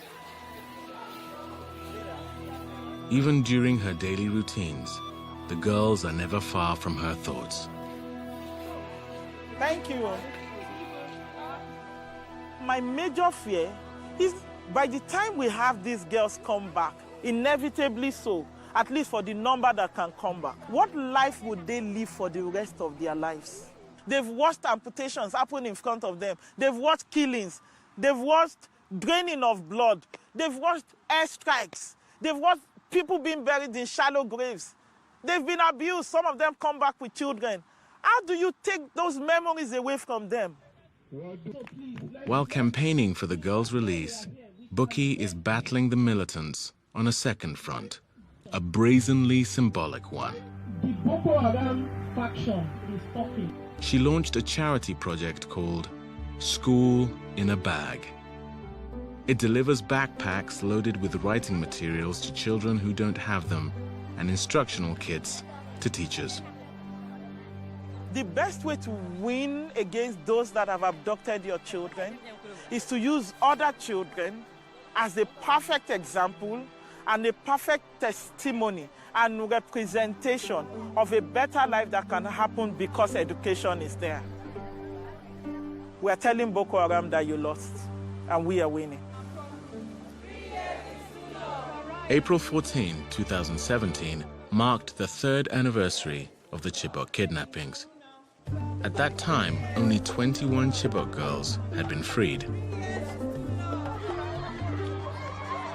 Then on May 7th, 1,120 days after being taken, 82 more girls were released.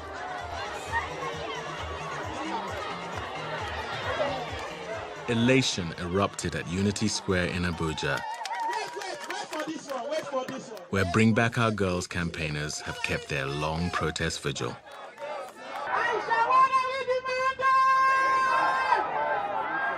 The fact that we can have 82 of our girls come back is a validation of everything we have been doing here every day. So 106 girls out of 219 that we've been waiting for 3 years, 3 weeks, and 2 days today, they have come back. And that is a big deal. News reports soon revealed that the release was part of a swap. In the exchange, the Nigerian government had freed several Boko Haram militants. But for Bukky, no price is too high to pay for the girls' freedom. For the girls, it means life to them. There was a life they had before they were abducted. They were going to school. To them, it means I am coming back to civilization. I am coming back to life. I can breathe. I can sleep with my 2 eyes closed. What does the future hold for Nigeria? The future of Nigeria is actually not as bleak as people make it to be. I think it's really very important to understand that Boko Haram is not Nigeria, and Nigeria is not Boko Haram. After 8 years of conflict, some 20,000 dead, and millions of lives disrupted, how does the nation move forward? We've got to remake our society. We've got to have justice. We've got to have inclusion. People must feel part of the state. There must be many platforms and spaces for youth to self-actualize. There've got to be other paths that children can feel that they can contribute to society. In a country so rich in diversity, tribal, cultural, language, religion, a core humanity survives. One thing I've found with Nigeria is that sometimes the country pushes itself to an edge, and at that edge, it pulls itself back, and things move.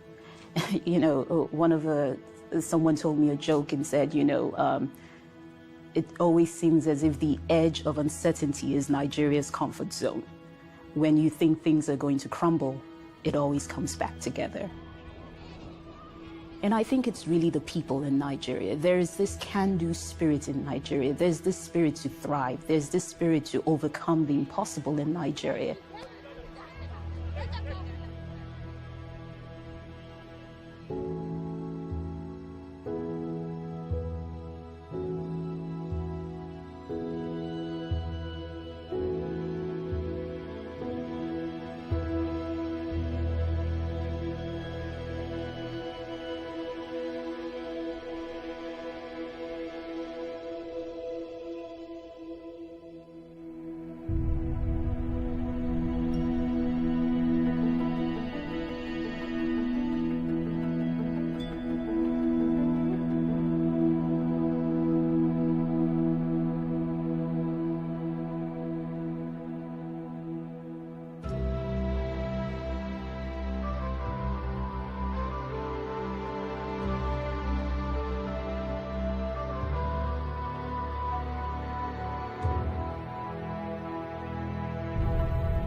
Thanks for joining us on the news on Plus TV Africa. I'm Annetta Felix. President Muhammadu Buhari says he will face Nigeria's socio-economic challenges head-on with renewed determination and urgency required. In a New Year broadcast on Friday in Abuja, the president said he has no option but to ensure the safety of lives and property of all citizens. He also pledged to continue to listen to advice and suggestions on how best to address challenges for the progress of the nation. Buhari also saluted the courage of Nigeria's youth and reassured them that he's committed to securing the future. We must remember that we also celebrated the historic occasion of our 60 years as an independent and sovereign country on October 1st, 2020. In the spirit of hope and gratitude, I would like to remind us again that as a country on the difficult journey to nationhood and greatness, we have confounded the many pundits at home and around the world who never gave the newly born country that emerged onto the world stage on the 1st of October 1960 a chance of surviving much longer than a few years. Yet, here we are, 61 years by the next anniversary in October.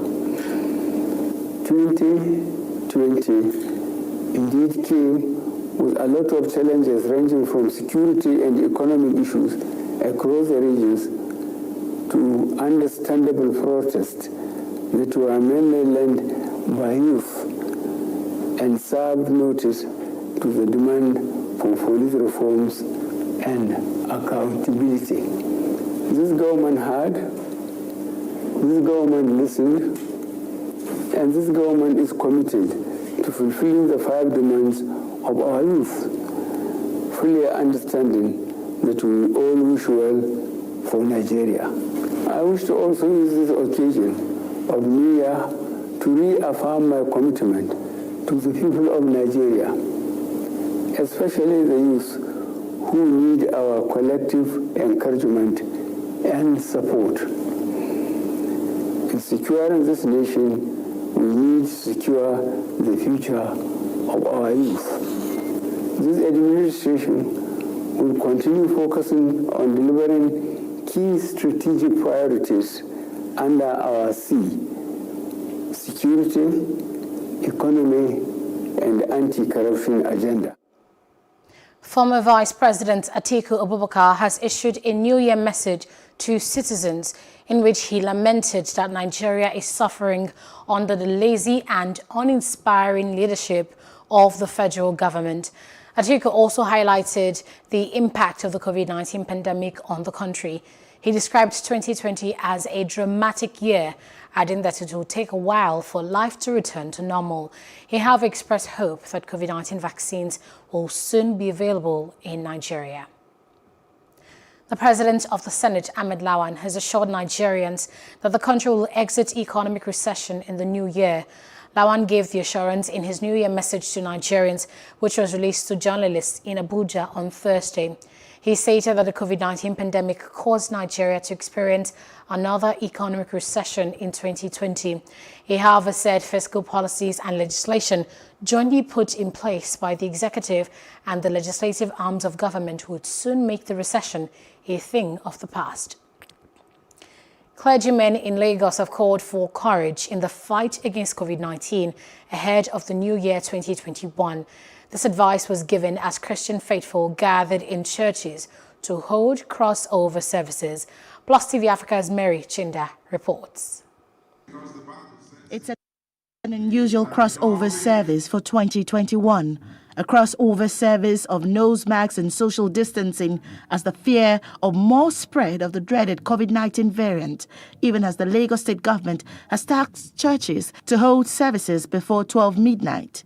Christians here offer prayers to God even as they recount the lockdown and the consequent economic downturn, as well as the NSAS protest and Lekki massacre that accentuated 2020. Lagos clergy Ichwa Igodalo, who is visibly full of thanks, offers the communion to congregants and charges Christians to keep the hope alive despite fears of increased COVID-19 infections. May that favor follow you to 2021. God can never be put to shame. God can never be defeated. So what you need to do in 2021, you need to encourage yourself by remembering what God had done in the past. 2021, at another church visited, Christians are asked to be more optimistic about 2021. It is with faith that we come into 2021 knowing that everything we need, God has already done it, and God has gone ahead of us. How do you create your 2021? By speaking the word of God. So what we've spent time doing most part of this evening is speaking the word of God to 2021 and customizing our experience in 2021. Please mask up. We observe social distancing in church, wash your hands, live a healthy life, live a clean life. That should become a habit for us. The biggest problem with COVID is the fear. Christians generally express gratitude for 2020 and hope for a better 2021. While some Christians make it to church, others join online. We survived, we're alive. That's just something to be very grateful for. So we thank God that we made it to the precipice of 2021.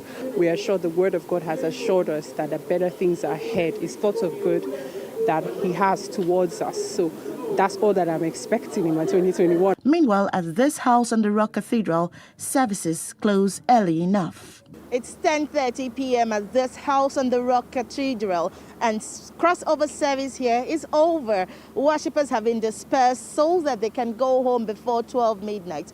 Now, with over 1,000 COVID-19 related deaths in Nigeria, Christians are still hopeful for a prosperous 2021. From the House on the Rock Cathedral, right here in Lagos, Nigeria, Mary Chinda reporting for Plus TV Africa. The Abuja command of the Nigerian police force has arrested Sahara Reporters publisher Omoyele Sowore and other activists for holding a protest.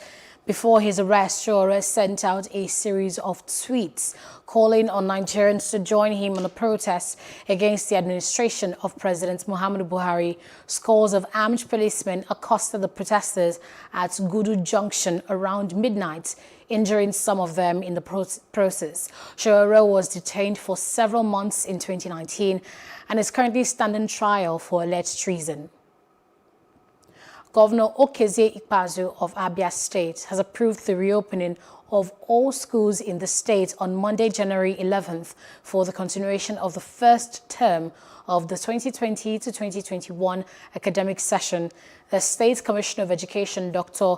Kan Anailechi Nwangwa, said the first term will now officially end on Wednesday, February 10th, 2021. He warned that any school proprietor that cuts corners by running an abridged term will be sanctioned. Nwangwa also directed all school heads to ensure the observance of COVID-19 protocols for the safety of teachers and students. The Ogun State government has announced that the Southwest Security Network, codenamed Amotekun, will kick off in the state this January. Governor Dapo Abiodun said this in his New Year broadcast on Friday. He said Amotekun would complement the efforts of existing security agencies and would be headed by a retired commissioner of police. Abiodun said he's poised to tackle insecurity and enhance community policing, and so will register residents for identification cards to provide a reliable database of the people living in Ogun State. A 27-year-old Nigerian George Nkecho has been killed in Ireland. In a statement on Thursday, the Nigerians in Diaspora Commission, NIDCOM, said it was unclear what led to the controversial killing of the guy, but eyewitnesses say he was killed by a police officer. NIDCOM chairman Abike Dabiru Erewa condemned the killing and called for a thorough investigation into the matter. She also commiserated with the Nkecho family and the Nigerian community in Ireland over the killing of George, praying to God to give the family and friends the fortitude to bear the irreplaceable loss. In other parts of Africa, at least 25 civilians have been killed in the eastern parts of the Democratic Republic of Congo. Local officials on Friday blamed the attack on the notorious ADF militia. The administrator of Beni territory in North Kivu province told newsmen that the army was chasing ADF fighters on Thursday when they found the bodies of 25 civilians who had been taken by surprise in their fields on New Year's Eve. The massacre took place in the village of Tingwe, about 8 kilometers, and that's 5 miles from the town of Eringeti. The ADF has never claimed responsibility for attacks, but since April 2019, several of its assaults have been claimed by the so-called Islamic State's Central Africa province without providing proof. The African Continental Free Trade Area Agreement comes into effect on January 1st, 2021. This means that African Union member states will now trade with each other across regional blocks under a single preferential trading regime. The establishment of the agreement is part of the AU's wide agenda to boost intra-African trade and contribute to the attainment of the envisioned Africa in line with the Vision 2063. The official launch of the agreement will take place at a virtual event which will be graced by the African Union chairperson, South African President Cyril Ramaphosa, and Ghana President Nana Akufo-Addo. The agreement was officially launched on March 21st, 2018 in Kigali, Rwanda. As of December 2020, 54 AU member states had signed the agreement, but 21 countries have not yet deposited their instruments of ratification. In entertainment, global K-pop sensation BTS celebrated New Year's Eve with an online concert on Thursday, December 31st. The concert was originally scheduled to be held simultaneously online and offline, but in-person attendance was cancelled due to a new wave of the COVID-19 infections in South Korea.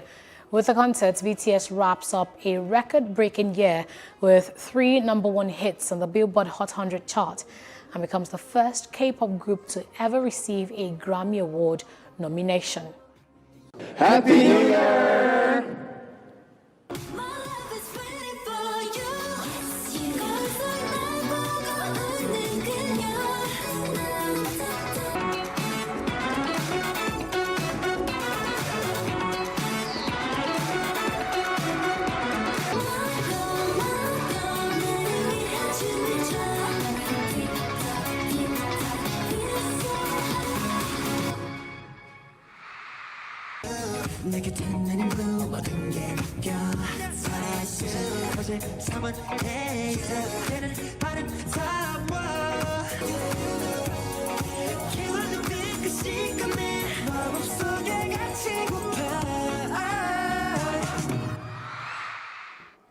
That's the news at this hour. For more stories, please follow us at Plus TV Africa on Facebook, Twitter, and Instagram. And please do subscribe to our YouTube channel at Plus TV Africa. We'll be back later with more stories. I am Annetta Felix. Thanks for watching.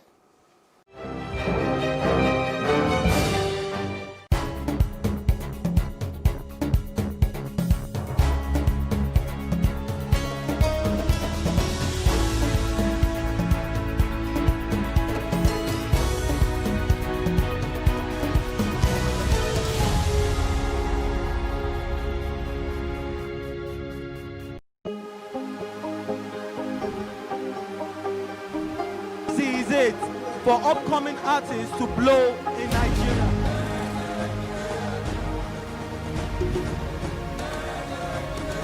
Welcome to Cross Trending. I am Buki November, your host, saying thank you for joining us on today's episode. Welcome back. It's tea time on Plus TV Africa. Practice makes perfect. I'm not perfect yet, but I'm a lot better than I used to be. He's a king. He's entitled to marry 100 if he wants to.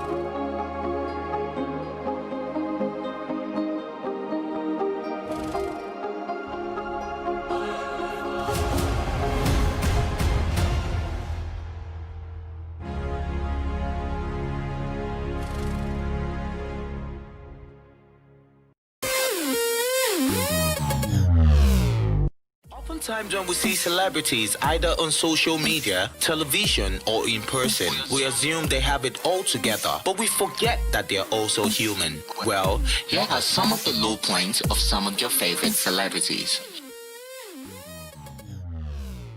I was broke, man. It's not funny. Do you know that? Let me tell you something.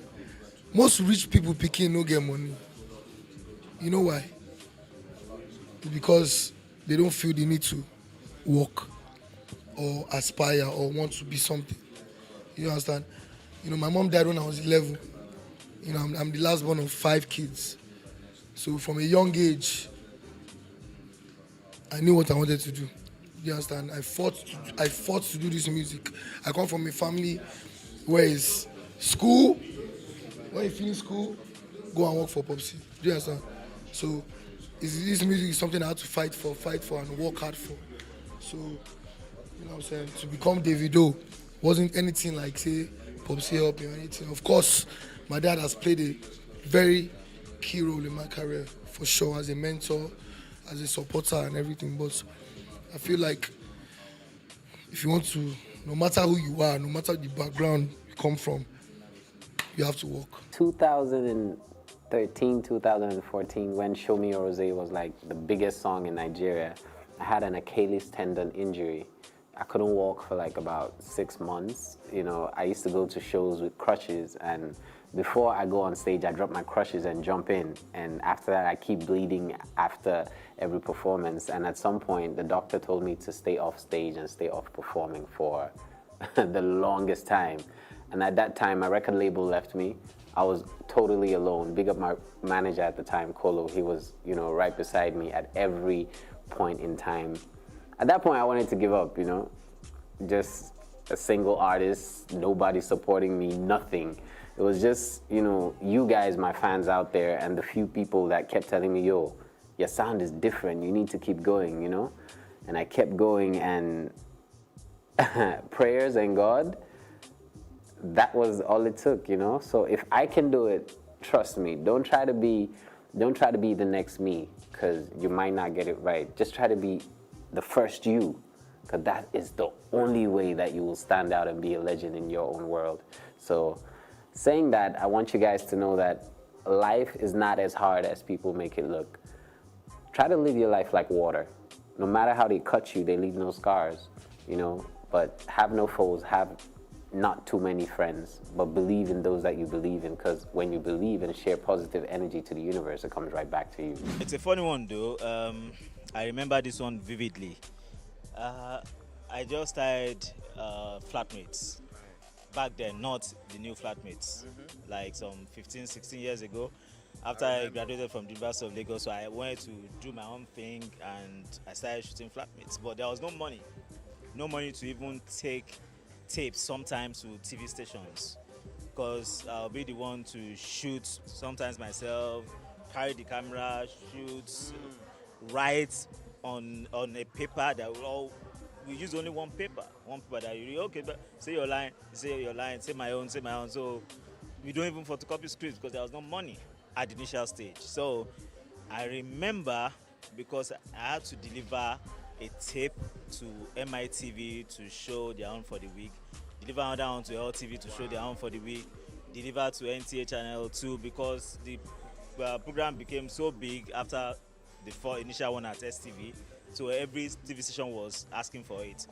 And I trekked, I remember vividly, trekking from MITV in Ikeja to my parents' house in Abeson, Ipaja. Wow. As in I trekked, because there was no other way I would be able to get home. From University of Lagos, I managed with the little money I had to get to MITV and LTV to give them the tapes that would run, because if I didn't, then there would be nothing to show. So I had to go back home, so I had to trek. I think this will be able to inspire people.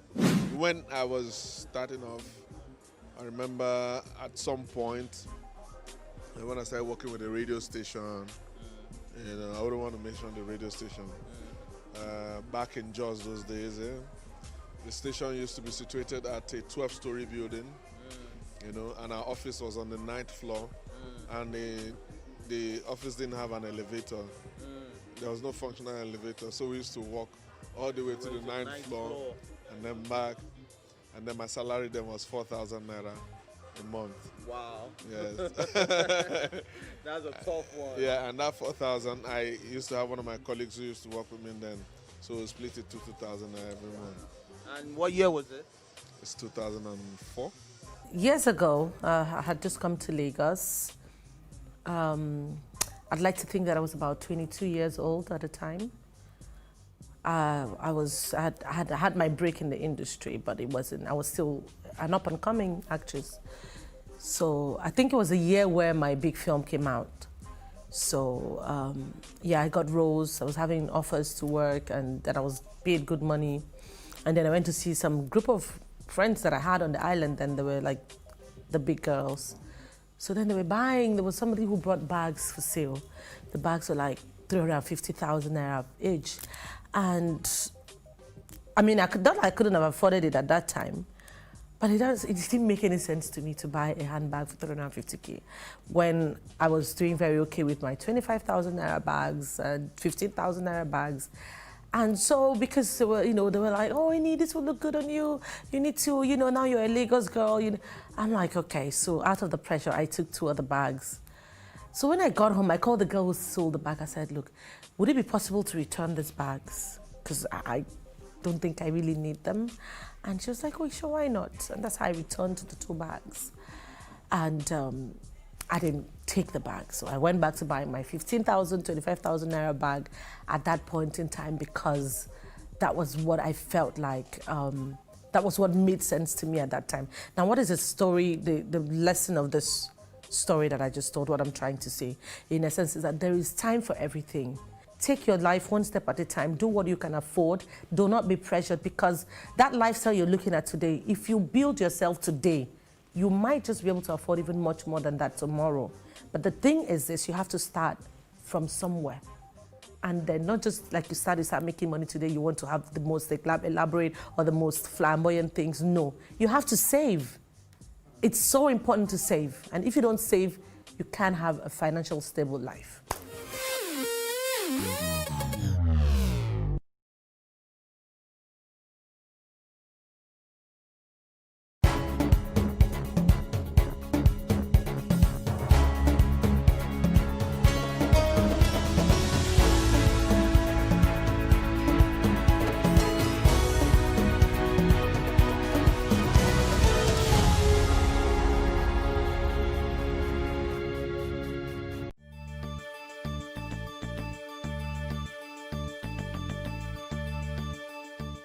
To an extent, the reading culture of Nigerians is not too good.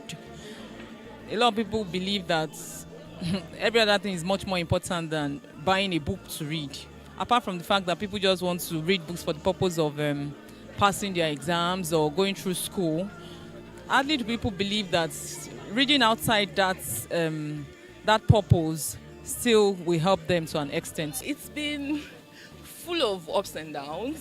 Nigerians don't read. I dare to disagree, because we're 16K followers strong on our Instagram account, on other platforms as well. We also have a huge following. So if I told people are not interested in books in Nigeria, we wouldn't have people follow in the first place. And it's so exciting to find out that there are so many people outside of Lagos in deep core parts of Nigeria that buying and shopping for us, and they are just so excited that this book is locally available and it's sort of like within reach for them. So it's been exciting. It could be better, but again, we do it for the culture, you do it for the passion, and hopefully more stakeholders get interested in it, and it gets better.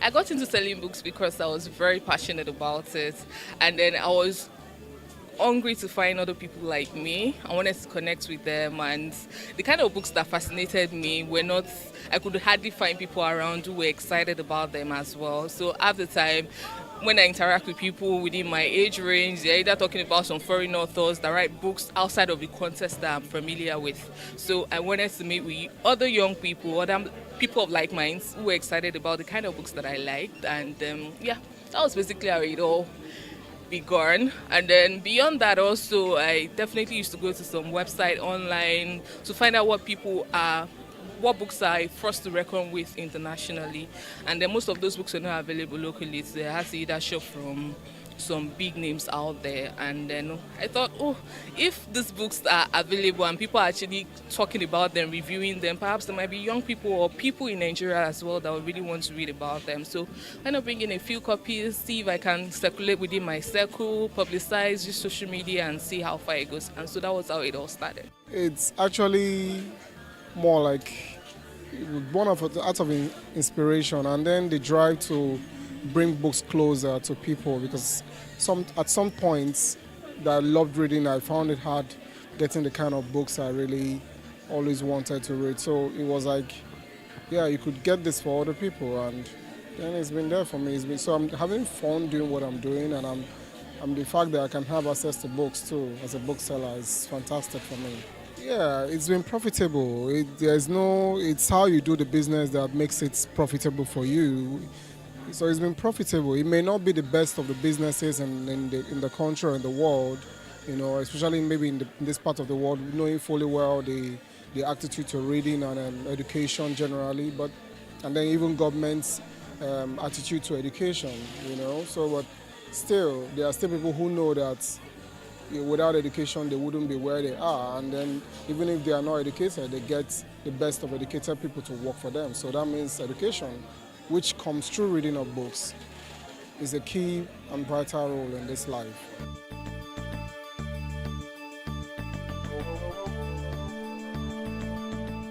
It has enhanced reading, but what I realize is that even for those who normally would not like to buy a Bible before, because of the ability to read their Bibles from their phones, a lot of people are beginning to dump reading Bibles on their phones with buying regular Bibles, because they've seen the importance of having to carry a Bible or read a hard copy Bible.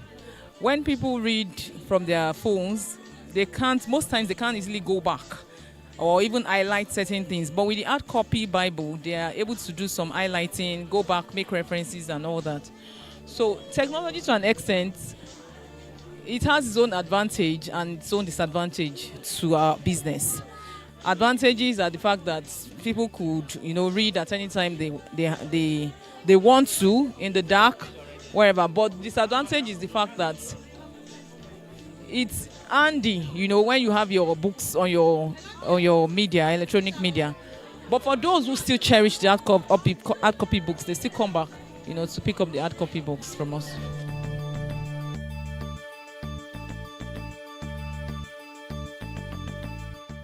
A lot of Nigerians are writing more, because virtually on a daily basis we get new books from Nigerian writers, asking that Latana should carry their books. It's a bit challenging, but at the same time we try to encourage them, to review their books and then accept it for display on our shelves.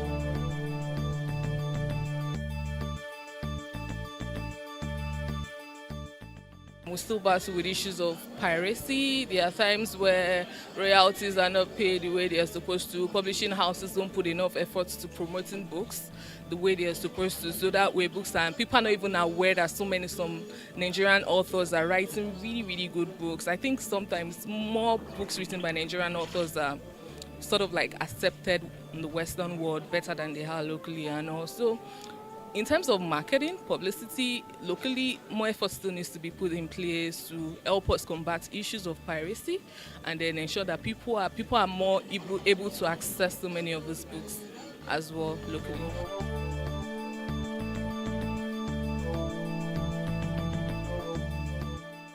For book lovers, I say keep reading, because you know already what you are gaining from reading, and then for governments, give more allocation to education. Allocation to education is very important, and you can't have a government that just places less emphasis on education, and every year you expect your people to be better, and then there are fightings, any small thing, any little thing, there's fights, and it's all because of the level of exposure and education of the people, and it's playing a role in every facet of the economy, every facet of the society, because people are not well enlightened about their rights, about the opportunities that they can actually get, and many of those things come in through parts of education, and reading is part of it.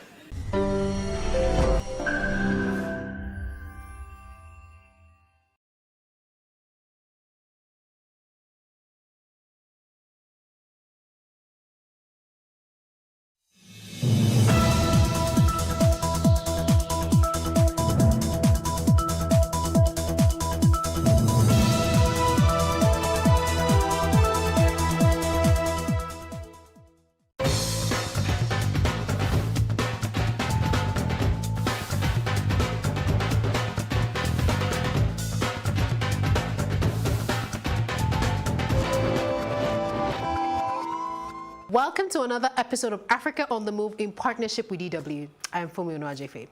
This program focuses on the stories of people in Africa and how their innovations, ideas, and action impact on lives on the continent. On this episode of Africa on the Move, we'll be focusing on migration. Migration is currently at the center of disagreements between the mainly poor-sending countries and the richer receiving countries. Today, the world is more connected than ever. Information, commodities, and money flow rapidly across the national boundaries, a phenomenon often referred to as globalization. Sub-Saharan African nations account for 8 of the 10 fastest growing international migrant populations since 2010.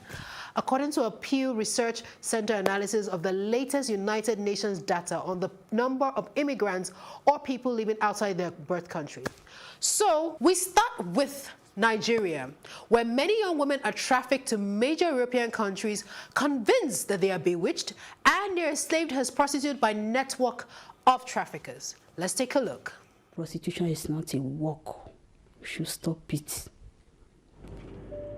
It's thought between 200,000 and 400,000 women across Europe are forced to work as prostitutes. An increasing number of them are Nigerian, like the woman we just heard. They're lured to Europe with false promises and end up in backstreet brothels or red light districts in cities like Lyon, Madrid, or here in Turin. We join volunteers from a Catholic charity who try to get the girls off the street. 9 Nigerian women currently live in this house in Italy. We can't use their real names. As recognized victims of sexual abuse, they won't be deported, at least for now. Kate arrived in Europe a year ago. They told me they were going to find a job for me, that there is a lot of job here. But they didn't tell me it's on the streets. The job is on the streets. For many women, their troubles begin on their way to Europe. I was raped twice. When I was in Nigeria, the person that buggered me to Kano, and the other time was when I was in the desert. The soldiers, they also did the same. Networks of people smugglers traffic the women. The networks are headed by so-called madams, women who enslave other women. Having been promised a great life, the women are abused by their captors when they arrive until they give in. The charity we're observing is using an online campaign to try to raise awareness about the plight of the women. Katia is one of the volunteers. It's very common when the girls tell us that groups of men go to them to rape them together, 1 to 3 at the same moment. They ask them to do many strange things, to pay them like nothing. Like a Nigerian woman on the road is paid 10 euro. You don't buy pizza with Coca-Cola for 10 euro. Some women have sex with up to 20 men a night. They have to pay off their huge debts. These can total as much as 40,000 euros for the journey, as well as for food, clothes, or cosmetics. But if they go to the police, the women risk deportation. That would shatter their dream of finding a much better life in Europe. In the end, they no longer know whom to trust. Sometimes even the women's own families turn against them. It used to happen many times that the families suggest to the girls to go back to prostitution. In that case, we understand that they have been sold from their own families. Katia and many other volunteers here believe the women can still have a better future. She helps them get their papers and report the abusers to police. The women are still terrified of breaking their silence, but they also want to see the traffickers arrested. People, please be careful when someone offers you greener pastures on the other side of the world. Our next story is on returning migrants who migrated illegally and have returned home to Guinea. Listen to this story. Early morning in a chicken farm near Conakry. Mamadou Tulel Bari is working with a project for returnee migrants. In 2016, he attempted the illegal journey to Europe, but he only made it to Niger. He had seen many of his friends die along the way. He himself had been tortured by human traffickers and thrown in jail by soldiers. After he was released, the International Organization for Migration flew him home. After I returned, many people made fun of me because I didn't make it. But I felt relieved. I'm back home now and no one is oppressing me. I live well. Back there, we had problems with the military and we were discriminated against.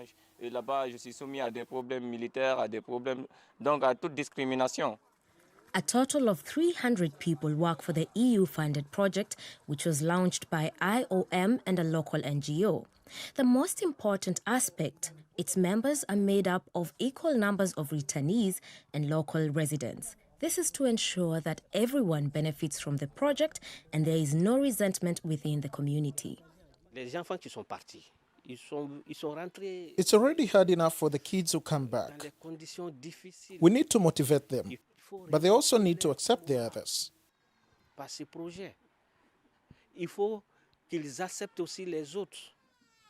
Women also play a very important role in the reintegration of the returnees.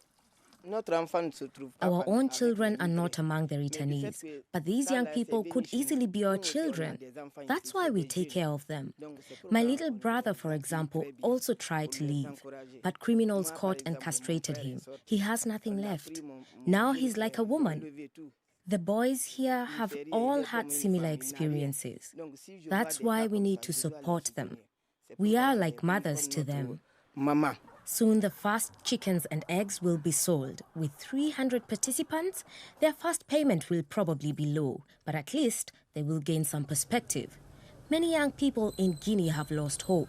Well-paid jobs are difficult to find, and there aren't enough career opportunities. For many, escaping to Europe seems like the only way out. To counteract this, the Employment Office and the IOM have interviewed young people in Conakry. As a result of the interviews, we can determine who is most likely to leave the country illegally. We then selected them for a total of 21 projects, such as the chicken farm, and support them. Other young people will hopefully be spared Tulel's terrible experience.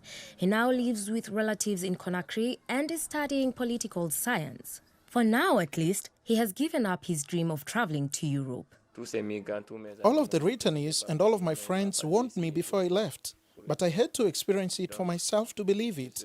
All I would say to my friends now is to not even try it. It destroys you. Even if you do survive, you either feel so ashamed that you didn't make it or you come back crazy.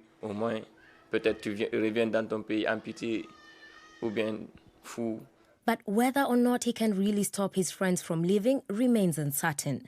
The IOM estimates that around 15,000 Guineans are still waiting to be repatriated. Like I said earlier on, sometimes the grass is not greener on the other side.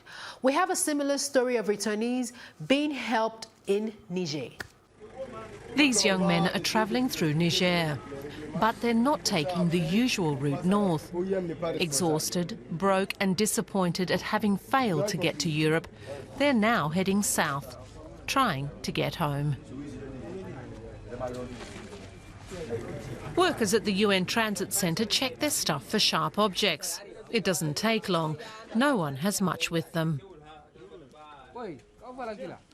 Here they have somewhere to stop, something to eat and somewhere to sleep. Many arriving here have had an awful time. Some have even been held in prison on the way. They hit us and treated us badly.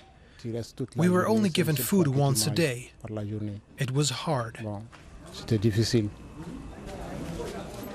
Here they can recover from their failed attempt to reach Europe and get ready to return home. Officials from the International Organization for Migration collect data about where the migrants have come from and which route they took. Many have lost everything on the way. Da Ouda Mama Oudu says many people still want to go to Europe. But an increasing number are failing to get there. There have been more migrants returning recently. The problem has been increasing over the last 3 months. Just today, we have taken in 53 migrants here. Some run out of money before they even make it to the Mediterranean and are forced to head back. Abu Kamara left Liberia 2 months ago. He's pleased to have got out with his life. Now he just wants to go home. The thing I saw on the road is very difficult. For now, there is no one. We make this adventure, then you succeed. Either you die after Agadez to go in Tripoli, either you die on the road or you come back. It can take weeks to get the documents they need to go home. They stay in the centre to avoid people smugglers who might pressure them to try their luck again. Bonjour. Sometimes migrants ask the impossible of staff here.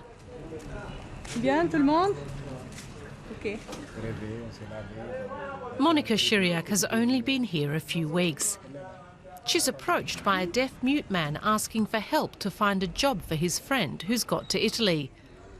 She can't possibly do anything. Well, most of them went to Europe illegally, on the boats, through the desert, with smugglers. We can't really say to people here, go on, try it. That's why we also try to reintegrate the people who come here, so they don't attempt the journey again.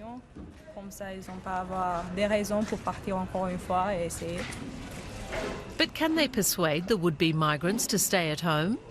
Many still want to go to Europe, despite having failed this time around.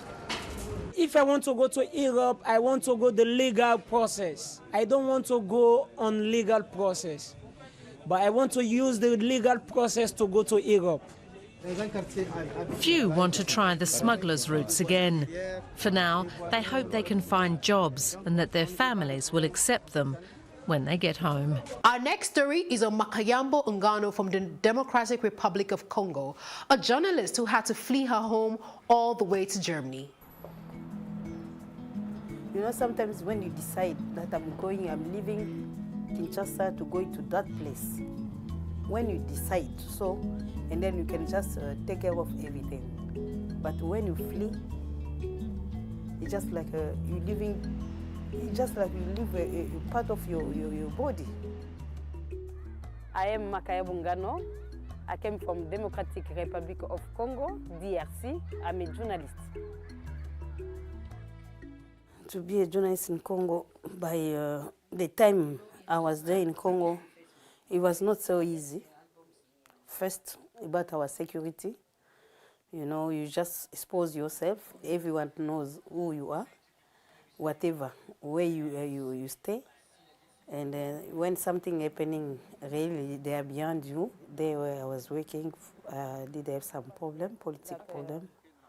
Then I just flee from Kinshasa to South Africa because my husband was already that side as a refugee. To my own country, I was just feeling at home.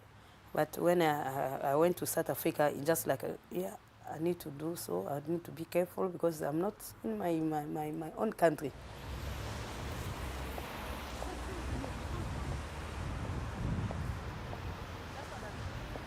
We saw people in our own eyes to be killed. We were attacked ourselves. We left South Africa for the very same reason again. Political problem. For very same reason again. See, what we have fled from our country had followed us in South Africa.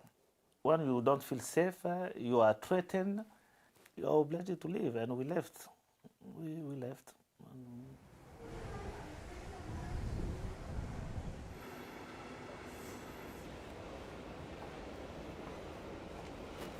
Since March of this year, we have been granted a status of refugee here in Germany, and then They even told us that we're giving you that status because you were already a refugee.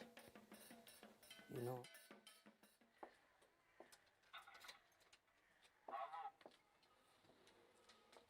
It was really stressful, and then we need to stay in the bad conditions also, if I can say so, with some people you don't know, you sleeping in the same place, and then you need to do so, and you must wait for the food they're giving you. If you miss that food, you miss. What I like it here is that integration. The integration really, I did like it. They integrate you, you must just learn the language, and besides, they're just teaching you how is the country, how the country is ruled, with the culture, about everything. Really, that integration is what I like it. And it's just like they make you also to feel at home, if you want to be integrated. Because there is others, really, they say, what is that? I don't want to. We'll take a break and then we'll be right back.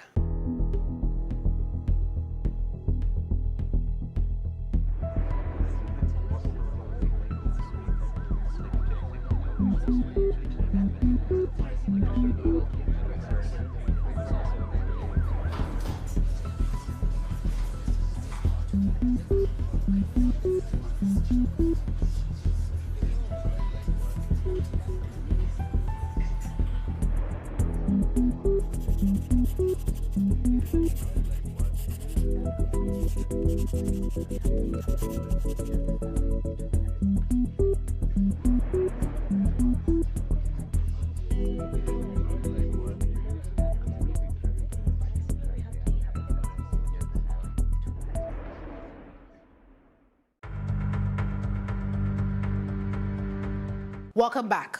Now we'll take a look at the lives of other migrants living in Germany as well. Every time when you move the side to side. Remember, I came from Congo, I was in South Africa, I was in Sweden, today I'm here in Germany. As a Christian, whatever you go, you must search where is God. We're always going to find out our own people. That's why really I can see I'm just feeling at home when I'm going to the church. I am Makaya Bungano. I came from Democratic Republic of Congo, DRC. I'm a journalist. One day I meet a lady called Regina. We met because they are the one who are just like a volunteer, giving us some course of a Dutch course by the camp where we were. That lady was just asking us if we were Christian, and then she was saying that if we want to visit a church.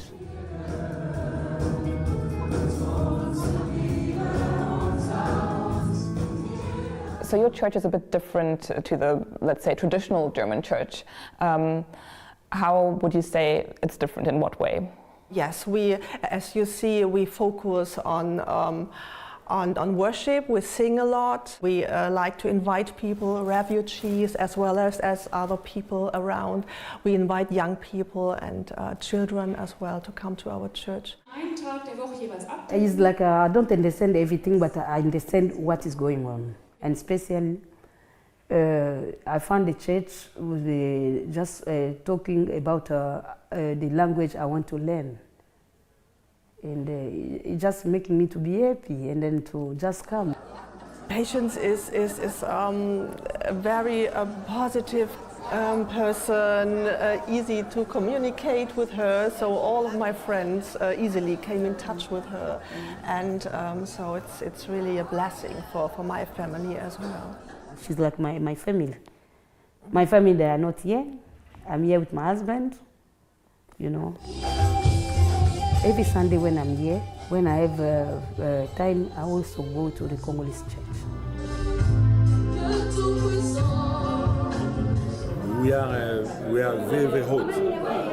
That's why she come here to dance, because we dance, we move. Yeah. Is it like a church in Congo? Is it? Of course, yes. Yes.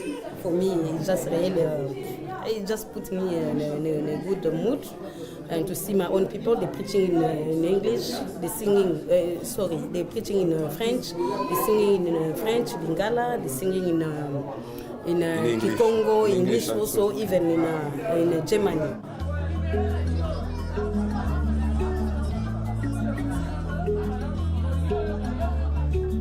Would you say you found you feel at home now in Germany? I'm feeling at home. Home away from home. Really, I also integrate because I'm an open person. I talk to anybody. I don't mind who you are, but as long as it's a person, a human being, we just talk. Thank you for joining us on Africa on the Move. See you next week.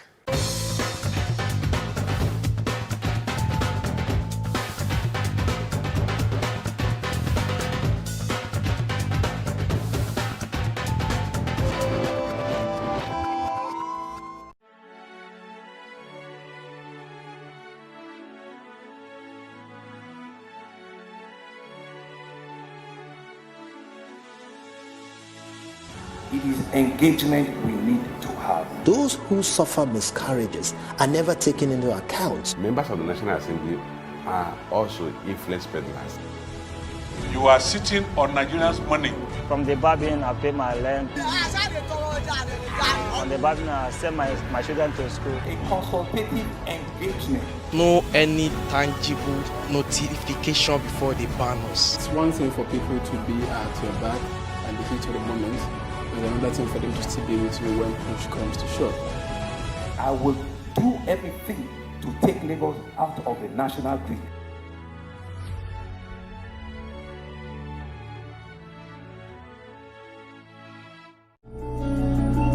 Today's top stories are... And the Pentecostal Fellowship of Nigeria. I'm here at Yunus Bashorin Street where the fire destroyed our transformer complete.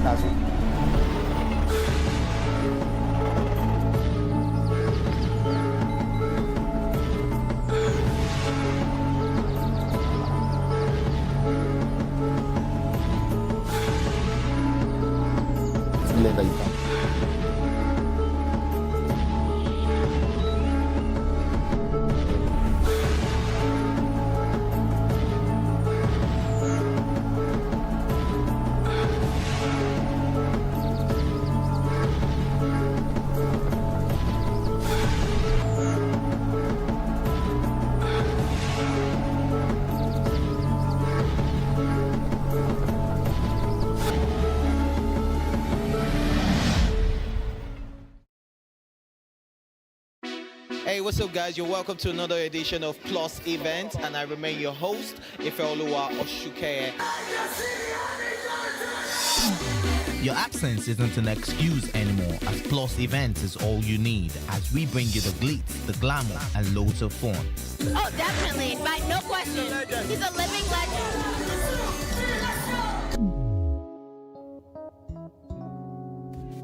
God forbid, Holy Ghost fire, I know. I just want to be blown away. I want to be wild. This is 11 years of doing it.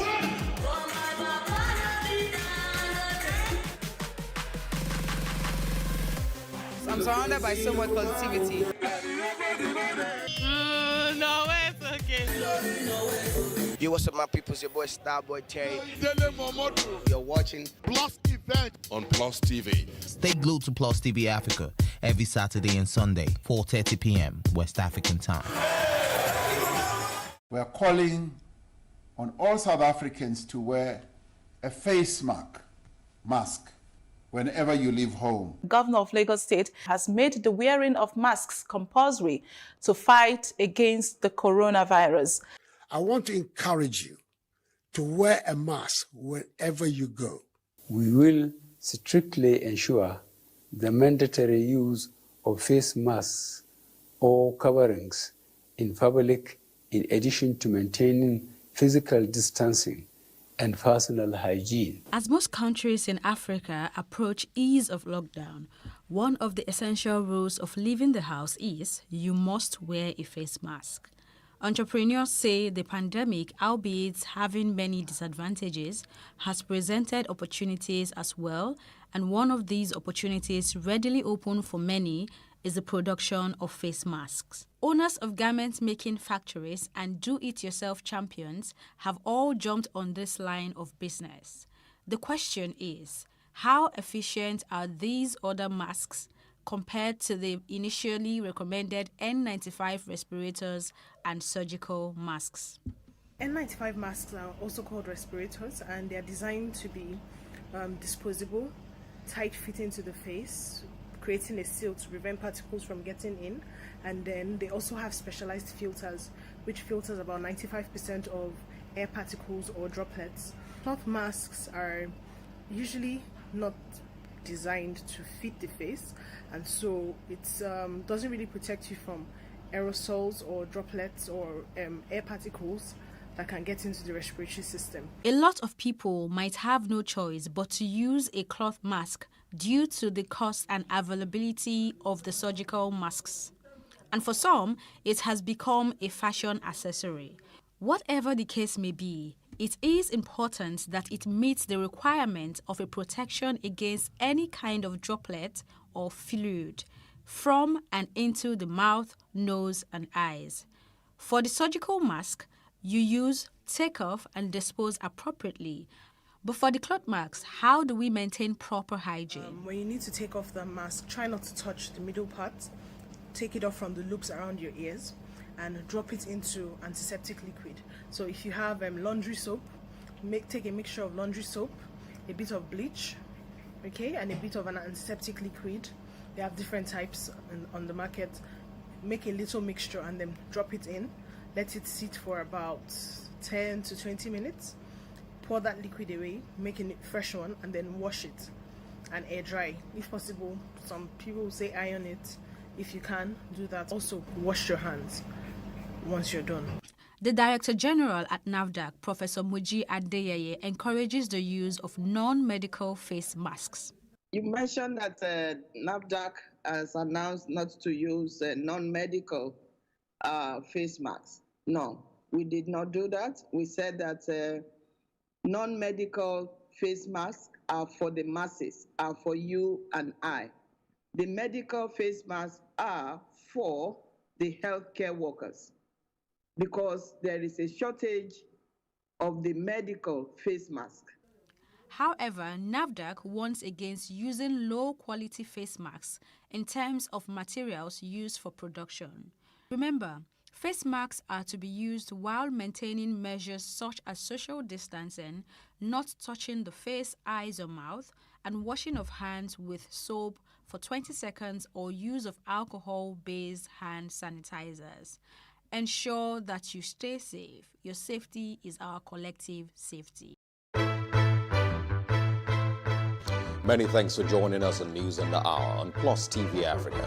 State government has approved a bill for the establishment of State Security Network Agency, Amotekun. We have the highest number of extremely poor people in the world. He's not concerned about lecturers that are raping students that are under their care. He's concerned about them being stigmatized. And I can tell you that he will get the result in full measure. He cannot avoid responsibility. Why the focus on Africa at this point? The news only cover, one side of Africa, so we always felt like the picture is incomplete, so we need the whole picture. 65% of these people, whom we term as the urban poor, live in settlements, otherwise known as slums. This is just the tip of the iceberg of the road situations in Lagos, from the mainland to the island. It's been a closed-door security meeting as the retreat for senior police officers hits day 3. There's this basket or there's this bowl that we all come to the center to pick from. Everybody has to see Nigeria as an investment vehicle, not as a distributive mechanism. Still on the foreign scenes, Russia has flatly denied allegations that is spreading disinformation about the new coronavirus outbreak on social media. Australian Open debutant Coco Gauff defeated defending champion Naomi Osaka in 2 straight sets. Kenneth Okonkwo Kanayo and Bob Manuel Udoku have been conferred with the Veteran Actor of Nigeria Award. This is Plus TV Africa. Plus TV Africa. Plus TV Africa. Big stories live here.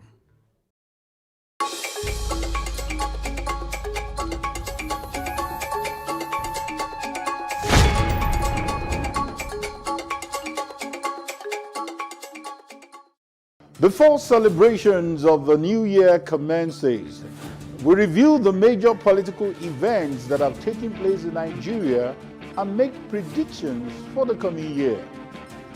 And on the last day of the year 2020, President Muhammadu Buhari signs the 2021 budget into law.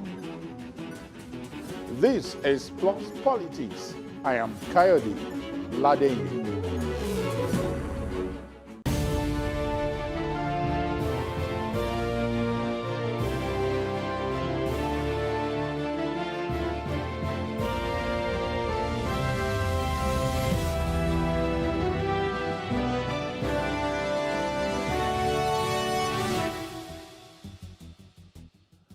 Welcome to Plus Politics. From the NSAS protest, which turned into chaos, to the tussle for the Edo and Ondo state governorship seats, then diverting to the crisis which rocked the All Progressives Congress APC and saw Adams Oshomole leaving the seat of the national chairman of the party. These and so much more have made up the political terrain of the country in the year 2020. Today, we review these incidences and try to make predictions for the coming year.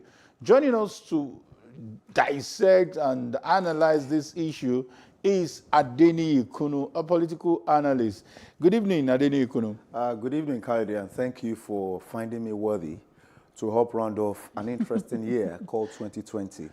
Thank you for bringing me here. Quite interesting year, quite interesting year. Yes, I do. And later on, we'll be joined by Zakar Bala, who will also be sharing his own thoughts on this issue. Yeah. Yes, 2020, at the time, I was almost making, call it a fearful prediction that there was not going to be any election because of the COVID-19, which actually ravaged not just the country, but all over the world. I even went as far as thinking the historical U.S. election was not going to take place because it has never been where that election wouldn't take place because it's enshrined in their constitution. Yeah. But lo and behold, the new normal held its way and elections took place across different parts of the world. Yeah. We had Ghana election, we had U.S. election, we even had Cote d'Ivoire election, we had some Guinea also had election. Central African Republic election. Quite a loaded year. Mali also interim government. So that's true. But interesting, it tells you that within the scheme of political administration across the world, political leadership appears to be, on a scale of 1 to 10, 8 over 10 in terms of importance. And that's why we see that despite the lockdown, the destruction and the disruption of economic lives, the political office holders and the political hagglers did not allow that which seemed to be important to them to stall. So what did they do? They went ahead. If you check Nigeria, at the height of the COVID, they were talking about restrictions. But at the height of the COVID, that they said seems to be very dangerous virus. Point of note, the virus is real, but the lies surrounding the virus is really overscaled. Now, people still went out and did their campaigns, and we saw how very carefree people were. So if you check within the political sphere, even in the U.S., the touted leader of democracy, of course, statistics shows that the U.S. is not among even the top 30 countries in terms of adherence to democratic principles. So that is a fact of the matter. They went ahead and did all they did, and anytime it has to do with people relating, for instance, Christmas, virtually many countries of the world, because of what they call the second wave, is on lockdown. But I tell you, if we had any elections slated for December, they would have done the election. Because if you look at the first wave, at the height of it, people had it. In expecting the second wave, the November 3 elections of the U.S. held. If you check other African countries, as we've mentioned, the last quarter of this year saw them hold elections. It tells you that those within the political class have something that they feel is of priority to them than many people's economic lives, many people's social lives, because this celebration has been very low-key. But that being said, we cannot ground countries Leadership must be something we do not Interesting. put lock and keys on. Interesting. So we have to move ahead. I would have said that Kunu and his not unpopular opinion this time around, but quite controversial opinion. It's controversial, but I'm only giving you the facts. I agree. I'll give you the facts. They lock down people's economy, people's I agree businesses, with you. everything. But let's quickly get into quite a lot of issues. We want to touch them one by one. Let's do it. Yes, interesting. We will have to start from the last quarter of the year, and that has to do with the NSAS, where we saw some kind of historical protest. We didn't have the Femi Falana at the forefront. We didn't have the Wole Soyinka at the forefront. We didn't have the Tunde Bakare. We had some kind of unpopular names that shook the country to its knees, where we saw responses. That's another discussion, whether the responses were genuine or not. So what is the big deal here, and where do we go from here? Let's review it and make some kind of impact it made. You see, when you undertake certain researches, one of the things that you'd spend is good money to do proper researches regarding who calls the shot, regarding the trends of the time.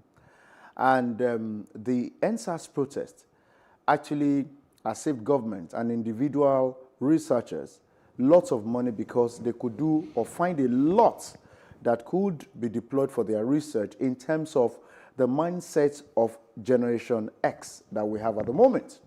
It therefore means that the most populous African nation has led, again, sub-Saharan Africa to understand that what used to be is getting phased out.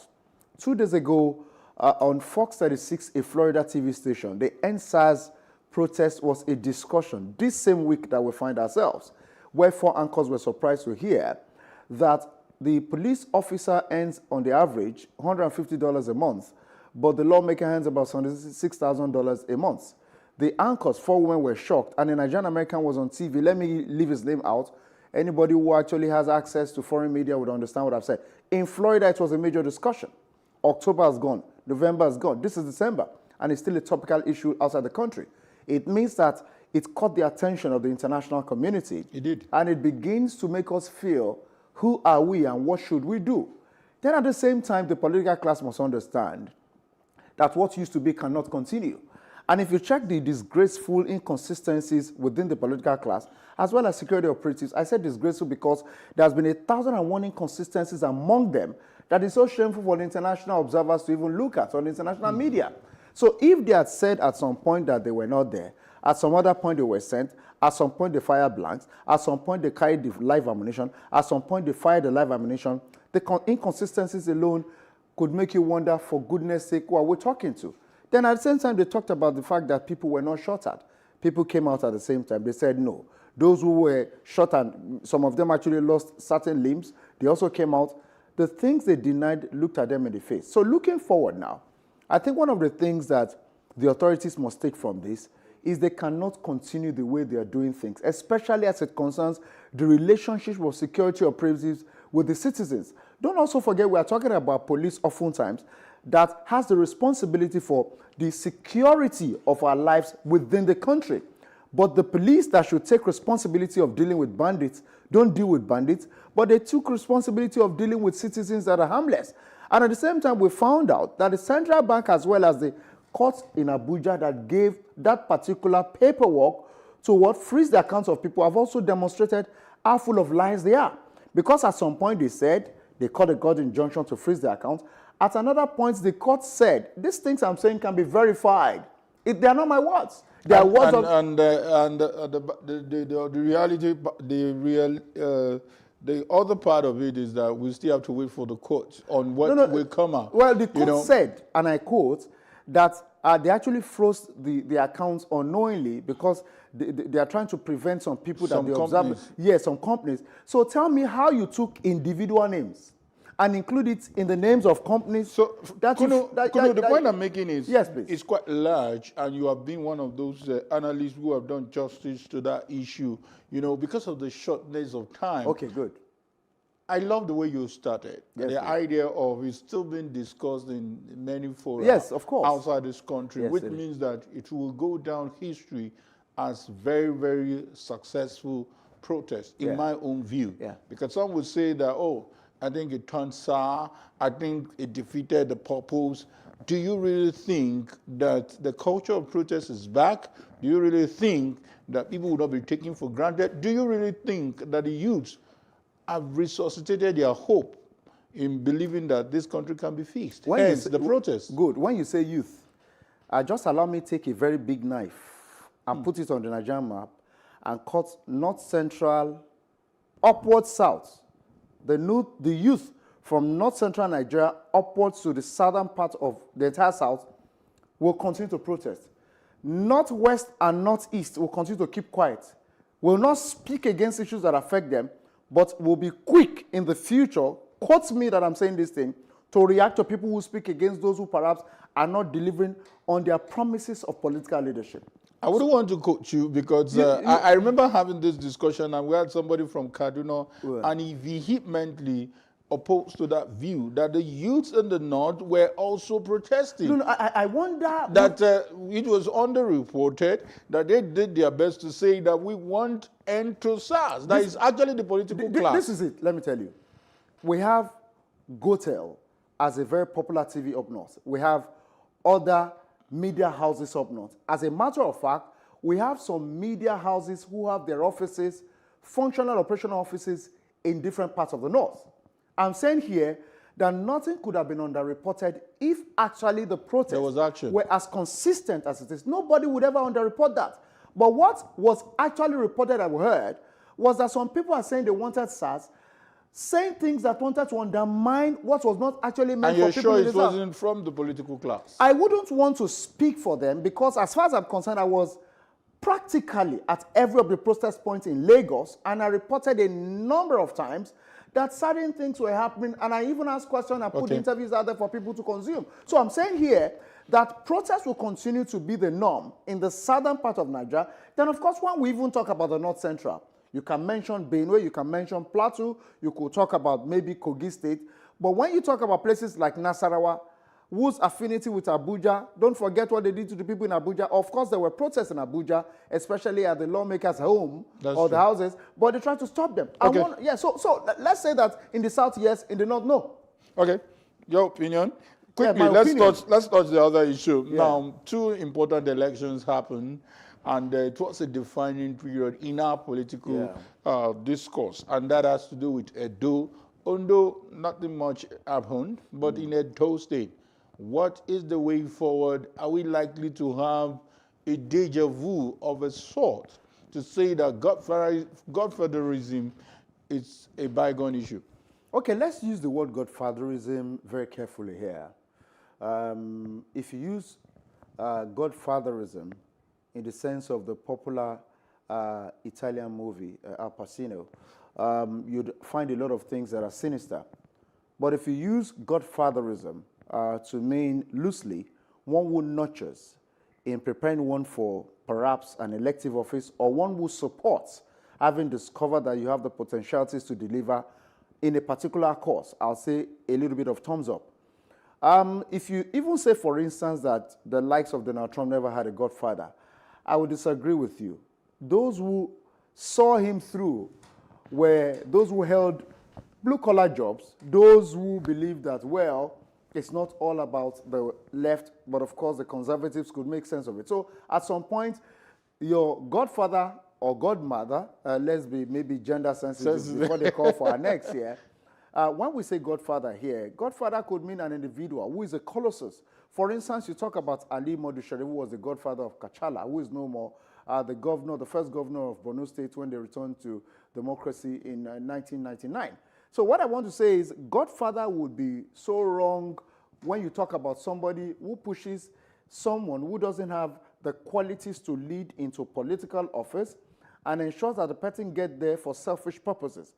But godfather could be looked at from a very positive point of view where somebody says, I'm going to stand with you because I believe you can do the job.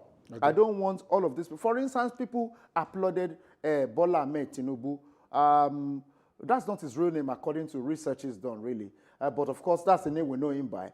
So they applauded him because they felt you actually stood by somebody that took over from you, Fashola, and we saw what he did. We also saw how we stood by Ambode until Ambode said, we can't continue to run Lagos like this, and they use all of the political connections to get him out of office. Now we have Babajide Sanwo-Olu, who for the greater part of his tenure has not really done much, except, of course, talk about COVID and certain things. Maybe after COVID has gone, he'll begin to work. Because do the assessment. So after COVID has gone... Trust me, it's a discussion that I wish we could exhaust, but let's see how we'll still do justice to it. We understand that we're being joined by Zaka Bala, who is a political analyst. Good evening, Bala. Thank you. Good evening, and good evening, viewers. I can see that you're already in the groove. I can see that smile on your face. But, you know, we've waited for you, and now we have you. Let's quickly get your thoughts on some of the major events that happened this year. Let me just give you a recap of some of the things Adeni Ukunu mentioned. The fact that the protest is still successful as we speak, that is still being discussed in US, in some of the major TV stations, and that tells us that that thing wasn't just a fun fair, so to say. But I would like to get your thoughts. And there's something important he said, that going forward, the culture of protest may be back, but it might just be lopsided, just in the South, and that the Northern youths are yet to wake up to say no to what they think is not accurate. Maybe you have an endorsement to that position. First of all, let me start by defining protest my own way. My own way. Protest by my personal explanation or expression simply means expressing concerns, you know, and when you are expressing concerns, you are either not completely in tune with what is going on, or you are not comfortable with the trajectory of the way things are going. Protest does not necessarily mean you hate the person that is leading you or the person that is heading the affairs, but protest is just a way of expressing your own concerns. And when you express your concerns, you are not necessarily 100% correct or 100% wrong. You just want that your direction to be looked into in probably general interest of probably a family, a corporation, or a nation. So as far as I'm concerned, the NSAS protest was just to draw the attention of our leaders to look in a direction that probably the citizens felt certain things were not going right based on the attitude of our security agents. And it didn't mean that our security agents were completely wrong or the protesters were 100% correct. It was just a way of bringing their attention that probably something was not going right and it might affect the image of the country, the growth of the country politically, economically, and socially. So whenever we talk about protests, I will appreciate it if our current leaders and future leaders look at it from that angle. Okay, quickly, we've moved into the core politics now. We're looking at the Edo in particular, because Ondo seems not to have some kind of drama that we expected. But in Edo State, what is the take home? Maybe I should even ask you on the national TV, which state are you from? Well, I'm from Kaduna State. Okay, good. But I grew up largely spent a greater part of my time in life in Borno State, very close to where Boko Haram has been ravaging the country. But I'm currently in Lagos and a proud Lagosian. Interesting. But don't forget the last question I asked you before we come to that. But we've moved into core politics now. What is the message there? Some resonate the issue of no more Godfatherism. It is not, you are not the one to tell us where to go. You remember how Obaseki was threatened and the people told whoever were behind or were against him that we would decide our fate. Well, to be honest, there is no straightforward answer to that. When my colleague was expressing his own views or opinion in the studios, I mean, he was talking about Bola Ahmed Tinubu I mean, it's not something to doubt that Bola Ahmed Tinubu has planted a lot of political leaders today. Some will forever remain grateful to him. Some may never even appreciate him. It is also clear that he has actually planted the seed of political landscape. You know, I mean, there are people who have had the opportunity of being blessed by God like Bola Ahmed Tinubu, but they didn't help anybody. But in the case of Bola Ahmed Tinubu, to the best of my knowledge, he helped so many people that are not even from his state. There was something that happened to Bola Ahmed Tinubu, and for the first time I was emotional and I was very close to tears. During the NSAS protest, I had the audios of how some people would call him on the phone.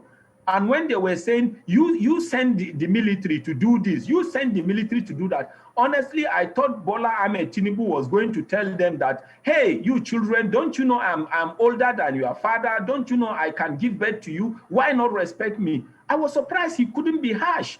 He was struggling to answer. He said, please listen to me, let me explain. Then they were blasting him again. He said, okay, allow me to also explain my part. I didn't send the military. Honestly, I never knew Bola Ahmed Tinubu could be so down to earth like that. Because some politicians that have gotten to his level can be brutal. Okay. But from the way those youths were blasting him and he was saying, please allow me to explain, honestly, I fell for him. So back to the issue of godfatherism, it depends. Like I heard about the case of Edo from our colleague in the studio, but come to look at also the case of Zulum.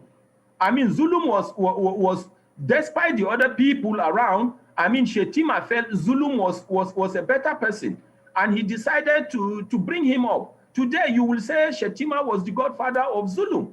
And from the way Zulum is performing, I mean, it is very clear that sometimes this godfatherism, one way or the other in life, somebody has to discover somebody.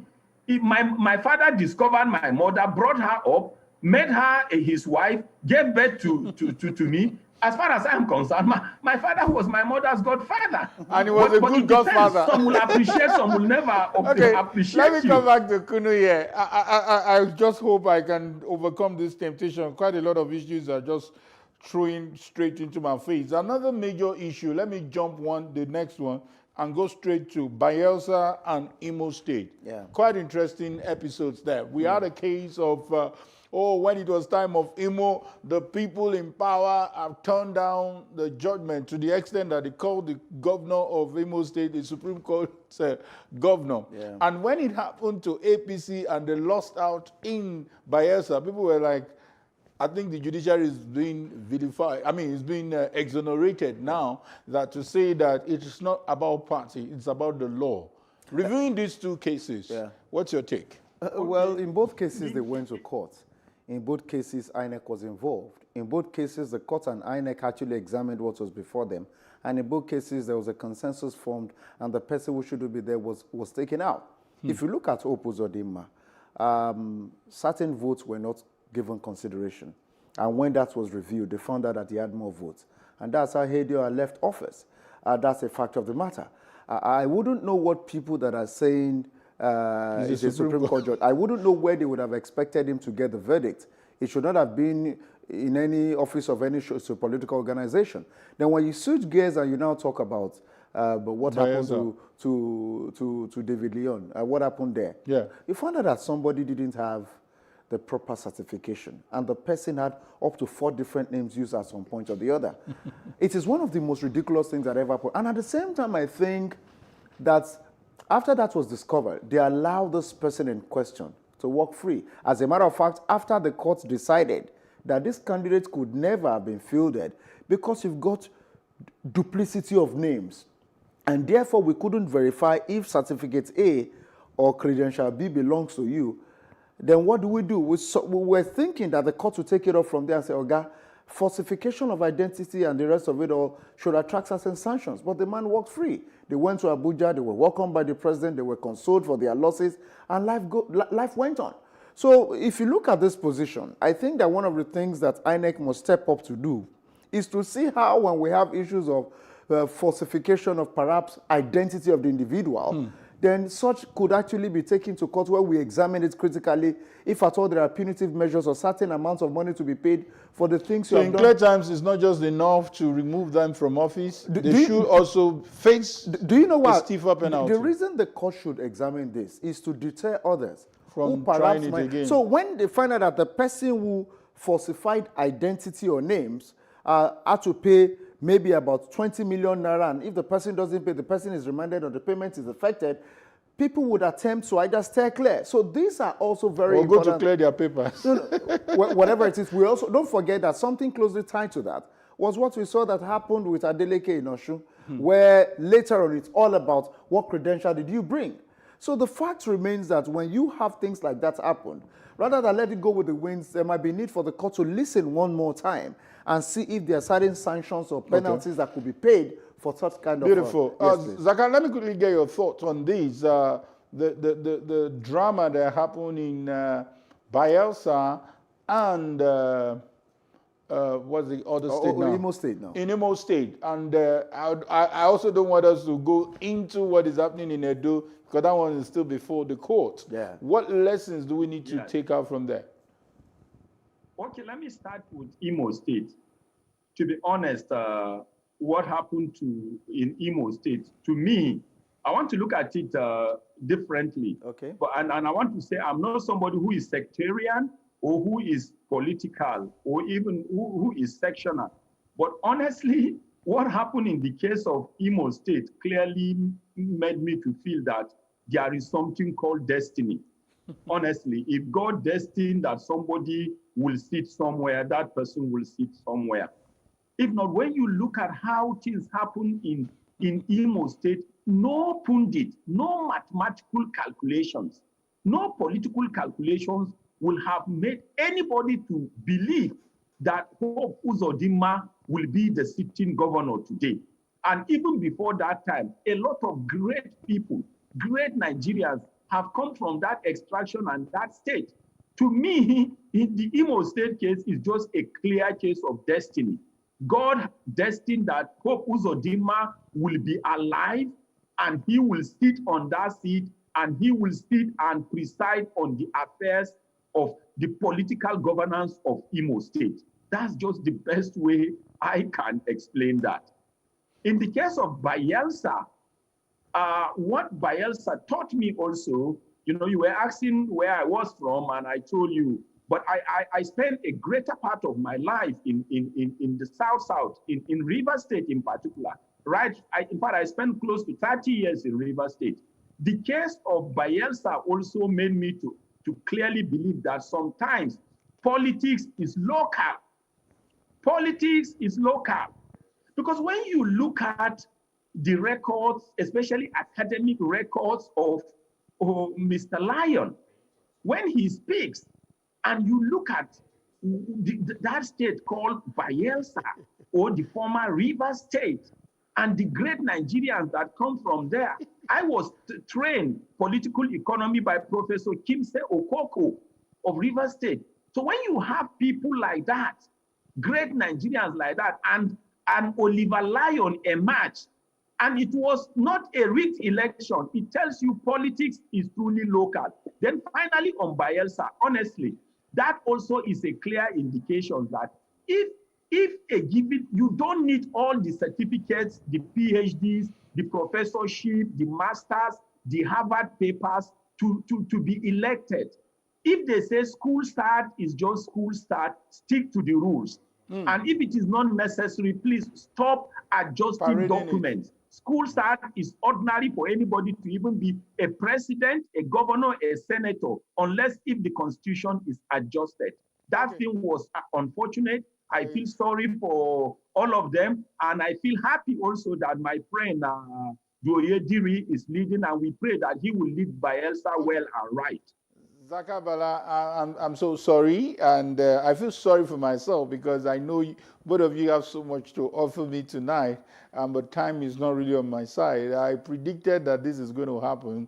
It's unfortunate that I can't help it. So much to still talk about. We would have loved to talk about Oshomole's unfortunate situation. We would have loved to talk on so many issues.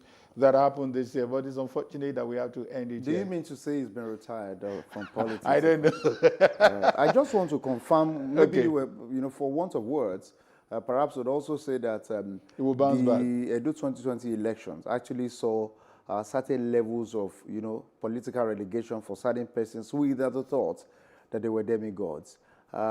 It's very obvious now that we won't argue, even if the case is still in court, but essentially they went to the polls and some people got defeated and some people got pushed aside and some people got hushed up. Interesting. Thank you, Adeni, for your time. Having me. Yeah. Zaka Bala, many thanks to you for your insight on this discussion. Quite short, but really, really insightful. And we'll take a short break now, and when we return, President Buhari signs the 2021 budget. That is up for discussion. Please don't go anywhere.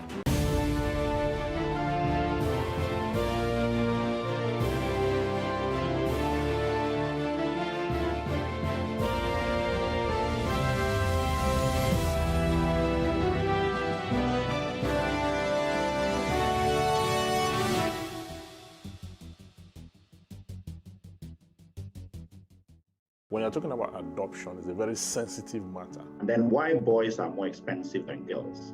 We'll have to find out from the South. When Nigerians were voting for the president, they knew he doesn't talk now, didn't they? I don't see him as someone who was ready to rescue Nigeria from the quagmire because his presence and his absence are just the same. What we should do now is to start to seek a parliamentary system of government with less overheads and a weaker prime minister. About 40 nations have closed their borders against the UK. Are village people with you there? We are of the belief that the village people, that their power does not cross the borders of Nigeria. So they can't reach so that they cannot reach here. The deafening silence of the vice president that makes it look like we're all just abandoned and on our own and we're just floating from one point to the other.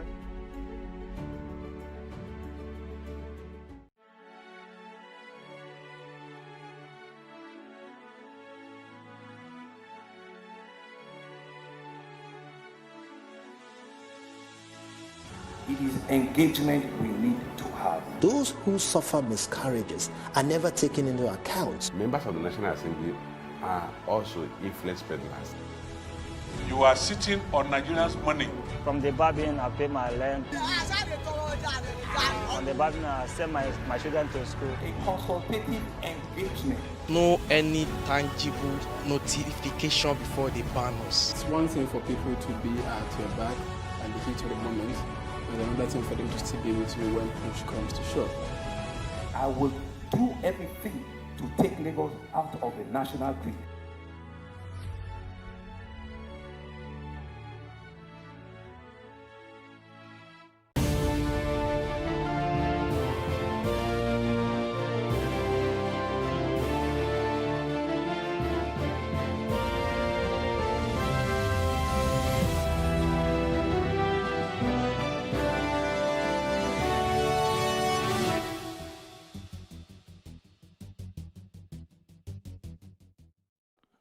Yes, we're back. And looking at the second topic, President Muhammadu Buhari signed the 2021 budget into law some hours ago.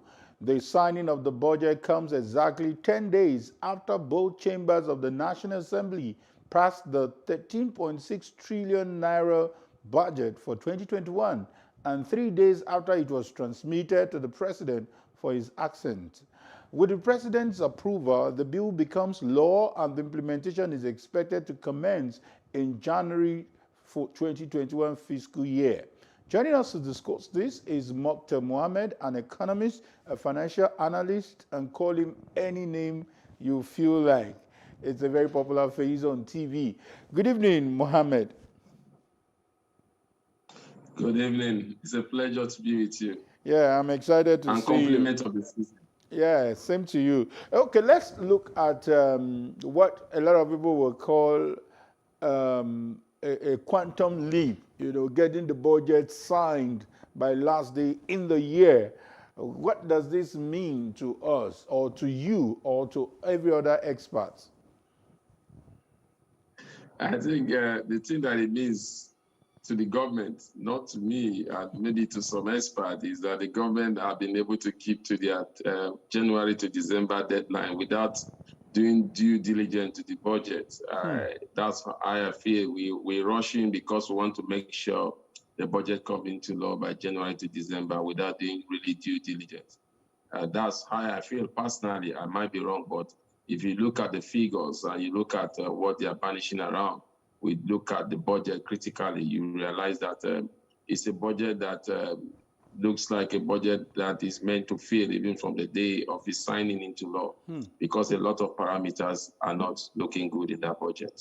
I will come back to those parameters and you help us break it down within the few minutes we have left. But I'm a bit worried about your comments, because even at the federal level, probably this is the fastest we've seen in terms of the duration in working towards the budget. But this has been a trend in virtually all states of the country. You will always see just normal process, get the budget to the state assembly, they just take it back, almost hook, line, and sinker, and the governor signs it, and this is what the state runs with throughout the year. So where is this culture of due process that we always expect in a federal budget? Where is it coming from? I think that is why you said in your opening remark, I like what you said, that the budget is supposed to start running by tomorrow. Tomorrow is the 1st of January. So the budget is supposed to start running by tomorrow. But you and I know that that budget will not run tomorrow because there's a lot of lapses in that budget. Like you rightly pointed out, I think sometimes we just play to the gallery. Some states can be getting their budget right, and one of those states I just think is Lagos State. In terms of implementation, they do implementation up to 70 to 80%. But the federal government, the best implementation they've ever had, they will tell you is about 50 to 55%, because like one minister once said, money approved is not money released. So once you see, that is the reason why you see that most of these budgets that are passed into the law are not implementable, because most of these budgets are strict. I am not surprised where we are today as regard the budget. I'm not going to be surprised if this budget does not do anything like what you see in other states, with the exception from Lagos. I think other states just decide, even with the Lagos too, you realize that it looks good because it's the State House of Assembly is controlled by one party. So even other states that are controlled by one party, they don't seem to do due diligence. They just pass it into law.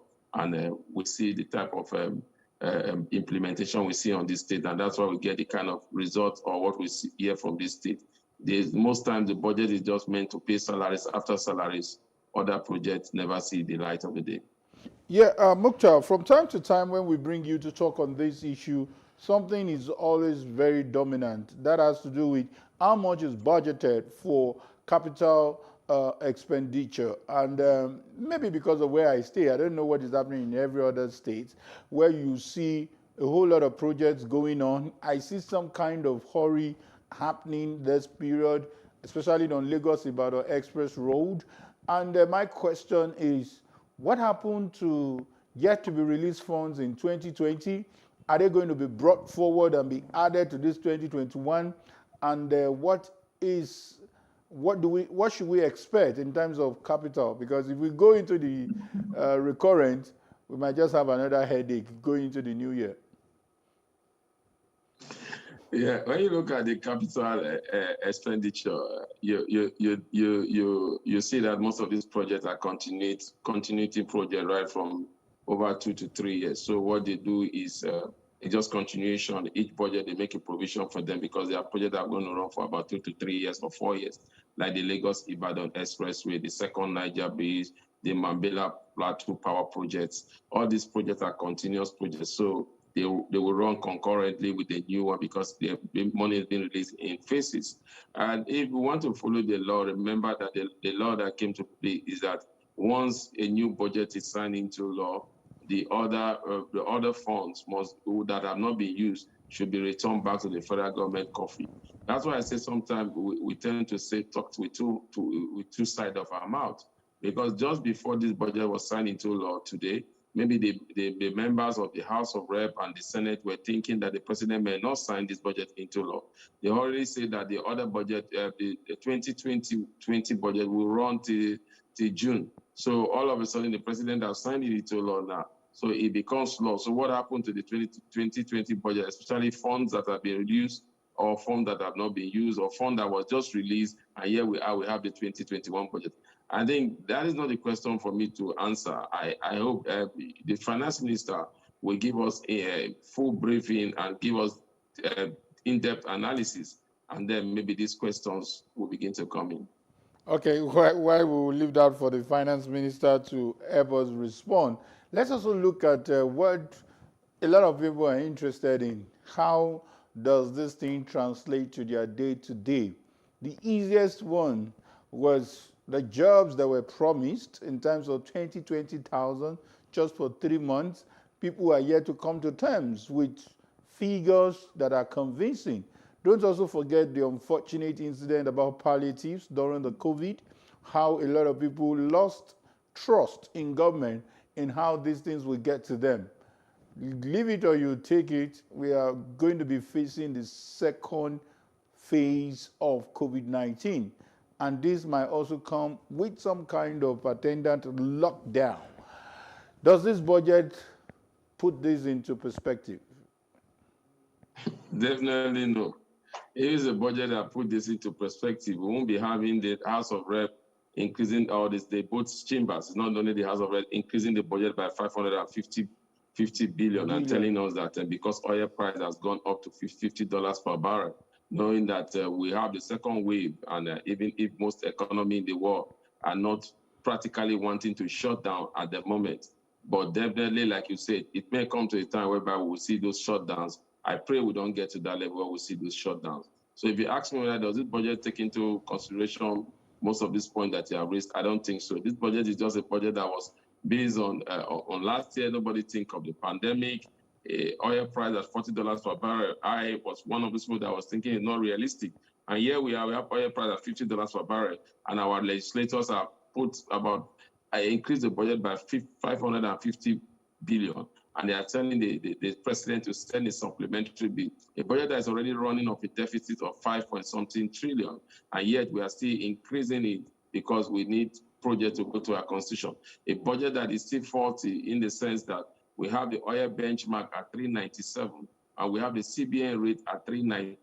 We have the oil benchmark at 378, and we have the CBN rate at 391. And up just today, in the I&E window, we have seen that rate jump to 410. And when you see rate gets to 410 in the I&E window, that is a pointer to what the CBN will be thinking of. That means tactically, we may have seen another devaluation of the currency. And when you see that now, if you target at 379 and we are doing 391, what that said, that means there's a deficit also in that budget again that is not being captured. And most of those deficits also will come in the area of loans and loans that we've collected, because mostly foreign loans. So what happens that those foreign loans, if they were doing it at 379, it's now 391 and it's now 410. So that has increased. So where do you have the money for the capital expenditure? So those are just little things that you can see in the budget and makes you feel that this budget is bound to fail even before it starts. Wow, Mokhtar, I wish you would give us some kind of hope on this budget, but your language is not mistaken in any way. Thank you once again, Mokhtar Mohammed, on your analysis of the 2021 budget, which was signed into law today by President Muhammadu Buhari. Once again, thank you.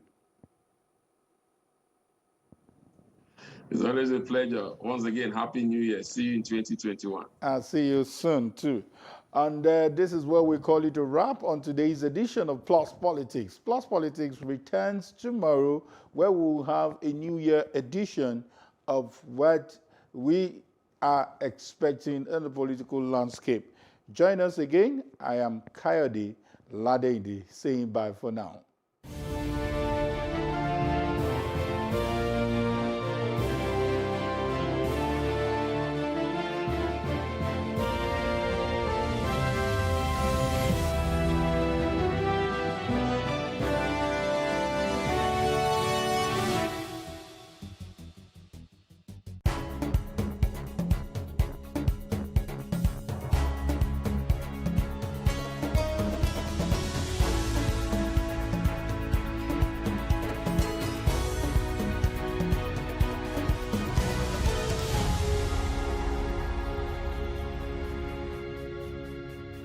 Fame, glamour, success, money, and all forms of flamboyance are what you associate with celebrities.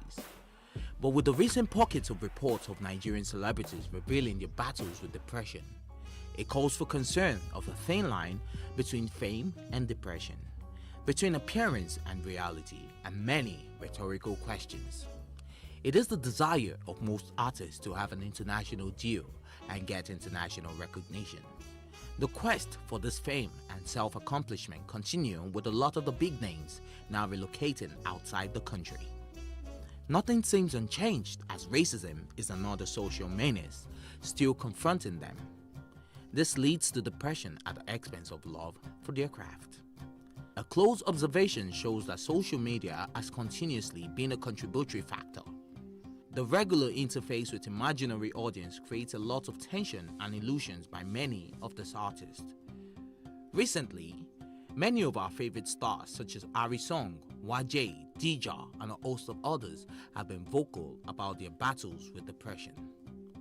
Plus TV Africa spoke to some key players such as a music executive and convener Social Media Week Lagos, Obi Asika, and a mental health specialist, Dr. Kadiri Memuna, and a popular Nigerian actor, Arike Akinyoju, who has been vocal about her struggles with depression.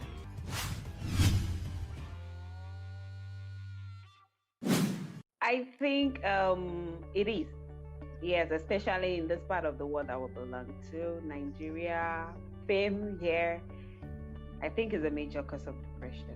Because human beings are unique, and because human beings are, we all have our personal journey. They are what we call vulnerability risk factors. People are already vulnerable in one way or the other, maybe from adverse childhood experiences, and then with fame, which is somehow as you grow, it may be a childhood fame, because sometimes you see some children, they grow into fame, while some people are deliberate and intentional into achieving fame.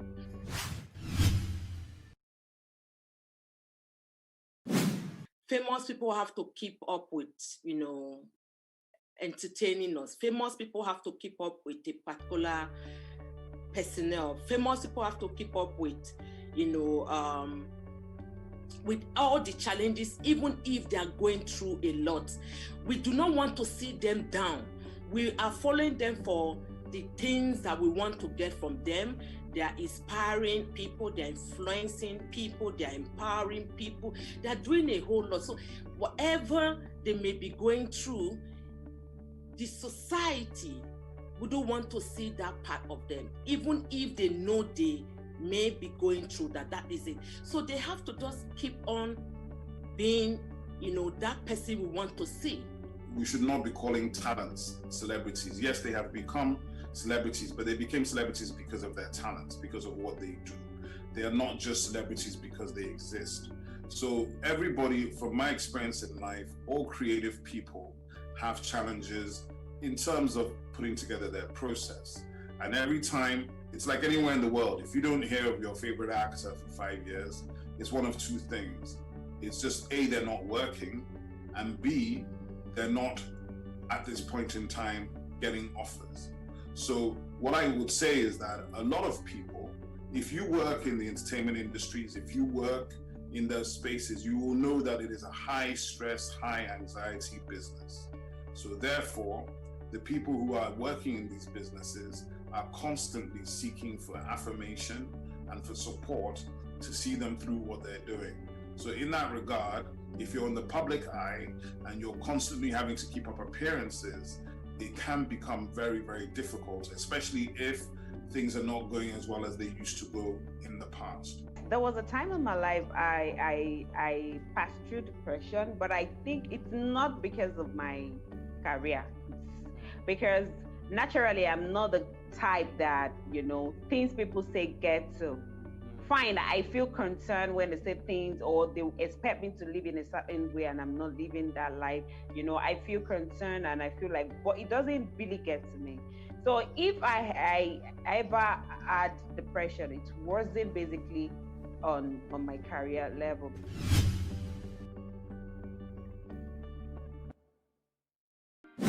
That would be great. In fact, that would really, really, really, help in this advocacy that, have been blazing the trail in Africa, trying to change the narrative and let it be a movement for people to understand that mental health is as important as our physical health, if not more important. And for the fact that it's intrinsically linked to our physical health, we have to guard, protect, and prioritize our mental health at every given point in time. So if we start seeing the media and entertainment industry putting our mental health as part of their package, it may not necessarily be a department because that's a tall order, but ensuring that from inception, when they are setting up that business, they incorporate what we call an employees assistance program. It's a subtle way of inculcating mental health services within your organization. What that just means is that as a business owner and having artists and producing whatever you're doing in media and entertainment, you and your employees, or you and your gang, you and your group have a safe space where you have been able to build a culture of compassion that individuals in that organization can speak up, can speak out, can seek for help from professionals in rendering this employees assistance program. I don't actually agree that record labels, entertainment companies, or businesses should actually be having mental health departments. I think mental health is a very, very specialized issue. What they should be doing is being aware of mental health and have mental health professionals that they can relate to if they have issues with any of their talents or clients. Unfortunately, for many years, it has always been stigma here.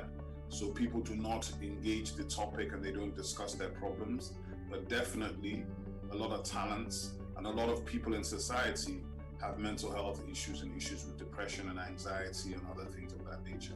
So it's important to relate to mental health professionals who can help when you have somebody or friends or family or clients or talents who have any issues at all. You could you could insist that your clients and your talents do have regular counseling sessions, do have relationships with counselors and psychiatrists that they can have conversations and unload and unbundle any issues they might have.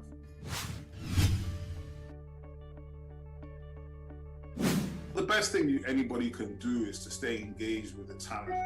So the talent, and that means that understand and know your talent very well.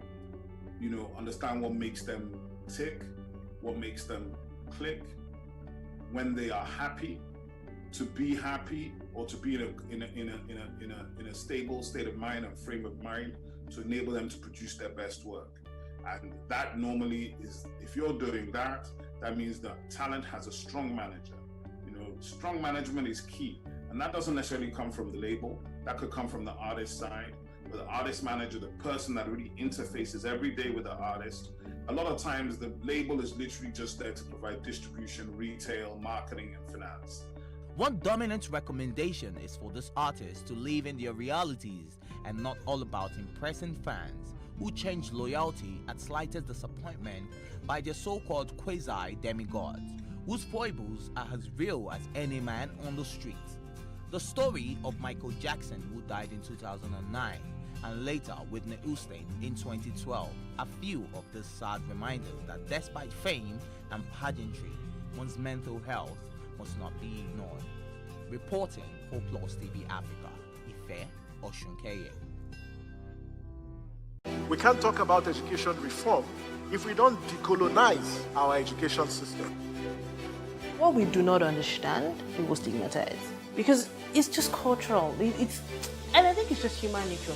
They stop paying us salary. I don't like remembering it. I am angry at Nigeria. I'm angry at this government which seems to be letting us down. I'm angry at us as a people. In the process of struggling to free myself from his hand, he tore my pants and he raped me. Yes, I commit offense truly. Young girl, do you know where you are going? I say, I'm going to America. I say, now so that they talk, you are going to Libya. Which America? accident do mark our place. Some people they die now. This is Plus TV Africa. Big stories live here. It is a great source of pride to Nigeria whenever a Nigerian in a foreign country rises to the top of their field and is recognized for good. Here are a few of such Nigerians. Oye Obolewa is the first Nigerian-born Democrat that has been elected as a shadow United States representative out of the District of Columbia. Based on the result, Oye had 82.65% of the votes, which represents 135,234 votes against Joyce Robinson Paul. Oye was congratulated by many, including the Nigeria in Diaspora Commission, NIDCOM. His father is from Kwara State and mother is from Oyo. He holds a PhD in pharmacy from the Northeastern University, Boston. He will be representing the District of Columbia under the Democratic Party. Esther Agbaje. Born to immigrant parents, Esther has been elected into the Minnesota House of Representatives in the recently completed United States general election. In the election, Agbaje won by a total of 17,396 votes, which represents 74.7% of the total ballots cast. She will represent District 59B in the 134-member House on the platform of the Democratic Farmer Labor Party, an affiliate of the Democratic Party. She has a degree in political science from George Washington University, Washington, D.C. Oyema Ogbuagwu. Oyema is a Nigerian-born researcher and medical doctor who is one of the brains behind the research at Pfizer for the potential world's first effective coronavirus vaccine. The vaccine has been tested on over 43,000 people in 6 countries and no safety concerns have been raised. Oyema is the son of a former vice-chancellor of Abia State University and a professor of sociology. He was born in New Haven in Connecticut but went to the University of Calabar in Cross River State to complete his university education in medicine.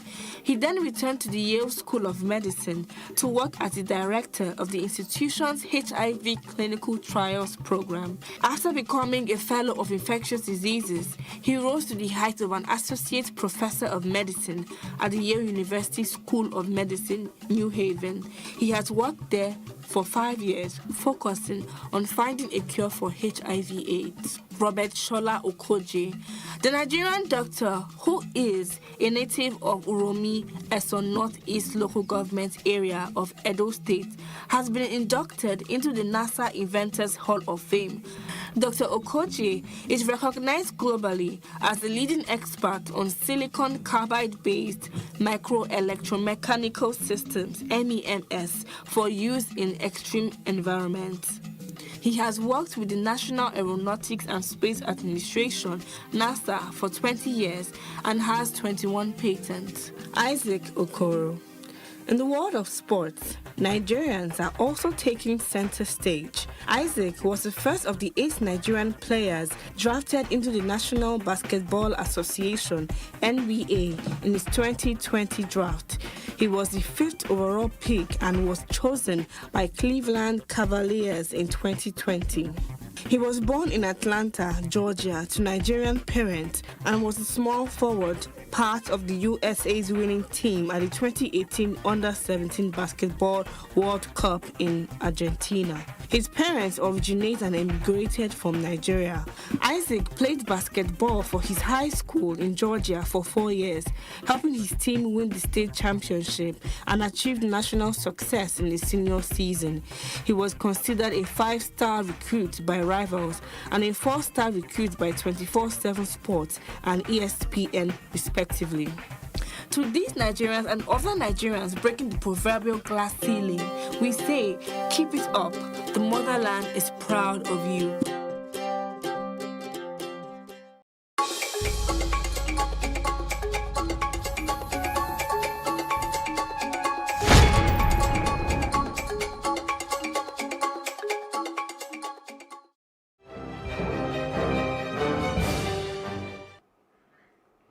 Thanks for joining us on the news on Plus TV Africa. I am Adebanke Odunoi. Defense Headquarters says troops of Operation Hadari Daji have rescued 10 kidnapped victims from bandits, eliminated one of the bandits, and arrested one in Katsina and Zamfara State. Coordinator, Defense Media Operations, Major General John Eneche, said the operations were conducted on Thursday at different locations. He said the troops encountered the bandits while on routine patrol around Gidan Danunu and Dotsi villages in Zurmi local government area of Zamfara. He said that the troops successfully rescued 7 victims during the encounter. He also disclosed that troops of the forward operating base Dangubli arrested one Zayanu Abdullahi from Shinkafi district with huge amounts of money while on a stop and search patrol. NHS said preliminary investigation revealed that the suspect was involved in buying stolen cows from bandits. The Ogun State government has announced that the Southwest Security Network, codenamed Amotekun, will kick off in the state this January. Governor Dapo Abiodun said this in his New Year broadcast on Friday. He said Amotekun will complement the efforts of existing security agencies and would be headed by a retired commissioner of police. Abiodun said he is poised to tackle insecurity and enhance community policing, and so will also the registration for resident identification cards to provide a reliable database of the people living in Ogun State. Governor Okezie Ikpeazu of Abia State has approved the reopening of all schools in the state on Monday, January 11th, for the continuation of the first term of 2020-2021 academic session. The State Commissioner for Education, Dr. Dan Ekeleji Nwangwa, says the first term of 2020-2021 will now officially end on Wednesday, February 10th, 2021. He warned that any school proprietor that cuts corners by running an abridged term will be sanctioned. Nwangwa also directed all school heads to ensure the observance of COVID-19 protocols for the safety of teachers and students. The Abuja command of the Nigerian Police Force has arrested Sahara Reporters publisher Omoyele Sowore and other activists for holding a protest. Before his arrest, Sowore sent out a series of tweets calling on Nigerians to join him on a protest against the administration of President Muhammadu Buhari. Scores of armed policemen accosted the protesters at Gudu Junction around midnight, injuring some of them in the process. Sowore was detained for several months in 2019 and is currently standing trial for alleged treason. Kaduna State government has granted pardon to 12 prisoners in the state to mark the beginning of 2021. Special advisor to the governor on media and communication, Muyiwa Adekeye, said this on Friday in Kaduna. Adekeye said that the pardon was in exercise of the powers conferred on the governor by Section 212 of the Constitution on the recommendation of the State Advisory Council on Prerogative of Mercy. He said that those pardon include 10 convicts who were serving sentences of 3 years and above, with 6 months or less to the end of their term. Adekeye said that the 2 other convicts were pardoned on age ground. The special advisor said the sentences of 3 other convicts were commuted to 5 years for good conduct. Wife of Ebonyi Governor Rachel Umahi has welcomed the state's first baby of 2021 at the Mile 4 Maternity Hospital, Abakaliki. The baby was delivered around 12 a.m. on Friday, January 1st, 2021. Umahi, while welcoming the baby, thanks God for the gift of a baby boy and commended the hospital's management for their commitment and attention to the baby who was incubated. The hospital's administrator, Reverend Sister Charity Munoye, said that the cesarean operation was successfully done. The news agency of Nigeria reports that Umahi presented various baby and food items to the baby's mother at the hospital. And in Lagos, clergymen have called for courage in the fight against COVID-19 ahead of the new year 2021. This advice was given as Christian faithfuls gathered in churches to hold crossover services. Plus TV Africa's Mary Chenda reports. It's an unusual crossover service for 2021. a crossover service of nose masks and social distancing as the fear of more spread of the dreaded COVID-19 variant, even as the Lagos State government has tasked churches to hold services before 12 midnight. Christians here offer prayers to God even as they recount the lockdown and the consequent economic downturn, as well as the NSAS protest and Lekki massacre that accentuated 2020. Lagos clergy Ichwa Igodalo, who is visibly full of thanks, offers the communion to congregants and charges Christians to keep the hope alive despite fears of increased COVID-19 infections. May that favor follow you to 2021. God can never be put to shame. God can never be defeated. So what do you need to do in 2021? You need to encourage yourself by remembering what God had done in the past. 2021. At another church visited, Christians are asked to be more optimistic about 2021. It is with faith that we come into 2021 knowing that everything we need, God has already done it, and God has gone ahead of us. How do you create your 2021? By speaking the word of God. So what we've spent time doing most part of this evening is speaking the word of God to 2021 and customizing our experience in 2021. Please mask up. We observe social distancing in church. Wash your hands. Live a healthy life. Live a clean life. That should become a habit for us. The biggest problem with COVID is the fear. Christians generally express gratitude for 2020 and hope for a better 2021. While some Christians make it to church, others join online. We survived, we are alive. That's just something to be very grateful for. So we thank God that we made it to the precipice of 2021. We are sure the word of God has assured us that the better things are ahead. It's thoughts of good that he has towards us. So that's all that I'm expecting in my 2021. Meanwhile, at this House on the Rock Cathedral, services close early enough. It's 10:30 p.m. at this House on the Rock Cathedral, and crossover service here is over. Worshippers have been dispersed so that they can go home before 12 midnight. Now, with over 1,000 COVID-19 related deaths in Nigeria, Christians are still hopeful for a prosperous 2021. From the House on the Rock Cathedral, right here in Lagos, Nigeria, Mary Chinda reporting for Plus TV Africa. Former Ivorian President Henry Konan Bedie has renewed his call for political dialogue to resolve the months-long electoral crisis surrounding the controversial re-election of President Alassane Ouattara. He said this on New Year's Eve in a televised address. He advised the citizens to commit themselves with strength and love to the preparation and implementation for the search for a solution for lasting peace in the country.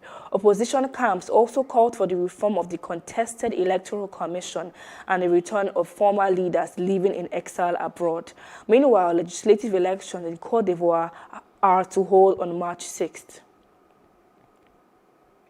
To honor the victims of coronavirus and healthcare workers on the front line, South Africans lit candles on New Year's Eve rather than partying, heeding a call by President Cyril Ramaphosa. South Africa has the most coronavirus cases on the continent and has more than 1 million infections since the outbreak in March, with some 28,000 deaths. The country also has a new variant of the virus, which is more contagious. Ramaphosa called on the nation to celebrate New Year's Eve differently. During the speech, he announced a stricter curfew, banned alcohol sales, and made mask wearing mandatory following the spike in cases. Priests have conducted rituals on the bank of the river Ganges to welcome the new year as Indians visited rivers and temples on the morning of the first day of 2021. People gathered in the country's financial capital of Mumbai to witness the first sunrise of the year. A similar scene played out at the Howrah Bridge in eastern India, with people taking baths in the river as the day broke. India, which has the world's second highest number of COVID-19 infections after the United States, plans to inoculate 300 million people in the next 6 to 8 months. The affordable AstraZeneca and Oxford University vaccine is its biggest hope. Revelers, young and old, danced the night away as they celebrated the New Year's Day in Wuhan on Friday. Hundreds of people watched a spectacular display with brightly colored fireworks shooting into the sky, continuing the celebrations from the night before.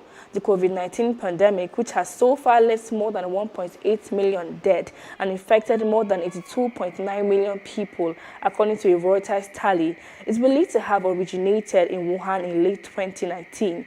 A team of experts from the World Health Organization is scheduled to arrive in China in early January for a long-awaited mission to look into the origins of the virus. 'em.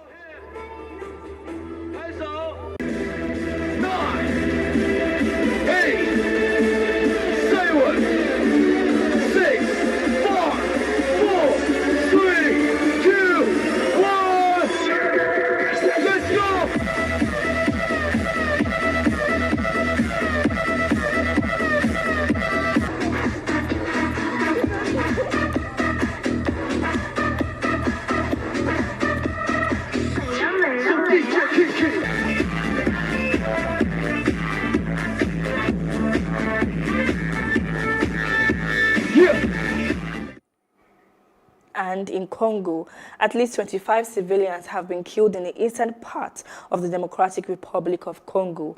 Local officials on Friday blamed the attack on the notorious ADF militia.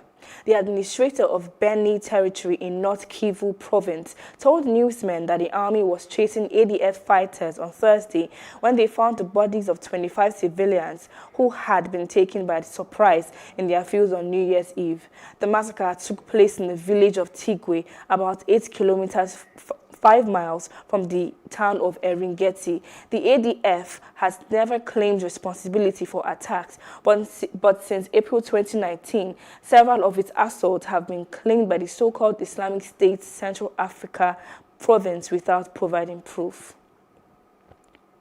And outside Africa, the number of Israelis who have been vaccinated against the coronavirus crossed 1 million on Friday in a world-leading inoculation drive that officials hope could spell an early exit from the pandemic. Authorities started vaccination on December 19th and are now giving more than 150,000 shots a day. Their top priority at the quarter of Israel's 9.3 million people who are over 60 suffer from risky medical conditions or are health workers. That are compiled by our World in Data, a website published by Oxford University, show that the speedy rollout has made Israel the world leader in administering vaccines relative to population size. Israel has given the first of the 2 required vaccine doses to 9.18 per 100 people in its population, compared with 3.37 in Bahrain and 0.84 in the United States. And in business, lorries disembarked from the first ferry to dock at the port of Calais from Dover on Friday morning after Britain completed its divorce from the European Union. The ferry docked at 9:15 GMT.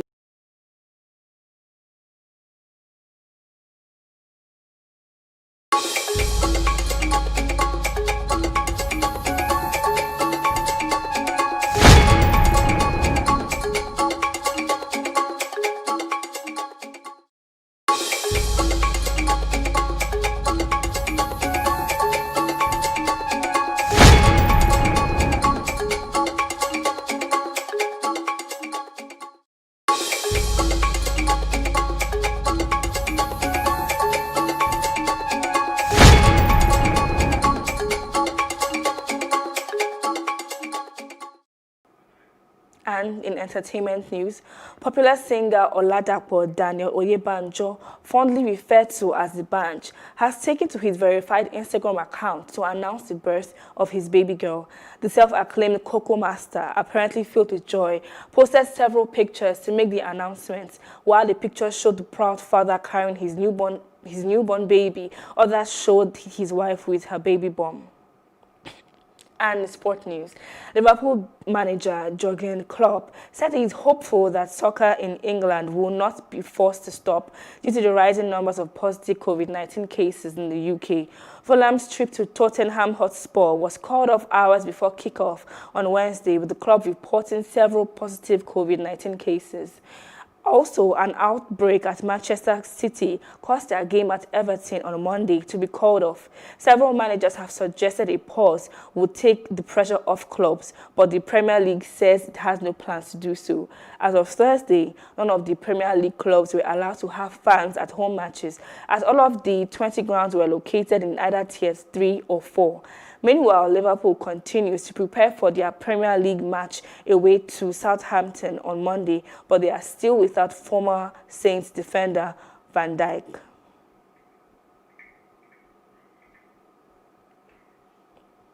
And that's the news at this hour. For more news updates, please follow us at Plus TV Africa on Facebook, Twitter, and Instagram. And do subscribe to our YouTube channel at Plus TV Africa. We'll be back later with more stories. I am Adebanke Odunuri, and thanks for watching.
What we do not understand, we will stigmatize.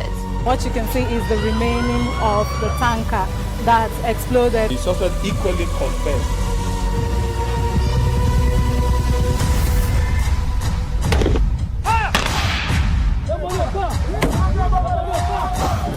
Now 500 naira they collect them. If you no talk, then go beat you. Now 2,500 and they pay.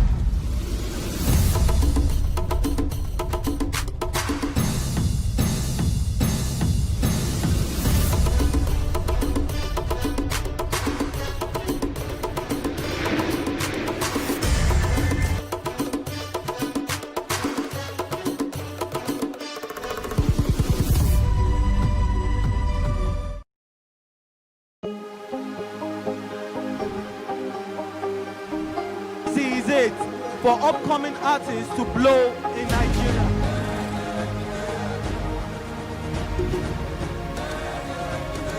Welcome to Plus Trending. I am Bookie November, your host, saying thank you for joining us on today's episode. Welcome back. It's tea time on Plus TV Africa. Practice makes perfect. I'm not perfect yet, but I'm a lot better than I used to be. He's a king. He's entitled to marry 100 if he wants to.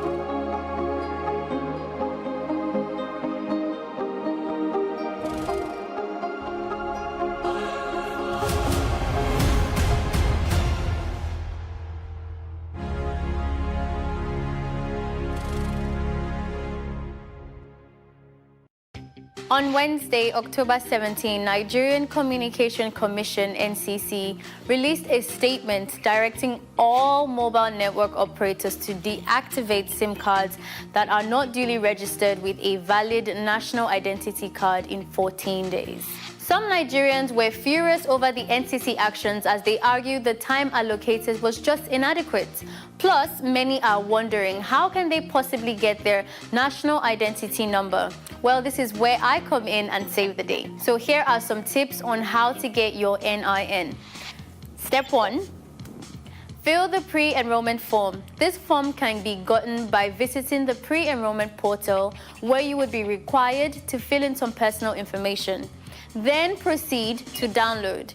In case this doesn't work, you can visit the nearest NIN office close to you. Step 2. If you were able to successfully complete step 1, take that filled and downloaded and printed form to your nearest NIN registration center near you. If you weren't able to get the form online, head straight to the NIN office and collect the form there. Candidates who cannot read nor write can be accompanied by a literate individual, and minors are to be accompanied by parents or guardians, not best friends. Step 3. Upon arrival, follow the instructions of the members of staff of the NIN who will attend to you. They would ensure your correctly filled form is collected and duly processed. Step 4, or should I say bonus points, go along with your BVN. Photocopy of your government-issued documents, for example, your passports, birth certificates, driver's license, or PVCs. Just make sure that these documents are named properly. Registrations for the NINs are free, so don't let anyone ask you for money, and this will all be done in one day. Wait till you get your laminated national identity number before leaving the office. Don't be offended if it's not laminated. Meanwhile, those with an existing NIN can retrieve theirs by dialing *346# on their registered phone numbers from all major networks.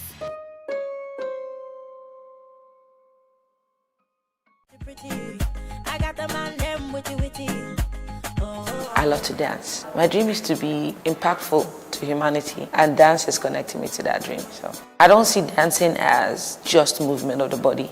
I see dancing as an amazingly powerful tool. Dance is the oldest form of communication. Before we are able to speak, we moved first. Dance can speak to us, dance can nurture us, dance can empower us, dance can make us fit and healthy, dance can make us happy, dance can reduce stress level, depression rates, dance can stop you from even committing suicide, because it's an art form of expression. And when you get to express, you are able to live. When I look at dance, it's just a cloak I can wear to connect to humanity, to be a better person.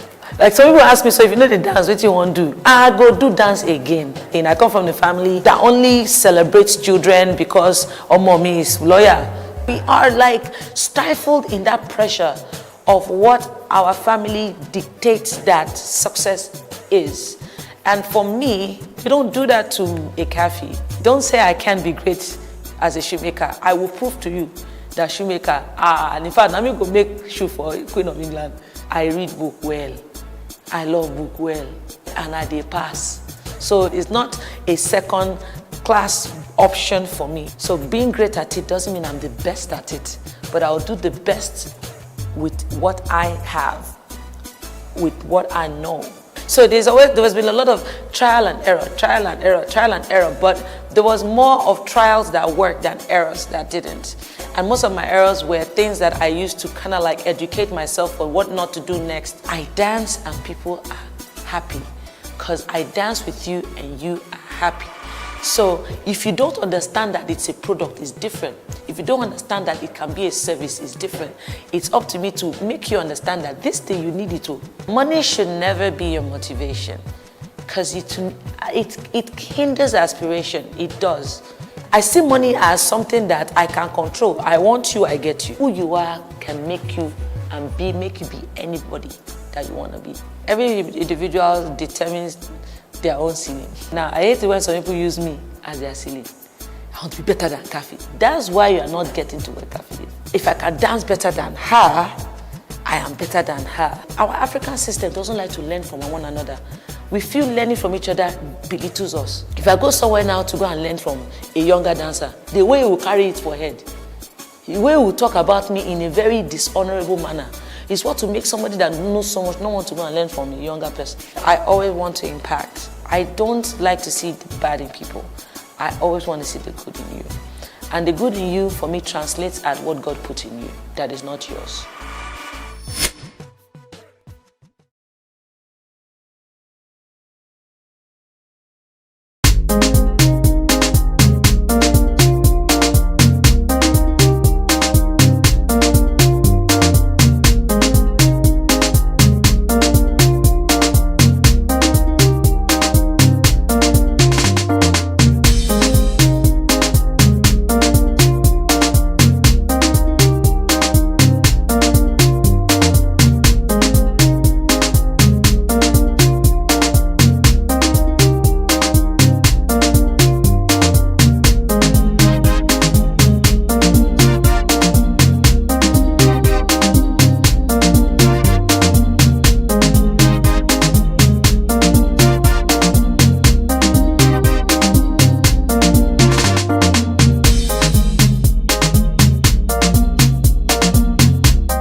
now, if my own son self dey inside house now because of this lockdown and everything.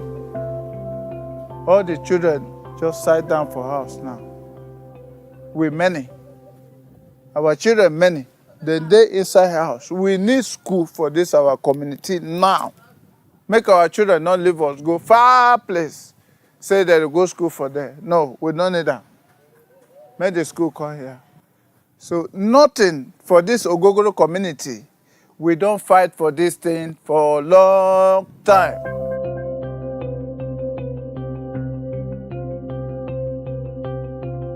Actually, the community is under Victoria Island LCDA, under Etiosa, and also we are under Constituency 2 in the Lagos State House of Assembly. We have been existing for more than 100 years now, and we are facing a lot of challenges. We have more than 3,000 people, and a community whereby there's no health center, there's no school. In the education aspect, there's no school. Our children are not going to school. Even where there is school, the distance is far. How can you expect a 2 years, 3 years, 4 years old baby, a child to trek a distance to the school? And if you can see, they have to also cross water to the other side to school. Most of this thing is a big risk to take your child to another community through via water. It's a big risk. So most of the parents don't even allow their children to go to school based on this level. So we are appealing to the government that they should try and help the community. The committee is not a committee whereby it's not under the state government. It's under the state government. Lagos State is under this country, Nigeria. It's not a foreign community. And you can see we are all living. When the times of election come, we also cast our vote. Yes, a lot of us have voters card here. If they not give us anything, then they will stay their own now. They with their election. Now we they bring their election they up now. Now we take Babe, Ebitoku, Abagbo.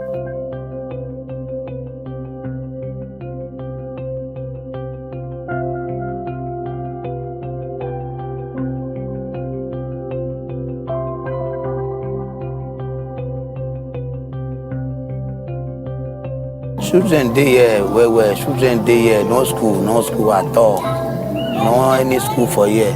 Make government come do better school for here. I get 4 children, now 2 they go, now 2 don't go. Why 2 they go, why 2 no they go? And now school no dey now. All these children, they know we don't have, that's why I say we don't have better school here. No school. If we go today, tomorrow, no, that's why we say school day. If I no sit down for house like this, I beg we beg the government, may they help us come build school here. So many of these our children, they may they come up for house.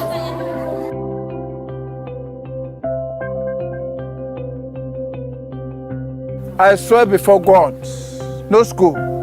Help us. Make we get something for here. Make government say take nurse. They no do nothing.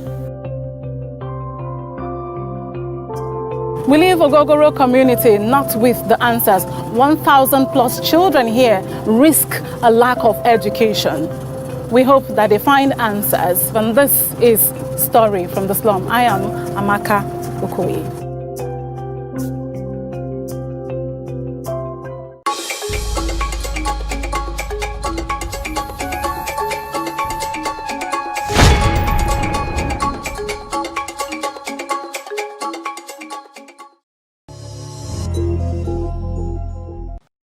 And it's a happy new year, and I'm wishing you a blissful one. You are welcome to the latest entertainment show on the planet. And when I say on the planet, I don't even know if it's 9 or 50 something, like DJ Daisy, educated me earlier today. But this is the show where we entertain and, of course, dissect the biggest entertainment stories. This is Tea Time on Plus TV Africa. And I'm sure we've kept you entertained all through 2020. And this is 2021, and the vibe continues. But guess what? We do not do the regular. So we got something special. Man, right now, when I say something special, are you guys ready to party? Because right now, it's about to be a lituation up in the studio. And yes, I got my man, M. Sufficient in the building, and DJ Daisy, and they're going to be taking us away. And wherever you are, please get up and just dance and just vibe. Because 2020, let's dance it away. And 2021, it's the real deal. Let's do this. That's right, ladies and gentlemen. First of all, I'd like to say a happy new year to everybody. It's going to be a wonderful year. I got my sister, DJ Daisy, right now, aka the dancing DJ. Let's go. Get up. Let me see what you got. You better show me what you got. Hey, come on. Come on. Come on. Hey. Get good. Let's go. Get up. Get up. Get up. Get up. Get up. Come on, it's tea time with my friends right now. My friend, Ifez right here. We're just having fun. Happy New Year.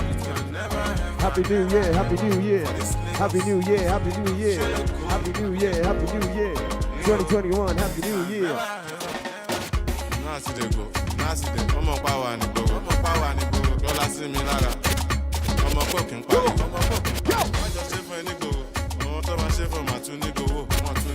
Let's go.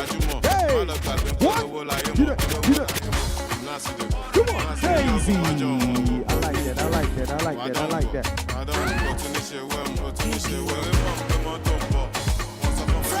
It's a new year, so the mood is to be happy right now. 2021, 2021. Come on. I know you know it. Tea time with my friends. Tea time with my friends. Tea time with my friends. Here we go.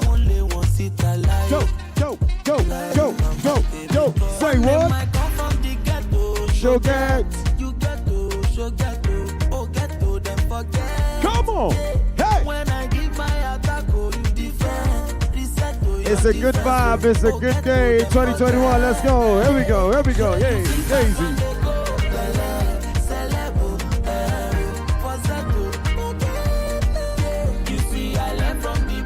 Uh-oh. Go, go, go, go, go, go, go, go. Big it up, big it up, big it up, big it up, big it up, big it up, big it up, big it up, big it up, big it up. Hey!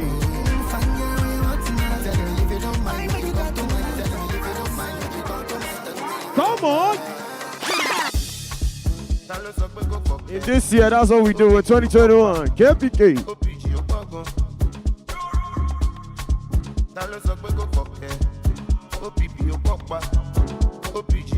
The dancing DJ Daisy, come on. Hey.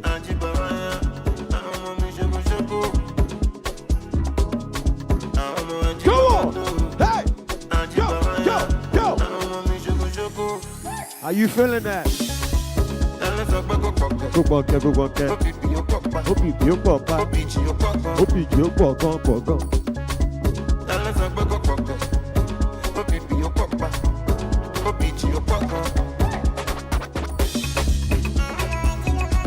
Come on! Get it!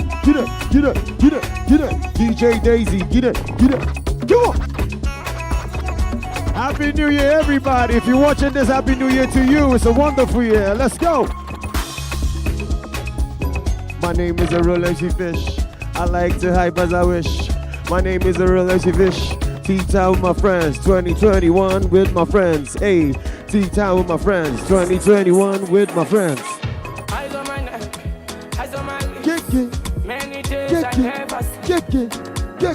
Get up, hey!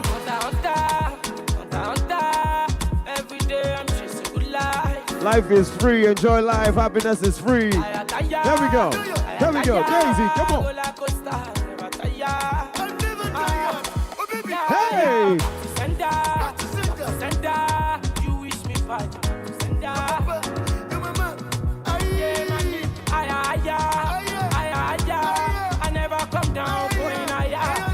What you say right now? Hey! My Freddy for right here in the studio. Tea time, we up in this. Yeah, let's go. Go.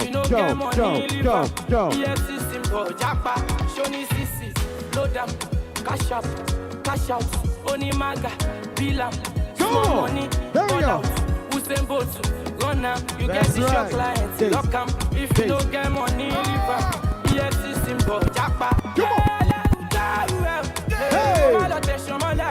DJ Daisy, the dancing DJ right now, ladies and gentlemen. Here we go. Call me the chosen one. Relentless Fish, the chosen one. Here we go. everybody anyway. Now we actually make the tummy. One more dog see, one other go see cold back with story. Oh my God, you also she look back with money to look tell it. Hey, let's go. Go. I know it's in the morning right now, but you know what? It's 2021. Get up and dance. Get up and dance. You better get up and move. You better get up and dance. You better get up and move. You better get up and dance. You better get up and move one time. Here we go.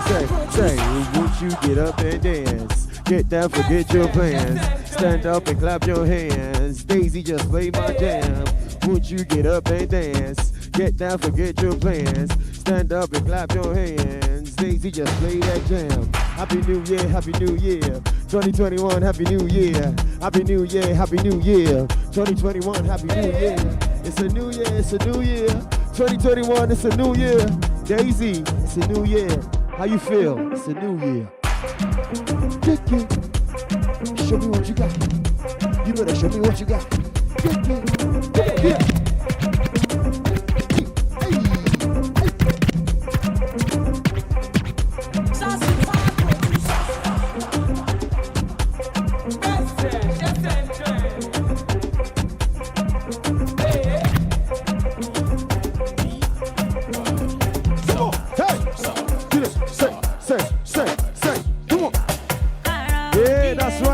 Fun up in this. Let's go. Go. Hey, this one is for the ladies right now. I know the ladies like this one. How you feel? Tell me how you feel right now. It is what it is, ladies and gentlemen. Don't be shy. Show me what you got. Hey. What you say? Let's go. Daisy, let's go. Daisy, let's go. How you feel? Oh my God, the energy is high right now. Say what? That's it. If you were home, let me see you get up right now. Let me see you get those legs up one time. What? Go. Show me what you got. You better show me what you got. Hey, Daisy, come on. Show me what you got. You better show me what you got. Hey. I got a Manny Phelps in the studio right now. We having fun. Shout out to Eddie Alive in the studio right now. We having fun. Go. Hey. I like it. Kick it.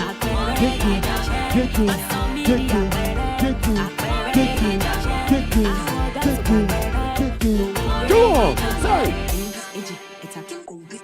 Go. Yes. What? At this point, I'm going to say, yeah, boo. That's right. Get it. Daisy, get it. Daisy, get it.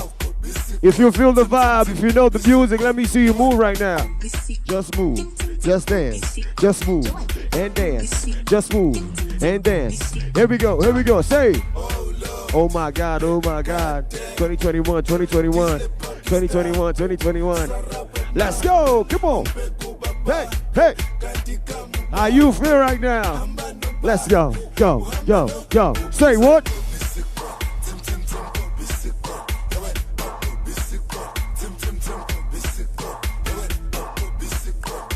Yebo.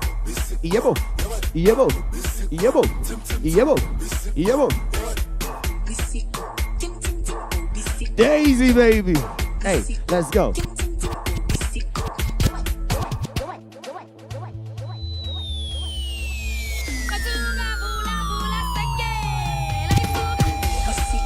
Come on. Here we go. Get it. Oh my God, if you know this one, let's vibe right now. It's a vibe, Daisy, it's a vibe. Daisy, it's a vibe. I got DJ Daisy on ones and twos. DJ Daisy. That's right. I got DJ Daisy on deck. I got Daisy on deck. Chilling with the real MC Fish. Tea time with my friends. Hey, here we go. Say. Jerusalem. Happy New Year once again. What a mood right now. Hey, check, go. Jerusalem.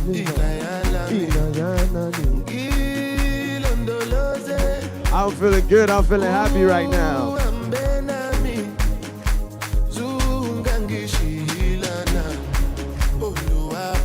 Hey! You're not perfect. Enjoy life. Enjoy life. Hey! Let the music speak to your soul. Let it speak to you right now. Hey! Look into my eyes. Go and sacrifice. DJ Daisy, baby. DJ Daisy on deck. Get up, get up, get up, get up, get up, get up, get up. Hey! Come on! Go, go! I'm in the mood right now to party. If you see me around, just holler at me. Just holler at me. Come on, come on, come on, come on, come on, come on.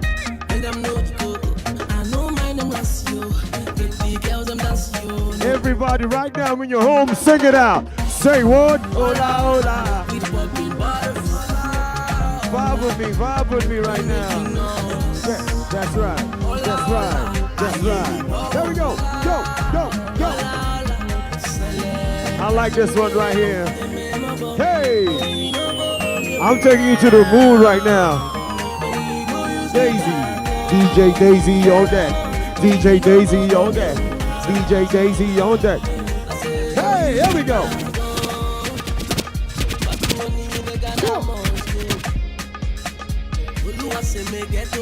I like that a lot. That's right, that's right, that's right. Come on, come on.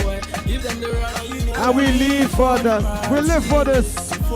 Go!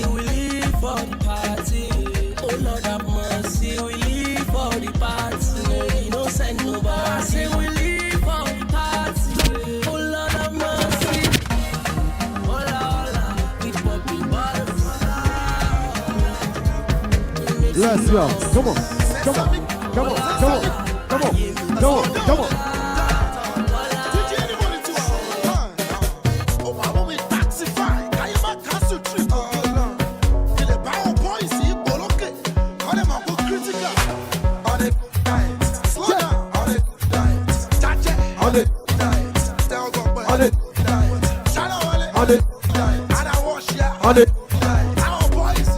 Daisy, let's go! Go, go! Hey, let's go! Hey. Come on now!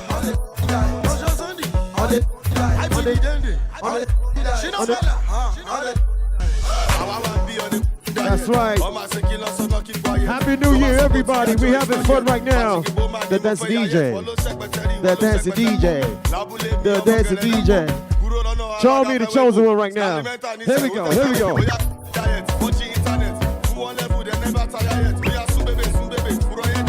Here we go.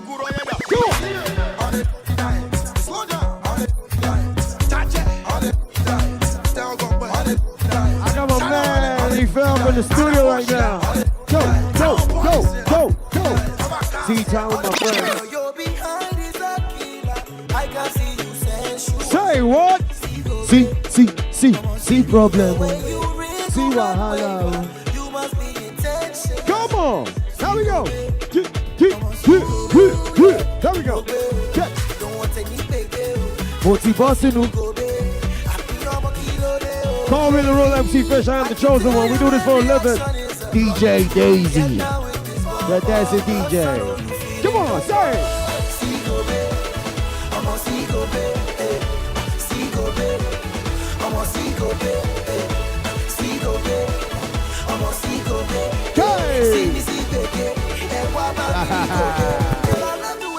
Say what?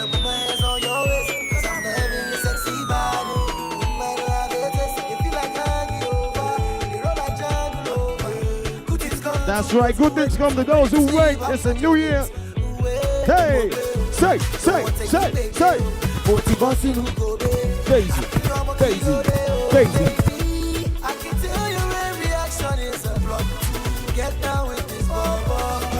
That's right. Come on. Hey. I like that. Tea time with my friends. Daisy with my friends. Tea time with my friends. Tea time with my friends. Shout it in my name. Drink it in my name. Ladies and gentlemen, it is what it is. Yeah. Oh man. We've been having fire in the studio and it's been a lituation like I promise you. Happy 2021, beautiful people. And you know what show it is? It's only tea time that can give you this vibe, this swag, this energy. And you know what it is? But we have to go on a quick break because I have to catch my breath. I can't breathe. So let's go on a real quick break and we will be right back. Big shout out to my brothers in the building, MC Fish, and yes, my girl DJ Daisy. Big shout out to y'all. Yeah, and we're going on a quick break. We can't talk about education reform if we don't decolonize our education system. What we do not understand, we will stigmatize. Because it's just cultural. And I think it's just human nature. They stop paying us salary. I don't like remembering it. I am angry at Nigeria. I'm angry at this government which seems to be letting us down. I'm angry at us as a people. In the process of struggling to free myself from his hand, he tore my pants and he raped me. Yes, I commit offense truly. Young girl, do you know where you are going? I say, I'm going to America. I say, oh. Now so that they talk, you are going to Libya, which America? As it then do mark our place, some people they die now. This is Plus TV Africa. Big stories live here. Man, I'm still dancing, but welcome back. This is still Tea Time on Plus TV Africa, where we keep it real and real jiggy.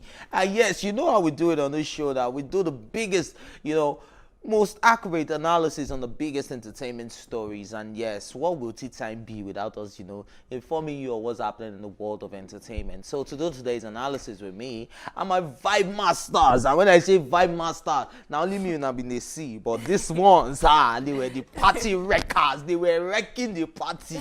If that's so you can twerk. Mommy and my bunk pie. Mommy and hear this. And you, what are you doing with your front?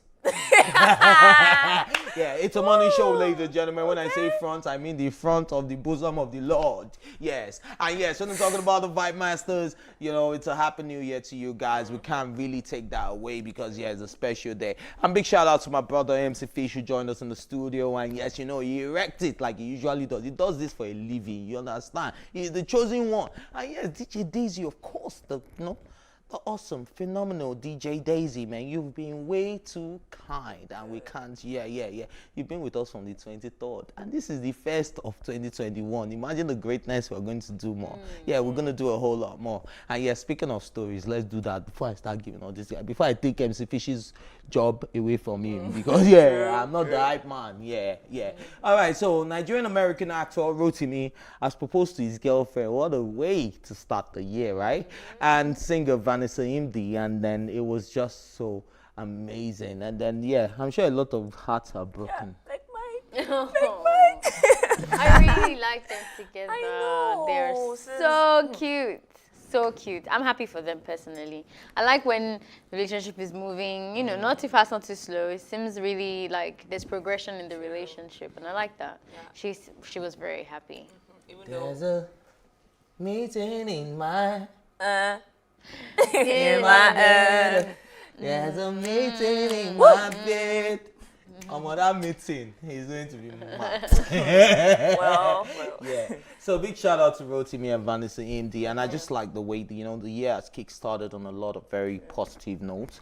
Even personally, in my personal space, my guy got a new whip for himself yesterday. Big shout out, my brother. I'm not going to call your name before EFCC.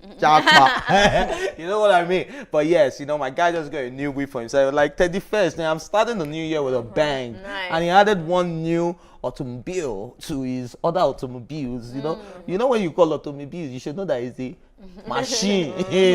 There are some that you say he got himself a car.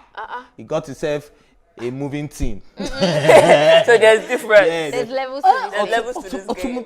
Automobile. Do you know what that is? That's like some Batman movements right there. Yeah, and that's a special call, and big shout out to you, my brother. I really wish I could call out your name. And yeah, so the year has really started on a very good note, you know, good energy. How did you cross over? Man, sleep. Really? You know what woke me up by 12 midnight? Yes. Fireworks. My area. Yeah, I was like, what? Yo, at that point, you know, I wanted to start checking the door, putting things behind, thinking they have come. My village people. By now, I realized that it was just New Year and people were just doing fireworks. Oh my gosh. I had to get ready for work. And I promised myself that when I get to work, it's going to be a little. You know what all those things people were doing last night? We will do it in the morning because that's what life of the parties do. But how did you cross over still? Cross over. Okay, so I tried to see some close friends, but I couldn't. And then when it club nights, I went to W Bar. Yeah. Are they giving the face cap because they are sharing face cap? Honestly speaking, they just make me an ambassador. I'm not going there again for a minute. But yeah, it was really nice. Part of the teams performed and all of that. There was a fight, so the party ended a bit early. Who fought? Some random people. Random people, yeah. no celebrity. No. Or not the video. Okay, actually, his face. I was expecting you to do that. Okay. Ignore him. Move on. It was not the video, Sha. No. It would have been his third fight this year. Oh, Lord. In 2021, the video has fought 3 times. No. 2021 alone, the video has fought. Too late. You didn't do it very well. You have put more Joe. anger into your voice. No, that thing is too raspberry. I don't know. But you still do it when he drops a song called Tule. That's the thing about Davido. You know, you can hate him all you want, but the guy knows how to do the business. And he's going to do the business so right that he's going to do a song called Tule. And before you know it, we're all in the club. Tule, Joe. Tule. Like example that you Whiskey song that people were making fun of him. It made it into a banger. That's why actually I Killer Kami and getting money. Remember when the rap just came out that they were so what is money? You'll be whiskey. For the whiskey. Get tipsy, but not quite risky. Okay. And you, how did you cross over? I slept most of the night. Yeah, we slept around. I don't think she slept with me. We slept together. Yes. Let's clarify that now. Let's clarify that now. But around 11 o'clock, I just woke up and prayed for myself, and that's all. Yeah. Okay. No, all right. We actually, need to go on house, a break before you even continue. No, right? it's okay. We will be right back. Just stay with us. Do not go anywhere. Just don't go anywhere. We're coming right back. My customer. Ava. At the last submission. How much my money? You say you pay for those people, Abi? Everything could be 5-8. 5-8. I know all that. Oh, yeah, I trust you. Nah, be this. Start see. You just stand up. They follow us go station. Hello, what is my offense? Good. Illegal representation of wildlife animal. Move. You never pay me. Come correct am for station. Let me beg them now. I beg now. Help me beg. I go stop it. I go shoot lot on. Put people for just a big person for body like that. Nah, make our action film sweet. Let the mic. Which of this one be my own, I beg? Make una share this one, Jari. Oh yeah, nah. What? Now they come next time. Now go change face. No, wala. You owe me one. You owe me one. This one.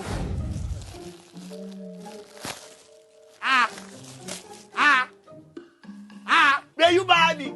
So this how you be your kele you be eating, you be munkaje. You be munkaje. Ha! Where you body? Why you shout now? Why you shout? Where are you running from? Which one is why they shout? I don't fear you again. Ha! Where you my bestie? Been a minute. It's been a while that we see each other. Just me and you, bestie. I don't know where they can. Hey, that's where you're going. Now what do you want with that? Order. Where you baby? Number one. Madam the usual. Where you baby? Number one. Half an hour. How that business? Where you tell me about? Where you say? Forget about business. Because you. PM! Huh? I won't drop with this. What happened? Are you planning on dying tomorrow? No, this one appetizer. This one is going the main dish. Cause now really beans I like. This one I just use on the pan. That business. What you tell me about? Where you say? Make I come like. Which business? Me or your business? Are you Mr. Bayu Orisokoko? Yes, that's me. You are wanted for your fraudulent and mischievous act. So you are under arrest. You have the right to remain silent. Anything you say can and will be used against you in the court of law. Sir, it's not intentionally. Who is doing fraud? Which give away? It's a fraud. Why fraud? Yeah, it's fraud. We give me give away. Bestie. Oh, guy never pay. Oh, money na 3-5. If we pay. Yes! Let's go. If we pay. 3-5. No, we are doing the fraud together. I'm his partner. You want your money? You come to the station. Move. Come down. I'm not move. It's because I cannot pay. That's why I said I'm part of it. I'm not his partner. I don't know him before. Shut up. Oh, now my people with this. Now so me at the shop for free food. Now my guy. He's fake officer. Why you call the knock me like that? Now acting. Don't take that. Pay you. Share our agreement be this. If you not say you don't need our service again, you don't tell us now. You don't lie to us. You can't go about go collect new police. Calm down. If you don't love you now, fake police. I now para.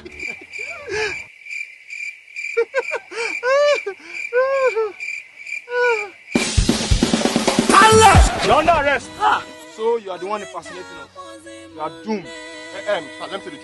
This is the mastermind. I'm not there. Officer, I don't have mind. I don't have any mind. I'm not a mastermind. Lesson learned, I suppose. Welcome back. This is still Tea Time on Plus TV Africa. This 2021, if you want to scam me, Mama Muel, you better know already. But yes, you know we'll do it on Tea Time. Yes, we'll always have somebody special in the studio with us. This is not a new phase because in the year 2021, you have been introduced to this guy. Even if you don't know him in 2018, in 2019, in 2020, 2021, me personally, I have shown him to you. And he has skilled it. So there's nothing you can tell me that you don't know this guy. But let me just introduce him real quick. His name is Fisayo Michael Olagunju, known as, I'll not tell you because you have met him already. He was born on the 22nd of March in Lagos State, Nigeria. He hails from Ondo State and was born into a family of engineers, doctors, and lawyers. We go question that one. And he, okay, I'll not still call his name. He has always had the knack for show business, as he has made a name for himself as a host and hype man that brings great value and finesse to the hype industry. If I do say so myself, trust me, it is true. With his fluency and style, he had his primary education at Grace Children's School, Bagada. He attended Baptist Academy, Obanikoro, Nigerian Turkish International College, and you know, for his secondary school education, he studied computer science and information university. Sorry, that was a mistake. From Computer Science and Information Technology at Leeds City University, Ibadan, from 2013 to 2016. He also holds a certification as a fiber optics technician by the Fiber Optics Association, courtesy of the IMT Computers. This guy, I don't even know where to start from. But me, I know him as MC Fish, the one who swims in water without the oxygen, the one who can come out of water and still make it out alive. I can see why you're not in the hype man business, though. I'm terrible at it. Yeah, you are. I should stop. No, you are. Yeah, let's leave it to the hype man. Oh yeah, please hype yourself. Oh, wow, that's heartbreaking though. Okay, but you know what, ladies and gentlemen, boys and girls, my name is the real MC Fish. They call me the chosen one, and I'm a hype man, I'm a host, compare, and also a nightlife connoisseur. Okay. Welcome to the show, MC Fish. Please, how did you get that name? Why MC Fish? Okay, I was in secondary. No, it wasn't like it's actually it's been like that from secondary school. Right. I was in class one day, and my name is Fisayo. So, someone wanted to call my name, you know. So she didn't know when she put the H. In between. Fish then my crazy friends were like, Fish, that's your new name that we have given. In fact, I didn't even like the name. But, you know, I went into university and people from school started calling me Fish. It became a virus. Right. So personally, you know, I've seen you do your thing as several, you know, being the nightlife, you know, night owl lifestyle. I've seen you do your thing on several occasions. Some places I don't even come and tap you and be like, hey, my guy. Because I see that the hype is all around you. So sometimes I just chill. I just enjoy what you do. Yeah. But, you know, tell us about that industry, that space. You know, what are some of the challenges you faced, you know, because I know you've conquered a lot. So definitely it hasn't come easy for you. So what are some of the things you faced? When people ask me how the game is, how the industry is, I tell them it's like it's more or less like a misunderstood profession, you understand? like the typical Nigerian that grew up in Nigeria. If he goes to a club and sees a hype man, he'll be like, I'm a Yoruba guy. We call them Alagbe Lele, you know. So, and it comes with a lot of, you know, how do I put this now? Like misconception. Yeah, misconception. You know, people tend to look down on you and all, but you have to do it for the passion. So it's been the passion. Yeah. No matter everything that I've been through, it's been the passion. So what is the disparity like? What do you think is one of those common things that are not actually true about your industry? First of all, the hype industry is a very lucrative industry. People don't tend to just investigate into it. That's all. There's money in the hype industry. So people think you don't have money. They think you're broke. Yeah. Yeah. They think I beg for money every day. That's the word. They think I beg for money every day. Right. Do you think you would do this for this long? I mean, you have been in the game for a minute. Did you see yourself always having that longevity? And do you think that would continue? Because that's another thing we don't know about your industry. Is like, is there progression? Can you do this till you're 50? The thing is, the profession, the hype profession would last long, because these days you don't go to a party without seeing a hype man. Yeah. You see a DJ, you see a hype man. So the culture has been, you know, has been accepted in this region, in this part of Africa. So I see people striving in it for a long time. Right. And myself, I see myself also, you know, being here. So I'm here, baby. Okay. I'm here to So stay. you're married to one of the most controversial women when it comes to the entertainment industry. And the whole entire Nigerian internet. I know, yeah, one of, yes, it's allowed. Yeah, she's very, very controversial, yet very, very on point, right? Because there are some things that you can be like, okay, yeah, Anita said this, but she will still find a way to still make it make sense. So even if you were not making sense from the start, you still be like, she still makes sense at the end of the day. You get me? So how does that make you, how have you been able to cope with that? Because everybody that tells you marriage is easy is a scam. Yeah, you're happily married. Look at how fly you are. Yeah, so tell us, how have you been able to cope? How have you been able to manage, you know, with your nightlife business and all the ladies flocking around you? Because I can imagine Anita in the club. You don't know my husband. Hey, excuse me. Okay, so in every relationship, in every marriage, it's love and understanding at the end of the day. So, like, you know the person before you got married to the person. You understand? You don't try and come and change things. You know the life the person was living before you met the person. And if I feel like you should accept that type of life. But at the end of the day, my wife is a very understanding person. She sees the passion that a lot of people don't see. You know, I'm not a matchmaker, but you know, it's New Year Day, and I think she deserves a special shout out. She's been very hardworking all through the year 2020, and I think this is your opportunity to just, you know, give her a special shout out before you know it's 2021. All right. Babe, if you're watching this, Happy New Year to you. I want to say I love you so much, and this one is for you. My name is Nireje Eke, Ngala Kwesele Eke, Madarese Eke. All those are AKs. we don't understand, but they understand. Inside your vibe. Yeah. I want to know what your thoughts are on relationships in the industry. I mean, yours is a bit different because she's acting and you're not in the same direct, but we can group you in entertainment. And there's a lot of conversations going on around that, the fame, and we all know how that could be. Do you think you can genuinely find a healthy relationship that is planted in the entertainment industry? Yeah, you can. There are very sweet love stories about two people that met in the entertainment industry. And it always used to end up in one story or another. No, like I said, it's all love and understanding. You know this person, you know what the person does. Just love the person without the unconditionally. Unconditionally, you understand? That's all that matters. You know, it doesn't matter if you guys are doing the same job. Right. If you love each other, you guys can live in it, you guys can work. Okay. Right. You could have been anywhere in the world today, but you chose to be here with us in Plus TV Africa. Yes. So, basically, we just want you to tell us, you know, this is the least you can do. What's up with MC Fish in 2021? What should we be expecting? What's going, because time is running out and, you know, we still have the Daisy coming through. So just tell us, what should we be expecting from you this new year? New stuff. The side of MC Fish, you know, I recently featured in a movie. It's called Family Tussle. So exclusive. Don't say I did not tell you to do something new in 2021. Go on. So more of that to come. And then also I'm dropping an EP this year. Oh, wow. I also got so, yeah. So it's a different. You have planted your legs in a few places there. Okay, exactly, I like. And it's making money. See how fresh this bro is, man. See how fresh she is, man. Too much swag. But this is where we have to call this, you know, conversation of rap because we still have somebody special coming in. But yes, MC Fish is still, you know, wrap up the show for us. Don't go anywhere. If you think you are done because it's only this fine boy you came to see, you are not done. So stay with us until time we'll be right back after the short break. Stay with us.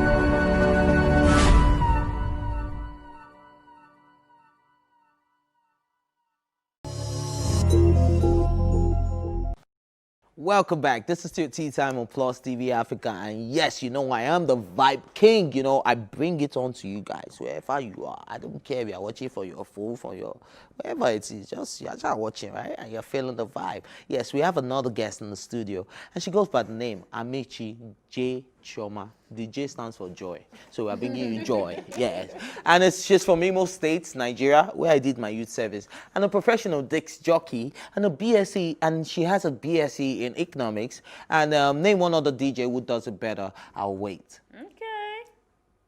Still waiting. Oh, you can't come up with any. Yeah, she is exceptional in a way that takes a crowd on a journey, leaving none behind. And popularly called the dancing DJ. Whilst communicating with a crowd, she has worked with the likes of Mr. Capable, Banky W himself, Tools, and other notable brands, and the first official female DJ of the Beat 99.9 FM. And she's here to bring the rhythm and the beat and the blues. Hey, yes. What's that now? That's a new genre. Joy, let's hear the lady. Rhythm, beats and blues. RBB. Oh, Please welcome. RBB.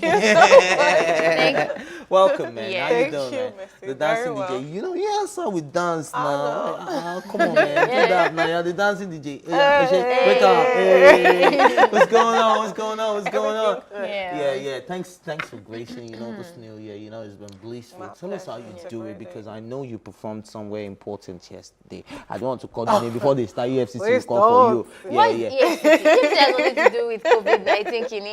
Do you know how much they are paying this girl? Do you know how much they are paying her? No, I don't. Should we start? No, Should we call the FCC? Let's not start. Do you know how much they are paying her to come and perform?